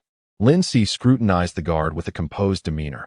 Officer Jasper did not address the curly-haired criminal, but instead furrowed his brow, observing Lindsay for a moment before shifting his gaze to the curly-haired man. He relaxed his facial muscles, presenting a warm and inviting smile. 001782. It has been quite some time since you have sought me out for a conversation. What is it that you wish to inquire about? Compared to the stern Officer Joel, Officer Jasper's disposition was notably more congenial. I wish to inquire about Junichiro. His identification number is 000093. He did not appear today for the festival, and I am concerned that he may be in trouble. Could you ascertain his whereabouts? I am certain that he was in good spirits during the family visitation 7 days ago, and we had agreed to meet again on this festive occasion. The curly-haired criminal promptly laid bare his questions. The golden locks peeking from beneath his hat accentuated the perplexity within Officer Jasper's emerald eyes as he stroked his chin. Is the whereabouts of the inmate unknown? Worry not. I shall check the records to ascertain the situation. Having spoken, Officer Jasper nodded to the trio and turned to enter the inner side of the door, seeking out Officer Joel, exchanging a few words. After which Officer Joel tapped on a translucent panel. Lindsay shrugged, chuckling lightly. See, it is merely an inquiry, a rather straightforward matter. Furthermore, Officer Jasper is quite amiable and exhibits genuine concern for the inmates. Though there is an underlying sense of artifice in Officer Jasper's concern, yet superficial gestures can be considered a form of diligence. Lindsay mused. However, they are not human. It is prudent to minimize contact with them. One can never tell when trouble may arise. The curly-haired criminal murmured anxiously. As he continued his fretful mutterings, Officer Jasper returned briskly, bearing news, exhaling a sigh of relief and smiling easily. .001782. Fret not. 000093 experienced a sudden illness. After contacting his family, they arranged for his temporary release for medical treatment, hence his absence from the prison. Upon hearing Officer Jasper's words, the curly-haired criminal suddenly let out a cry of alarm. Ah! Officer Jasper flinched, instinctively placing a hand on his waist, frowning as he inquired. 001782. What is the matter? Are you unwell? Lindsay turned to see the curly-haired criminal's face contorted with exaggerated terror. Staggering backward, emitting a series of short, peculiar cries, the expression of sheer horror morphed into madness, and upon locking eyes with Lindsay, he suddenly shouted, Junichiro has long been without parents, and he has no family. Family? He is lying. He is lying. Before his words could fully dissipate, the curly-haired criminal collapsed to the ground, scrambling to his feet in disarray, blood trickling from his forehead, his glasses falling to the floor. Of which he took no heed. False. All of it is false. They are not human. They are specters. Junichiro is dead. He must have been killed by them. Chapter 65. Focus of concern. The curly-haired criminal shouted as he fled, proclaiming his revelations throughout the activity area. His cries drew the attention of both inmates and guards alike, though their interest was fleeting, quickly returning to their own affairs. Lindsay observed the curly-haired man as he dashed to the opposite side of the activity area before slowly retracting his gaze. Turning to Pullman, whose expression mirrored confusion, disbelief, and surprise, the curly-haired man's sudden outburst had momentarily transported him back to a familiar hospital setting. Poor 001782. It was not Pullman who spoke, but rather Officer Jasper, who relaxed his vigilance, having shifted his posture. I had hoped his condition could be controlled. Alas, he seems to have completely lost his grip on reality. Controlled? Lindsay seized upon the keyword in Officer Jasper's statement. Inquiring with curiosity, has he previously exhibited symptoms of mental instability? Indeed, most inmates exhibit changes in their mental state after prolonged confinement, and our prison point 001782 has shown signs of instability for approximately a year now. I recall it has been a year since his stabilizers were increased to 5 doses each time. Officer Jasper was quite loquacious and did not shy away from engaging in normal discourse with the inmates. 5 doses, that is indeed an exorbitant quantity. And the timing of a year is rather fortuitous. Lindsay contemplated Junichiro's disappearance and continued to inquire. Is it true that inmate 000093 has been released for medical treatment? Certainly not. Officer Jasper adjusted his hat's brim, candidly acknowledging his deception, lamenting, it was merely a benevolent falsehood. Inmate 000093 passed away from severe illness 6 months ago. He had long suffered from a grave genetic affliction. But it appears that 001782's memory is compromised. It seems that following this evaluation, his dosage of stabilizers will need to be increased once more. With that, the conversation drew to a close. Officer Jasper nodded to the 2 inmates and turned to walk towards a nearby colleague. Lindsay observed as another guard posed a question, to which Jasper responded with a resigned shrug. Junichiro has been dead all along. Lindsay meticulously recalled the curly-haired criminal's logically coherent narrative. It did not seem like a fabrication. During their conversation, there were no signs of disarray. Yet he was acutely aware that mental illness does not equate to a deficiency in intelligence. Individuals merely possess a different understanding than the norm.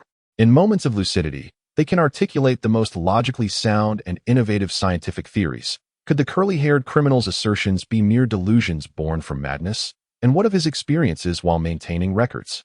According to Officer Jasper's timeline, they coincided with the onset of his affliction, rendering it impossible to distinguish between reality and imagination. The true issue at hand, shifting from the vanished Junichiro to the curly-haired criminal himself.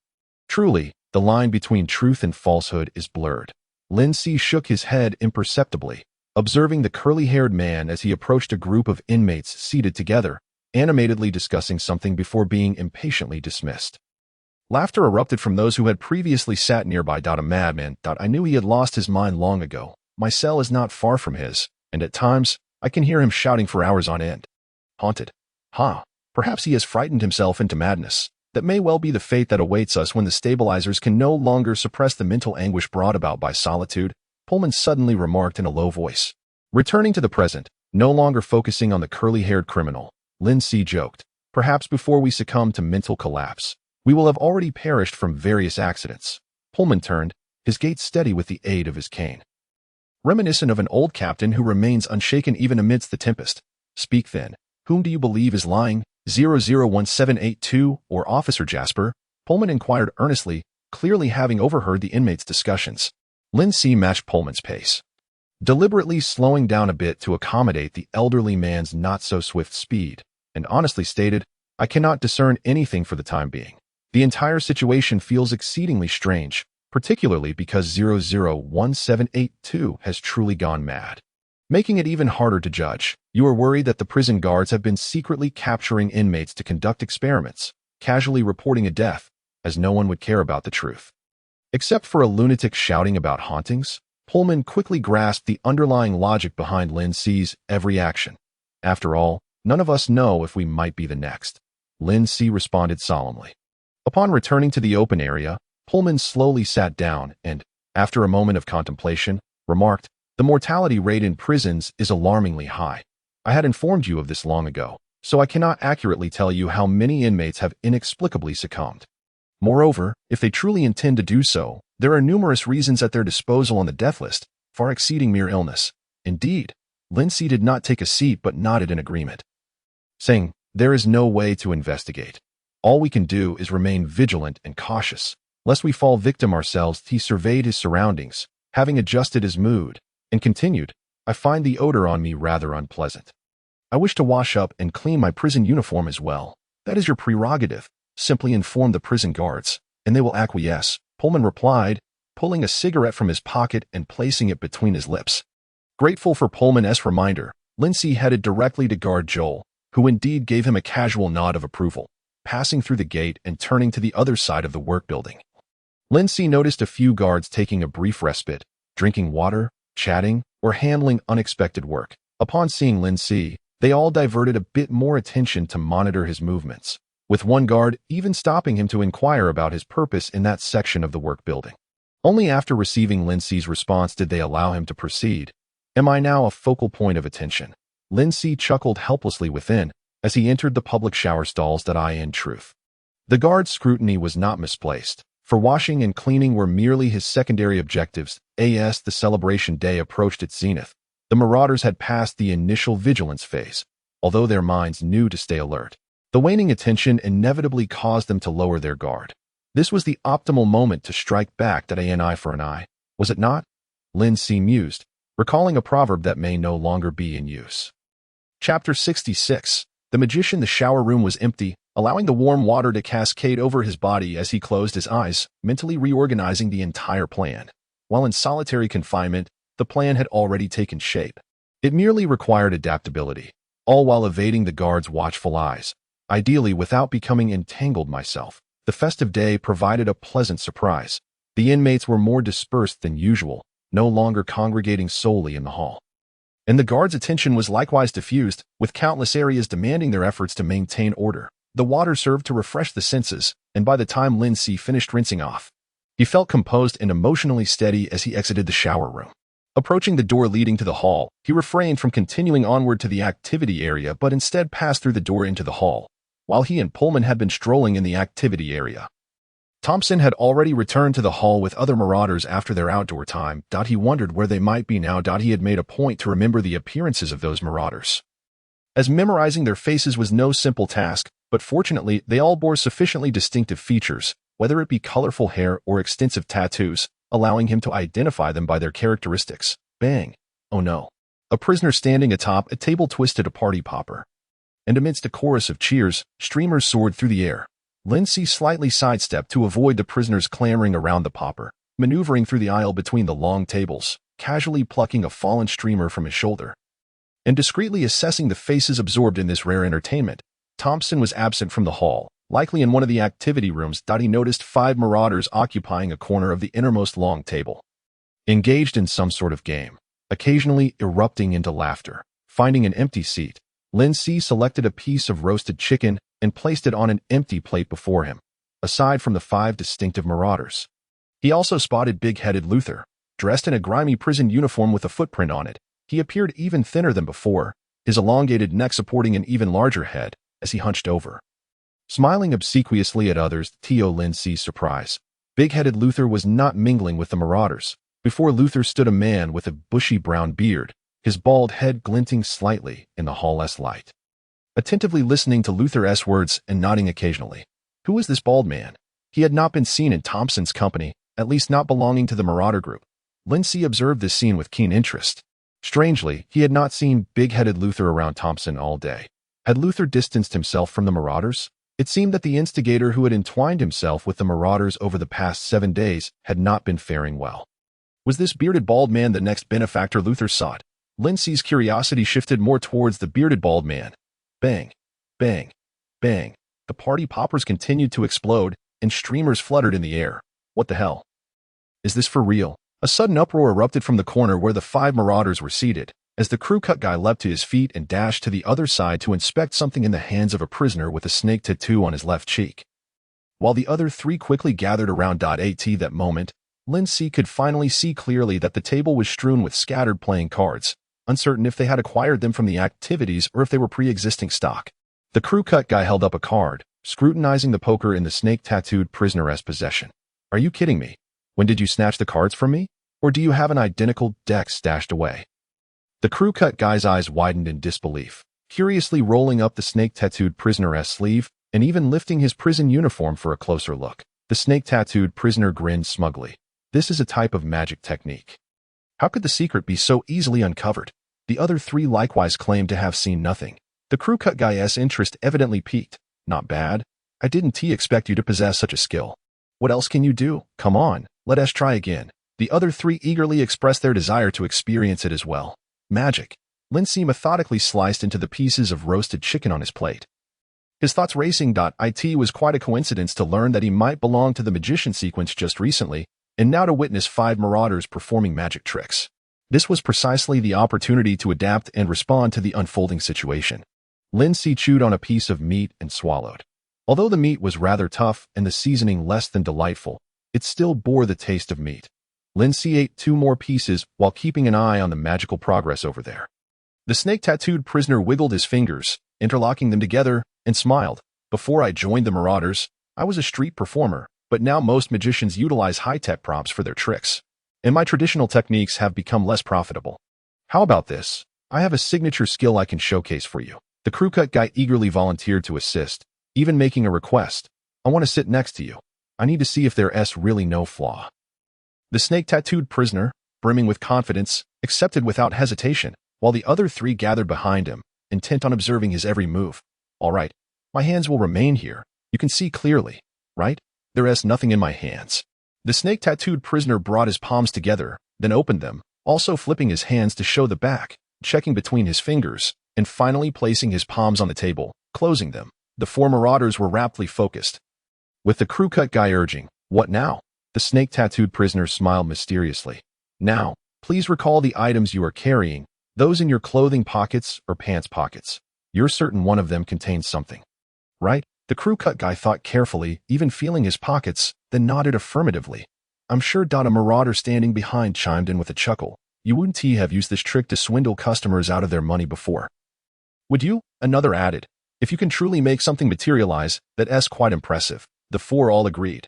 The snake-tattooed prisoner pointed to the pocket on the side of the crew cut guy's uniform. "There's something in there, isn't there?" The crew cut guy nodded. The snake-tattooed prisoner made a grabbing motion over the crew cut guy's clothing pocket, then gently placed his other hand, which had remained closed on the table, over it, saying, "Now, while thinking of the item in your pocket, softly blow a breath towards my hand."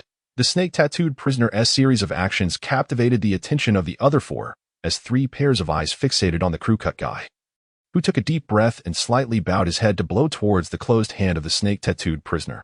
"All right, now." The snake-tattooed prisoner's fingers twitched, the words trailing off as a hint of confusion crossed his face. Before he could finish, the crew cut guy, head bowed and blowing, let out a piercing scream. "Ah, my eyes. My eyes." Drip, drip, warm blood dripped from the comb-headed man's face, splattering onto his hands. He involuntarily trembled, as if sensing something, and incredulously opened his palm to reveal 2 bloodied eyeballs, their brown pupils still gazing at him. Chapter 67. The performance continues. Lin Si finished the last piece of chicken, wiping his mouth with a napkin pulled from the box on the table. He observed the man with the snake tattoo, whose trembling hands had sent the eyeballs flying. The comb-headed man clutched his eyes, now reduced to 2 gaping wounds, continuing to scream in agony. After a moment of chaotic writhing, he collapsed to the ground, rolling in pain. The 4 individuals were flustered. The inmates stood up, curious about the commotion. What was happening? It appeared as if a magic trick had transformed a man's eyeballs into someone else's hands. "Ah, can eyeballs really be conjured? Is this real?" Of course, it was about conjuring eyeballs. Lin Si pushed aside the used napkin and empty plate, watching with satisfaction the effects of his performance. The crux of magic lies in diverting attention. While the tattooed man had the comb-headed man blowing air, he skillfully drew the attention of the 4 to his own hands, seizing the moment to discreetly extract something from the comb-headed man's pocket, cleverly concealing it between his fingers. With a flourish of gestures, he hid the object in his palm, ultimately revealing it with a dramatic flourish, showcasing the most thrilling aspect of the magic trick. He had caught a glimpse of the tattooed man's slip, and seized the opportunity to execute the switch. Although it lacked surprise, the level of astonishment and the reactions of the onlookers clearly indicated that this was an extraordinary performance, far exceeding the original magician's capabilities. And this was merely the opening act. Lin Si admired the spectacle for a moment, half in jest, contemplating. Bang, bang, bang. Another inmate twisted the confetti cannon, immersed in the cheers, oblivious to the bloody scene in the corner. The prison guards, not far away, sensed something amiss and cast curious glances, but the sound of the confetti cannon drowned out the increasingly faint screams of the comb-headed man as colorful streamers fell, obscuring their view. For the moment, they remained unaware. The guards casually averted their gazes, resuming their smoke and chatter. Today was their holiday, after all, and they deserved to relax. The tattooed man crouched down, prying open the comb-headed man's hands that had been covering his face. Revealing two large, bloody cavities and a visage smeared with blood, he gasped in shock, urgently calling out, "Get the guards, he needs some coagulant.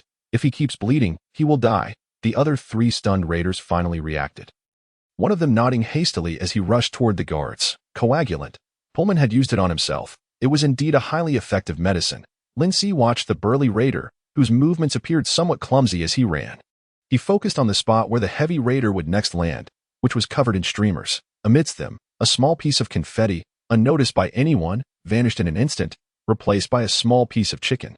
The chicken, grilled to perfection, glistened with a golden layer of fat. And the next moment, the hefty raider stepped on it, slipping, losing his balance, and toppling to the ground. Bang! A dull thud echoed. His forehead struck the metal floor, instantly gushing blood. With such weight, there was no cushioning against the hard surface, and without a doubt, his forehead had cracked open, creating a bloody crater. Even the remaining inmates playing with the confetti cannon were startled by the noise, which had even muffled the sound of the confetti cannon being twisted open. All eyes in the hall turned to the massive figure sprawled on the floor, seeing blood oozing from his forehead, streamers cascading over his body, his head, and the blood. They also witnessed his brain, mingling with the blood, oozing from the gaping wound in his forehead, a thick, metallic scent permeating the air, and the hefty raider lay still, never to rise again. Even the most hardened criminals gasped at the sight. Did he just kill himself? And his brain spilled out. This is undoubtedly the most absurd and bizarre way to die I have ever seen. While all eyes were riveted on the fresh corpse, Lindsay withdrew a tissue, wrapping a small piece of skull within it, while also wiping the blood from his hands that a small piece of confetti had facilitated 2 exchanges. The most resource-efficient means of substitution imaginable. Moreover, the tattooed man's magic had inspired him. Timing is crucial. Seizing a clever moment can obscure details, leading people to focus solely on the surface, thus presenting a flawless performance. Indeed, learning fosters improvement. Lindsay mused inwardly while selecting a few fresh fruits to cleanse his palate of the lingering greasiness from the chicken. As Lindsay continued to contemplate the art of improvisation, the guards finally sensed something was amiss, and several of them swiftly drew their batons, rushing over. Upon seeing the gruesome scene of the brain mingled with blood on the ground, they were taken aback. What on earth happened? Who did this? One guard barked. The inmates raised their hands or stepped back, their faces reflecting sincere innocence. "Officer, we did nothing. We were just focused on playing with the confetti cannons we got from the activity room." He killed himself. Although hard to believe, he indeed did die. We can all testify to it. And, he even spilled his own brains out. It was an accident. Officer, he wanted to find someone to help his companion stop the bleeding. And then, you all saw what happened. Everyone's account was remarkably uniform, even detailing the entire process of the hefty raider's fall. 2 guards crouched beside the corpse and found a piece of chicken that seemed to be the culprit. Beyond that, they could discern no obvious wounds on the body. Could it truly have been an accident? One guard pondered in disbelief, pulling his gaze away from the crimson pool. They could find no other explanation, nor a suspicious murderer. The other guard stood up, nonchalantly stating, crouched beside the comb-headed man. The tattooed inmate stared vacantly at the distant corpse, still reeling from the shocking sight of his comrade's sudden demise. Brain spilled out. Nearby, the comb-headed man's body had begun to grow cold, silently bleeding, yet no one cared. A suspicious murderer. Suspicious. The tattooed man unconsciously echoed the guard's words, his gaze drifting. When it landed on Lindsay, seated at a long table, he abruptly halted. Lindsay was leisurely savoring a tasteless strawberry, cultivated by unknown means, seemingly disconnected from the unfolding tragedy. Yet, the tattooed man suddenly came to his senses. Chapter 68. Run. Run. When did he arrive in the hall? Confusion clouded his mind, quickly replaced by realization, astonishment, and an overwhelming fear that gripped his heart. He was here. The suspicious individual was right here. Whether the eyeballs or the recent self-inflicted death, it must have been his doing. He is here to take revenge on us. He wants to kill us all. Those who heard the tattooed man's voice included only the 2 raiders beside him and a few other inmates, along with Lindsay, who feigned ignorance. Lindsay responded with a smile, pretending he hadn't heard anything, remaining focused on his meal. The tattooed inmate stood up, panic-stricken, retreating. "Run. Quick. I need to tell Thompson. 00041 has no intention of letting this go. He absolutely does not want us to live." Before his words were fully uttered, the tattooed inmate had already turned and fled toward the second activity room on the left. 1 guard examining the corpse, Bewildered by the sudden movement of the tattooed inmate, frowned and called out, "Hey, which inmate is that? Why are you running? Stop!" The guard's voice did not halt the tattooed inmate. The guard clicked his tongue, rising and shaking his baton, striding towards the fleeing man. "That I told you to stop. Are you deaf? If you don't stop, I have the authority to punish you for disobeying a guard's reasonable orders." As the guard approached, he warned him due to the tattooed inmate's bizarre emotional outburst. The guard jogged and finally caught up to the tattooed inmate at the entrance of the activity room. He grasped the baton in one hand and seized the tattooed inmate's shoulder with the other. "I told you not to," before he could finish, as his hand made contact with the tattooed inmate's shoulder. The latter emitted a muffled groan of pain, convulsed twice, and collapsed face down. Bang! 2 consecutive sounds rang out, no longer celebratory sounds from the confetti cannon, but rather the ominous harbingers of death. The guard was taken aback. Instinctively stepping back, raising his hands, looking at his bewildered colleagues. "I didn't do anything. I only touched his shoulder. I didn't even raise my baton." An inmate, relishing the chaos, muttered too loudly, "You were the only one who touched him." "Who else could it be, officer?" The other inmates quickly joined in the mockery. "The guard killed him." "Oh dear, how terrifying. Just for disobeying an order, he killed an inmate." "Shut up," an older guard barked, silencing them. Although the inmates were unaware of the events that transpired with the tattooed prisoner, it did not diminish their rare interest in finding amusement at the expense of the prison guards. After a more authoritative guard intervened, they quieted down. An older guard, accompanied by several others, approached to examine the body of the tattooed prisoner. The corpse lay face down, startling the inmates in the activity room, who gathered around in a mix of surprise and curiosity, necessitating the guards to laboriously maintain order. Lin Si withdrew his gaze, finished the fruit on his plate, and selected some more that he planned to take them to Pullman later. Envisioning a pleasant experience sitting on the grass, enjoying the night scenery while munching on snacks, although the rain presented a vexing dilemma, with this thought, he casually grabbed a few napkins and stood up. Maneuvering around the long table to join the other inmates and observing the situation at the activity room's entrance. His attention, however, lingered more on the guard's batons, unlike the batons he was familiar with. These were a deep blue-black, adorned with 2 slender crystalline strips embedded along the sides, their purpose a mystery. They were likely high-tech devices. Just as Lin Si entertained this notion, he spotted Thompson pushing his way through the crowd of inmates. Upon seeing the body on the ground, Thompson's initial reaction was one of shock, quickly followed by an expression of fear. Pullman picked up a strawberry, turning it over in his hand. Yet instead of indulging in it, he posed an unrelated question. "I noticed that most of the guards have gone to the hall. Has something happened? 3 inmates have perished, all due to unfortunate accidents. One even met his demise from a fall. His brain matter splattered upon impact." Lin Si recounted with a tone of novelty. "How peculiar indeed," Pullman observed meaningfully, accepting the whale-shaped keychain, choosing not to pursue the bizarre topic further.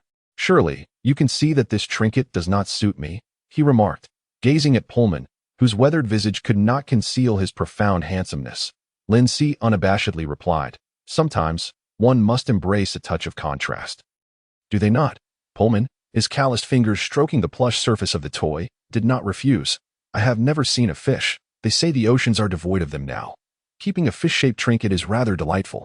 Lin Si smiled as he watched Pullman tuck away the whale keychain before finally savoring the strawberry he had been holding. Chapter 70. The conclusion of the performance. Having finished a platter of fruit snacks and lingered for a while, the celebration day approached its end. As announced over the intercom, inmates returned to the hall under the supervision of guards, lining up to receive their emotional stabilizers. This time, Lin Si's inspection and collection process went exceedingly smoothly. Concurrently, the large-headed Luther, who was in the same group, after receiving his stabilizer, willingly handed his to Lin Si, flashing a fearful yet obsequious smile before swiftly turning and departing. Luther certainly was adept at navigating the winds of fortune. Lin Si gazed at the extra stabilizer in his hand, chuckling silently. He made no further pretense. While waiting in line, he discreetly exchanged every stabilizer received by the looters. The quantity of stabilizers steadily rose to 12. Besides exploiting the mental states of the looters, he discovered that the emotional stabilizers aided him in entering a deeper state of consciousness more easily. In other words, the stabilizers could assist in honing his abilities, accelerating his mental fortitude. Although relying on substances to enhance practice seemed somewhat underhanded, it was an opportunity not to be squandered. After all, he was in prison. Should he really quibble over trivial details? Achieving his objectives was paramount. Lindsay mused with a wry smile. Until the conclusion of all procedures, Lindsay returned to his cell, and no further unexpected incidents transpired. The cell door closed automatically behind him. And as he surveyed the familiar and secure room, he inhaled deeply. Compared to the solitary confinement cell, this cell felt like a five-star hotel. He would no longer be plagued by the confusion of waking to reality or a virtual consciousness. Lindsay muttered under his breath. After sitting down to relax for a moment and checking the drawer for the newly issued 7 vials of nutrient solution, he took out an emotional stabilizer. Unhesitatingly placing it to his lips and downing it in one go, the stabilizer began to act within his mind, swiftly guiding him into a state of focus as he carefully sensed the marks he had previously left behind. Given that it was his first attempt on a person, and with the distance not being too great, he wished to increase the probability of success, thus opting to use the stabilizer as an aid. Fortunately, time was not wasted. He successfully sensed the presence of the marks. He could even discern that some marks were closer, while others were a bit farther. 1, 2, 3.6, precisely the limit of marks he could currently utilize. Corresponding to the number of looters he had marked in the activity room, Lindsay felt a sense of understanding. With just a thought, he could complete the exchange at any moment. Timing was crucial in magic. Previously in the hall, he had seized the moment when the audience's attention was diverted by other matters. There was another kind of timing, allowing the magical effect to manifest just when the audience believed the trick had failed or concluded. An unexpected moment that could elevate the performance to its peak, culminating in a flawless finale. The performance was not yet over, Lindsay thought, devoid of emotion. Second floor, the inmates were still queuing to return to their cells one by one. Having just concluded the celebration, they faced a week of solitude, inevitably dragging their feet, their pace slowing either intentionally or unintentionally. The guards responsible for the second floor grew impatient, urging them along. Hurry up. What are you dawdling for? You two at the front, what are you holding hands for? Are you planning to fall in love or engage in clandestine transactions? At last, the pace of the inmates quickened slightly. Just then, a prisoner adorned with a nose ring, distracted, collided with another inmate who had abruptly halted. Hey, why are you stopping? Keep moving, he snapped, shoving the front prisoner out of irritation. Unexpectedly, the front inmate turned stiffly. His face a ghastly pallor, his muscles contorted in agony. He opened his mouth but uttered no words, blood gushing forth as he clutched his chest, collapsing straight to the ground. Thud, thud, not just one, but another inmate from the same line fell almost simultaneously. The nose-ring prisoner stood frozen for a long moment before said, I implore you. I truly wish to survive. Joel glanced over, and Jasper immediately turned and walked briskly away. What is the matter? Jasper deliberately lowered his voice and asked sternly. The prison guard, struggling to prevent the red-eyed inmate from escaping, replied laboriously, he refuses to enter the cell. He has been close to Thompson and his gang. Officer, as you know, they all hail from the Raiders. After witnessing the demise of the others, he fears that entering the cell would lead to a similar fate. Besides him, 2 other inmates also stubbornly refused to enter the cell, all claiming that they would surely meet a gruesome end inside. The guard gestured for Jasper to look to the side, where the 2 inmates were visibly shaken, their faces pale as death. The red-eyed inmate, overhearing their conversation, gazed imploringly at Jasper and whispered, Please, I truly do not wish to die. That moment, Joel approached, his expression stern as he declared, Inmates must remain in their cells during the designated time, regardless of the circumstances. With those words, the last vestige of color drained from the red-eyed inmate's face. The 3 unwilling inmates were forcibly escorted into the cell by the guards, who then secured the door.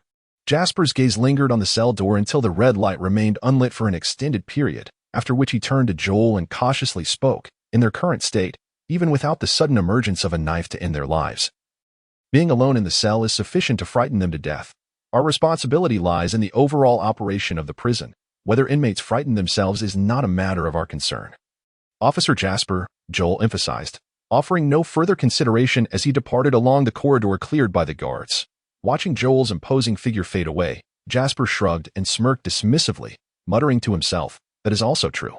Just as he was about to leave, his peripheral vision caught sight of inmate 001782, huddled against the wall, drenched in cold sweat, trembling in fear. At first, Jasper thought he was merely shivering, but upon closer observation, he realized 001782 was murmuring something under his breath. Taking a couple of steps closer, he could faintly hear 001782 repeating, Haunted, it's haunted, the dead. Jasper cast a sympathetic glance at the curly-haired inmate. Poor 001782. After a brief pause, he stuffed his hands into his pockets, hummed a tune, and left with a light-hearted step. Lindsay confirmed that after the partial exchange, all 6 marks had vanished. They were all dead now. Lindsay was resolute in this conclusion, with only a slight regret that he had not witnessed the curtain fall on his first performance. 6 individuals, 6 marks. The remaining 3 could not be marked. But he harbored no concern about it. Seeing the big-headed Luther today made him acutely aware that the raiders were not as united as they seemed. Death was not the only means of annihilating a person.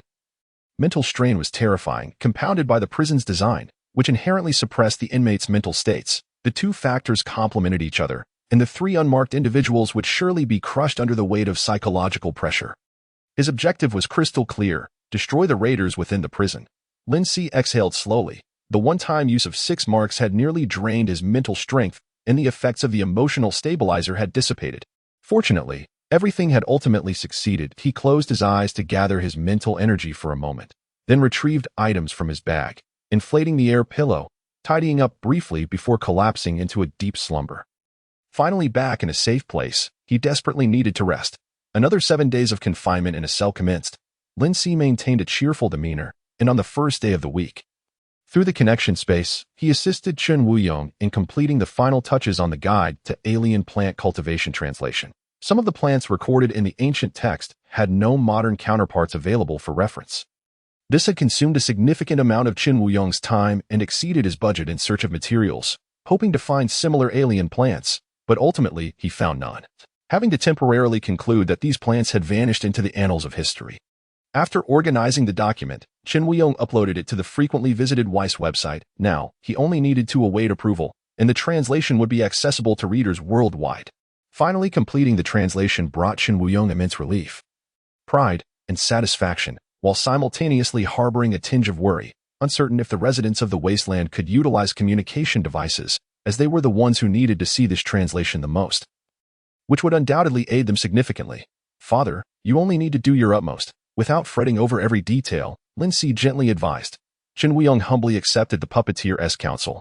Over the next few days, Lindsay reduced his communication time with Chen Wuyong, investing more effort into practicing his abilities and reading the Savior's Journey. He discovered that participating in the morning prayers at the church through the connection space greatly enhanced his comprehension of the Savior's journey. The bishop was an excellent storyteller and a deeply devout believer with profound understanding of the doctrines.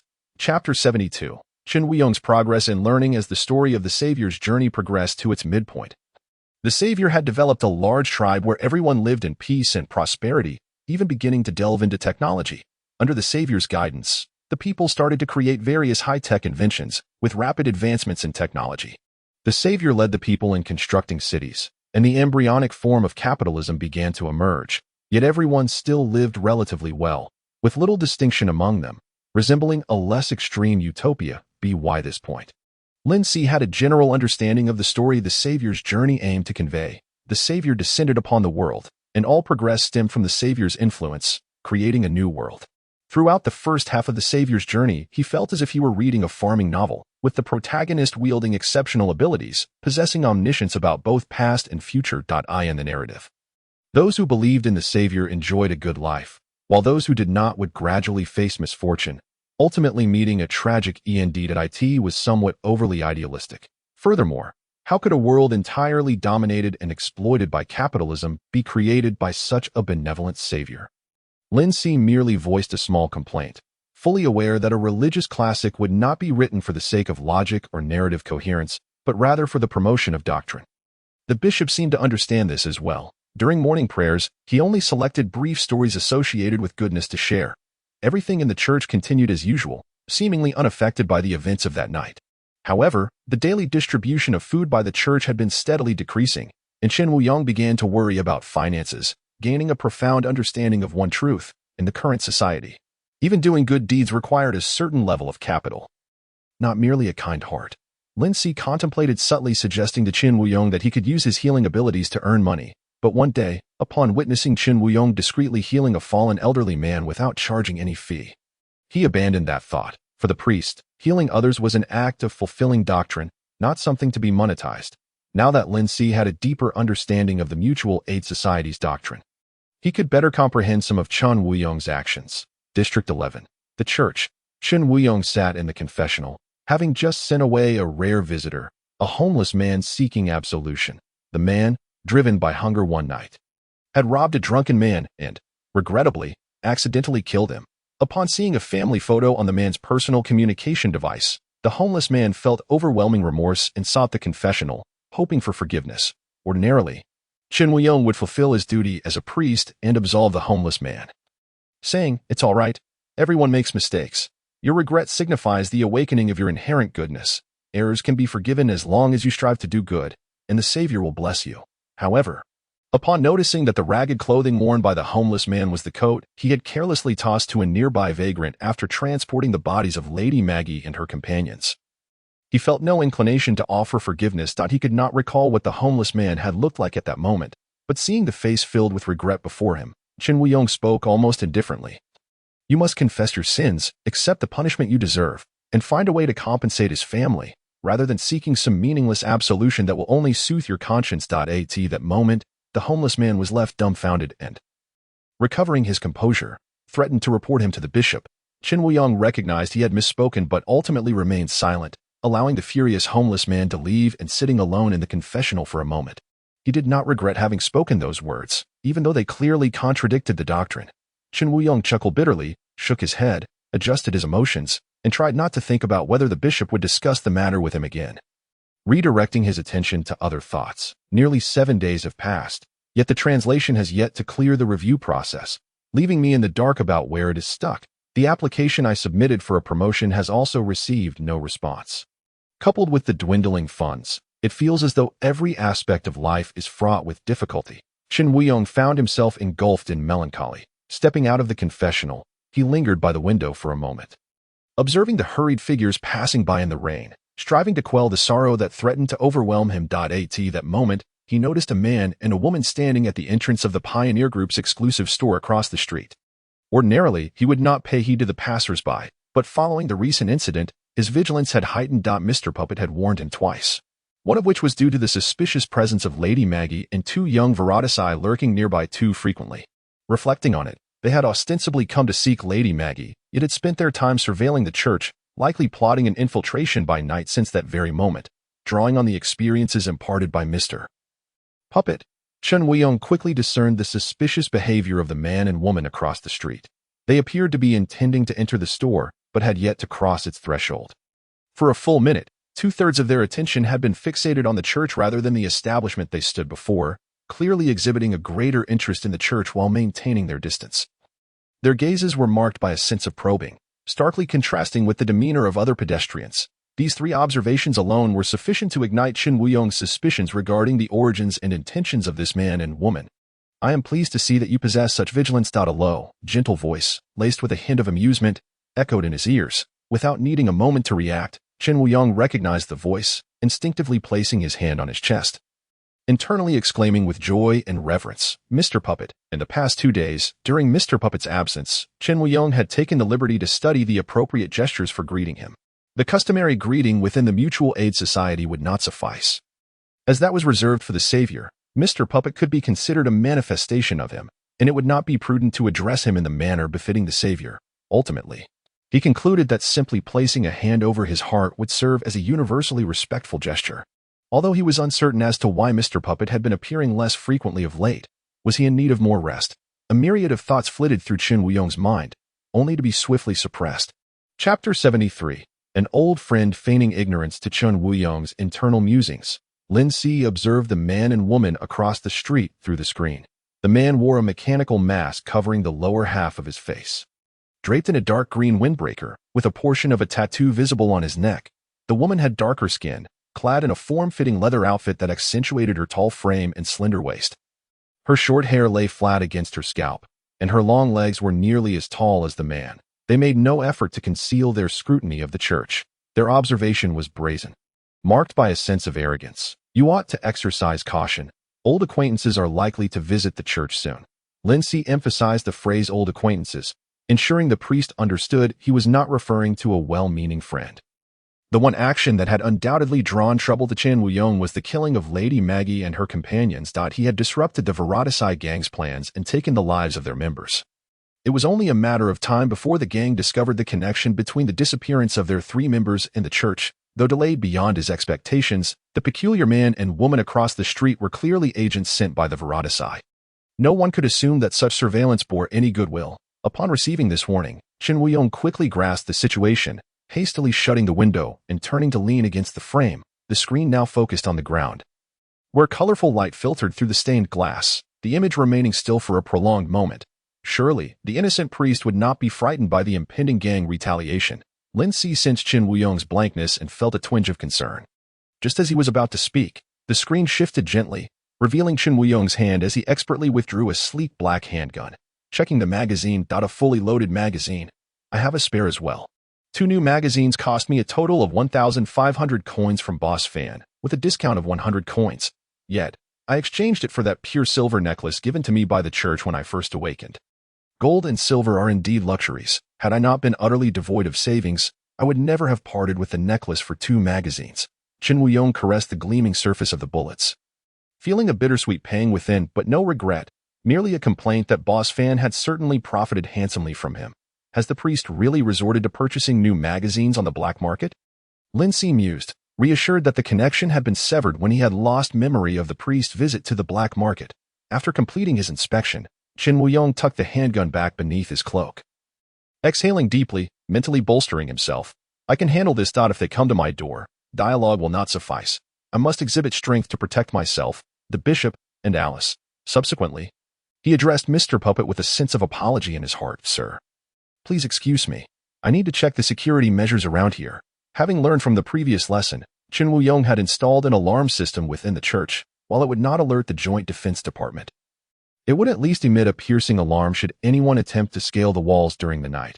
Lin Si replied naturally, do as you wish, watching the screen shift as Chen Wuyong moved about. He felt a sense of pride in the priest's growth, yet his thoughts ran deeper than those of Chen Wuyong. If a gang truly sought revenge, relying solely on a handgun would not suffice. Imagine Chen Wuyong surrounded by a dozen assailants, each brandishing a firearm. How could a mere priest armed with a lowly handgun prevail? Yet, at the same time, a gang possessed the capability to obliterate a small faction of merely 3 members. Their current mission of observation indicated they might be wary of something or perhaps seeking to negotiate. The intentions of the adversaries remained shrouded in mystery, yet it appeared that, for the time being, Chen Wuyong was safe. As long as the prison festival had not yet arrived, he could remain in the connection space for an extended period, ready to intervene should an unexpected event arise. Little did he expect that playing the role of a golden-fingered elder would entail the greatest challenge of ensuring the host's safety. Lin Si mused, half in jest, half in resignation. Moreover, tomorrow marked yet another festival. 7 days after the last, one could only hope that no unforeseen events would occur while he was disconnected from Chen Wuyong. Over the course of these 7 days, he had not discovered any new methods for utilizing the exchange ability. The count for ordinary exchanges had increased by 5, totaling 40. The limit for marked exchanges remained unchanged at 6, though he had grown more adept, and the duration of marked retention had lengthened. It seemed he had reached a bottleneck. It remained uncertain whether he had touched the pinnacle of the first tier or if this was merely a temporary impasse. Regardless, he needed to find a way to acquire more information regarding the magician's path and the requirements for tier advancement. Preparing for what lay ahead, burdened by the myriad troubles to come, Lin Si remained attentive as Chen Wuyong inspected the security measures, practicing drawing his gun, pulling the safety catch, and squeezing the trigger, of course, without any ammunition. He also engaged in further ability exercises, and as his mental energy began to wane, Lin Si prepared to disconnect when suddenly, faint, indistinct whispers reached his ears. He halted the thought of disconnecting, straining to decipher the murmurs. During his initial attempt to actively enter the connection space, he had heard these whispers amidst the fog, though fleetingly, he had been unable to listen closely. Now, for reasons unknown, the whispers had resurfaced. He was certain they bore no negative implications, resembling a person's low murmurs of prayer. Yet, due to the weak signal, the words were fragmented, and no matter how hard he tried, he could not piece together coherent phrases. Was it necessary for him to elevate his mental prowess to a certain level before he could comprehend the content of these whispers? Lin Si analyzed the situation with a tinge of disappointment. However, from where did these whispers originate? The mysterious fog, the enigmatic energy constituting the connection space? Or the statue? The statue. Yes, the statue. A not-so-distant and enigmatic hypothesis that could be tested immediately. Lin Si promptly envisioned the street shrouded in fog, not disconnecting but transitioning back to the space he had entered before. Soon, the connection space filled with fog, enveloping him as he sank, successfully returning to the street lined with statues. Chapter 74. The bleeding statue before him stood a statue of a priest. One hand pressed to his chest, head slightly bowed, standing tall, the only statue on the street that was no longer made of stone. The whispers did not fade. In fact, they drew closer, though still unclear. At least they were no longer distant. It was indeed possible that the sounds originated from the statue. Finding the right direction invigorated Lindsay, prompting him to discern the whispers more carefully as he ventured deeper down the street. Due to the statues occupying most of the street space, as he weaved through them, he inevitably brushed against their arms, shoulders, and garments. Some of these statues remained completely unresponsive, akin to mere inanimate objects, while others shattered into fine sand upon contact. If these statues were once individuals I could connect with, the fact that they disintegrated upon my touch suggests that these potential connections have already perished. The world is indeed so cruel. Lindsay retracted his gaze from the grains of sand with little emotion. Continuing onward, the mist thickened, and the whispers drew ever closer. Suddenly, an unfamiliar sound echoed beneath his feet. Resembling footsteps upon water, he halted, took a step back, and lowered his gaze. Through the fog, he could vaguely discern a trickle of blood flowing sluggishly along the ground, nearly stagnant, gradually rising in his line of sight. With many statues ahead, the blood became a guide, and he followed its path, encountering a few more statues that had crumbled to sand before finally glimpsing the source of the blood. It was a statue. A statue that bled. Lindsay paused, scrutinizing the statue before him. Like the others, it was crafted from dark stone, its form frail, crouching on the ground as a small mass despite being draped in 3 ill-fitting oversized coats. The entire statue was marred with fine cracks, from which the blood flowed slowly and in small amounts, but continuously, its origin a mystery as to how long it had been bleeding. The statue was largely stained with blood, obscuring any discernible facial features, leaving one to wonder what expression a bleeding statue might be frozen in. Lindsay bent down, leaning closer to the statue, and indeed heard a clear whisper emanating from within it. Strangely, the voice, though nearby, seemed filtered through a barrier that rendered its content indistinguishable. Could it be that connection was needed to decipher the words? Lindsay speculated, pondering for a moment, before cautiously placing his hand on the statue's shoulder. He was genuinely concerned that the numerous cracks would cause the statue to shatter at the slightest pressure. He had already intended to establish another screen to observe the outside world. But along his journey, he realized that the prerequisites for connection extended beyond mere mental strength. Other conditions were also at play, and not every statue could be successfully connected with. Fortunately, the statue was sturdier than anticipated. Upon contact, it transformed into a cloud of mist that enveloped him in an instant. Was it only when the corresponding individual of the statue had some form of need that a connection could be successfully established? Given the statue's dire state, it was evident that the counterpart was not in a favorable condition. Yet, when he had connected with Qian Wuyong, the priest lived a life filled with happiness, his spiritual world rich with faith. Devoid of any greater needs, having experienced no suffering, Lindsay felt the familiar sensation of descent within the mist, while simultaneously analyzing the conditions for connection. Just then, a voice, slightly hoarse and imbued with profound exhaustion and despair, resonated in his ear. Whether you are a savior, an immortal, a Buddha, or an evil deity, as long as you can hear my prayer, please save my mother. I am willing to pay any price. This perfectly aligned with the whispers he had been hearing. What he now heard was the very content of the whispers that had previously eluded his understanding.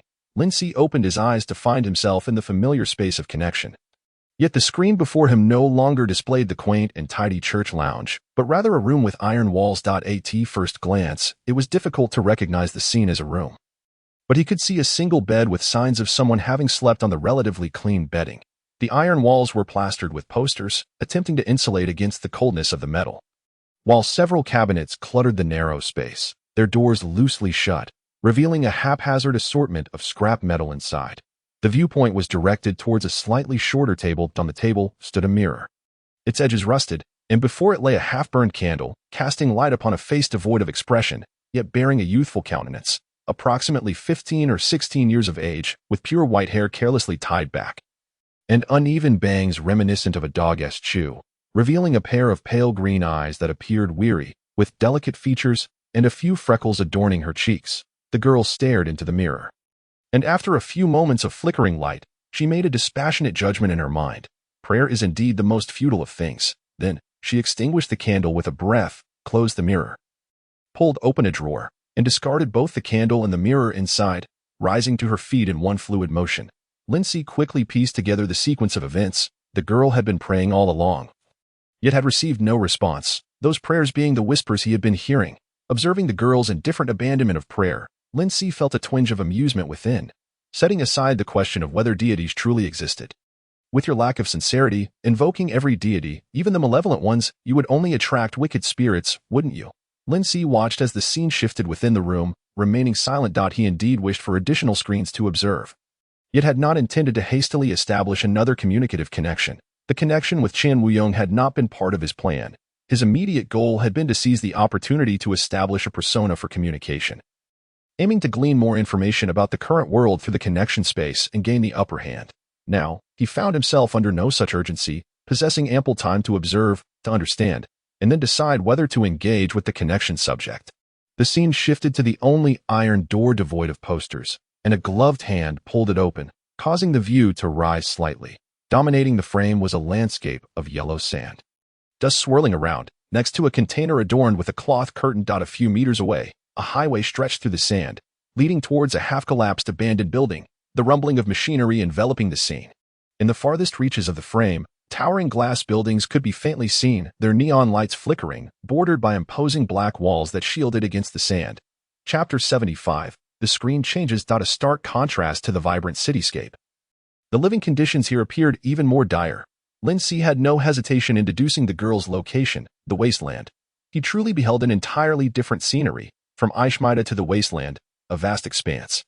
Merely witnessing the boundless yellow sand made it easy to guess that the wasteland was extensive, and the visible corner of the city might not even be Ishmida, but rather a distant region.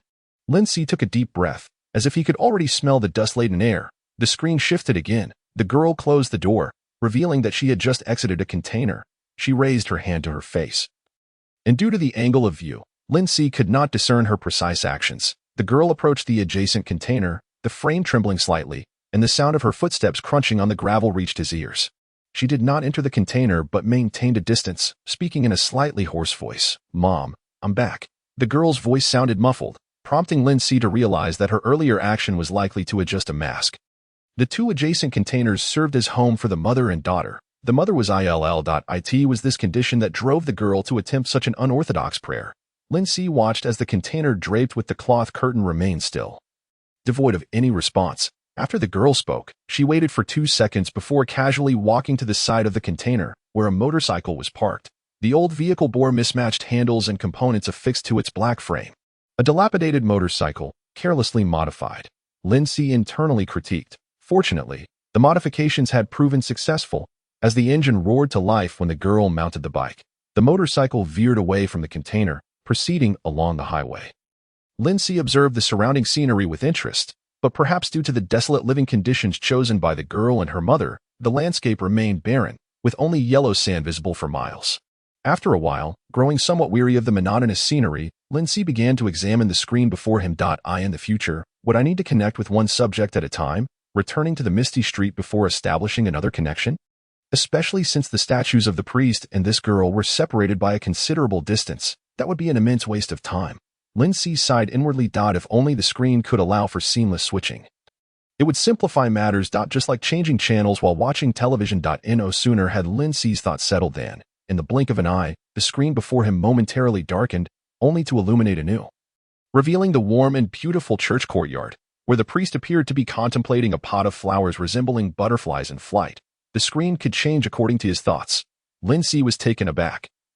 Quickly grasping the situation, transitioning between the two scenes without lag or additional mental exertion brought him immense satisfaction. If switching was possible, could the screen also be divided into 2 segments, one on the left and the other on the right, each displaying different scenes, enabling simultaneous observation? Lindsay attempted to mentally set this intention, and indeed, the screen before him transformed once more, splitting into 2 parts, expanding to its original size, and adjusting angles so that both screens tilted slightly towards him. However, only one screen illuminated, showcasing the girl still riding her motorcycle through the surrounding landscape, while the other remained dark. He endeavored to bring forth the viewpoint of Chen Wuyong on the other screen. However, as the thought emerged, he felt a sudden sharp pain in his mind, akin to being pricked by a needle.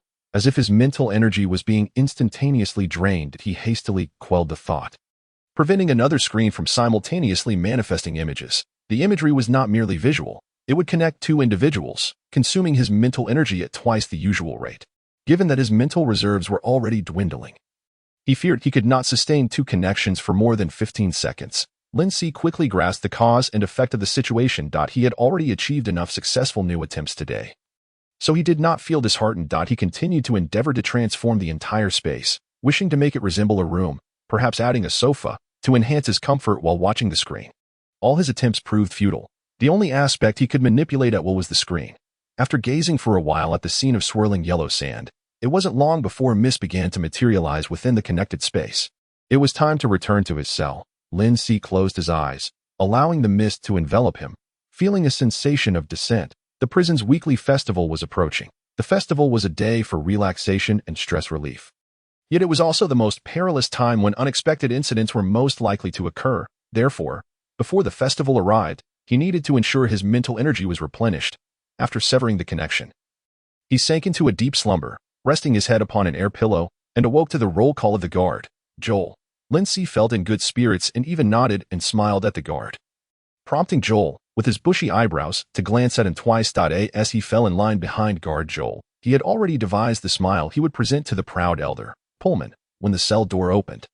Pullman's cell remained cluttered with various personal belongings, indicating that the elder's life in prison was undoubtedly more comfortable than his own. The elder emerged, rolling up his trousers and leaning on a cane. Lin Si immediately noticed the modest and unadorned grip of Pullman's cane, which was adorned with a small whale plush keychain. He recalled Pullman's earlier remark that such a keychain did not suit his temperament. Lin Si raised an eyebrow, his smile widening. Pullman offered no response, maintaining his aloof demeanor as he stood behind him. He thoughtfully suppressed his laughter, following the familiar routine as they descended to the third floor. The previously quiet line suddenly buzzed with whispers. The inmates on the third floor, upon joining the line, began to murmur among themselves. Occasionally, he overheard various inmates mention the number 000041. Pullman patted his shoulder, and when Lin Si turned to look, Pullman gave him a puzzled glance. "What have you done?" Lin Si shrugged in response, wearing a bewildered expression. "Nothing at all." "Silence," Guard Joel shouted, raising his voice. The inmates finally quieted down, restoring order. Once they reached the hall, the inmates spoke freely, filling the space with noise. Lin Si was about to head towards his familiar spot at the long table when Pullman suddenly raised his hand, gripping the shoulder of a passing inmate, inquiring, "What were you discussing just now?" Lin Si paused, glancing at the inmate who was casually draped over his companion's shoulder, awaiting an answer. Chapter 76. Healing Day. The inmate, upon seeing Pullman, shrugged slightly and replied truthfully, 7 days ago, when we returned to the cells, the remaining few marauders on our floor had all died. Oh, wait. Not all of them. There were still 1 or 2 left. After they entered the cell, their heads inexplicably fell off, and Thompson went utterly mad. He was running, and his head just dropped off. Another inmate interjected incredulously, "Really? Running and having your head drop off sounds terrifying." I was on the 2nd floor, and indeed, 2 members of the Marauder gang also died mysteriously, but not to such an absurd extent. The inmate called by Pullman immediately emphasized to him, "What I'm saying is true. Half of the inmates on the 3rd floor saw it. You can ask around. Almost everyone is talking about it. And as for the 3 who were originally fine, 2 of them were taken away by the guards before the festival even started. And I heard they scared themselves to death. The remaining one, Nicholas, I saw him just now. He has already gone. The free examinations provided are merely a one-time check. Should any issues arise, subsequent examinations will incur charges. And immediate treatment will also require payment. Continued medication is likewise not without cost, with expenses amounting to 3 times the external rates. Everyone involved, from the group, medical staff, to prison guards, will take their cut from this inflated pricing. A prisoner who has the chance to leave the confines of the prison can certainly refuse treatment. However, for those serving lengthy sentences or life terms, if they wish to survive, they cannot seek medical parole and must wait for the designated day of treatment. This payment is unavoidable. Chapter 77. Health check. Inmates unable to leave the prison often suffer from severe ailments. Lin Si's gaze shifted downward, resting on Pullman's empty left leg. The fabric of his trousers was neat and clean, carefully rolled up to his thigh. The old man did not treat his amputated limb with indifference. Before Lin Si could muster an appropriate expression, Pullman chuckled and shook his head. "Do you think I'm speaking of myself?" I don't possess the funds to offer to the group and the prison guards. Their examination equipment is indeed commendable, ensuring I can undergo a free leg check at least once every 2 months. Should there be any issues, I can call upon my younger brother who engages in smuggling within the prison to procure the necessary medications. He will take a cut, but his prices are not exorbitantly doubled. Pullman provided a final, objective assessment. The surplus funds were sufficient to ensure that all participants in this small collaboration received a satisfactory return. I may never be suited to be a capitalist. Such lucrative methods elude me, Lindsay remarked half in jest, rising to his feet with a concerned inquiry. I can accompany you for the examination, if you require assistance in obtaining a cane. I believe I could be of perfect service. Moreover, I would like to see what tests are available. Perhaps there is something that piques my interest. Pullman did not decline, straightening his back and suggesting, perhaps you could have your mental state assessed. They possess specialized instruments, and it seems your condition has not been quite optimal during your weekly evaluations. A more thorough examination might reveal the underlying issues. I feel quite well, stable in mood, mentally sound, and positively inclined. I have not encountered any problems. Perhaps the instruments are flawed, but a few stabilizers wouldn't harm, Lindsay affirmed confidently. During his time in the hospital, he had undergone ample examinations, and the mild bipolar symptoms had not resurfaced since leaving that perilous psychiatric facility. Pullman subtly shook his head, refraining from further persuasion, as if merely suggesting in passing.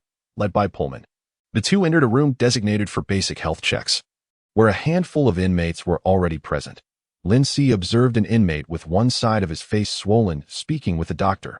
Just after finishing his examination, the inmate expressed his concerns. Doctor, I wish to let the injury on my face heal naturally. Do you think that's feasible? I previously wore a mask on that side of my face to conceal a bullet wound, which also looked quite stylish, but it was forcibly removed upon my incarceration. Lately, I have been experiencing persistent pain in my face and can even smell something foul. The doctor glanced at the data displayed on the instrument screen without a hint of emotion. Your wound is inflamed, compounded by indiscriminate medication usage leading to necrotic tissue, which is the source of your pain and odor. It would be best to remove the necrotic tissue immediately and administer an anti-inflammatory injection.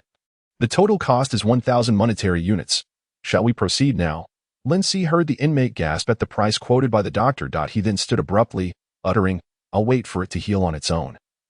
Before hastily exiting the room, the doctor emotionlessly deleted the examination report from the screen. 1,000 monetary units, Lindsay thought, recalling Chen Weiyong's complaints about the price of gun magazines, which were already a burden at 800 monetary units each for the priest.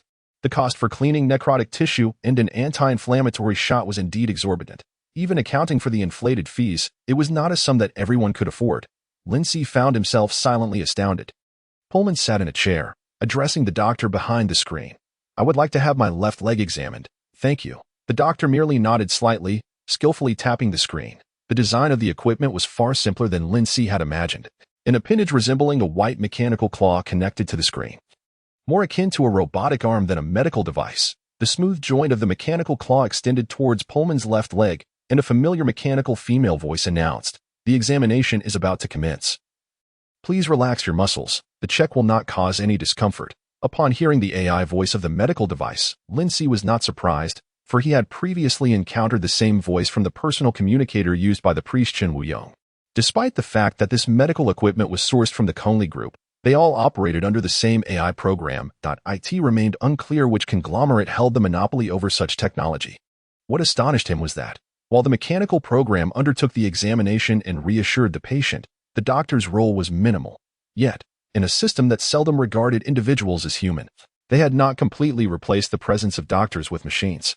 There must be a reason behind this. Beep. The white mechanical claw gently grasped Pullman's left leg, signaling the commencement of the examination.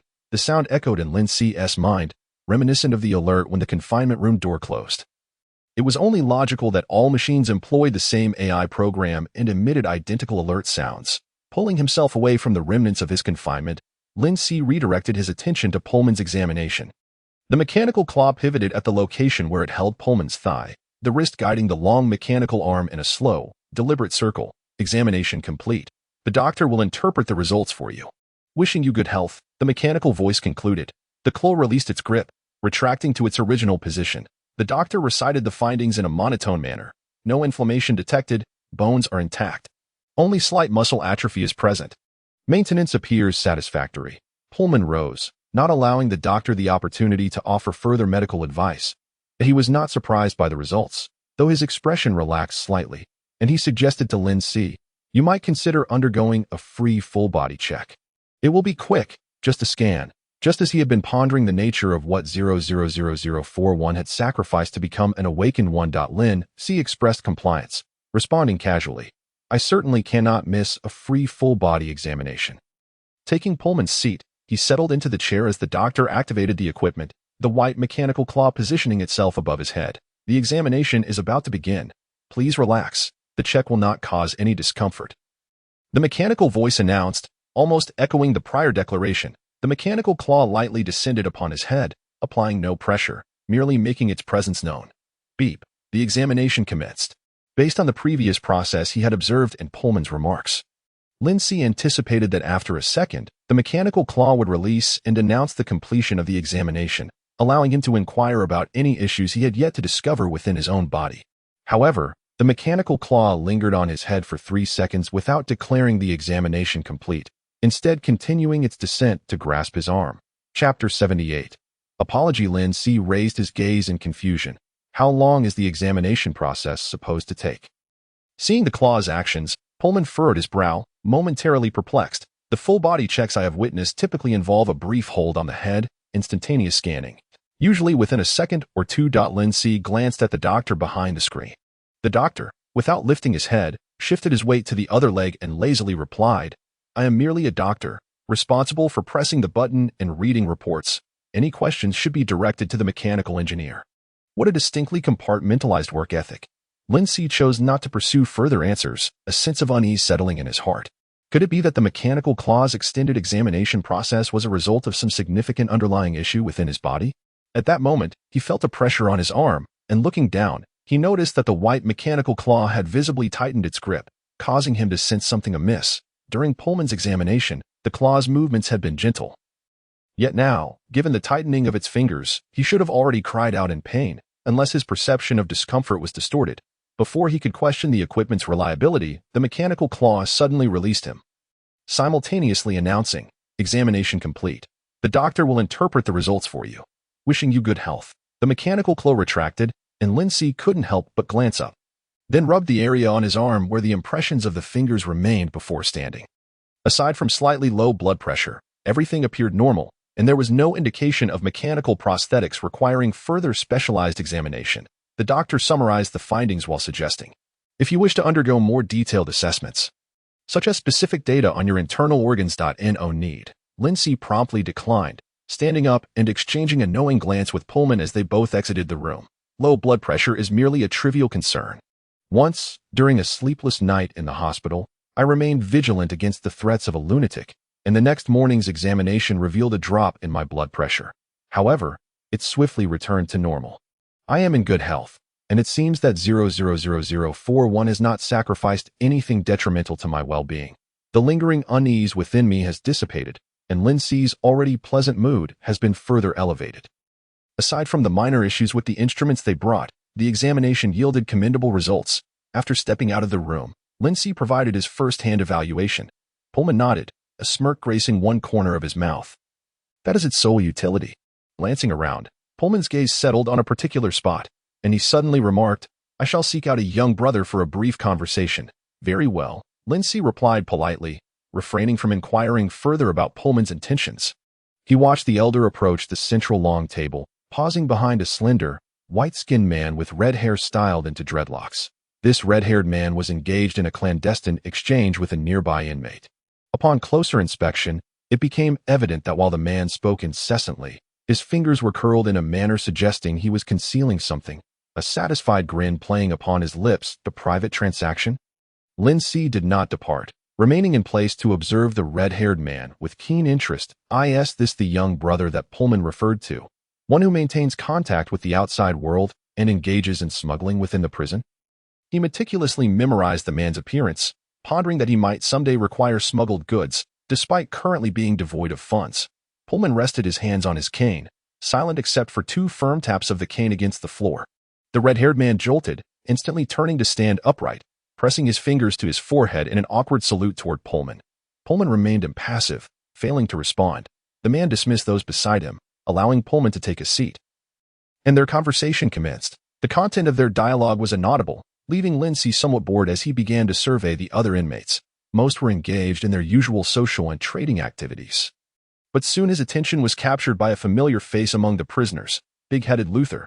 This former marauder had now aligned himself with another faction. During his retaliatory scheme, he had evaded capture, surviving without succumbing to madness or death, though he appeared considerably more haggard than when they first met. At that moment, big-headed Luther found himself entangled with a marauder named Nicholas, who possessed unnaturally red eyes.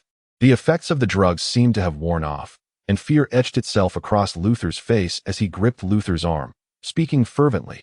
Luther, both repulsed and frightened, struggled to extricate himself while scanning the surroundings. And then their eyes met. Lindsay did not shy away, and to his surprise, a flicker of joy appeared on Luther's face as he swiftly shook off Nicholas and jogged over. Nicholas, upon noticing him, trembled and shrank away, attempting to conceal himself. Was Luther searching for me? Lindsay mused, intrigued as Luther approached. Luther steadied himself, panting from his hurried pace, reached into his pocket, hesitated, then leaned closer, positioning himself to shield from the guard's view. Producing 5 gold teeth and a thick silver chain from his pocket, he presented these items to Lindsay with a sycophantic smile, bending slightly at the waist, and cautiously began, 000041. I am unsure how best to address you. Ahem. I wish to express my remorse for my past actions towards you. He continued. Eden has reminded me that when one commits a wrong, one ought to approach with the most sincere attitude of apology and restitution. I am uncertain of your needs, so I have offered all my savings to convey my contrition. I should not have assumed that your kindness and forbearance made you a target for my bullying. We are all pitiable souls under the oppression of the syndicate. It is a lesson I have only recently grasped. Moreover, when you taught me a lesson, I had no intention of informing Thompson. It was Henry and the others who insisted on reclaiming their pride. I did not foresee the subsequent events. Luther emphasized this point. Eden, the name rang a bell. Lindsay quickly searched his memory, recalling the deranged curly-haired inmate who, 7 days prior, had been advised to consult Thompson or Eden regarding the disappearance of Junichiro. The name, placed alongside Thompson's in significance, clearly indicated a leader of another faction within the prison. So, this was Luther's newly found support, Lindsay realized, while also noticing a bald man with a bushy beard seated at the long table, gazing in his direction. Chapter 79, Criminal Records. Eden. Matching the name with the somewhat incongruous face. Lindsay nodded in greeting. The man responded with a broad smile, exuding an aura of friendliness. Yet, Lindsay could not dismiss the implicit warning in Luther's remarks about seeking Eden's guidance for an apology. Such words seemed rehearsed, more akin to borrowed rhetoric than Luther's natural expression. Lindsay redirected his gaze back to big-headed Luther, opting not to speak immediately. Under the weight of silence, Luther's smile began to falter, his eyes wandering, fidgeting with his limbs. At that moment, a realization struck Luther, and he strained to adjust his stiff facial muscles, forcing a smile as he exclaimed, I almost forgot something of utmost importance. During my apology, I should not have overlooked this matter. An important matter. Lindsay furrowed his brow, sifting through his memories for a connection to Luther's words, only to witness Luther bend his knee. Lowering himself, thud, without hesitation, Luther knelt before him, attracting the attention of nearby inmates. A chorus of unkind jeers and laughter erupted. Luther's action triggered a memory. There had indeed been a deceased marauder who once mentioned that 000041 was a coward who had knelt and begged for mercy upon entering the prison. Having no first-hand experience, the recollection required considerable effort to summon. Lindsay stepped back, lowering his gaze to see Luther's knees firmly pressed against the ground. Kneeling in prison is far from a wise maneuver.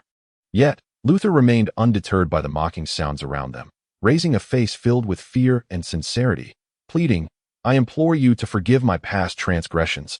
I truly do not wish to die. Luther had once boasted of his prowess in sorcery, and there was no doubt in his mind regarding the orchestrators of Thompson's group's demise. Lindsay felt little emotional upheaval in response to Luther's kneeling. He remained a mere observer. Luther was a remarkably astute individual, having swiftly severed ties with the marauders at the first sign of trouble. Simultaneously, he was genuinely timid, having lacked the courage to even inflict harm upon himself when surrounded by 11 assailants. Coupled with the enigmatic figure of Eden, whose background and influence remained unclear to Lindsay, he wished to lead a peaceful existence in prison, avoiding unnecessary conflicts and enemies. The weekly festivities were transforming into a series of ambushes and retaliatory killings for him. I am not a bloodthirsty lunatic.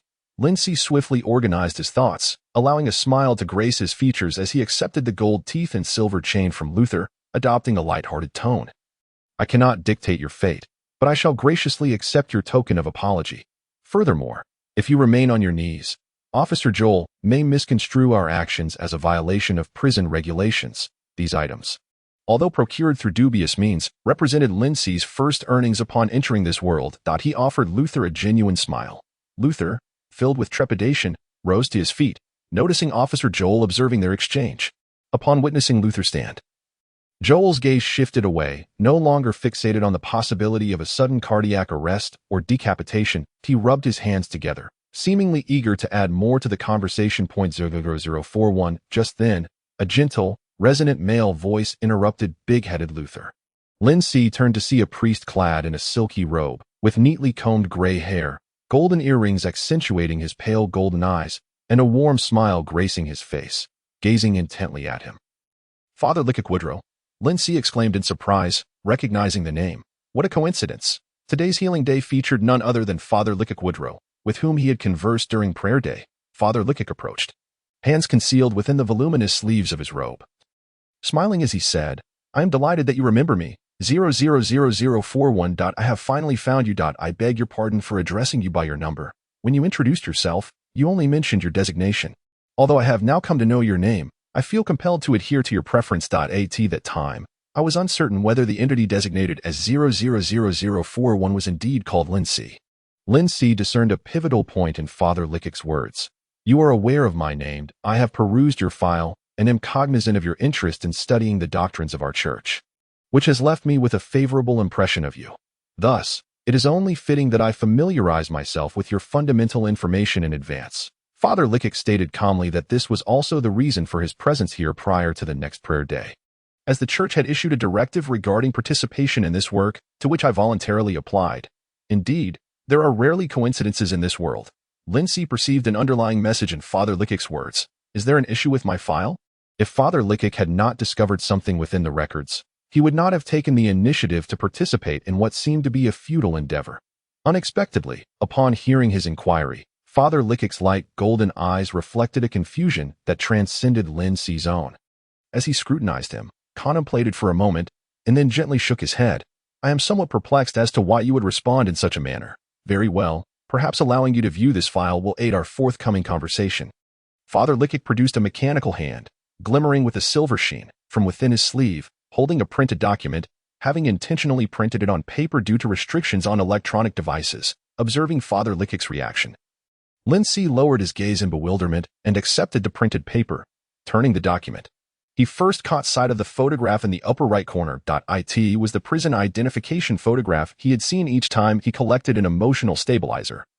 Confirming that this was indeed a file extracted from the prison system, he managed to suppress the myriad thoughts attempting to surge within him and diligently scrutinized the file in his hands.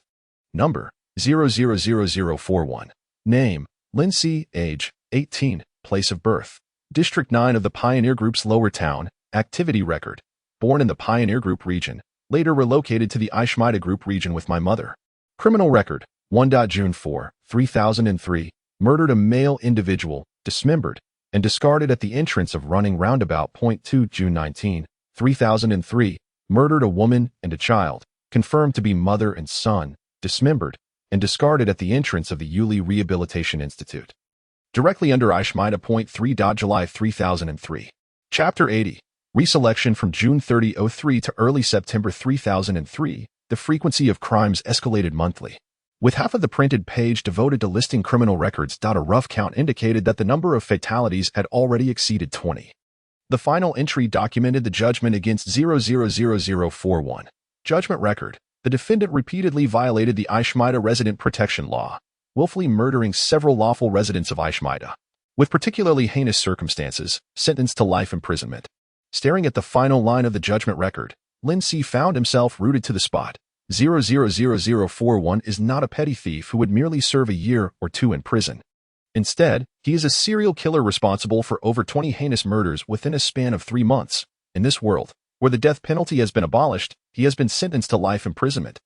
forever confined to the prison walls. The peculiar reactions of his parents during visitation days were now elucidated, as well as their hesitations. Such a vicious murderer was, astonishingly, bullied by other inmates due to his weak character after entering prison.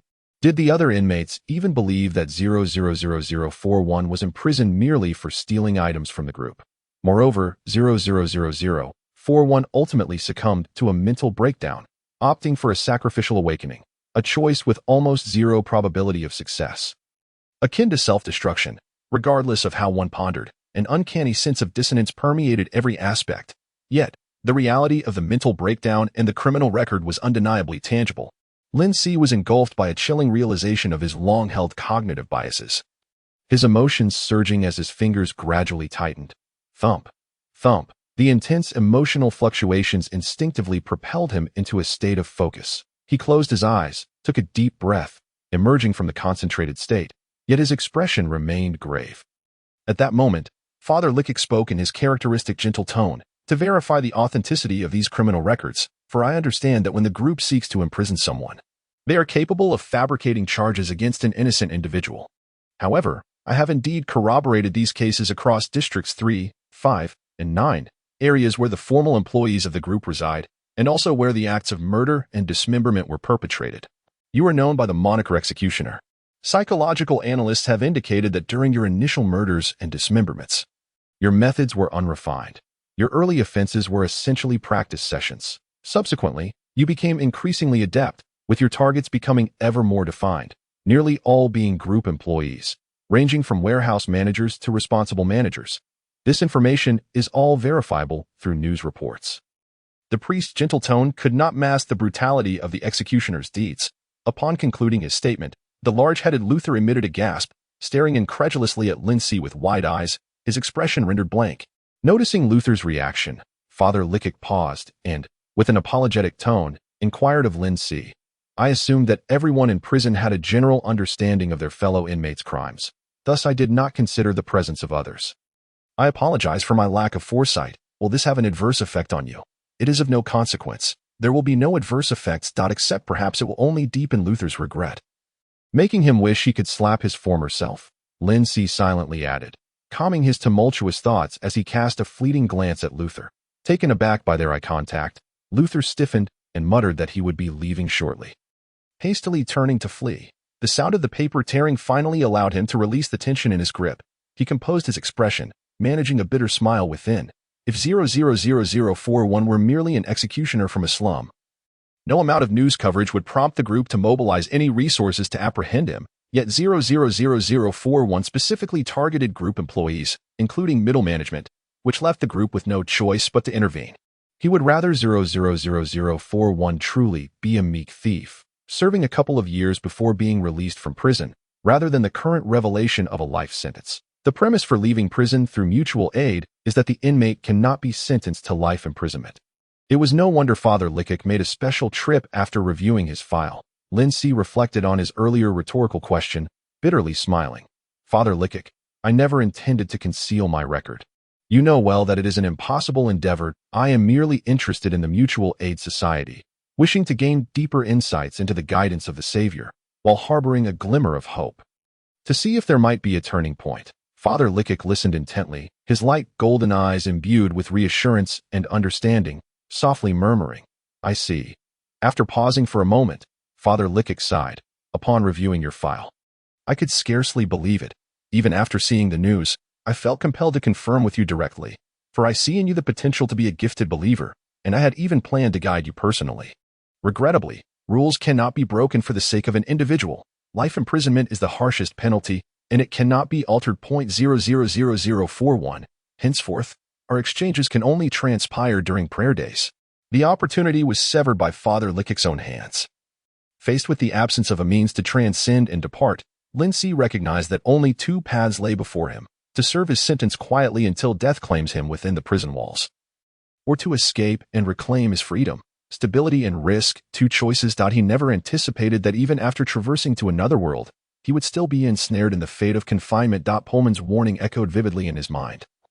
Throughout Ishmaida's prison history, no one had ever successfully escaped. An escape would undoubtedly be the worst decision. Unless absolutely necessary, he would not choose it. Moreover, it was not a decision to be made hastily. During this period of contemplation, he ought to strive to enhance his abilities, ascertain whether he belonged to the path of the magician, and seek clues to fulfill the requirements for ascension, regardless of his future choices. Strength would serve as the best assurance. For the first time, Lin Si felt an urgent need to enhance his own abilities. With a focus on his plans, the unease and restlessness within him gradually subsided. Chapter 81. Eating the remaining half of the Savior's journey would seemingly only serve to pass the time. Lin Si displayed a look of regret, already formulating his words. I believe that the spirit of mutual assistance remains unchanged, and I hope that there will be future opportunities for me to learn more about the Savior's guidance from you. Father Lickik displayed a gratified smile, extending a mechanical hand. Whether one becomes a believer does not necessarily equate to genuinely experiencing divine guidance. Similarly, a murderer may not inherently lack compassion. He might merely be driven to a dead end by society, thus targeting certain individuals and ultimately facing misfortune upon capture. That I believe he has now attained his redemption. I shall remain at the Ashmita Branch Church for an extended period, and there will be numerous opportunities for us to meet. Does it sound as though I am attempting to furnish a serial killer with justifications for their crimes? Is this merely an instinctive response of a priest aiding a sinner in confession? Lin Si extended his hand and grasped the smooth, cold metallic palm of Father Lickok. Thank you, Father. By the way, regarding this file. I inadvertently tore a corner. I truly apologize. Lin Si revealed the small tear on the printed paper, gazing at Father Lickok with sincere regret. The priest, with his gray hair, casually shook his head. No need to concern yourself. This file rightfully belongs to you. Keep it. After watching Father Lickok retreat to the corner room to continue his work, Lin Si turned to see Pullman standing at a polite distance, hands folded atop a cane adorned with a small whale charm, uncertain of how long he had been observing him. Meeting his gaze, Pullman approached, casually glancing at the printed paper in Lin Si's hands. Did the priest summon you? Have you advanced further with your plan to leave prison through the mutual assistance program? During the first prayer day, Pullman had seen the salvation journey that Lin Si had brought back, and he had naturally speculated about his intentions. Lin Si maintained his usual response. I cannot advance any further. I have already been eliminated from the most basic criteria. The priest was merely here to inform me of this. Pullman paused, a flicker of confusion in his azure eyes, momentarily failing to grasp the meaning of his words. You. Because of this, I did not expect the priest to investigate my file so soon. Lin Si calmly handed over the printed paper. Pullman glanced at him, then lowered his gaze to accept the file, swiftly scanning it from top to bottom before his attention suddenly stalled, slowing down as his expression tightened, ultimately transforming into a look of realization, even raising an eyebrow. Oh, it turns out you are not a thief. The former you certainly appeared to be a thief, but now it seems that the executioner is a far more fitting identity for you. In truth, the 00041 from that time was the real executioner. Lin Si folded the file and placed it into the pocket of his prison uniform, replying resignedly, it seems there will be no exceptions. The mutual assistance program will not become my way out. Pullman refrained from commenting on his actions, turning back toward the long table from which he had come, suggesting, perhaps I should introduce you to my little brother. Bill, you will undoubtedly find him useful in the future, especially when you have some savings. Savings, those gifts of apology, sent by the big-headed Luther? Lin Si walked alongside Pullman. It seems nothing can escape your keen perception. One grows older, yet my eyes remain sharp, whether it be in observing people or circumstances, Pullman remarked casually, exuding a sense of pride. Lin Si chuckled in response, a thought striking him, and he inquired, Mr. Solomon, do you know anything about a person named Eden? Eden? Of course, I am quite familiar with him. Just then, two boisterous inmates blocked Pullman's path momentarily, prompting him to halt. The Marauders are a force born of gangs, while Eden is entirely different from them. The two inmates were alerted by others and, upon noticing Lin Si, quickly stepped aside, allowing him to continue forward while glancing back at the elder. Entirely different. It seems your evaluation of Eden is considerably more favorable than that of the Marauders? Pullman walked steadily down the cleared passage, nodding. Eden arrived in prison long before I did. He bears a life sentence, and even then, he wielded considerable influence. Life sentence? Lin Si could not help but draw a connection to the criminal record in the file. Is he also a serial killer? No, he only killed one person, Pullman replied with a sardonic smirk, the son of a high-ranking Ashmita group official. This revelation was utterly unexpected yet entirely reasonable as a cause for a life sentence. Lin Si pondered. easily imagining the story lurking behind it, but Pullman's succinct explanation reflected this. His young daughter and wife were brutally harmed, and he chose to seek revenge alone. He is a pitiable individual much like us. Upon returning to the table, their usual seats remained vacant, and Lindsay waited for the elder to take his seat before settling into the adjacent empty spot. Pullman continued to elaborate on Eden's situation. He is an influential figure within the prison. Yet his methods diverge significantly from the gang-like behavior of the marauders. Those who choose to follow him are all individuals imprisoned for reasons that do not warrant severe punishment, having been sent here by the group. Eden believes they are all wronged individuals who should unite and assist one another. Eden possesses considerable charisma. However, he has never oppressed other inmates, nor would he kill another inmate for the sake of pride. Which distinguishes him from Thompson. One could discern that Pullman holds a favorable view of Eden, dissimilar to his sardonic tone when discussing Thompson. Thus, it is likely that Luther was accepted by Eden through a sob story. Seizing the opportunity to align himself with a new benefactor, as these thoughts swirled in his mind, the elderly man seemed to perceive his contemplation, smoothly shifting the conversation. His request for Luther to apologize is likely an attempt to express a desire for peaceful coexistence.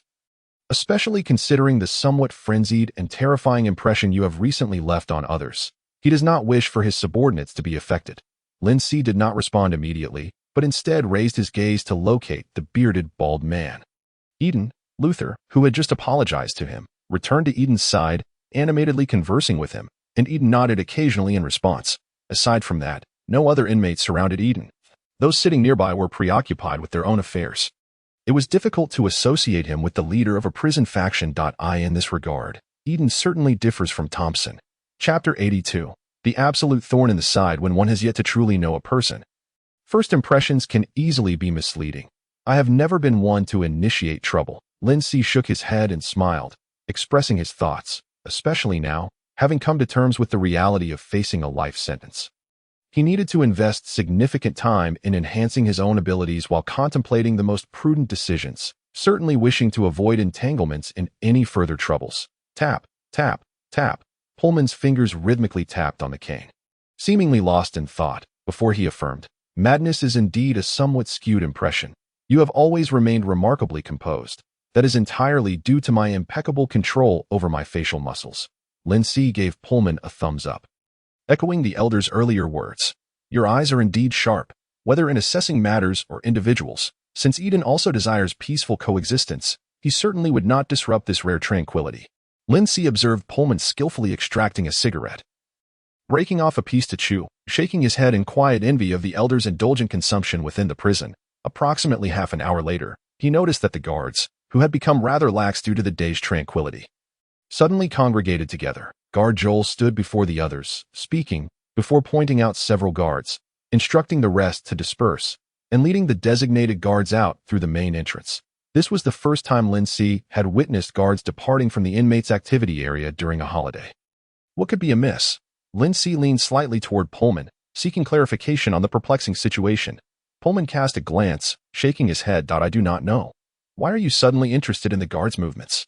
Understanding a bit more can never be detrimental," he mentally added, considering whether to contemplate an escape plan. Lindsay felt a twinge of surprise at Pullman's perceptiveness. Fortunately, his curiosity was soon satiated. The departing guards gradually returned through the main entrance, accompanied by 19 men of various heights and builds. The commotion created by the guards bringing in new arrivals was not insignificant, drawing the attention of all inmates in the hall.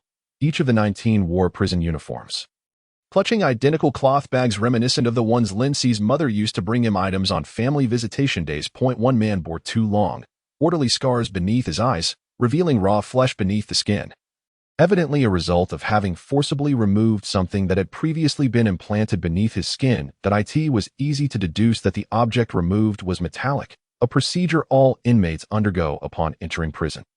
The sudden departure of the guards was, after all, to escort 19 new inmates. Lindsay realized, simultaneously feeling a peculiar sense of having suddenly become a prison veteran.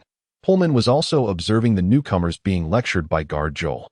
But this true elder of the prison perceived even more. Recently, 19 individuals have perished, and immediately, 19 new inmates arrive. Does this imply that the group has too many individuals they wish to confine? With others waiting outside for placement, the moment an empty cell appears, Another inmate is ready to fill it. 19 individuals. Precisely matching the number of marauders who had died. So the prison hierarchy must express gratitude to me for alleviating a significant portion of their operational burden. Lin Si mused humorously to himself. Guard Joel was a man of few words, and he wasted no time in delivering his lecture. Within less than half a minute, he nodded to signal that the newly arrived inmates could disperse. Almost everyone in the hall was observing them, each with their own thoughts. After the prison guard departed, most of the inmates sought out vacant seats, clutching their personal belongings in cloth bags, choosing to remain silent and composed as they acclimated to their new surroundings. However, 7 inmates gathered together, exchanging a few light-hearted remarks before making their way to the nearest long table. Did they know each other? Lindsay found this unexpected. Moreover, they appeared to be quite familiar with one another. The probability of 7 acquainted individuals committing crimes and being assigned to the same prison seemed rather low. Pullman also noticed the 7 individuals who were arm in arm, frowning slightly. It seems that way. When the robbers were incarcerated, from what I observed, the maximum number that entered simultaneously was 2. They formed a certain influence intermittently, during which some would leave and new faces would arrive. 7 individuals is a bit excessive. Had they all committed crimes together, without any one of them shifting the blame, and then been apprehended collectively, this did not align with the typical behavior of gangs, who excel at designating a scapegoat after multiple offenses. Yet, they bore the semblance of gang members. Lindsay completed Pullman's unarticulated thought. A plethora of tattoos adorned their bodies, with an intricate abstract design on the backs of their hands resembling a woman embracing herself, which was a distinctive characteristic of gang affiliation. This insight was something he had gleaned from Chun Wuyong, who had recognized 2 members of the Viratus gang solely by their tattoo patterns. Have you seen the tattoo insignia on their hands? Lindsay inquired. Pullman shook his head. I haven't seen it. Perhaps they aren't affiliated with the Ashmida area gang. At that moment, the 7 halted at the center of the longest table, the foremost of whom was the muscular inmate Lindsay had previously noticed, adorned with fresh wounds and sporting a cropped haircut. The formidable inmate lowered his gaze and uttered something. In response to his stare, an inmate who had been seated rose, matching the muscular inmate in height, and 5 others nearby followed suit. A standoff ensued, and the companions of the muscular inmate suppressed their smiles. The leading muscular inmate surveyed those before him, as if evaluating, before his gaze returned to the nearest individual. Suddenly, the inmate with T. It is merely a transaction of goods, not something that should consume so much time, especially since they are all acutely aware that the holiday is nearing its end. Moreover, the 2 newly incarcerated individuals have yet to emerge since their arrival. Lindsay rose to his feet and, without hesitation, strode towards the room at the far end. He was acutely aware of his own malevolence. However, Pullman was a person who had offered him considerable assistance and thus deserved to be repaid in kind. Maintaining a calm demeanor, Lindsay noticed out of the corner of his eye that several prisoners and guards had turned their attention towards him. He kept his gaze steady and halted before the door of the final room. Chapter 84. Pullman. The door was ajar, and he raised his hand to push it open. A loud crash resonated as a heavy object struck the metal surface. The sound captured his attention, and his gaze immediately fell upon an armchair that had been flung to the ground. Are you insane? Roared the red-haired Bill. Incredulous and furious, he shifted his focus upwards. Lindsay observed a hand still gripping one of the chair's legs, followed by a muscular arm with rolled-up sleeves, the shoulder taut from exertion, with visible bloodstains beneath the man's eyes. This was inmate 000229. The newcomer who had made quite a scene today. Opposite him stood none other than Pullman. Pullman raised his hand, wiping his forehead before bringing it before his eyes, stained with fresh crimson.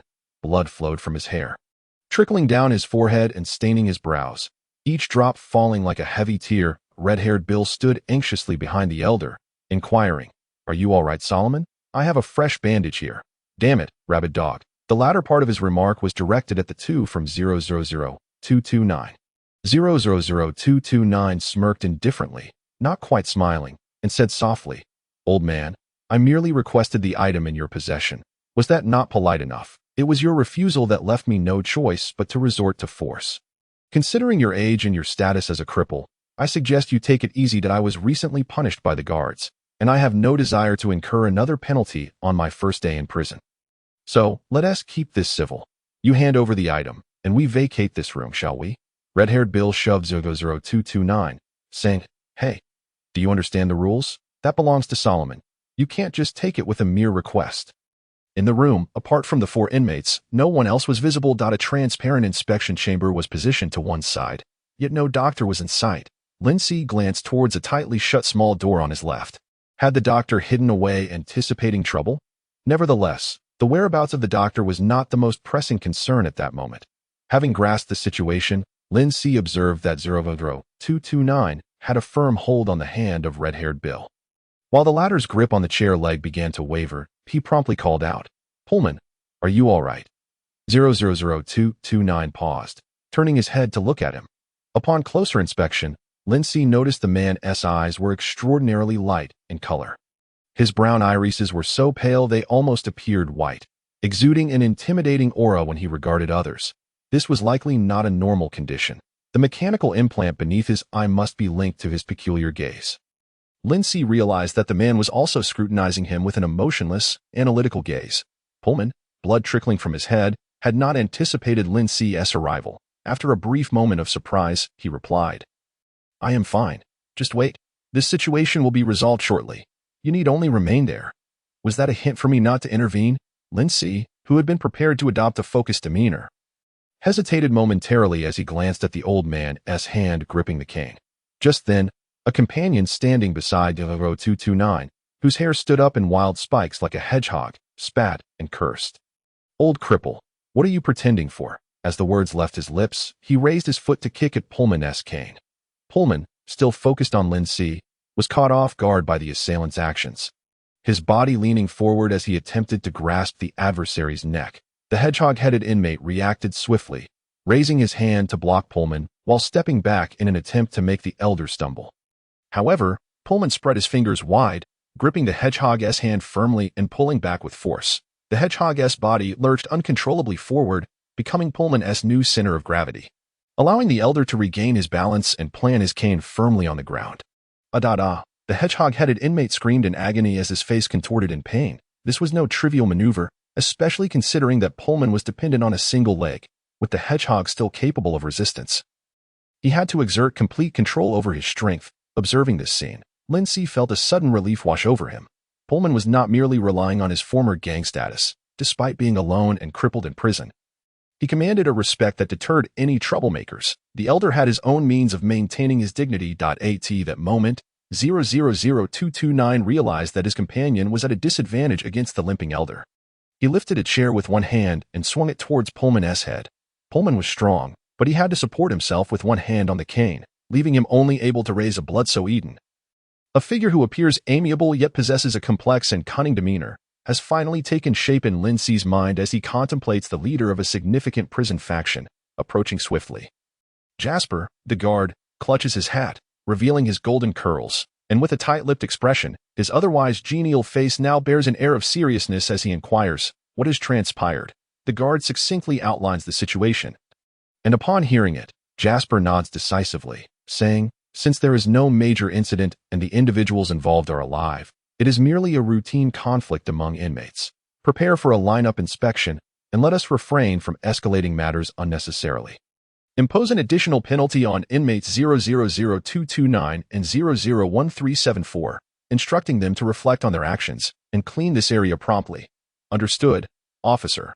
The guard responds without delay. As Jasper nods and turns to leave, his gaze briefly sweeps over the wounded hand of the inmate known as Hedgehog, yet he does not linger. Quickly advancing towards the distant guard, Joel, with a decision made, the guards swiftly manage the aftermath, allowing Lindsay and his companions to exit the room while they begin to clean the bloodstains from the floor. Also assisting 000229 and Hedgehog to their feet. Pale-faced, Hedgehog cradles his injured hand, too fearful to cast even a glance towards the doorway. Upon rising, 000229 lets his arms dangle at his sides. The middle of his limbs is grotesquely swollen, a broken bone rendering him incapable of movement, akin to two limp noodles. He no longer exudes the fierce and unhinged aura he once had, and upon hearing the grim news of the added punishment from the guard, his expression remains stoic, his pale eyes fixated on a chair positioned near the door. Meanwhile, Pullman receives a hemostatic agent from the red-haired Bill and quietly warns, "You know what can be said and what must remain unspoken." Casting a glance at Lindsay, red-haired Bill immediately stands at attention, mimicking the motion of zipping his lips. Redirected by their interaction, Lindsay walks beside Pullman, not forgetting to smile and nod at the bearded Eden, expressing his gratitude. What he just said was a gesture of goodwill towards you, Pullman remarks, also acknowledging Eden with a nod while speaking in a subdued tone. Lindsay has long recognized the utility of witnesses. As all repercussions from the altercation are shifted onto 000229 and Hedgehog, and Eden has indeed been of assistance, Lindsay retrieves a reusable facial tissue, gifted by 000041's mother during a family visit, and hands it to Pullman, saying, "Why couldn't it be a gesture of goodwill towards you? After all, you are the one who truly took action that I have had no direct contact with Eden, whether it was intended as goodwill or hostility. If he wished to act, he would have done so earlier." Pullman unceremoniously wipes away the blood that has trickled onto his eyelids, blinking to regain clarity. "Now, everyone believes we share a close relationship, and it is evident that Eden's goodwill is directed at you." Lindsay reclaims the bloodied tissue, crumples it, then unfolds it, revealing that the surface has returned to pristine white. The material itself exudes a sense of advanced technology. Lindsay nods, choosing not to delve further into the topic of Eden, but instead seizes upon Pullman's mention of a close relationship, deliberately sighing as he pauses before an empty seat. Our relationship, compared to others, is indeed quite intimate, yet I had not anticipated that we might share even closer commonalities. Lindsay's words are veiled, laden with a hint of probing intent. Such strength surely does not belong to an ordinary individual. He harbors a bold suspicion that if Pullman is unwilling to disclose, he could easily deflect and avoid the matter, for everyone possesses the right to keep their secrets. Yet, he finds himself unable to suppress the tension and subtle anticipation as he observes Pullman's reaction. Sitting down, Pullman removes the cap from the hemostatic agent and drinks it in one gulp, then casually remarks, "Commonalities? Perhaps the awakened? Not intentionally concealing anything, but I perceive your heightened sense of vigilance. I was never afforded the opportunity to broach the subject. Hence I respected your approach and maintained my silence until now." Chapter 86, Monopoly Awakened. Yes, he suspects Pullman might be one of the awakened, individuals endowed with capabilities beyond the ordinary in this world. Could have undergone bodily modifications, although he remains uncertain about the extent of advancements in such technologies. It is plausible that he is one of the rare awakened, yet he did not expect Pullman to so casually acknowledge it. Lindsay curbs the peculiar emotions bubbling within and takes a seat beside Pullman, scrutinizing him with renewed intensity. It is utterly unexpected to discover an awakened being in such proximity. Only when Pullman, unable to withstand Lindsay's unwavering gaze, turns his head does he chuckle, "You realized I was an awakened, and then played along with my act. I never anticipated such a coincidence. In previous instances of utilizing his abilities to kill, Pullman had displayed a clear awareness that Lindsay was responsible. Yet, the entirety of the prison populace shared this belief. He assumed Pullman was akin to the others, attributing his actions to some form of sorcery. Little did he know that Pullman had discerned his use of awakened abilities, being cautious not to expose one's identity is prudent, for I am an observer lurking in the shadows. Thus you had no opportunity to uncover my deliberately concealed abilities." Pullman offers an unexpectedly soothing remark. "Furthermore, my understanding of the awakened and the mysterious world is rather limited. Not masquerading as a powerful puppet master," Lindsay replies candidly. There is no doubt that Pullman is trustworthy. His relentless pursuit of knowledge regarding the enigmatic realm has progressed at a sluggish pace, barely scratching the surface. If a reliable senior awakened is willing to share insights about this mysterious world and the awakened, it would undoubtedly be a tremendous boon. Pullman extends his hand, saying, "May I borrow another tissue? Thank you. A lack of understanding regarding the mysterious world is a common occurrence. Well, my sacrifice as an awakened occurred nearly 30 years ago. But I cannot claim to possess extensive knowledge of the mysterious realm." "Why?" Lindsay inquires, placing the tissue in Pullman's palm, curiosity evident in his voice. Pullman glances at him, explaining, "Because the mysterious world is exceedingly closed off. From what I have gathered, the entities that possess awakened individuals and have a comprehensive understanding of the pathways are the major churches. They meticulously conceal the information they possess from the ordinary members within the churches. And even the awakened are stratified, with varying levels of knowledge concerning the mysterious world, let alone complete outsiders. Moreover, I have never intentionally sought contact with other awakened individuals. Before entering the prison, I was preoccupied with gang-related matters, rendering me a mere novice on the periphery. Indeed, the seclusion Pullman describes is something Lindsay has already witnessed through Chen Wuyong. As an awakened member of a mutual aid society, Shin Wuyong only learned about the subsequent information of his pathway once he was poised to advance to the second level. And for the time being, he could only glimpse the third level. This only serves to deepen the impression of the mysterious world essentiality. What about your understanding of the awakened? Lindsay inquires without reservation. His curiosity piqued. As the hemostatic agent takes effect, Pullman's wound ceases to bleed, and he meticulously wipes the blood from his face, responding, "Over the years, I have encountered many individuals, including numerous awakened, and the accumulation of age has contributed to my experience. Thus, I would say my understanding is fairly decent." Setting his hands down, Pullman suddenly regards Lin Si with an odd expression, questioning. "From your inquiry, it appears you have no comprehension of the awakened? How did you come to know about the method of sacrificial awakening?" An accidental discovery. Lin Si organizes his thoughts methodically, having already devised a narrative to deflect attention that I stumbled upon a method to acquire special abilities while browsing online. Initially, I dismissed it, but later, feeling disheartened, I thought I would give it a try, and unexpectedly, it worked. A delightful surprise, indeed. Compared to the fact that he was unaware of becoming an awakened, the story of discovering the sacrificial awakening method online feels far more credible. Moreover, it is now impossible to verify. Lin Si, maintaining an appearance of learned humility, reflects on what Pullman might have imagined upon hearing the words feeling disheartened, yet Pullman merely displays a look of understanding. Remarking, "So that is the case. This is not merely a delightful surprise, it is a stroke of luck. I have long heard that the internet is rife with all sorts of information, mixed with truths and falsehoods. Some individuals, after encountering certain circumstances, post methods for sacrificial awakening online, hoping someone will see it and test its validity. Such methods typically result in fatalities for those seeking the existence of the mysterious world, only to end up as news on the internet. You certainly took a gamble. It is no wonder many prisoners regard you as a madman. It is surprising to learn that this is a common phenomenon." Lindsay silently hopes that 000041 did not acquire the sacrificial awakening method through such an unreliable means. Internally unperturbed, he outwardly presents a demeanor of attentive learning. After a moment, Pullman continues, "These pieces of information are usually truncated and do not disclose the sacrificial content or the corresponding pathways. Therefore, you remain unaware of what your awakening pathway is. To this point, Lin Si can only identify a suspected pathway that I do not know," he admits, shaking his head. Pullman's lips twitched slightly, a hint of helplessness crossing his features as he reminisced and contemplated. "I have indeed encountered an awakened individual who wielded a power akin to yours, capable of severing a person's arm seemingly out of thin air. However, you seem to prefer extracting organs that can cause instant death. That was over a decade ago. He sought a corpse of an aberration, darting through the black market, and my subordinates had him in their sights. Fortunately, I discovered it in time and averted a conflict.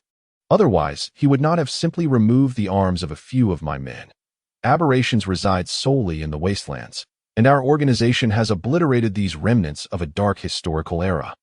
Venturing into the wastelands afterward, ordinary people would prefer not to encounter aberrations, so his quest for such a corpse is indeed peculiar, even though we only shared 2 meals afterward. He never revealed the reason behind his search for the aberration's corpse. Yet he left an impression on me. The ability to extract at will. Could indeed suggest a transmutation capability." Lindsay was taken aback by the unexpected revelation that Pullman had provided him. The pursuit of aberrations indicated that the individual was an awakened seeking an elevation in their tier, though it remained unclear which tier they were after or what specific part of the aberration they required.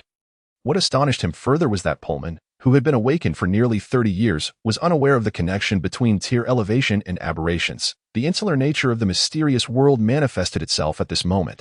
This did not imply that every awakened person Pullman had encountered was reluctant to share methods of tier elevation. Rather, it was likely that most of the awakened he had met were, like him, scattered individuals with no affiliation to any faction. They themselves were unaware of subsequent methods for tier elevation, remaining forever at the first tier. The monopolization by the major churches would thus become even more entrenched. Another oddity was that, as the most powerful force in this world, the organization could not possibly be without awakened individuals under its command, possessing various means to acquire methods for tier elevation and acknowledging the necessity of understanding aberrations. How could they have eradicated all aberrations? Of course, this peculiarity might stem from Pullman's limited access to information. After thoroughly digesting Pullman's words, Lindsay nervously and eagerly posed the most critical question. Did he ever mention the path he belonged to? The announcement in the hall echoed, signaling the end of healing day. Pullman nodded in response to the mechanical female voice's elevated tone, stating, "This is one of the few pieces of information he divulged. He is an awakened of the magician path. Chapter 87 FA 805 like inserting an unknown key into the correct lock with fortuitous precision. Lin C's doubts regarding the magician path were now confirmed. Pullman's information had elevated the magician path to the throne of the correct answer. Lin C could not conceal his excitement and yearned to inquire further. However, the broadcast interrupted their conversation as the prison guards began to call the roll, compelling Lin C to temporarily suppress the myriad of questions bubbling within him. Led by guard Joel, they lined up to enter the work building. Lin C, already familiar with the process, stood before the screen for inspection. Allowing the green light to scan over him, the results flashed rapidly. ID 000041. Name Lin C. Mental state abnormal. Quantity of emotion stabilizers dispensed. For had he received an additional dose compared to before? Yet, he felt his mental state was exceptionally good. Much like receiving alarming diagnostic results in a hospital, Lin C did not dwell on the change in examination results. After collecting his 4 stabilizers, he and Pullman retreated to the corridor, waiting for the other inmates to complete their inspections. Point 4 stabilizers. You should pay closer attention to your mental state, Pullman remarked, observing Lin C pocketing the stabilizers. Offering a sincere reminder. I will. Lin C replied obediently, then immediately resumed the previously interrupted topic. Upon careful reflection, I feel I may indeed be of the magician path. Did that awaken disclose any information related to his abilities? Pullman shook his head. Very little. He merely performed a few small tricks for me, cards, coins, placing them in one position, then having them reappear in his hand. You know, those street magic acts. I even questioned if the magician path was simply a name he invented based on his interests. It seemed that Pullman did not hold a particularly favorable impression of this magician awakened. The magician path undoubtedly existed, and the Mutual Aid Society's archive should be among the most authoritative sources in the mysterious world. Lin C subtly suggested, the name magician is quite fitting for the abilities he displayed. Perhaps, Pullman conceded, not dwelling on the matter further. Aside from that, there might be other information related to him. Let me think. It could very well be related to the aberration corpse he was searching for. Noticing guard Joel stepping aside to smoke, Pullman retrieved a pack of new cigarettes he had recently acquired from a red-haired individual. Breaking one into 4 pieces as he continued, I have suspected that his quest for an aberration corpse might be tied to his abilities, to his path. In any case, one doesn't simply decide to seek out an aberration corpse. I have heard that some upper-class individuals are rather curious and even consume food made from aberrations, but he, like me, does not possess the demeanor of someone from the upper echelons, so it is unlikely he is searching for ingredients. Coupled with his identity as an awakened, I can't shake the feeling that there is something suspicious about it. Could it possibly be related to the enhancement of abilities? Lin C deliberately posed the question, avoiding directly mentioning tier elevation to prevent appearing too leading. Those upper-class individuals consuming aberrations might not be motivated by mere curiosity, but rather because they are awakened themselves. That is a possibility. Pullman did not refute but instead pondered seriously. When I was first awakened through sacrifice, I only knew it might grant me special abilities. I was merely at the lowest first tier. It was until later that an awakened individual informed me of the existence of intermediate and higher tiers. Yet, I have never been able to find any subsequent methods for elevating my own path. After all these years, I feel as though I have reached the peak of my abilities but have been unable to find a breakthrough. Something always seems to be missing. Most of the awakened I have encountered remain at the first tier, all seeking methods for breakthrough. Aberrations. It is challenging to connect the enhancement of an awakened's abilities with aberrations purely through imagination. Given that they are fearsome monsters, while we are mere humans. Pullman's brow remained furrowed, even forgetting to chew on the cigarette he had placed in his mouth. His words confirmed Lin C's earlier speculation. Lin C casually inquired, what aberration was the magician seeking at that time? Pullman relaxed his brow and chuckled. My memory isn't particularly sharp, but since he was the only individual I encountered searching for an aberration corpse in the black market, I do recall that he was looking for the corpse of the FA 805 aberration. FA 805. He silently noted the aberration's designation. It remained unclear what criteria defined the aberration numbering system, but the FS 901 needed by Chun Weiyong and the FA 805 mentioned by Pullman displayed a certain pattern. He had no knowledge of what the FA 805 aberration resembled or which part was required for tier elevation, but progress had finally been made. He now possessed a clear direction, with the primary step being to ascertain the appearance of the FA. 805. Another immediate question arose. Was that magician also an awakened of the first tier? Since becoming acquainted with Pullman, he had found him to be a teacher who answered every question without hesitation, allowing Lin Si to express his inquiries without much concern. Yes, at least according to his own claims, he was also a first-tier awakened.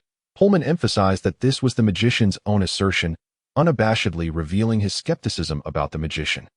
An awakened who sought aberration corpses in the black market was likely a solitary individual, without any faction to rely on, having stumbled upon methods for tier elevation. The probability of him being at the first tier was exceedingly high. FA 805 was likely the aberration necessary for Lin Si's current tier elevation. With a burgeoning understanding, Lin Si watched as another group of prisoners entered the inspection room, lowering his voice further. How did you acquire the method for sacrificial awakening? It surely wasn't something you stumbled upon online like I did. Pullman shook his head. Certainly not. Back then, I was merely a lowly thug in a gang. During a gang conflict, I killed a minor leader of the opposing faction and accidentally discovered a note hidden in his safe. I thought it might contain a bank account or something valuable, but to my surprise, it was a method for sacrificial awakening. Unfortunately, the note did not outline any subsequent methods for tier elevation. It sounded rather untrustworthy as well. Lin Si bluntly pointed out, it seems no more reliable than what I found. No, I distinctly knew the path's name, the tier's name, and the content of the sacrifice. And I believed it had a high feasibility and wouldn't cost me my life, which is why I decided to proceed with the sacrifice, Pullman replied with a smile. Chapter 88. Strange. Lin Si displayed a curious expression. Without waiting for him to inquire, Pullman proactively began his introduction. The path of awakening I have sacrificed to is the warrior path. To perform the awakening sacrifice, one must don a suit of armor. Akin to the noble knights of the Connolly group depicted in films, the notes thoughtfully indicate that one can either procure a genuine suit of knightly armor or craft a semblance of it oneself, and then pierce it with 18 swords to complete the sacrifice. Failure in the sacrifice results in death beneath the 18 blades, while success entails the loss of a leg. Lin Si's gaze shifted downward, landing on Pullman's amputated leg. Indeed, that is how I lost mine, Pullman remarked, glancing at his vacant left leg.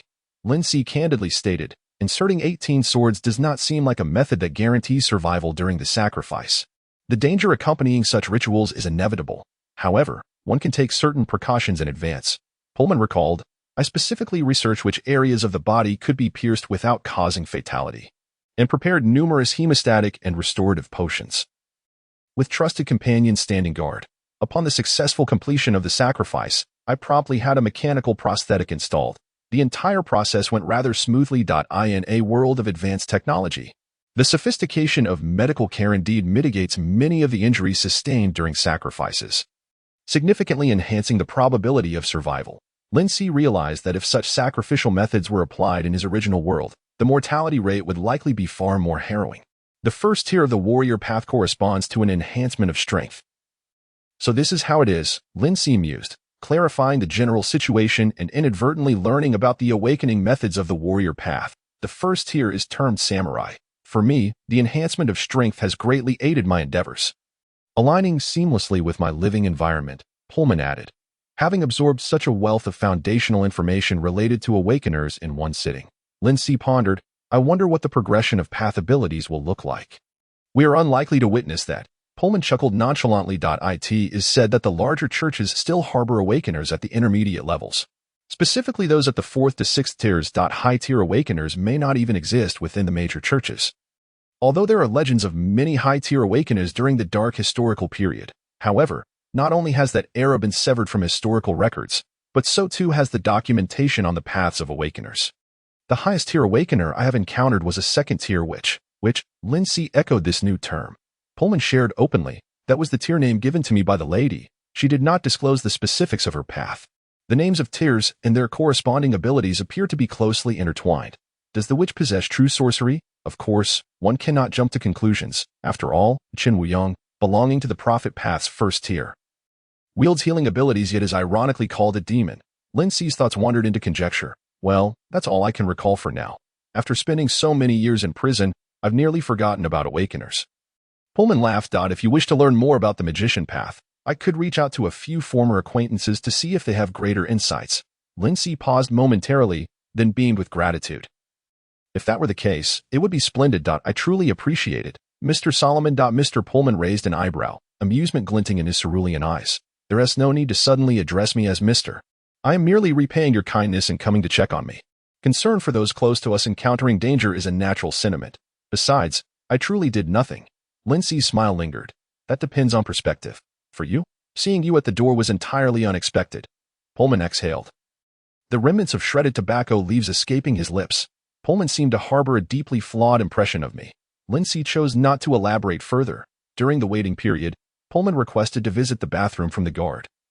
Joel. The bleeding had ceased and he had wiped himself down, yet remnants of dried blood remained entwined in his hair. The elderly man, valuing personal hygiene and cleanliness, could not bear the thought of returning to his cell with such disheveled hair for 7 days.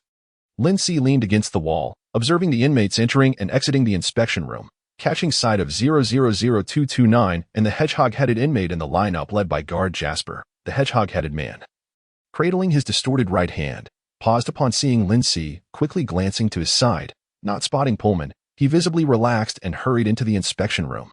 Meanwhile, 000229's gaze remained fixed on Lindsay. His severed arms had been crudely bandaged with some fabric of unknown origin.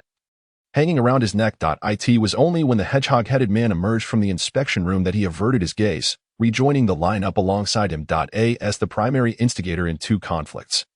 000229 was penalized twice, rendering him ineligible for mood stabilizers. That 000229 is rather peculiar. Lindsay furrowed his brow. Initially, 000229 had drawn attention to him in the hall. Then, during the conflicts, and now, his focus seemed persistently directed at Lindsay. If at first, one could attribute this to Lindsay's recent notoriety within the prison, the current fixation felt distinctly odd. The true conflict had erupted between Pullman and 000229, with Pullman having dealt a severe beating to the latter. Yet 000229's attention rarely lingered on Pullman. This had been the case even before Lindsay had replaced the chair in 000229's possession. The hedgehog-headed man's reaction was entirely normal. Yet, in 000229's eyes, Pullman was conspicuously absent. 000229's obsession with Lindsay surpassed mere interest in a rising figure. He had always been keenly aware of such peculiar details. When things seem amiss, there is invariably a reason. Henceforth, I must remain vigilant of 000229. Caution is paramount. Lindsay mentally heightened his wariness towards 000229. Chapter 89. The astute student shortly after Pullman's return. The inspection was nearing its conclusion. Is your head injury all right? Lindsay inquired with concern. While the hemostatic agent had proven remarkably effective, being struck on the head by a chair could lead to potential concussions and other repercussions, regardless of Pullman's strength abilities, which did not imply a significant enhancement to his physical resilience. Indeed, I have a mild concussion. A few days of rest should suffice, Pullman replied, shaking his head slightly. Pullman was a gang member with ample experience in brawls and injuries. Lindsay chose not to pursue the matter further. As the inspection concluded, the guards instructed the inmates to form a line and return to their cells. Upon entering his designated cell, 000041, Lindsay was startled by Joel's deep voice behind him. You performed well today.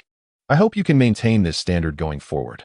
Lindsay froze, turning to see the door automatically closing, plunging the cell into darkness. What is this? A clear distinction between praise and punishment. He chuckled softly, using the blue glow of the digital display to illuminate the cell, invigorated enough to seize the moment and check on Father Chin Woo-young's situation. I wonder if the safety measures for the priest have been effective. Are Velotus's people merely observing, or have they decided that the priest is an easy target and come looking for trouble? Lindsay lay on the ground, using the air as a pillow, closing his eyes to allow his thoughts to settle. He no longer required much time to prepare, skillfully slipping into a deep subconscious state. He envisioned a street shrouded in dense fog, allowing his consciousness to dive deeper. The familiar, comforting sensation of descent enveloped him. Upon opening his eyes, he found himself upon a street adorned with statues. Spotting the statue of Chin Woo-young, the priest maintained his elegant and enigmatic posture, showing no signs of alarming change. This indicated that the priest was at least safe for the moment. Lindsay felt a measure of relief and decided to add another item to his routine. Making his way deeper into the street to locate the statue of his second connection, the statue of the little girl was noticeably smaller than those surrounding her, yet the dried bloodstains on her statue captured one's attention. Fortunately, there was no fresh blood, and the statue remained intact, suggesting that this connection, still in the observation phase, was persevering. Raising his hand to touch the statue, the dense fog enveloped his form, and he was swiftly transported into the connection space. The screen belonging to the girl was pitch black. He waited for a while, but the dark image showed no signs of change. Was the girl engaged in some activity, perhaps resting? Lindsay had no intention of continuing to stare at a blank screen. With a thought, the image shifted, light from stained glass spilling onto a wooden table, instantly bringing a sense of tranquility. He was indifferent to the Mutual Aid Society but relished the serene atmosphere within this modest branch church. From the street outside, faint shouts of protest reached his ears. Resist genetic modification. All deformed children born from genetic alterations deserve medical compensation. Please join our resistance efforts. Before long, gunfire, screams, and shouts erupted, only to quickly subside into silence. The scene shifted to Chen Wuyong, who directed his gaze toward the source of the commotion. Only wooden boards obstruct the view. Apart from the confessional warning affixed to the boards, one cannot discern the happenings on the street. Marches and protests have never proven effective, yet the endeavors of people striving for rightful power are still profoundly moving. Hopefully, no one has been injured in the process. Chen Wuyong felt a mix of sentiment and concern. Pondering that Alice was outside keeping watch. If anyone suffered severe injuries and could not receive timely medical attention, she would undoubtedly bring them in, sparing him excessive worry. He quickly composed himself, redirecting his focus back to the luminous screen before him. Still, he found himself unable to pass the review. Chen Wuyong was examining the back end of the Visi website. After the complete translation was uploaded, he finally received a response. Merely a notification of rejection due to failure to pass the review. The notice outlined the most significant reason for the rejection: unable to verify the authenticity and accuracy of the translations regarding the dark historical period. Chen Wuyong felt immense distress. Was he to trouble Mr. Puppet to create a dictionary of the dark historical period's terminology? That seemed unrealistic. How could he impose such a task upon him? Moreover, even with a dictionary, they could still claim the authenticity and accuracy could not be verified, necessitating endorsement from highly authoritative historians. Perhaps he was being too simplistic in his thinking. The translation could not possibly be published on a reputable website, thus betraying Mr. Puppet's trust. With time to spare to ponder the translation issues, it appeared that during his participation in Healing Day, the priest had encountered no danger. Observing the kind priest in a melancholic state, Lindsay timely remarked, "There is no need for self-reproach. Perhaps it simply belongs elsewhere." Mr. Puppet. Chen Wuyong felt a moment of surprise, quickly placing his hand over his heart and bowing respectfully to the unseen Mr. Puppet. He had not overlooked Mr. Puppet's previous words. His somber mood lightened somewhat, and he eagerly inquired, "Are you referring to my mind is rather dull? I would appreciate further clarification." "Certainly, it pertains to places where approval is unnecessary, where the translation could be subtly downplayed, thus circumventing the issue of verifying translation authenticity." However, he could not express this so bluntly. To maintain Mr. Puppet's enigmatic and formidable image, Lindsay refined his words slightly. "Father, you should not be ensnared by the issue of publication. Have you forgotten that when you first embarked on the translation, your sole desire was to enable those in need to see it? Indeed, I nearly lost sight of that. I had been fixated on authoritative websites, thinking they would disseminate the translation further and wider. And in doing so, I almost forgot my original intent." Chen Wuyong reflected. As long as the content is placed before those who can utilize it and those who require it, I believe the impact will gradually expand. Lindsay gently guided him, suggesting that he need not emphasize the translation aspect. Simply including the original author's name and those mentioned in the acknowledgement list would suffice. Once the content recorded in the book achieves its true effect, they will naturally be grateful. Is this akin to the long tail effect described in my original world? Lindsay mused internally. Chen Wuyong listened thoughtfully, a myriad of ideas blossoming in his mind. Perhaps I could directly post the content on our internal forum? The priests are always eager to try new things and strive to do as much good as possible. Or I could send it to a few priests heading to the wasteland for their pilgrimage, allowing them to utilize it directly in practice. This would enable immediate dissemination of knowledge to the wasteland. Chen Wuyong's eyes sparkled with renewed clarity, his worries dissipating as he felt his thoughts expand. "I understand now, Mr. Puppet. Thank you for your guidance." Chapter 90. 5 marks. Fortunately, the priest has always been a bright student who grasps concepts quickly. Lindsay thought with relief. Chen Wuyong's confessional hours had yet to conclude, and he was not in a hurry to return to the lounge. He swiftly opened the internal forum of the Mutual Aid Society, contemplating a suitable title for his post. At that moment, the little nun Alice hurriedly dashed in, knocking on the confessional door. "Father, someone is here to seek confession." Alice, not waiting for Chen Wuyong to open the door, peered through the small window, her emerald green eyes brimming with urgency, concern, and fear. What is it? If someone is here for confession, just let them in. Chen Weiyong quickly closed the screen, ensuring that the little nun would not witness him slacking off during work, then flashed a gentle yet puzzled smile, jokingly adding that although our confessional room often only welcomes a devoted penitent once every 6 months, it seems a bit frequent to have another today, but surely that wouldn't make you feel anxious or scared, would it? The little nun Alice shook her head vigorously, swallowing hard as she spoke. No, it's not that. It's their tattoos. Before Alice could finish her sentence, several individuals walked down the aisle between the long benches in the church, heading toward the confessional. Hey, nun, why are you running so fast? It's my first time in a church. I almost couldn't find my way to the confessional. One young man, with 2 silver metallic strips beneath his eyes, chewed gum and called out to Alice, who stood at the confessional door. Simultaneously, Lindsay noticed the young man's exposed tattoo on his arm, a complex, wilting flower. The arms, hands, and necks of the others bore similar tattoos. Lindsay's previously relaxed demeanor began to dissipate. That tattoo was all too familiar. Valrasti. Chen Weiyong whispered the name of the gang associated with the tattoo, his hand instinctively resting on his waist. The little nun Alice did not respond to the young man's words. Instead, she pressed her body against the confessional door, her legs trembling slightly beneath her long skirt, seemingly seeking a semblance of safety from the priest. Lindsay heard Chen Weiyong mentally repeating, I must remain calm. I must remain calm. Then, casting a glance at Alice's frightened, pale face, he soothingly smiled with a calm voice. It's all right. Don't worry. You should head to the back to rest. The little nun Alice looked at him anxiously, biting her lip, hesitant. Chen Weiyong nodded, adding, and perhaps check on what the bishop is doing, if it's unnecessary. Do not come to the front. Chen Weiyong's greatest concern was for the little nun and the bishop. This small branch church truly harbored a congregation of the elderly, infirm, and vulnerable. Lindsay silently sighed for the one individual who could be considered a young adult, Chen Weiyong.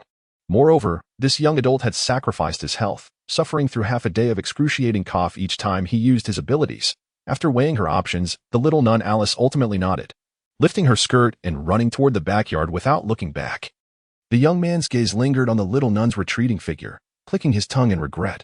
Why did she leave? I wanted to chat a bit more. The others chuckled with malicious intent. Lindsay heard Chen Weiyong trying hard to stabilize his emotions. I cannot be angry now. I must not be angry. Only the man at the front, wearing a hat with a mechanical mask covering the lower half of his face, revealing only a pair of wrinkled eyes that betrayed his age, remained silent, instead opening his mouth with a raspy, overly deep voice. Green, she is merely a little girl. I do not wish to hear such foolish words from you again. The young man, Green, shrank back, and the others immediately ceased their laughter. Chen Weiyong remained silent, merely observing the members of the Valrasti gang while internally speculating about their intentions. Simultaneously, Lindsay monitored the group approaching the confessional through the screen. Among them were the man and woman he had previously spotted, covertly observing the church from across the street. They had deliberately concealed their tattoos before, and now they were fully visible. Had they observed something? Did they believe there were no threats to their safety within this church, prompting them to come directly, and in broad daylight, no less? Although, in this world, the distinction between day and night does not deter criminal activity, the innate psychological tendencies of most humans to hide their malevolence would likely result in a significant decrease in crime rates during daylight hours. Their decision not to enter with guns drawn at least indicated that the Valrasti members were, for the time being, not interested in killing Chen Weiyong. The priest was still safe. Lindsay carefully counted the number of individuals. 5. Among them were the man and woman who had previously observed the situation. Green, who bore 2 metallic strips, a tall, thin man with his hands concealed in long sleeves, and the man at the front, wearing the mechanical mask. Bang, bang. Instantly entering a state of focus, he listened to the rhythm of his heartbeat, pausing momentarily to scrutinize each person. After all, in the connected space, he had to expend more time and mental energy to successfully mark each of the 5 individuals. He could distinctly feel his mental strength being drained by half in an instant. If he were to activate the 5 marks simultaneously, his mental energy would likely be depleted to near exhaustion. Lindsay made a rough assessment of his abilities. However, ordinary exchanges required him to verify the items one by one. Even at the fastest pace, dealing with 5 individuals would leave a time gap. Yet, during his previous use of the mark exchange to eliminate the raiders, he discovered that marks could be triggered simultaneously, provided he had identified the corresponding number of items for exchange beforehand. All of this is to ensure that in the event of an unexpected occurrence, one can promptly eliminate all threats and guarantee the safety of the priest. This golden-fingered old man is truly considerate and thorough. Lin Si sighed inwardly. At that moment, the 5 members of Valoritas approached the confession room, and Chen Wuyong finally uttered his first words to them. Only one person may enter the confession room at a time. Confession is a communication with the Savior. The priest, as the earthly representative of the Savior, may remain inside the confession room, but the others should keep their distance. As soon as Chen Wuyong's words fell, Lin Si couldn't help but silently commend him. Clever. Chapter 91. The city is full of danger by utilizing the rules of the confession room to limit the number of entrants and only addressing one individual. Chen Wuyong would feel significantly safer. The concern regarding the time lag he had was also resolved, allowing him to conserve most of his mental energy without the need to exert himself in a moment of overwhelming stress. Resolving issues one by one instead, however, this was predicated on the assumption that they would indeed adhere to the rules. Chen Wuyong was also apprehensive about this matter, quietly wiping the sweat from his palms on the exterior of his robe. He kept his hand firmly pressed against his gun, breathing deeply to calm himself. I must not show weakness. If I do, they will surely perceive me as easy to manipulate. Breathe. Do not fear. Mr. Puppet is still here. Nothing will go awry. Mr. Puppet. Lin Si. Such a burdensome trust. After a brief and suffocating silence, the man at the forefront, donning a mechanical mask, raised his hand and waved it backward, raspily articulating, "Everyone, please sit to the side. Success." Chen Wuyong silently cheered.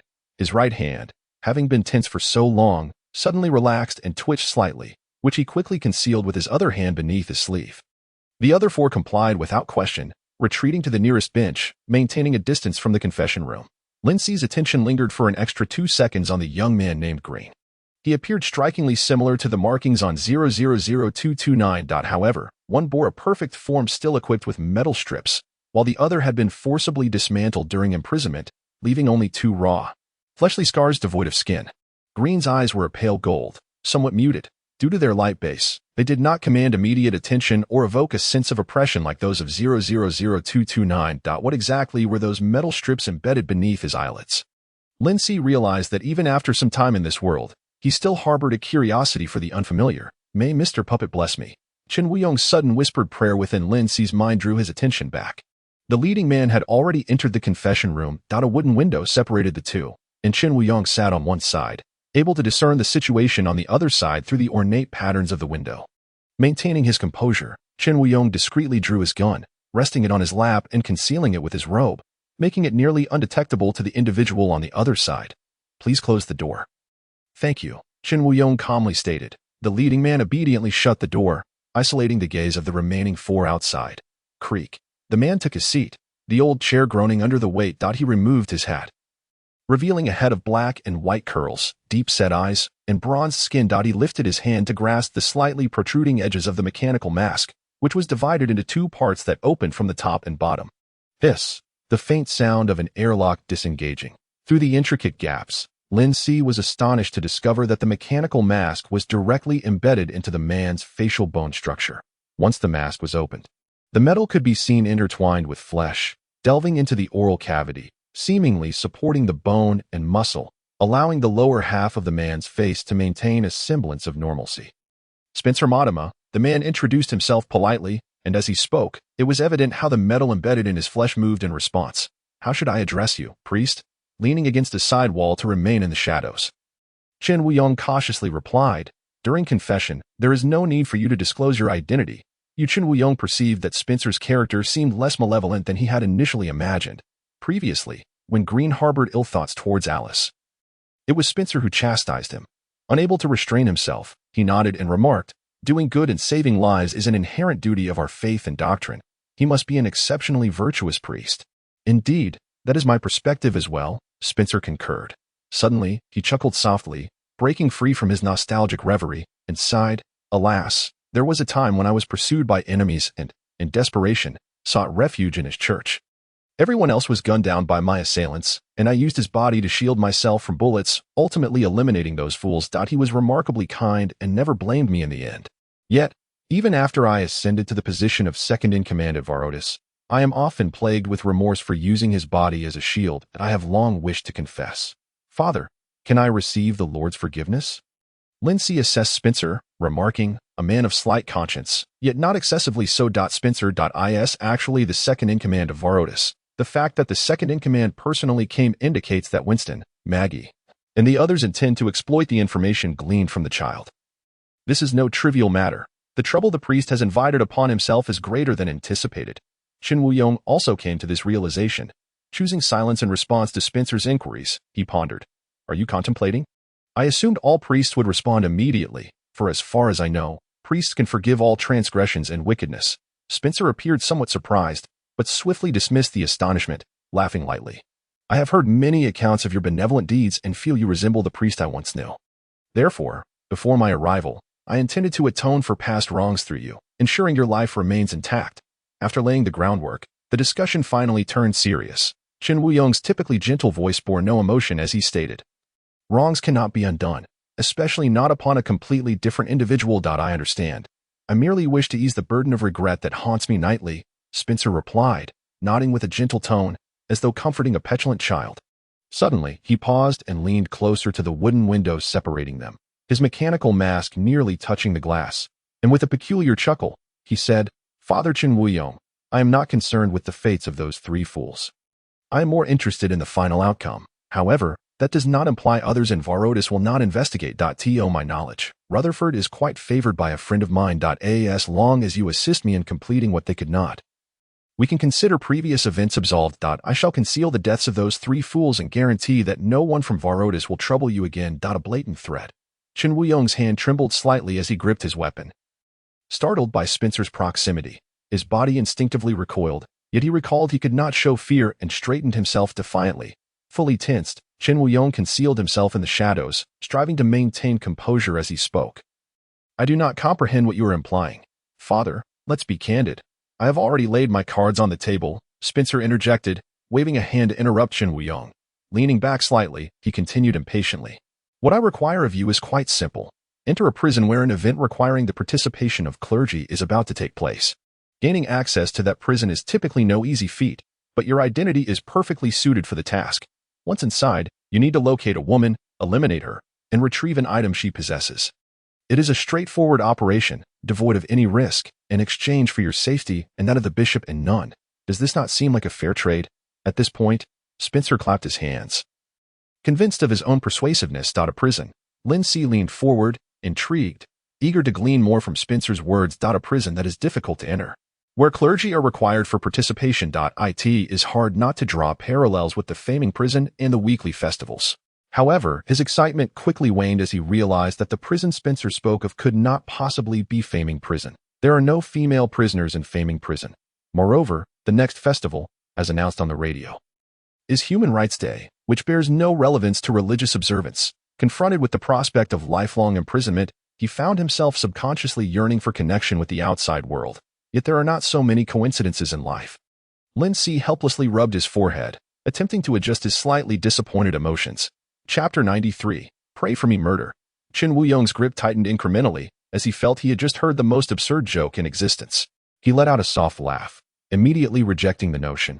Mr. Spencer Modema, I am a priest, not an assassin under your command, and I will not take the life of an innocent person to ensure my own safety. Spencer lifted his chin slightly, his eyelids drooping, regarding him with an air of superiority. He displayed no excessive emotion in response to Qin Wuyong's refusal, reverting to his previously gentle tone. Father, do not be agitated.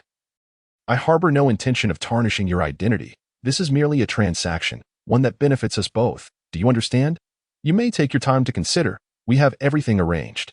Spencer activated the personal communicator on his wrist. It was a compact black screen that could detach from the strap, projecting a vivid light display that felt tangible and smooth to the touch, clearly of a much higher quality than Qin Wuyong's device. You see, all the information is here. White Lake Prison will host a prayer day event in 5 days, aimed at helping inmates find personal spiritual faith and achieve complete reform. The prison has specifically arranged this event. We maintain a good rapport with the prison guards, and your identification will be completely legitimate. Simply present it, and we can guarantee your passage. Spencer flipped through the documents, rotating the projection to ensure Qin Wuyong could see. White Lake Prison. Indeed, it is not faming prison. Yet they both observe the same prayer day, likely due to the profound influence of religion in this world. Lin Si analyzed with a hint of regret. Varotis focuses on smuggling operations within prisons, and Faming Prison is notorious for its corrupt guards. Perhaps they have established good relations with the guards at Faming Prison as well. Qin Wuyong, unlike Lin Si, had no time to ponder which prison Spencer was referring to. He decisively interrupted Spencer's monologue. No, I have made my position abundantly clear. I will absolutely not engage in such actions.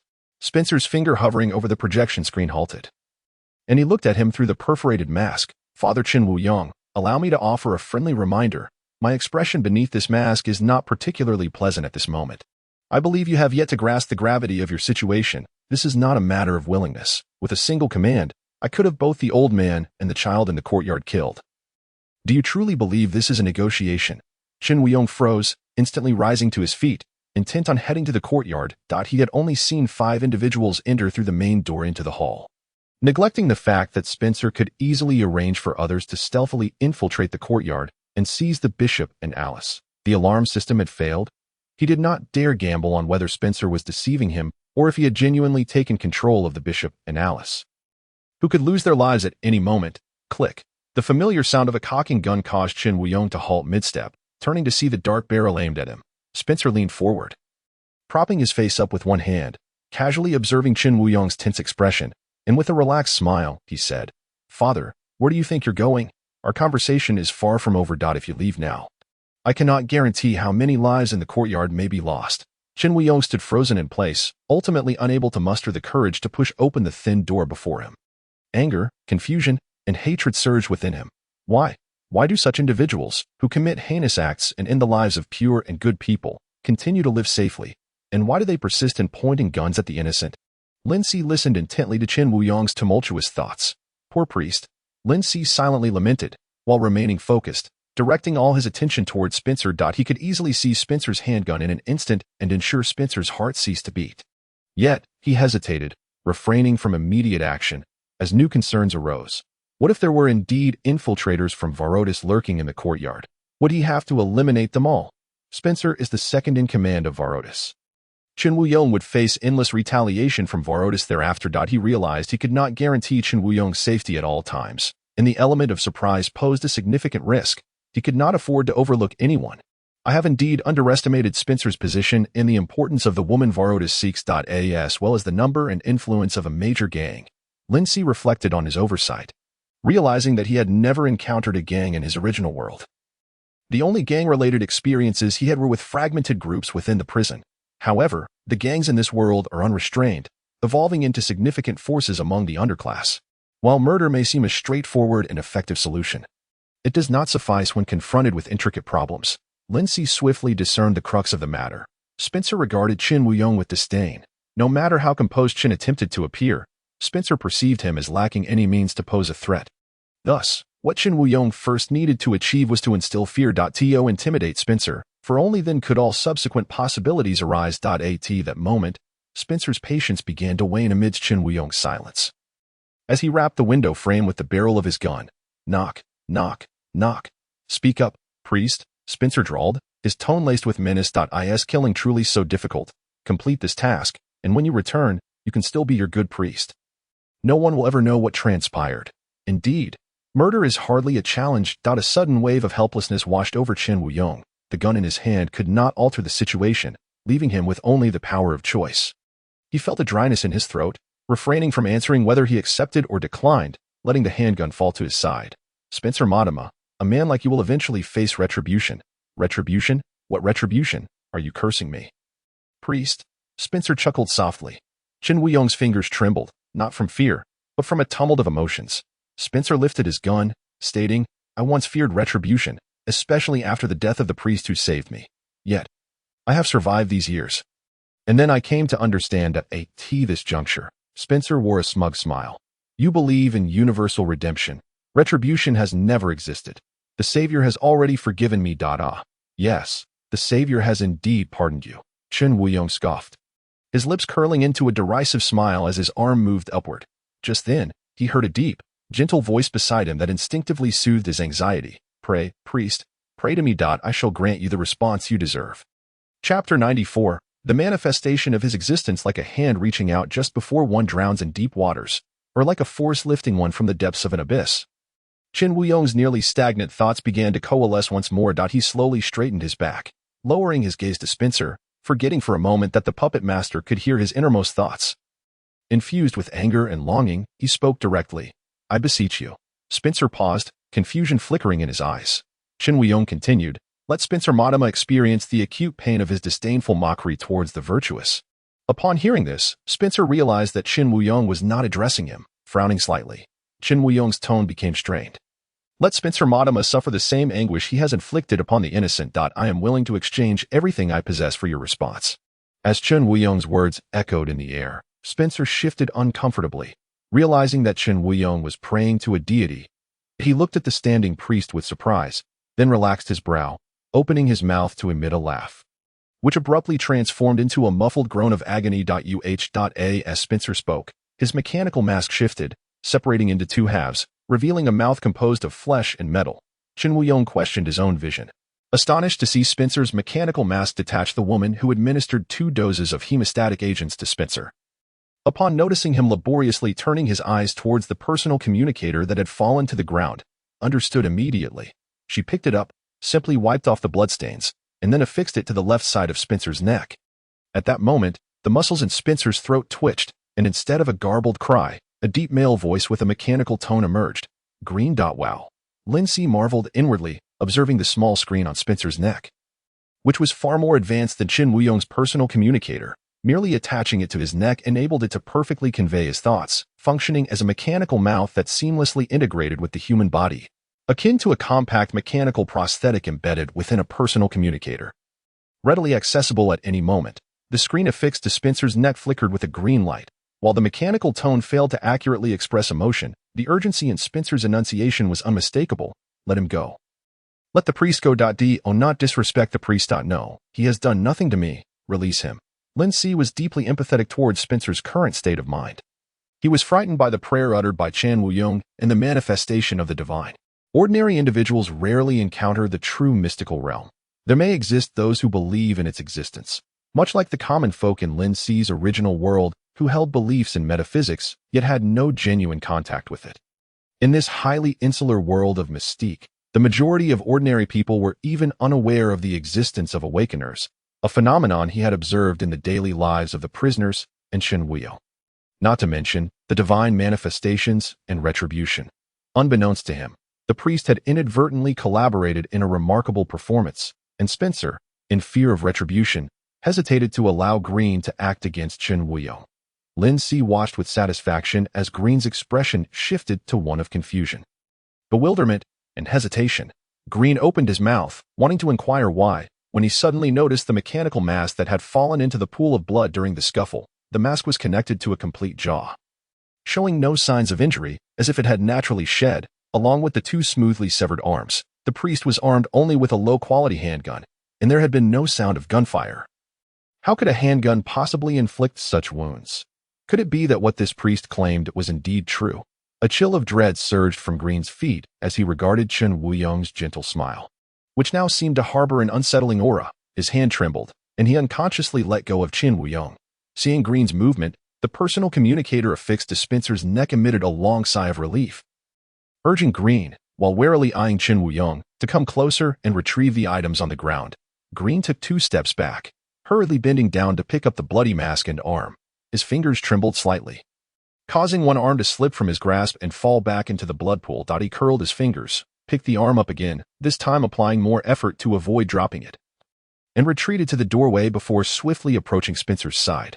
They were frightened, noticing that he was no longer at a disadvantage. Qin Wuyong silently exhaled with relief, straightening his disheveled collar, and raised his chin to address the 5 individuals outside the door. Spencer.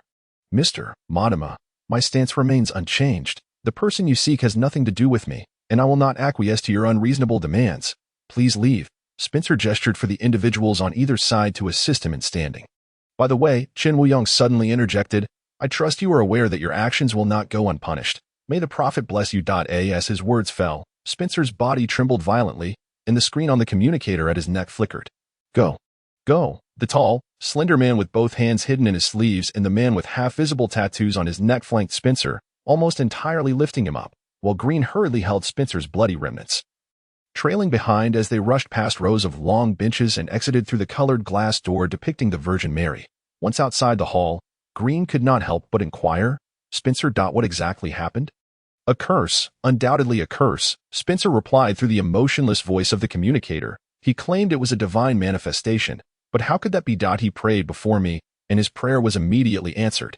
"This priest is definitely up to something," Spencer articulated his suspicion. "I suspect that Rutherford and the others met their demise at his hands. Damn it, we have all been deceived by him." Was the prayer truly answered immediately? Is this merely a curse? Green suddenly contemplated the existence of the divine, yet dared not contradict the now panicked Spencer, hesitatingly asking, "So, do we still need to find him?" "What about your plan?" Spencer's silence extended for a good 10 seconds before he finally spoke. "First, take me to Dr. Wen. I need to see if my arm can be reattached, and my mouth. We can discuss other matters later." "Understood." Green realized Spencer's trepidation towards the priest. What he said did not necessarily imply a timeline, exhibiting cleverness by not pressing the issue. As they exited the front courtyard, Green involuntarily glanced back. The church's exterior was plain, its glass spire inconspicuous among the towering buildings, and the Virgin Mary image on the entrance, draped in a low-hanging veil, seemed shrouded in a layer of mist, losing its sanctity and purity, instead exuding an eerie aura. Thoughts of the priest clad in black robes led Green to conjure a single term: sinister. He quickly averted his gaze, following Spencer into the sports car parked by the street. It wasn't until Spencer and his entourage had departed, with no signs of return, that Chen Wuyong finally let out a sigh of relief and slumped back into his chair. "Phew, Mr. Puppet, I am grateful for your presence. Otherwise, I cannot fathom what I would have had to face." Chen Wuyong raised his hand to press against his chest, internally reflecting. Chapter 96, "What do you offer?" Before Lin Si had the chance to speak, Chen Wuyong suddenly stood up, slapped his forehead, flung open the confession room door, and dashed towards the backyard. Spencer had threatened the bishop and Alice with their lives. He likely had someone secretly infiltrate the backyard. Although the intruder had now fled, the backyard might not be entirely safe. What if they had left a contingency plan? Chen Wuyong recalled Spencer's words. Anxiously traversing the corridor. It was only when he pushed open the shed door and saw that the bishop and Alice were safe and sound with the children that he finally breathed a sigh of relief. Alice looked astonished at the sudden entrance of Chen Wuyong, quickly rising to approach him with concern. "How are you?" "Priest, are you all right?" "I'm fine. They have left." It was merely an ordinary confession, nothing to worry about. Chen Wuyong replied with a smile, shaking his head. Seeing that Chen Wuyong appeared unharmed aside from a slightly disheveled collar, Alice remained half-convinced by his reassurances. After exchanging a few words with the bishop about the children's situation and asking Alice to stay behind to assist, Chen Wuyong smiled as he closed the door. Standing silently in front of the door for a few seconds, Chen Wuyong turned around to inspect the alarm system by the wall, discovering that the small black box's alarm was functioning normally, showing no signs of tampering or intrusion. Spencer had been deceiving me. It was also a threat. He had not immediately acted against the bishop and Alice. Chen Wuyong pieced together the situation while confirming the alarm's reliability. Returning to the confession room, he fetched a semi-automatic mop and began cleaning the blood from the floor. Mr. Puppet, his mood gradually lightened, having acclimated to the scent of blood and no longer feeling nauseous. He pondered internally, "Do you think Spencer will return?" Lin Si provided a definitive answer. "Not for the time being. Not for the time being." Chen Wuyong paused in his mopping. "My priest, you still underestimate the situation." Lin Si remarked with a smile, "The allure of profit and the ignorance of human greed can often eclipse most fears." "Profit?" Chen Wuyong seized upon the key term in the puppet's statement. Humbly requesting clarification, "I am not entirely clear on your meaning. Please elucidate." As the lofty puppet, it was not his place to make things explicit. Lin Si organized his thoughts and pointed out the issue within Spencer's words with a significant tone. He mentioned a friend. "A friend who has a vested interest in Rutherford." Chen Wuyong immediately recalled Spencer's words. He said that if I agreed to his terms, he would cover up the deaths of Rutherford and the others. If they were indeed friends, how could one conceal such matters from the other? Are merely a friend in name only. As his emotions settled, Chen Wuyong's cognitive faculties reawakened, leading him to consider further aspects he had previously overlooked.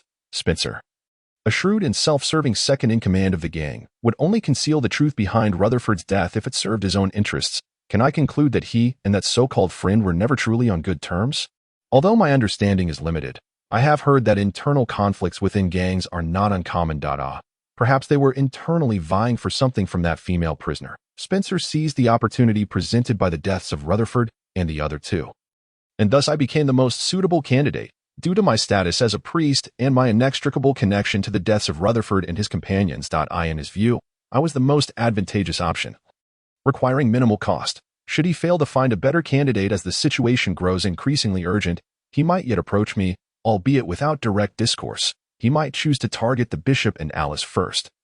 Or perhaps, he might alter his approach by seeking out his verbal confidant. I find myself bereft of security. Mr. Puppet, is my conjecture accurate? After a week's delay, he finally sought out Chen Wuyong, during which Spencer must have engaged in considerable manipulation. Lindsay supplemented in his mind. I am not an omniscient deity. All of this is mere conjecture, offering no certainties. He fell silent for a few moments before speaking with a faint smile. All possibilities exist. Priest, you have acquired the opportunity to seize the initiative. To intimidate Spencer is merely the first step. To completely extricate oneself from Verotus's threat, one must capitalize on this moment to strike back. Chen Wuyong's heart raced, and his mood grew grave once more as he gazed down at the bloodstains now absorbed into the floorboards, musing, I understand, Mr. Puppet. I shall seek a means to resolve this threat. If I must rely solely on Mr. Puppet for everything, yet can offer nothing in return, it is likely that Mr. Puppet will soon cease to appear. Chen Wuyong, feeling ashamed, hastily interrupted his own thoughts. Mr. Puppet had clearly heard all that was said. Due to the shameful thoughts within, Chen Wuyong recalled a question he had previously neglected to ask. Esteemed Mr. Puppet, you have responded to my prayers. Apart from life, what else may I offer you? I have indeed pondered this question thoroughly. Lindsay replied with an air of casualness. A compendium, a complete catalog of all modern aberrations. To obtain a catalog for an FA 805, one must present an entire compendium. Aberration catalog? Chen Wuyong was surprised. He hadn't anticipated Mr. Puppet would request such a straightforward offering. This seems exceedingly simple. However, he quickly realized, Mr. Puppet does not belong to our era. He has survived from a dark historical period, likely enduring a lengthy slumber, perhaps still awakening sporadically. He must have missed numerous changes in the world. The last time he saw many aberrant plants disappear from the annals of history or undergo transformation. He must be curious to see whether aberrations have also changed. His prolonged slumber must have imposed certain limitations on his powers, preventing direct contact with many things. Moreover, Mr. Puppet must have considered that I could provide nothing more useful, thus presenting a request within my capabilities. Chen Wuyong pressed a hand to his chest in both shame and gratitude. I shall heed your will. However, in what manner should I present the compendium to you? In truth, you may simply activate your personal communicator now, search for the aberration catalog, and allow me to view it all at once. Lindsay smirked slightly, after a moment of silence, as Chen Wuyong began to feel a twinge of anxiety. He spoke softly. It is quite simple. Just as you did when praying to me, recite my name and articulate your request, and I shall respond, receiving the offerings you present. Chapter 97. Are you searching for the city of prisons? Recite my name, offer your gifts. Chen Wuyong quietly noted this down. Although it seemed an exceedingly simple directive, the calm tone in which it was delivered resonated powerfully in his ears, stirring waves of turmoil within him. He understood all too well what Mr. Puppet was implying. Sacrifice. Previously, when Mr. Puppet intervened to save him from Rutherford's gun, he had mentioned exchange. At that time, he had suspected that Mr. Puppet could accept offerings from his followers, much like the deities from the legendary dark historical period. Now, his suspicions had been confirmed.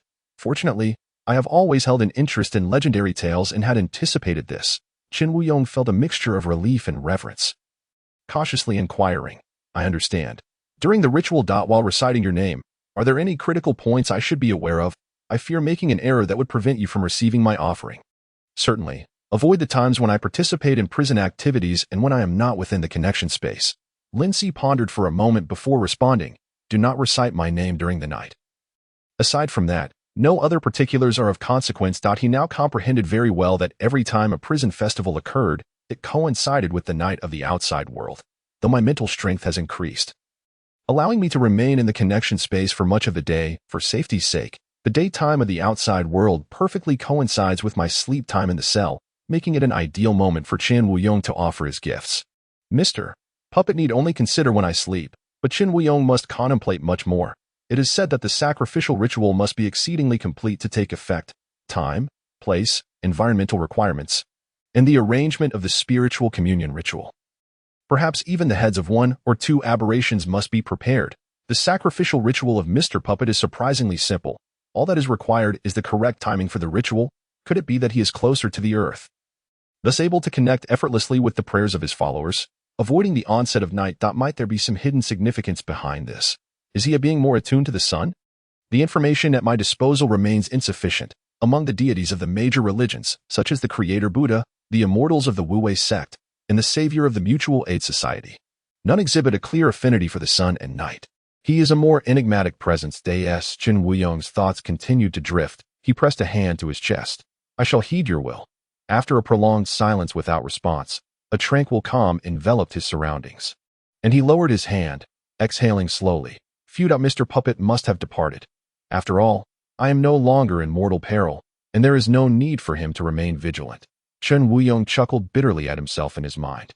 Shaking his head, he adjusted his emotions and resumed his tasks, cleaning the blood from the floor. He also lit Alice's favorite incense candle to mask the lingering scent of blood, opening all the windows for ventilation. Qin Wuyong gazed at the darkened floor stained by blood, feeling somewhat distressed. Merely using a mop will not suffice to clean this. I have no funds to replace the flooring either. However, if I keep the lights dim and the illumination low, those who enter may not pay it much heed. The flooring situation was temporarily managed, yet Qin Wuyong remained preoccupied with the sacrificial ritual. Promptly activating his personal communicator, after 2 restarts, he successfully accessed the VIS website, locating the aberration catalog, borrowing the bishop's account to pay for the download. The sacrifice surely requires a physical offering. I cannot present mere digital data to Mr. Puppet. Qin Wuyong Mr. Puppet reminded me to seize the initiative. The information I currently possess, aside from the fact that Spencer has a rival within his gang who may be of equal standing, and that they are competing for a crucial piece of information or item, pertains to the woman incarcerated in White Lake Prison. I should begin by familiarizing myself with the prison, then strive to locate the woman's details, while simultaneously gathering more intelligence on the Varotis gang. Qin Wuyong already had a rough idea. As Qin Wuyong opened the first piece of information, Lin Si had already stepped forward, narrowing the gap to gain a clearer view of the text appearing on the screen. The directory of all prisons. This is not information one could glean while being incarcerated. Moreover, the prison directory is not akin to a compendium of exotic species that can simply be requested by Qin Wuyong. Does Mr. Puppet require a detailed dossier on the prison? It feels rather peculiar. Lin Si internally scoffed, watching the names and descriptions of various prisons unfold on the projection screen of his personal communicator. Chapter 98. Below is the prison directory. 1. Baspeak Prison. Established at the juncture closest to the wastelands in the city of prisons, it collaborates extensively with the civilian group. The prison possesses cultivable land and greenhouses. Inmates are required to cultivate newly developed seed plants and raise livestock, achieving self-sufficiency while also serving as free labor for the civilian group's experiments. 2. Kunli Prison. The most notorious outlaws predominantly congregate here, with recruitment drives for guards occurring every 6 months, and instances of extreme cannibalistic behavior among inmates. 101. White Lake Prison. One of the few mixed-gender prisons, it is the most luxurious prison. Located in Ashmida District 11, in collaboration with multiple corporations, the prison features tiered cells, where inmates can pay a corresponding sum to upgrade their accommodations. It also boasts self-service dining facilities and beauty treatment services. Aside from the restriction of freedom, the lives of inmates within White Lake Prison bear no difference from those outside. Qin Wuyong's gaze lingered on the succinct description of White Lake Prison. Reading it multiple times, life indistinguishable from the outside world. This is certainly a far better existence than that of most lower-class individuals. Qin Wuyong sighed, reining in his extraneous emotions, and focused on the information conveyed in the brief text. White Lake Prison is evidently a favorable place for housing minor offenders, particularly affluent individuals, corporate managers evading accountability, and gang members temporarily bearing the blame while awaiting payment for release. The female inmate Spencer is concerned about evidently hails from another gang, a situation that is clearly more akin to the latter. Previously, he and the bishop had only visited the back doors of nearby prisons to retrieve newborns and had not bothered to inquire about the internal conditions. But he had heard that the inmates in White Lake Prison live quite comfortably. The description within this dossier regarding the prison is still too simplistic and fails to mention much that I am unaware of. It is likely that detailed information regarding the prison's internals is not suitable for public dissemination online, as this could incite more inmates to seek external assistance for escape. Qin Wuyong swiftly scrolled down and opened 2 more documents. Regrettably, the descriptions of White Lake Prison remained cursory, with little variation in content. It seems that to obtain specific details about White Lake Prison, one must consult certain professionals, such as Boss Fan, from whom I have seen customers solicit information regarding smuggling channels for a particular prison. Negotiating with Boss Fan might also yield some intelligence about Verotis's rival gang, and perhaps even details about that female inmate. With this thought in mind, Chen Wuyong reluctantly closed the useless documents he had purchased for 3 monetary points. Preparing to head out to the black market, Lin Si, observing the screen, was still reflecting on the content of the documents he had just seen. He was reading diligently, far more attentively than the priest, who had merely fixated on the 4 keywords of White Lake Prison. However, in the 3 documents he reviewed, he did not encounter the name of the anticipated Femingxi Prison, which left him somewhat perplexed. Could it be that Femingxi Prison falls under a higher level of confidentiality, preventing even a brief overview from being posted online? Yet, a prison is not a hidden structure, and during the celebration day when inmates are released, it is quite apparent that Femingxi Prison is situated within the city, making concealment impossible. A prison visible to all yet nameless and unsearchable would surely arouse greater curiosity among others, wouldn't it? Of course. It is also possible that the priest scrolled through the directory too quickly and missed the name Femingxi Prison. However, I cannot ask Chen Wuyong to slow down so I can meticulously search for the name of Femingxi Prison. Lin Si pinched the bridge of his nose, refusing to allow himself to dwell excessively on this matter. At that moment, he suddenly sensed a shift. The mark on Spencer's group had vanished. This was not a consequence of the passage of time, for when marking the marauders within the prison, the duration was considerably longer, and I could still distinctly perceive the mark. It was the distance that caused the effect. Lin Si attentively sensed the change in the mark. Speaking of which, there is a fascinating aspect to the connected space. Although both ordinary swaps and markings consume more mental energy than in the real world, after a mark is made, my perception of it is limited to close proximity. It feels as though I marked an object from Chen Wuyong's location rather than from an unknown distance. Within the prison, inmates, regardless of their movements, remain within a certain range, which also coincides with the duration of the mark. However, the outside world is different. Once the marked individual moves beyond a certain distance, the mark can no longer be sustained. I could experiment to ascertain the approximate range of the mark, while also seeing if I could enhance the duration through practice. As he completed his new practice agenda, Chen Wuyong was ready to depart. Given his previous hasty visits to the black market, where he had received ostentatious stares, he initially intended to change into a different outfit. However, upon opening his wardrobe, he found that his meager collection consisted solely of the free garments distributed by the church, undergarments, robes, and cloaks. Ultimately, he had to settle for a mask. After informing Alice, Chen Wuyong stepped out into the city's illuminated scenery as night fell. I can cross the next street corner to board the hover train. Chen Wuyong calculated that the transportation produced by the Pioneer Group was reasonably priced and within my current financial means. On my previous 2 trips, I boarded at the station on this street corner, spending 2 monetary points. Yet at the next street corner, which is less than a kilometer away, the fare is lower, only requiring 1 monetary point.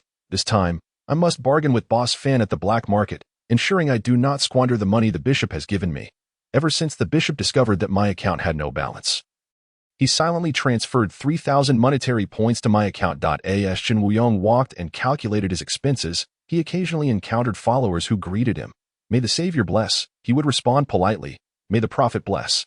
Night fell swiftly, and the neon lights fully illuminated the prison city. To reach the next street corner, the most direct route required traversing the area where he had previously disposed of a homeless man's body.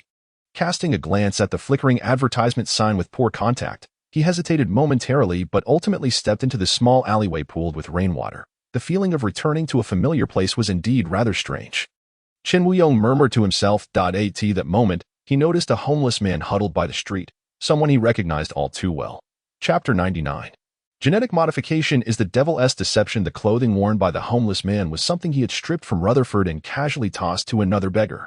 This disheveled figure, clad in mismatched attire, had come to the confession room days prior to repent for robbing and murdering an ordinary man with a wife and children. Chen Wuyong's recollection of the homeless man's face was vague. After days of incessant rain, the man had somehow acquired this moment. The face that had once been riddled with guilt in the confession room now bore an expression of malice, cunning, and murderous intent, fixated intently on the back of a woman passing by. The woman was wrapped in a thin trench coat, her long hair stiffly pinned back, a bag in hand, and an earbud in her left ear. As she walked while complaining about her work, "Damn it, Sending us to deal with those captured protesters is just asking us to take the blame. I can hardly dare to walk home. Fearing ambush and retaliation. Who knows when I'll ever qualify to move out of District 11. The rain intensified, prompting the woman to quicken her pace, raising a hand to shield her forehead. She remained oblivious to the unassuming homeless man behind her, who was silently rising, gripping a rusted wrench. Chen Wuyong's heart raced instantly, and without hesitation, he shouted, "Madam." The woman, engaged in her conversation, paused in surprise, her steps faltering. The homeless man trailing her also halted abruptly. "Priest," the woman called out in confusion, unafraid of the sudden interjection from a member of the Mutual Aid Society, merely inquiring, "Is there something you need?" Chen Wuyong stepped closer, smiling gently. "Nothing of consequence, just wishing to remind you that the streets can be perilous on a rainy night. It's best to return home soon." The woman felt increasingly perplexed, sensing an unusual aura emanating from the priest before her. Nevertheless, she courteously uttered, "May the prophet bless you," before slightly inclining her body and passing by him. "May the prophet bless you," Chen Wuyong replied, also turning to the side to afford her more space, watching as she hastened her pace out of the alley. Once she had exited the narrow passage, she gazed at the bustling street, where cars whizzed by, enveloped by the cacophony of lively voices and revving engines. Gradually, she slowed her pace and came to a halt. What was that priest's deal? Why did he suddenly say such a thing to me? It was quite unsettling. She murmured softly, unable to suppress her instinctive curiosity as she glanced back. Through the now dense curtain of rain, illuminated by the flickering neon lights, the priest stood clad in a black robe, shadows obscuring much of his form as light streamed from behind him. Before him stood a hunched vagrant, whose face, bathed in neon light, was adorned with a broad smile. Was he begging the priest for alms? The fleeting thought crossed her mind, but dismissing it as irrelevant, she averted her gaze and quickly blended into the throng of umbrella-wielding pedestrians in the alley. The vagrant stealthily concealed a wrench behind his back. "Father, what a coincidence to see you again. After I left the confession room last time, I reflected deeply." "Have you truly reflected?" Chen Wuyong interjected abruptly, posing a counter-question. The vagrant faltered momentarily, suddenly aware of the priest's gentle black eyes, which betrayed no emotion. Of course, I have reflected," he stammered, his gaze shifting uneasily. "I didn't complain about you last time. It was just a moment of anger. I am genuinely repenting." Chen Wuyong scrutinized him with a fatherly politeness, asking, "Sir, do enlighten me, what were your intentions towards that lady just now?" "Intention? I had no intention at all." The vagrant immediately shook his head in denial, further hiding the wrench behind him. Disappointment flickered across Chen Wuyong's face. "Sir, you have not repented in the slightest." The vagrant's demeanor faltered for an instant, yet soon, he tightened his grip on the wrench, a malevolent thought swelling within him. All he needed was a morsel of food. This city was rife with death. He had done nothing wrong, and yet, this damn priest had interrupted him. As he let his hand holding the wrench drop to his side, his smile contorted into a grimace, and he raised his gaze, prepared to speak. Click. The cold barrel of a gun pressed against the vagrant's forehead. His expression froze, turning ashen as he beheld the priest's arm raised, the weapon steadied, with eyes that gleamed like crystal-clear water. Bang!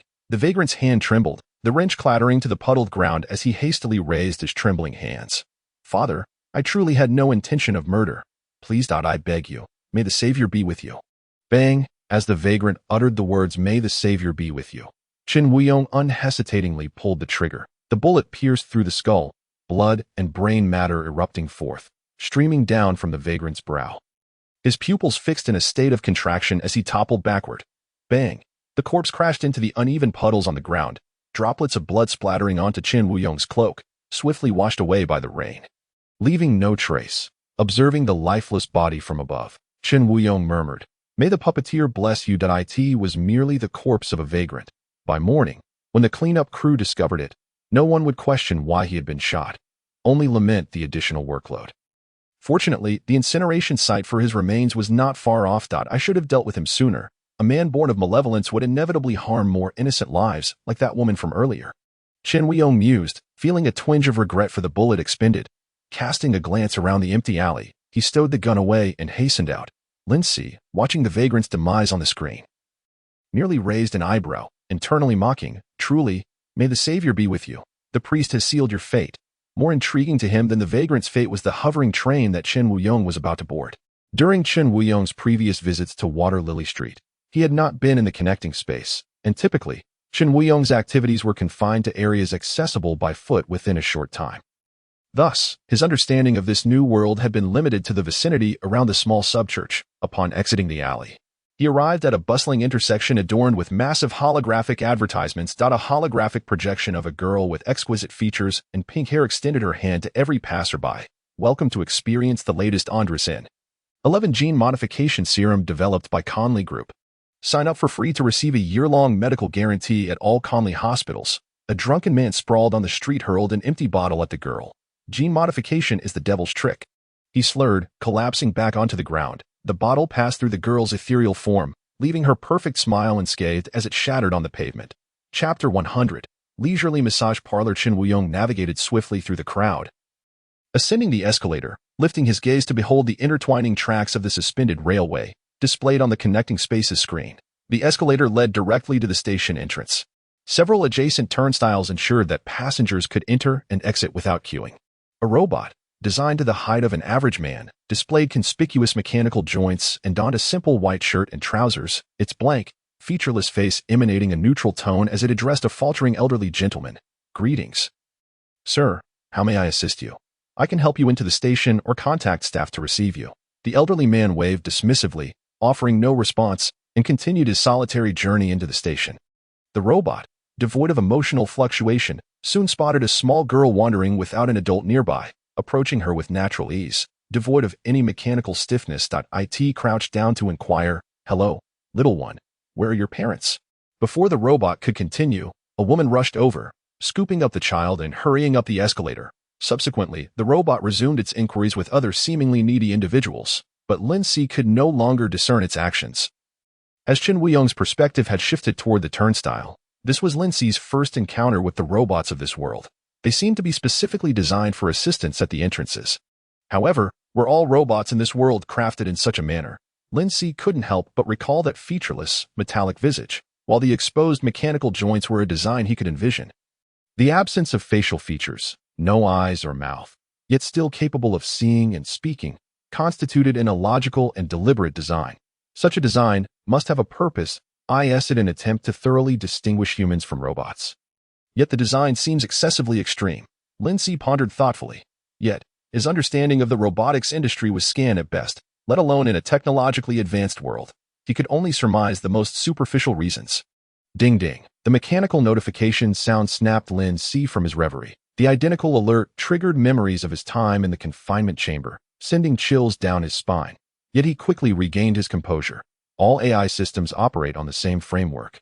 Thus the notification sound must also be identical, akin to the body examination apparatus he had experienced during the healing days, likely a result of the designer's oversight. The lingering after-effects of the confinement chamber still plagued me. They haven't dissipated. Lin Si felt a blend of resignation and ironic amusement. A familiar mechanical female voice announced, "Safety check completed." The turnstile opened, and Chen Wuyong confirmed the deduction from his account before hastily entering the station. All passengers underwent facial scanning, with funds deducted directly from their accounts. Without a legitimate account, one would lack the eligibility to use transportation, Lin Si observed as the scene progressed, halting at the platform, where the doors of a semi-transparent train opened, and the view transitioned into the interior of the floating train. Chen Wuyong stood beside the train, looking downward. The semi-transparent carriage hovered amidst the cityscape, capturing the vibrant lights of the surroundings, while the darkness and alleys teeming with vagrants were obscured by neon. Indeed, if it weren't for the chaotic graffiti adorning the train's exterior, the viewing experience would have been all the more splendid. The speed of the floating train was rather moderate. The passengers were a mixed crowd, punks adorned with tattoos and piercings, as well as weary office workers clad in suits. This was a means of transport accessible to all, without barriers, and the speed of the train was well accepted, eliciting no complaints.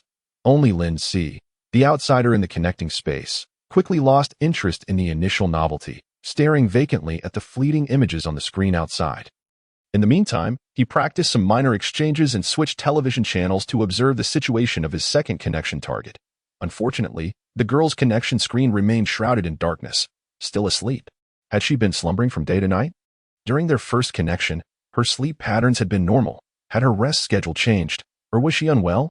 Lin Si reflected on the girl's living conditions, contemplating that either possibility seemed equally plausible. The connection remains, at least signifying that the girl is still alive. However, even if she were to perish, it would not affect him in the slightest. It would merely entail selecting a new connection. Lin Si felt a twinge of regret that he could not change the scenery to pass the time. Reverting instead to the mundane images of Qin Wuyong. Fortunately, it was not long before the train arrived at its destination. Qin Wuyong disembarked and navigated through the turnstile. The station at Shui Xian Street lacked escalators, necessitating a descent on foot to the street level. Even the service robot at the station entrance was far less pristine than the one he had previously encountered. Its visage was marred by a clownish graffiti smile. Oblivious to its own ludicrous appearance, as it earnestly inquired of each passerby who seemed in need of assistance, this neighborhood appeared even more chaotic and unregulated. Yet, it was precisely such a locale that could harbor a black market. Lin Si observed the men and women strolling by with laughter, along with a young man brazenly brandishing a handgun at his waist. His heart stirred with both nostalgia and intrigue. Qin Wuyong remained tense, acutely aware of the scrutinizing gazes directed at him due to his attire. Nevertheless, equipped with a prearranged mask, he swiftly adapted, ignoring their stares as he hurriedly followed the route etched in his memory. Arriving at a massage parlor, the establishment boasted a neon sign ubiquitous in such venues. Leisure massage parlor. Qin Wuyong pushed the door open, stepping into the dimly lit interior awash in a sultry red glow.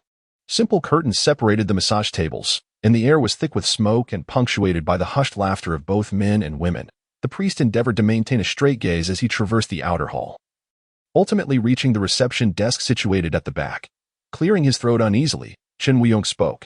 "I am looking for Boss Fan." A red-haired woman, holding a slender smoking pipe, lifted her eyes, lined with crimson eyeliner, and appraised the priest from below. Her lips parted slightly as she slowly exhaled a plume of white smoke, saying, "Please, come in, Father." The last two words were deliberately lowered in tone, lingering in the air with a tantalizing resonance. Qin Wuyong, feeling a flush of discomfort, hastily moved to the adjacent door, pushing it open and finally feeling the prying gaze withdraw from him. Exhaling softly, he closed the door behind him, secretly relieved. Chapter 101. Spencer's Worth. Beyond the door lay not a massage room. A small glass lantern floated beneath the ceiling, casting shimmering light as soothing music enveloped the space, drowning out the laughter from the outer hall, while an array of greenery adorned the walls. A muscular man lay sprawled on the sofa, his upper body bare, while a woman in a short skirt meticulously crafted a tattoo on the only unmarked patch of his back with a tattoo machine. The unexpected intrusion of Qin Wuyong prompted the man on the sofa to lift his eyelids and regard him with curiosity.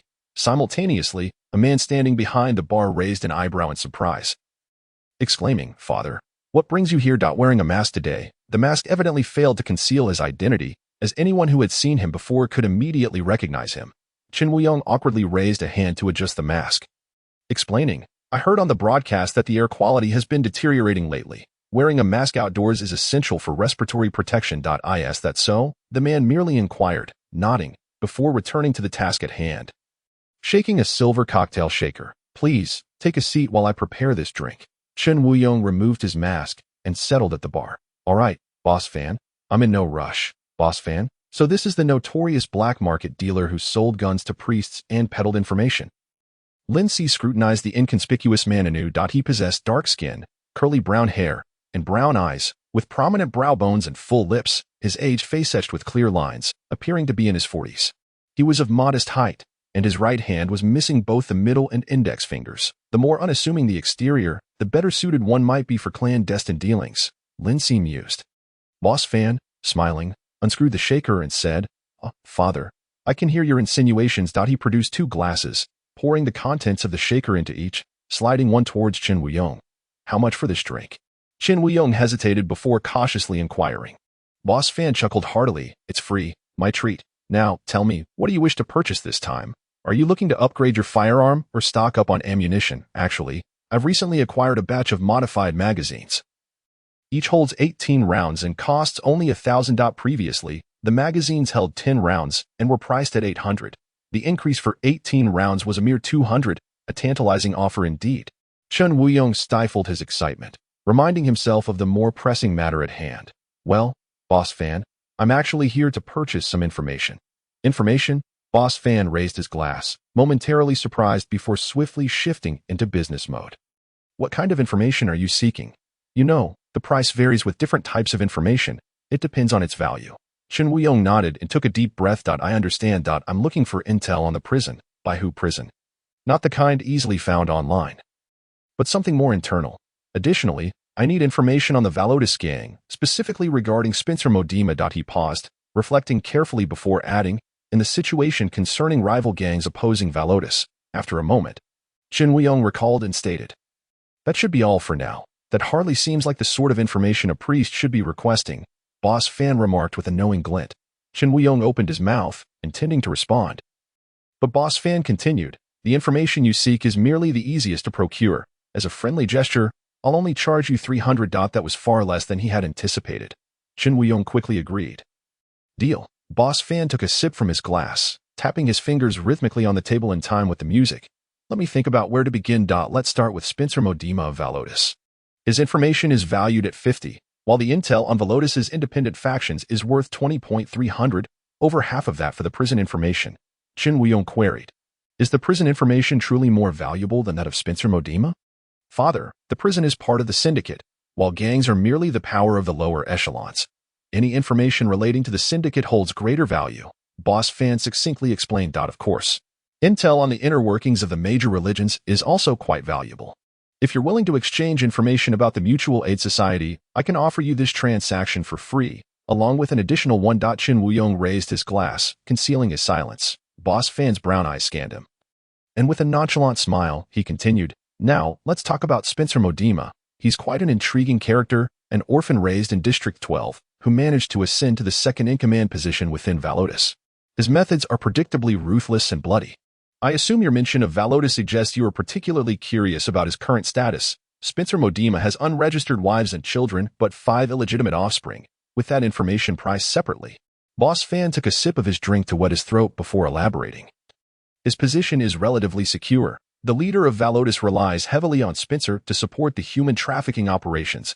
However, the leader has been aging, and mechanical enhancements cannot substitute for his failing organs.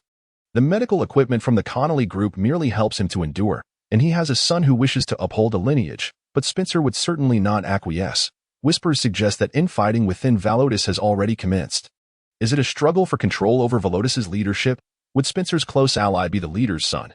Chen Weiyong diligently absorbed and processed Boss Fan's insights, filling in the gaps in his previous deductions. "So this is the situation," Chen Weiyong interjected appropriately, instinctively ensuring that no words fell to the ground. "This is the latest information regarding Spencer."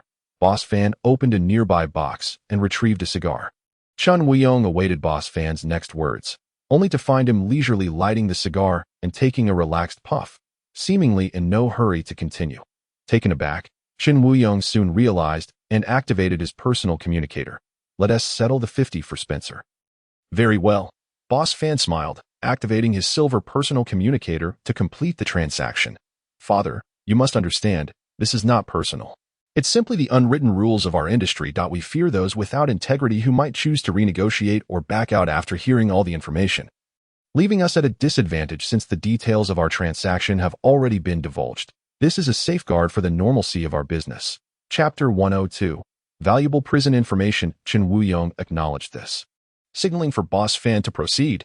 Retrieving his communicator, Boss Fan stated, "As for Valotis's rivals, those petty gang organizations hardly measure up. Valotis is, after all, a well-known smuggling gang within the Ashmeda Group's territory, similar in scale to it. Most gangs do not specialize in prison smuggling. Only one gang operates in a manner that nearly overlaps with Valotis, and the open and covert struggles between the two have persisted for several years. The Butcher Gang. Moreover, it is rather coincidental that not long ago I received a piece of news stating that a core member of the Butcher had been sent to prison, specifically to White Lake Prison." Lindsay, who had been intently watching the screen, could not help but feel a pang of anxiety for Chen Weiyong. Boss Fan truly deserves his reputation in the intelligence business. His keen sense of the interrelations among information is remarkable. The priest appears as innocent as a blank slate in front of Boss Fan. Chen Weiyong, however, had diligently remembered Mr. Puppet's lesson on feigning ignorance. "Oh, a core member sent to prison. What a coincidence. Is there a connection to Valotis? I'm afraid I cannot say. No one has sold me any pertinent information." Boss Fan shrugged and explained, "What I sell is primarily generic intelligence, which does not involve event correlations. Engaging in such matters could easily place me in a position of retaliation or threat, so you need not worry. There is no concern that I would disclose your inquiries about intelligence to those affiliated with Valotis." Chun Weiyong mentally completed Boss Fan's sentence and redirected the conversation. I have indeed heard of the Butcher Gang. Their emblem is a mechanical arm. All formal members of the gang must replace their arms with mechanical ones. Must replace. So even intact arms must be replaced. It seems that tattoos are indeed the mildest form of gang insignia, that I wonder whether the expenses for such replacements are borne individually or reimbursed by the gang. Lindsay gained further insight into the gang landscape of this world. The priest appears to have interests beyond merely the Savior's journey. Boss Fan casually made a jest and generously added, "As for the butcher, I have little more information to share with you, especially since your inquiry is quite broad that I shall not charge you for these 20 pieces of information." Chun Weiyong could not help but chuckle. Boss Fan is truly a merchant of great integrity. 20 pieces of information are enough for you to enjoy several meals. It is certainly not a trivial sum. After concluding the 2 pieces of information, Boss Fan finished the last sip of wine in his cup. Lastly, regarding White Lake Prison, let me take a guess. The information you found online is mostly about how luxurious White Lake Prison is and what privileges wealthy inmates can enjoy, correct? After a brief pause.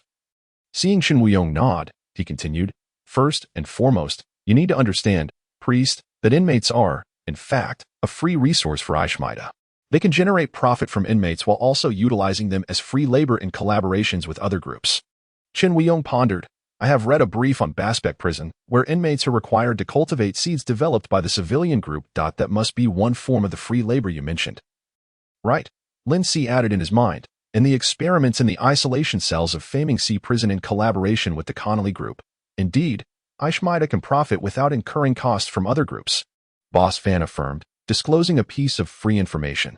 "Moreover, Ishmael undoubtedly has undisclosed prisons, cleverly concealed, their locations never made public. Why hide them?" Chun Weiyong asked in confusion. "Because this is intelligence valued at 230 pieces. Collaborations that can be publicly documented are acceptable because they fall within the general populace's comfort zone. What needs to be hidden must be kept from outsiders, possibly due to being highly classified or exceptionally brutal. Hence, prisons engaged in such collaborations must remain concealed, with neither names nor locations revealed. Does such a prison truly exist?" Chun Weiyong questioned skeptically. Boss Fan merely raised an eyebrow. "It's my insider information." The credibility of a black market boss's insider information is not to be underestimated. Lindsay could not help but think of the Faming Sea Prison where he resided. The experiments in the isolation cells could indeed be described as cruel. The entire prison, according to Pullman, was essentially a large-scale experiment on human mental endurance, devoid of any sense of time. Moreover, during a family visitation day, 000041's mother had once inadvertently mentioned, "I had never heard of Faming Sea Prison before." The vehicle they took to enter obscured the view outside. Coupled with the possibility of missing information or the absence of records, Chun Weiyong had not seen the name of Faming Sea Prison while perusing the prison directory. Lindsay could not help but speculate. Could Faming Sea Prison be the secret prison of Ishmael, concealed from all information, as Boss Fan described? It is indeed a possibility. Yet the city skyline glimpsed during yard time presents a conflicting contradiction. Lindsay kept this conjecture to himself, recognizing the need for further observation and greater caution in his actions. After explaining the basic concepts, Boss Fan redirected the conversation back to White Lake Prison. However, White Lake Prison is different. One could say it is among the few prisons where no collaborative projects occur. It is known by a lesser-known moniker, the group's retirement home. Though we are all aware that the laws established by the group are primarily for the lower classes. In order to maintain the faade of fairness, some members of the group are indeed sent to prison, and they find themselves in such a retirement home. Boss Fan flicked off the ash from his cigarette, narrowing his eyes amidst the swirling smoke. Nonetheless, White Lake Prison still upholds the most basic dignity of a correctional facility. Inmates cannot freely come and go, and access for unrelated individuals is restricted. At the same time, White Lake Prison places great emphasis on the human rights of the inmates. Those with religious beliefs can apply for weekly visits from religious personnel for prayers. Parents can request for their children to stay in prison for a period. Prison guards cannot inspect inmates' personal belongings without permission, and there are designated times for communication with the outside world. Etc. By the way, it seems there is a prayer day at White Lake Prison in a few days. I have channels through which to apply for participation. Would you, priest, be interested? Chapter 103. Harsh Life Spencer had also mentioned that they have a means to secure their entry on prayer days. In order to get closer to the female inmates of the Butcher Gang, Chun Weiyong's vigilance immediately heightened, and he feigned a natural refusal. To be a priest on prayer day in prison? I have no such intentions, and I fear I won't have the time. My schedule at the church is quite full. What a pity, Boss Fan shrugged nonchalantly, as those who could enter White Lake Prison typically earned a considerable commission. Is there really a commission to be earned? Shin Weiyong was astonished by the extensive scope of black market dealings. Female inmates appear to be the only apparent opportunity on the surface. He indeed had some thoughts about interacting with female inmates, but the timing of prayer day is too sensitive. Spencer had mentioned it, and Boss Fan had just brought it up. It is hard not to suspect there may be a trap. It is better to think a little more than not at all. I must learn to be vigilant and grow stronger. Shin Weiyong did not forget to reflect constantly. If he were to enter White Lake Prison, he would need to choose a safer time and avoid Spencer's gaze. After concluding the last 230 pieces of information, he set down the untouched drink and spent 1,000 pieces to purchase a modified magazine. While Boss Fan generously gifted him a smoothly polished reconnaissance dagger, Shin Weiyong bid farewell to Boss Fan, leaving the leisure massage parlor and returning to the church under the night sky. The familiar scenery on the way back no longer held any interest for Lin Si. Switching to another screen, he was unexpectedly delighted to find that the girl's perspective was no longer shrouded in darkness. The dim hues had lightened considerably, imbued with a touch of blue, and a distant glimmer flickered momentarily. This is the sky, and a rather inconspicuous star. Lin Si belatedly realized I in the city where the priest lived. The sky had left him with an impression of gloom and dimness, and starlight had never been visible beneath the glaring neon lights. Is this the night sky above the wasteland? Lin Si could not help but admire the scene on the screen for a while longer. During his time in the enclosed hospital, he had rarely seen the night sky. Little did he expect that after crossing into another world, his first careful observation of the night sky would occur through the screen of a connected object. Lin Si was wryly smiling in his thoughts when the image on the screen suddenly shifted downward, sweeping past the distant city walls, towering crane-like monsters, and the collapsed tops of abandoned buildings. Finally freezing on a mountain of garbage before him. In the connected space, the girl's psychological musings echoed as she let out a sigh of relief. I seem to still be alive. Was the previous darkness of the screen due to her unconsciousness? Had she finally regained consciousness now? Lin Si quickly pieced together what the girl experienced during the darkness of the screen. The image wobbled for a moment as the girl struggled to rise to her feet. After standing still for a while to alleviate the dizziness in her head, she turned around to gaze at a large fabric bag on the ground, beside which lay a rusted mechanical arm. This mechanical arm was unlike the prosthetics Lin Si had seen. It was an exoskeleton that could be attached to the original arm. The exoskeleton was rusted beyond comprehension, with components missing at the joints, leaving the forearm and upper arm precariously attached by a single screw, causing it to sway unsteadily when lifted. It was evident that the girl had salvaged this piece of junk from the nearby refuse heap.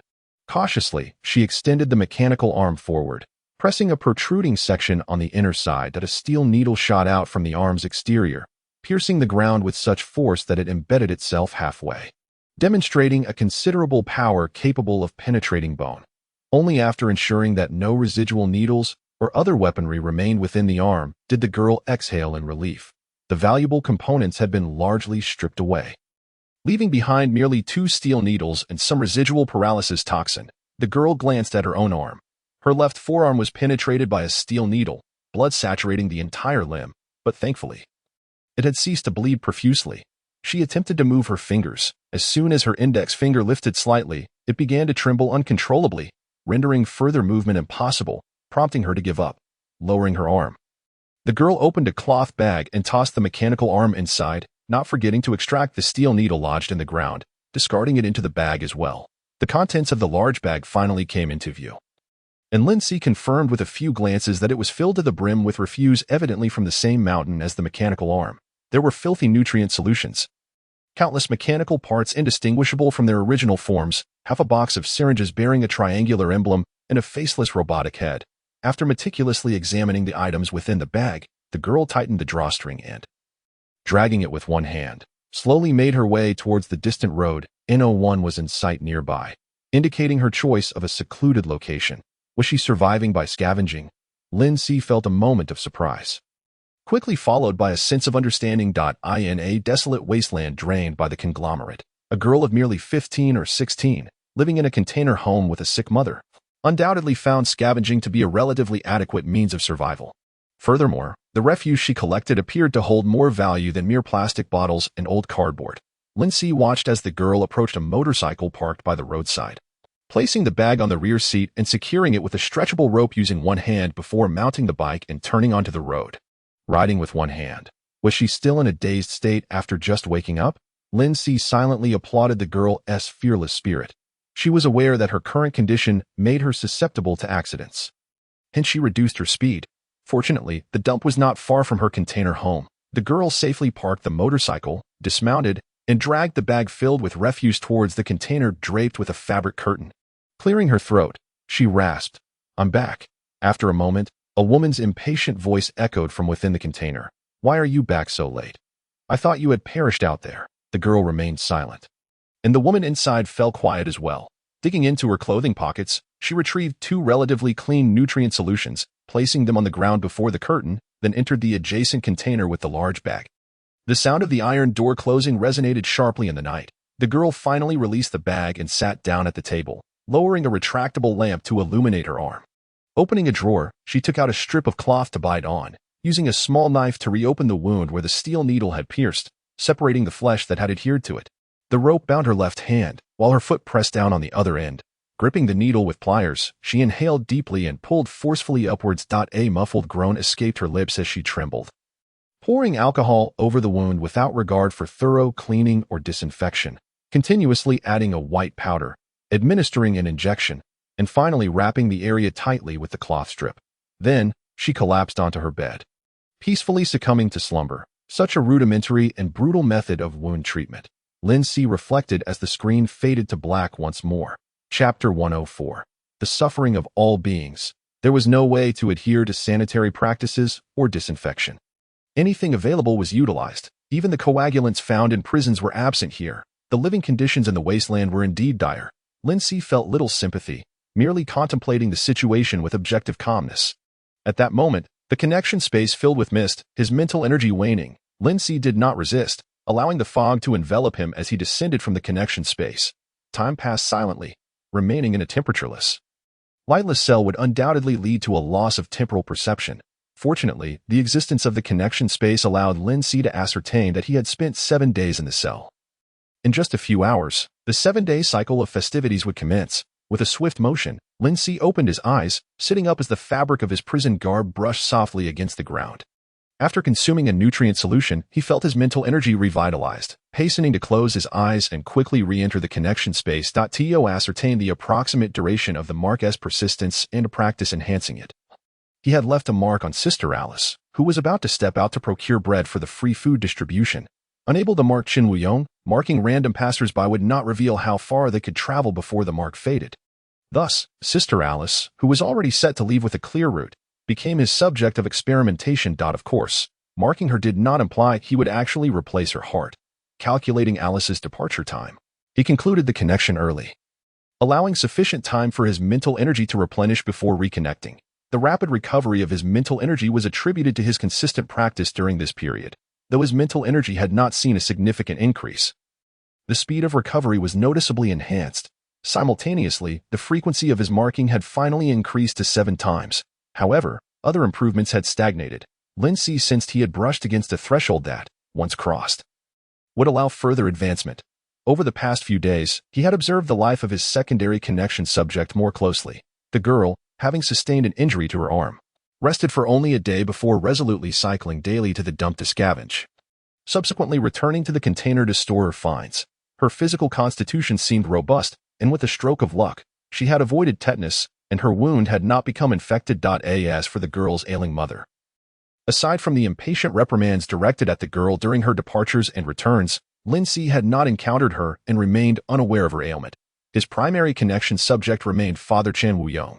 After successfully sacrificing the exotic creature's illustration to Mr. Puppet, the priest dedicated himself wholeheartedly to the counterattack plan. In addition to gathering a wealth of information on White Lake Prison, he had made the acquaintance of a kind and generous priest who often received mentions from a certain inmate at White Lake Prison and went there to pray. This priest kindly introduced Qin Wuyong to a position praying for another inmate at White Lake Prison. The time was set for tomorrow, which was the day following the festive conclusion within the prison. Once the day's festivities ended, he could check on the progress of the priest's plans.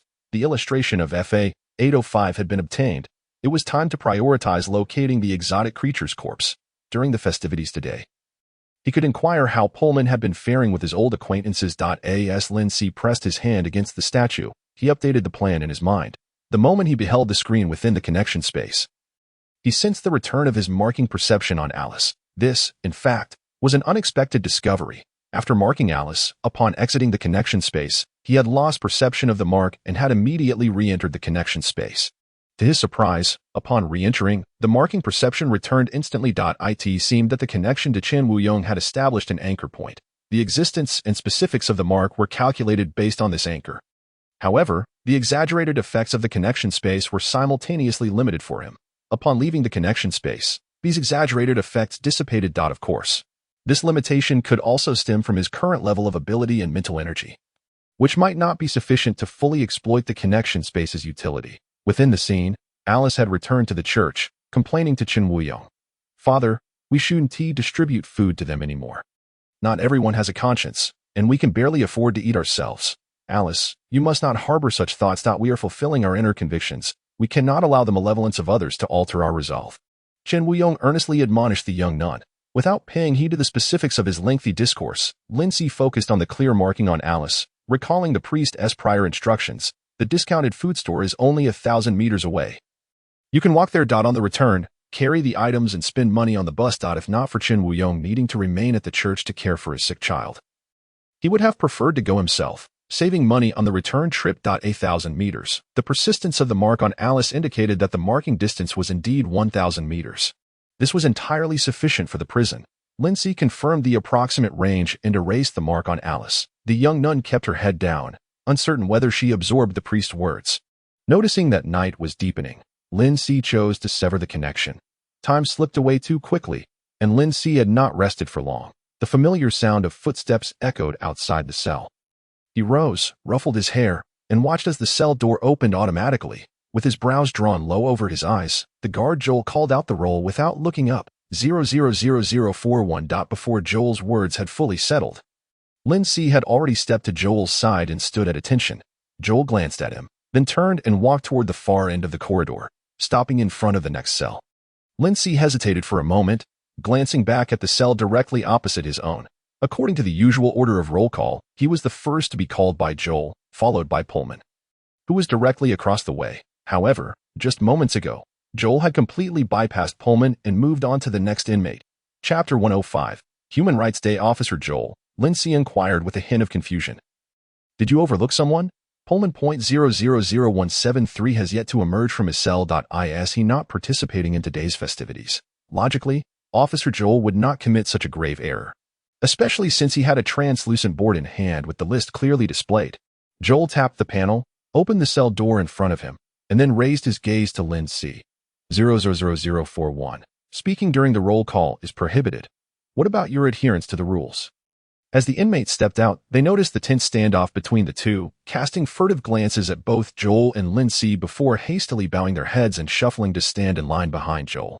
Finally, it was Lindsay who broke the silence with a slight smile. "I apologize. My impatience led me to forget the rules." Provoking the regulations in front of Officer Joel was evidently not a wise choice. Joel merely nodded slightly, keeping his gaze fixed on Lindsay as he resumed his forward march, calling out the names of the inmates in turn. The line of inmates grew, yet no one spoke. Throughout the process, aside from the glaring omission of Pullman's cell, Joel's roll call routine bore no difference from those of previous days. Only Pullman remained. Lindsay glanced back. The door to Pullman's cell was tightly shut, with no sounds emanating from within. What had transpired with Pullman? During the last festival, while he had chastised inmate 000229 and the one with the hedgehog hairstyle, Pullman had escaped any severe repercussions. Thanks to Eden's assistance, the guard was clearly aware of Pullman's situation. Otherwise, he would not have skipped over Pullman's name. Speaking during the roll call, Lindsay momentarily suppressed his growing unease. The procession felt interminable. Finally entering the hall, as all inmates began to converse, Lindsay meticulously scanned each face in the room. There was no sign of Pullman that he had not arrived early to the hall. A dreadful thought crossed Lindsay's mind. What if something had befallen Pullman during the past 7 days, leading to his confinement in solitary? That was not a place from which one could easily emerge unscathed. Lindsay did not remain idle. He searched for the direction of Officer Joel. Speaking was prohibited during the lineup. But now it was free time. Glancing around, he found no trace of Joel.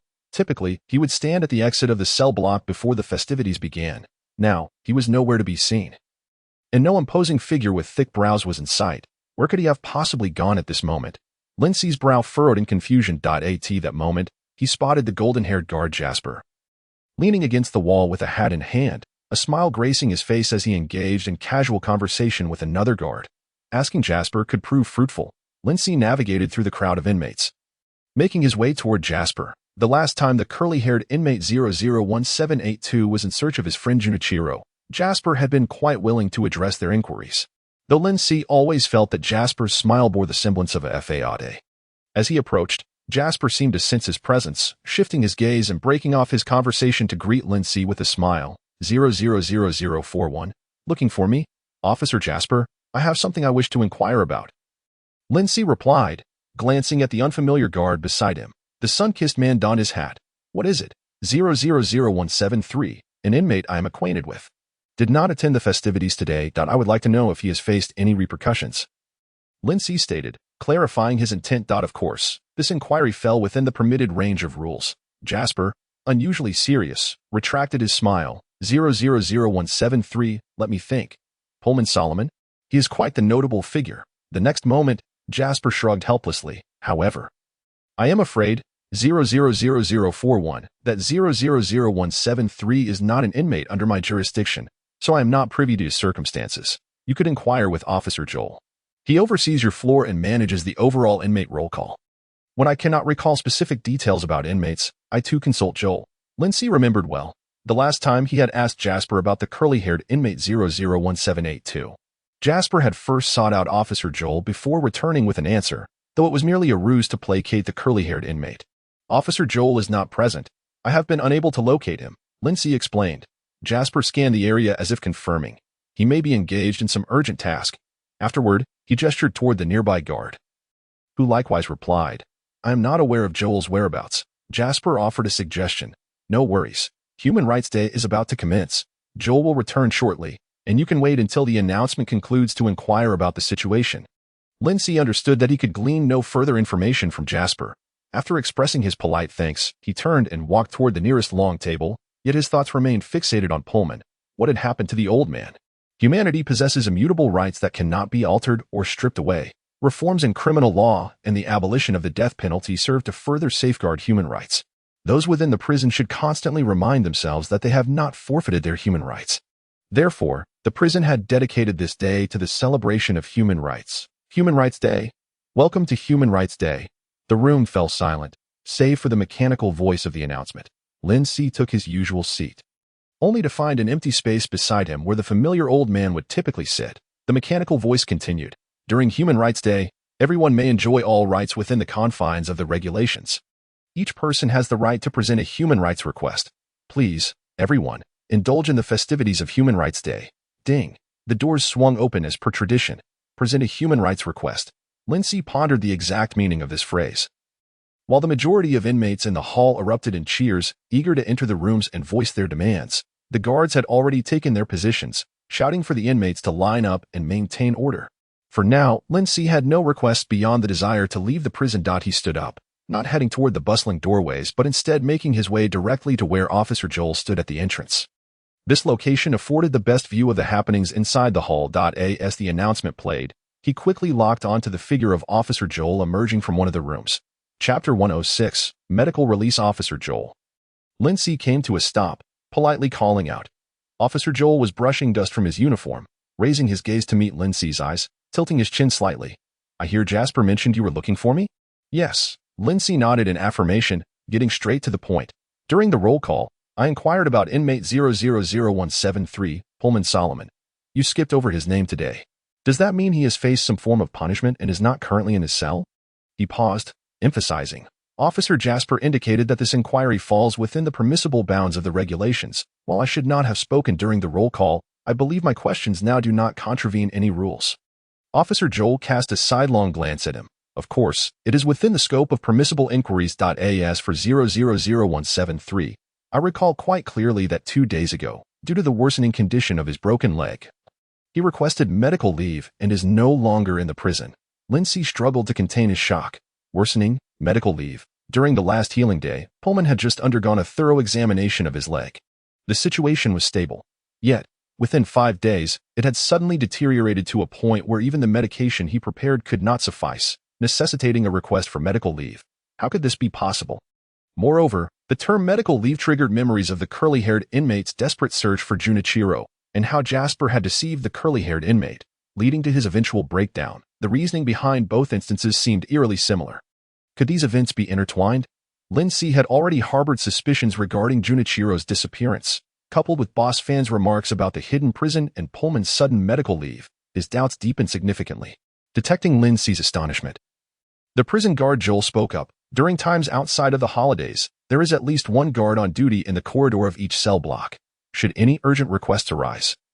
Inmates may knock forcefully on the doors. Upon hearing it, the guard will come to inquire. If the request is deemed a reasonable emergency, the guard will take responsibility to address it. At this point, he posed a rhetorical question.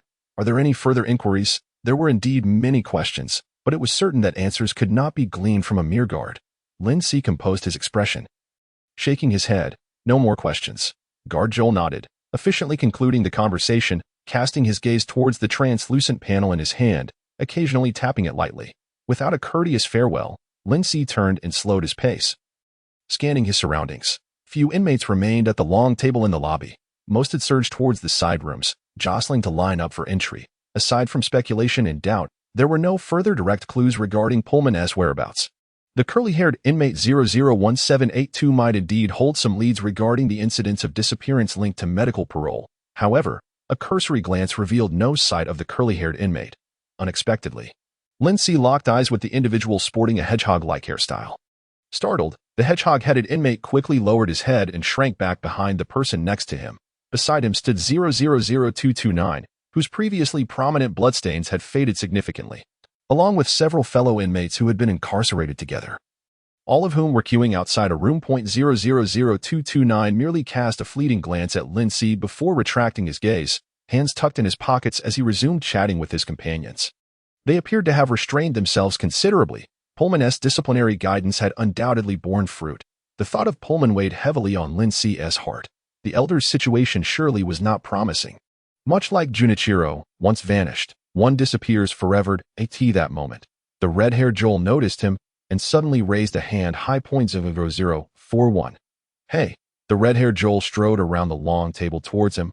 I've been looking for you. Lindsay sidestepped, waiting for the red-haired Joel to approach. Looking for me? His acquaintance with the red-haired Joel was at best superficial, and he had never procured any contraband from him. Actually, I'm looking for Mr. Solomon. I have a pack of cigarettes for him, but I haven't seen him. I wanted to ask you, since you were close to Mr. Solomon, with one hand tucked into the pocket of his prison uniform. The red-haired Joel jangled the pocket, indicating that it contained something of value. Close. Before his crossing, he had never heard anyone claim a close relationship with him. Nevertheless, Lindsay refrained from arguing. He scrutinized the red-haired Joel's expression, confirming that the inquiry stemmed from genuine curiosity before responding. Pullman has gone missing. Missing? The red-haired Joel's eyes widened in shock at this unexpected term. Imprisoned, missing? The pitch of the red-haired Joel's voice faltered in disbelief. Lindsay explained, missing is merely my definition of Pullman's current predicament. To be more specific, during today's roll call, Guard Joel overlooked Pullman. When I inquired about Pullman's whereabouts, he stated that Pullman's leg condition had worsened and he had applied for medical parole. Before Lindsay could finish, the red-haired Joel suddenly gestured for a pause, stepping aside a few paces before beckoning Lindsay closer. Lindsay was taken aback, but complied. Once he confirmed that the guards could not overhear their conversation, the red-haired Joel leaned in, lowering his voice urgently. Fake. It must be fake. I know Pullman's leg condition. It has never worsened. He is particularly careful to protect his legs, and he has money. In short, it's impossible for it to have deteriorated. Moreover, even if he were to die in prison, Pullman would never request medical parole. Mr. Solomon must be in some sort of trouble. The guards are definitely lying. That's why I say Pullman is actually missing. However, the red-haired Joel's words further validated Lindsay's suspicions. Grasping another key point in the red-haired Joel's statement, Lindsay inquired, why are you so certain that Pullman would rather die in prison? Pullman had indeed expressed a desire to remain in prison for the time being. His entry into prison had been his own choice. The red-haired Joel's words added further conviction to Pullman's resolute stance. Having collaborated with this smuggler for a long while, He must be more aware of Pullman's circumstances than Lindsay. The red-haired Joel blinked in surprise, responding, "You don't know? I thought Mr.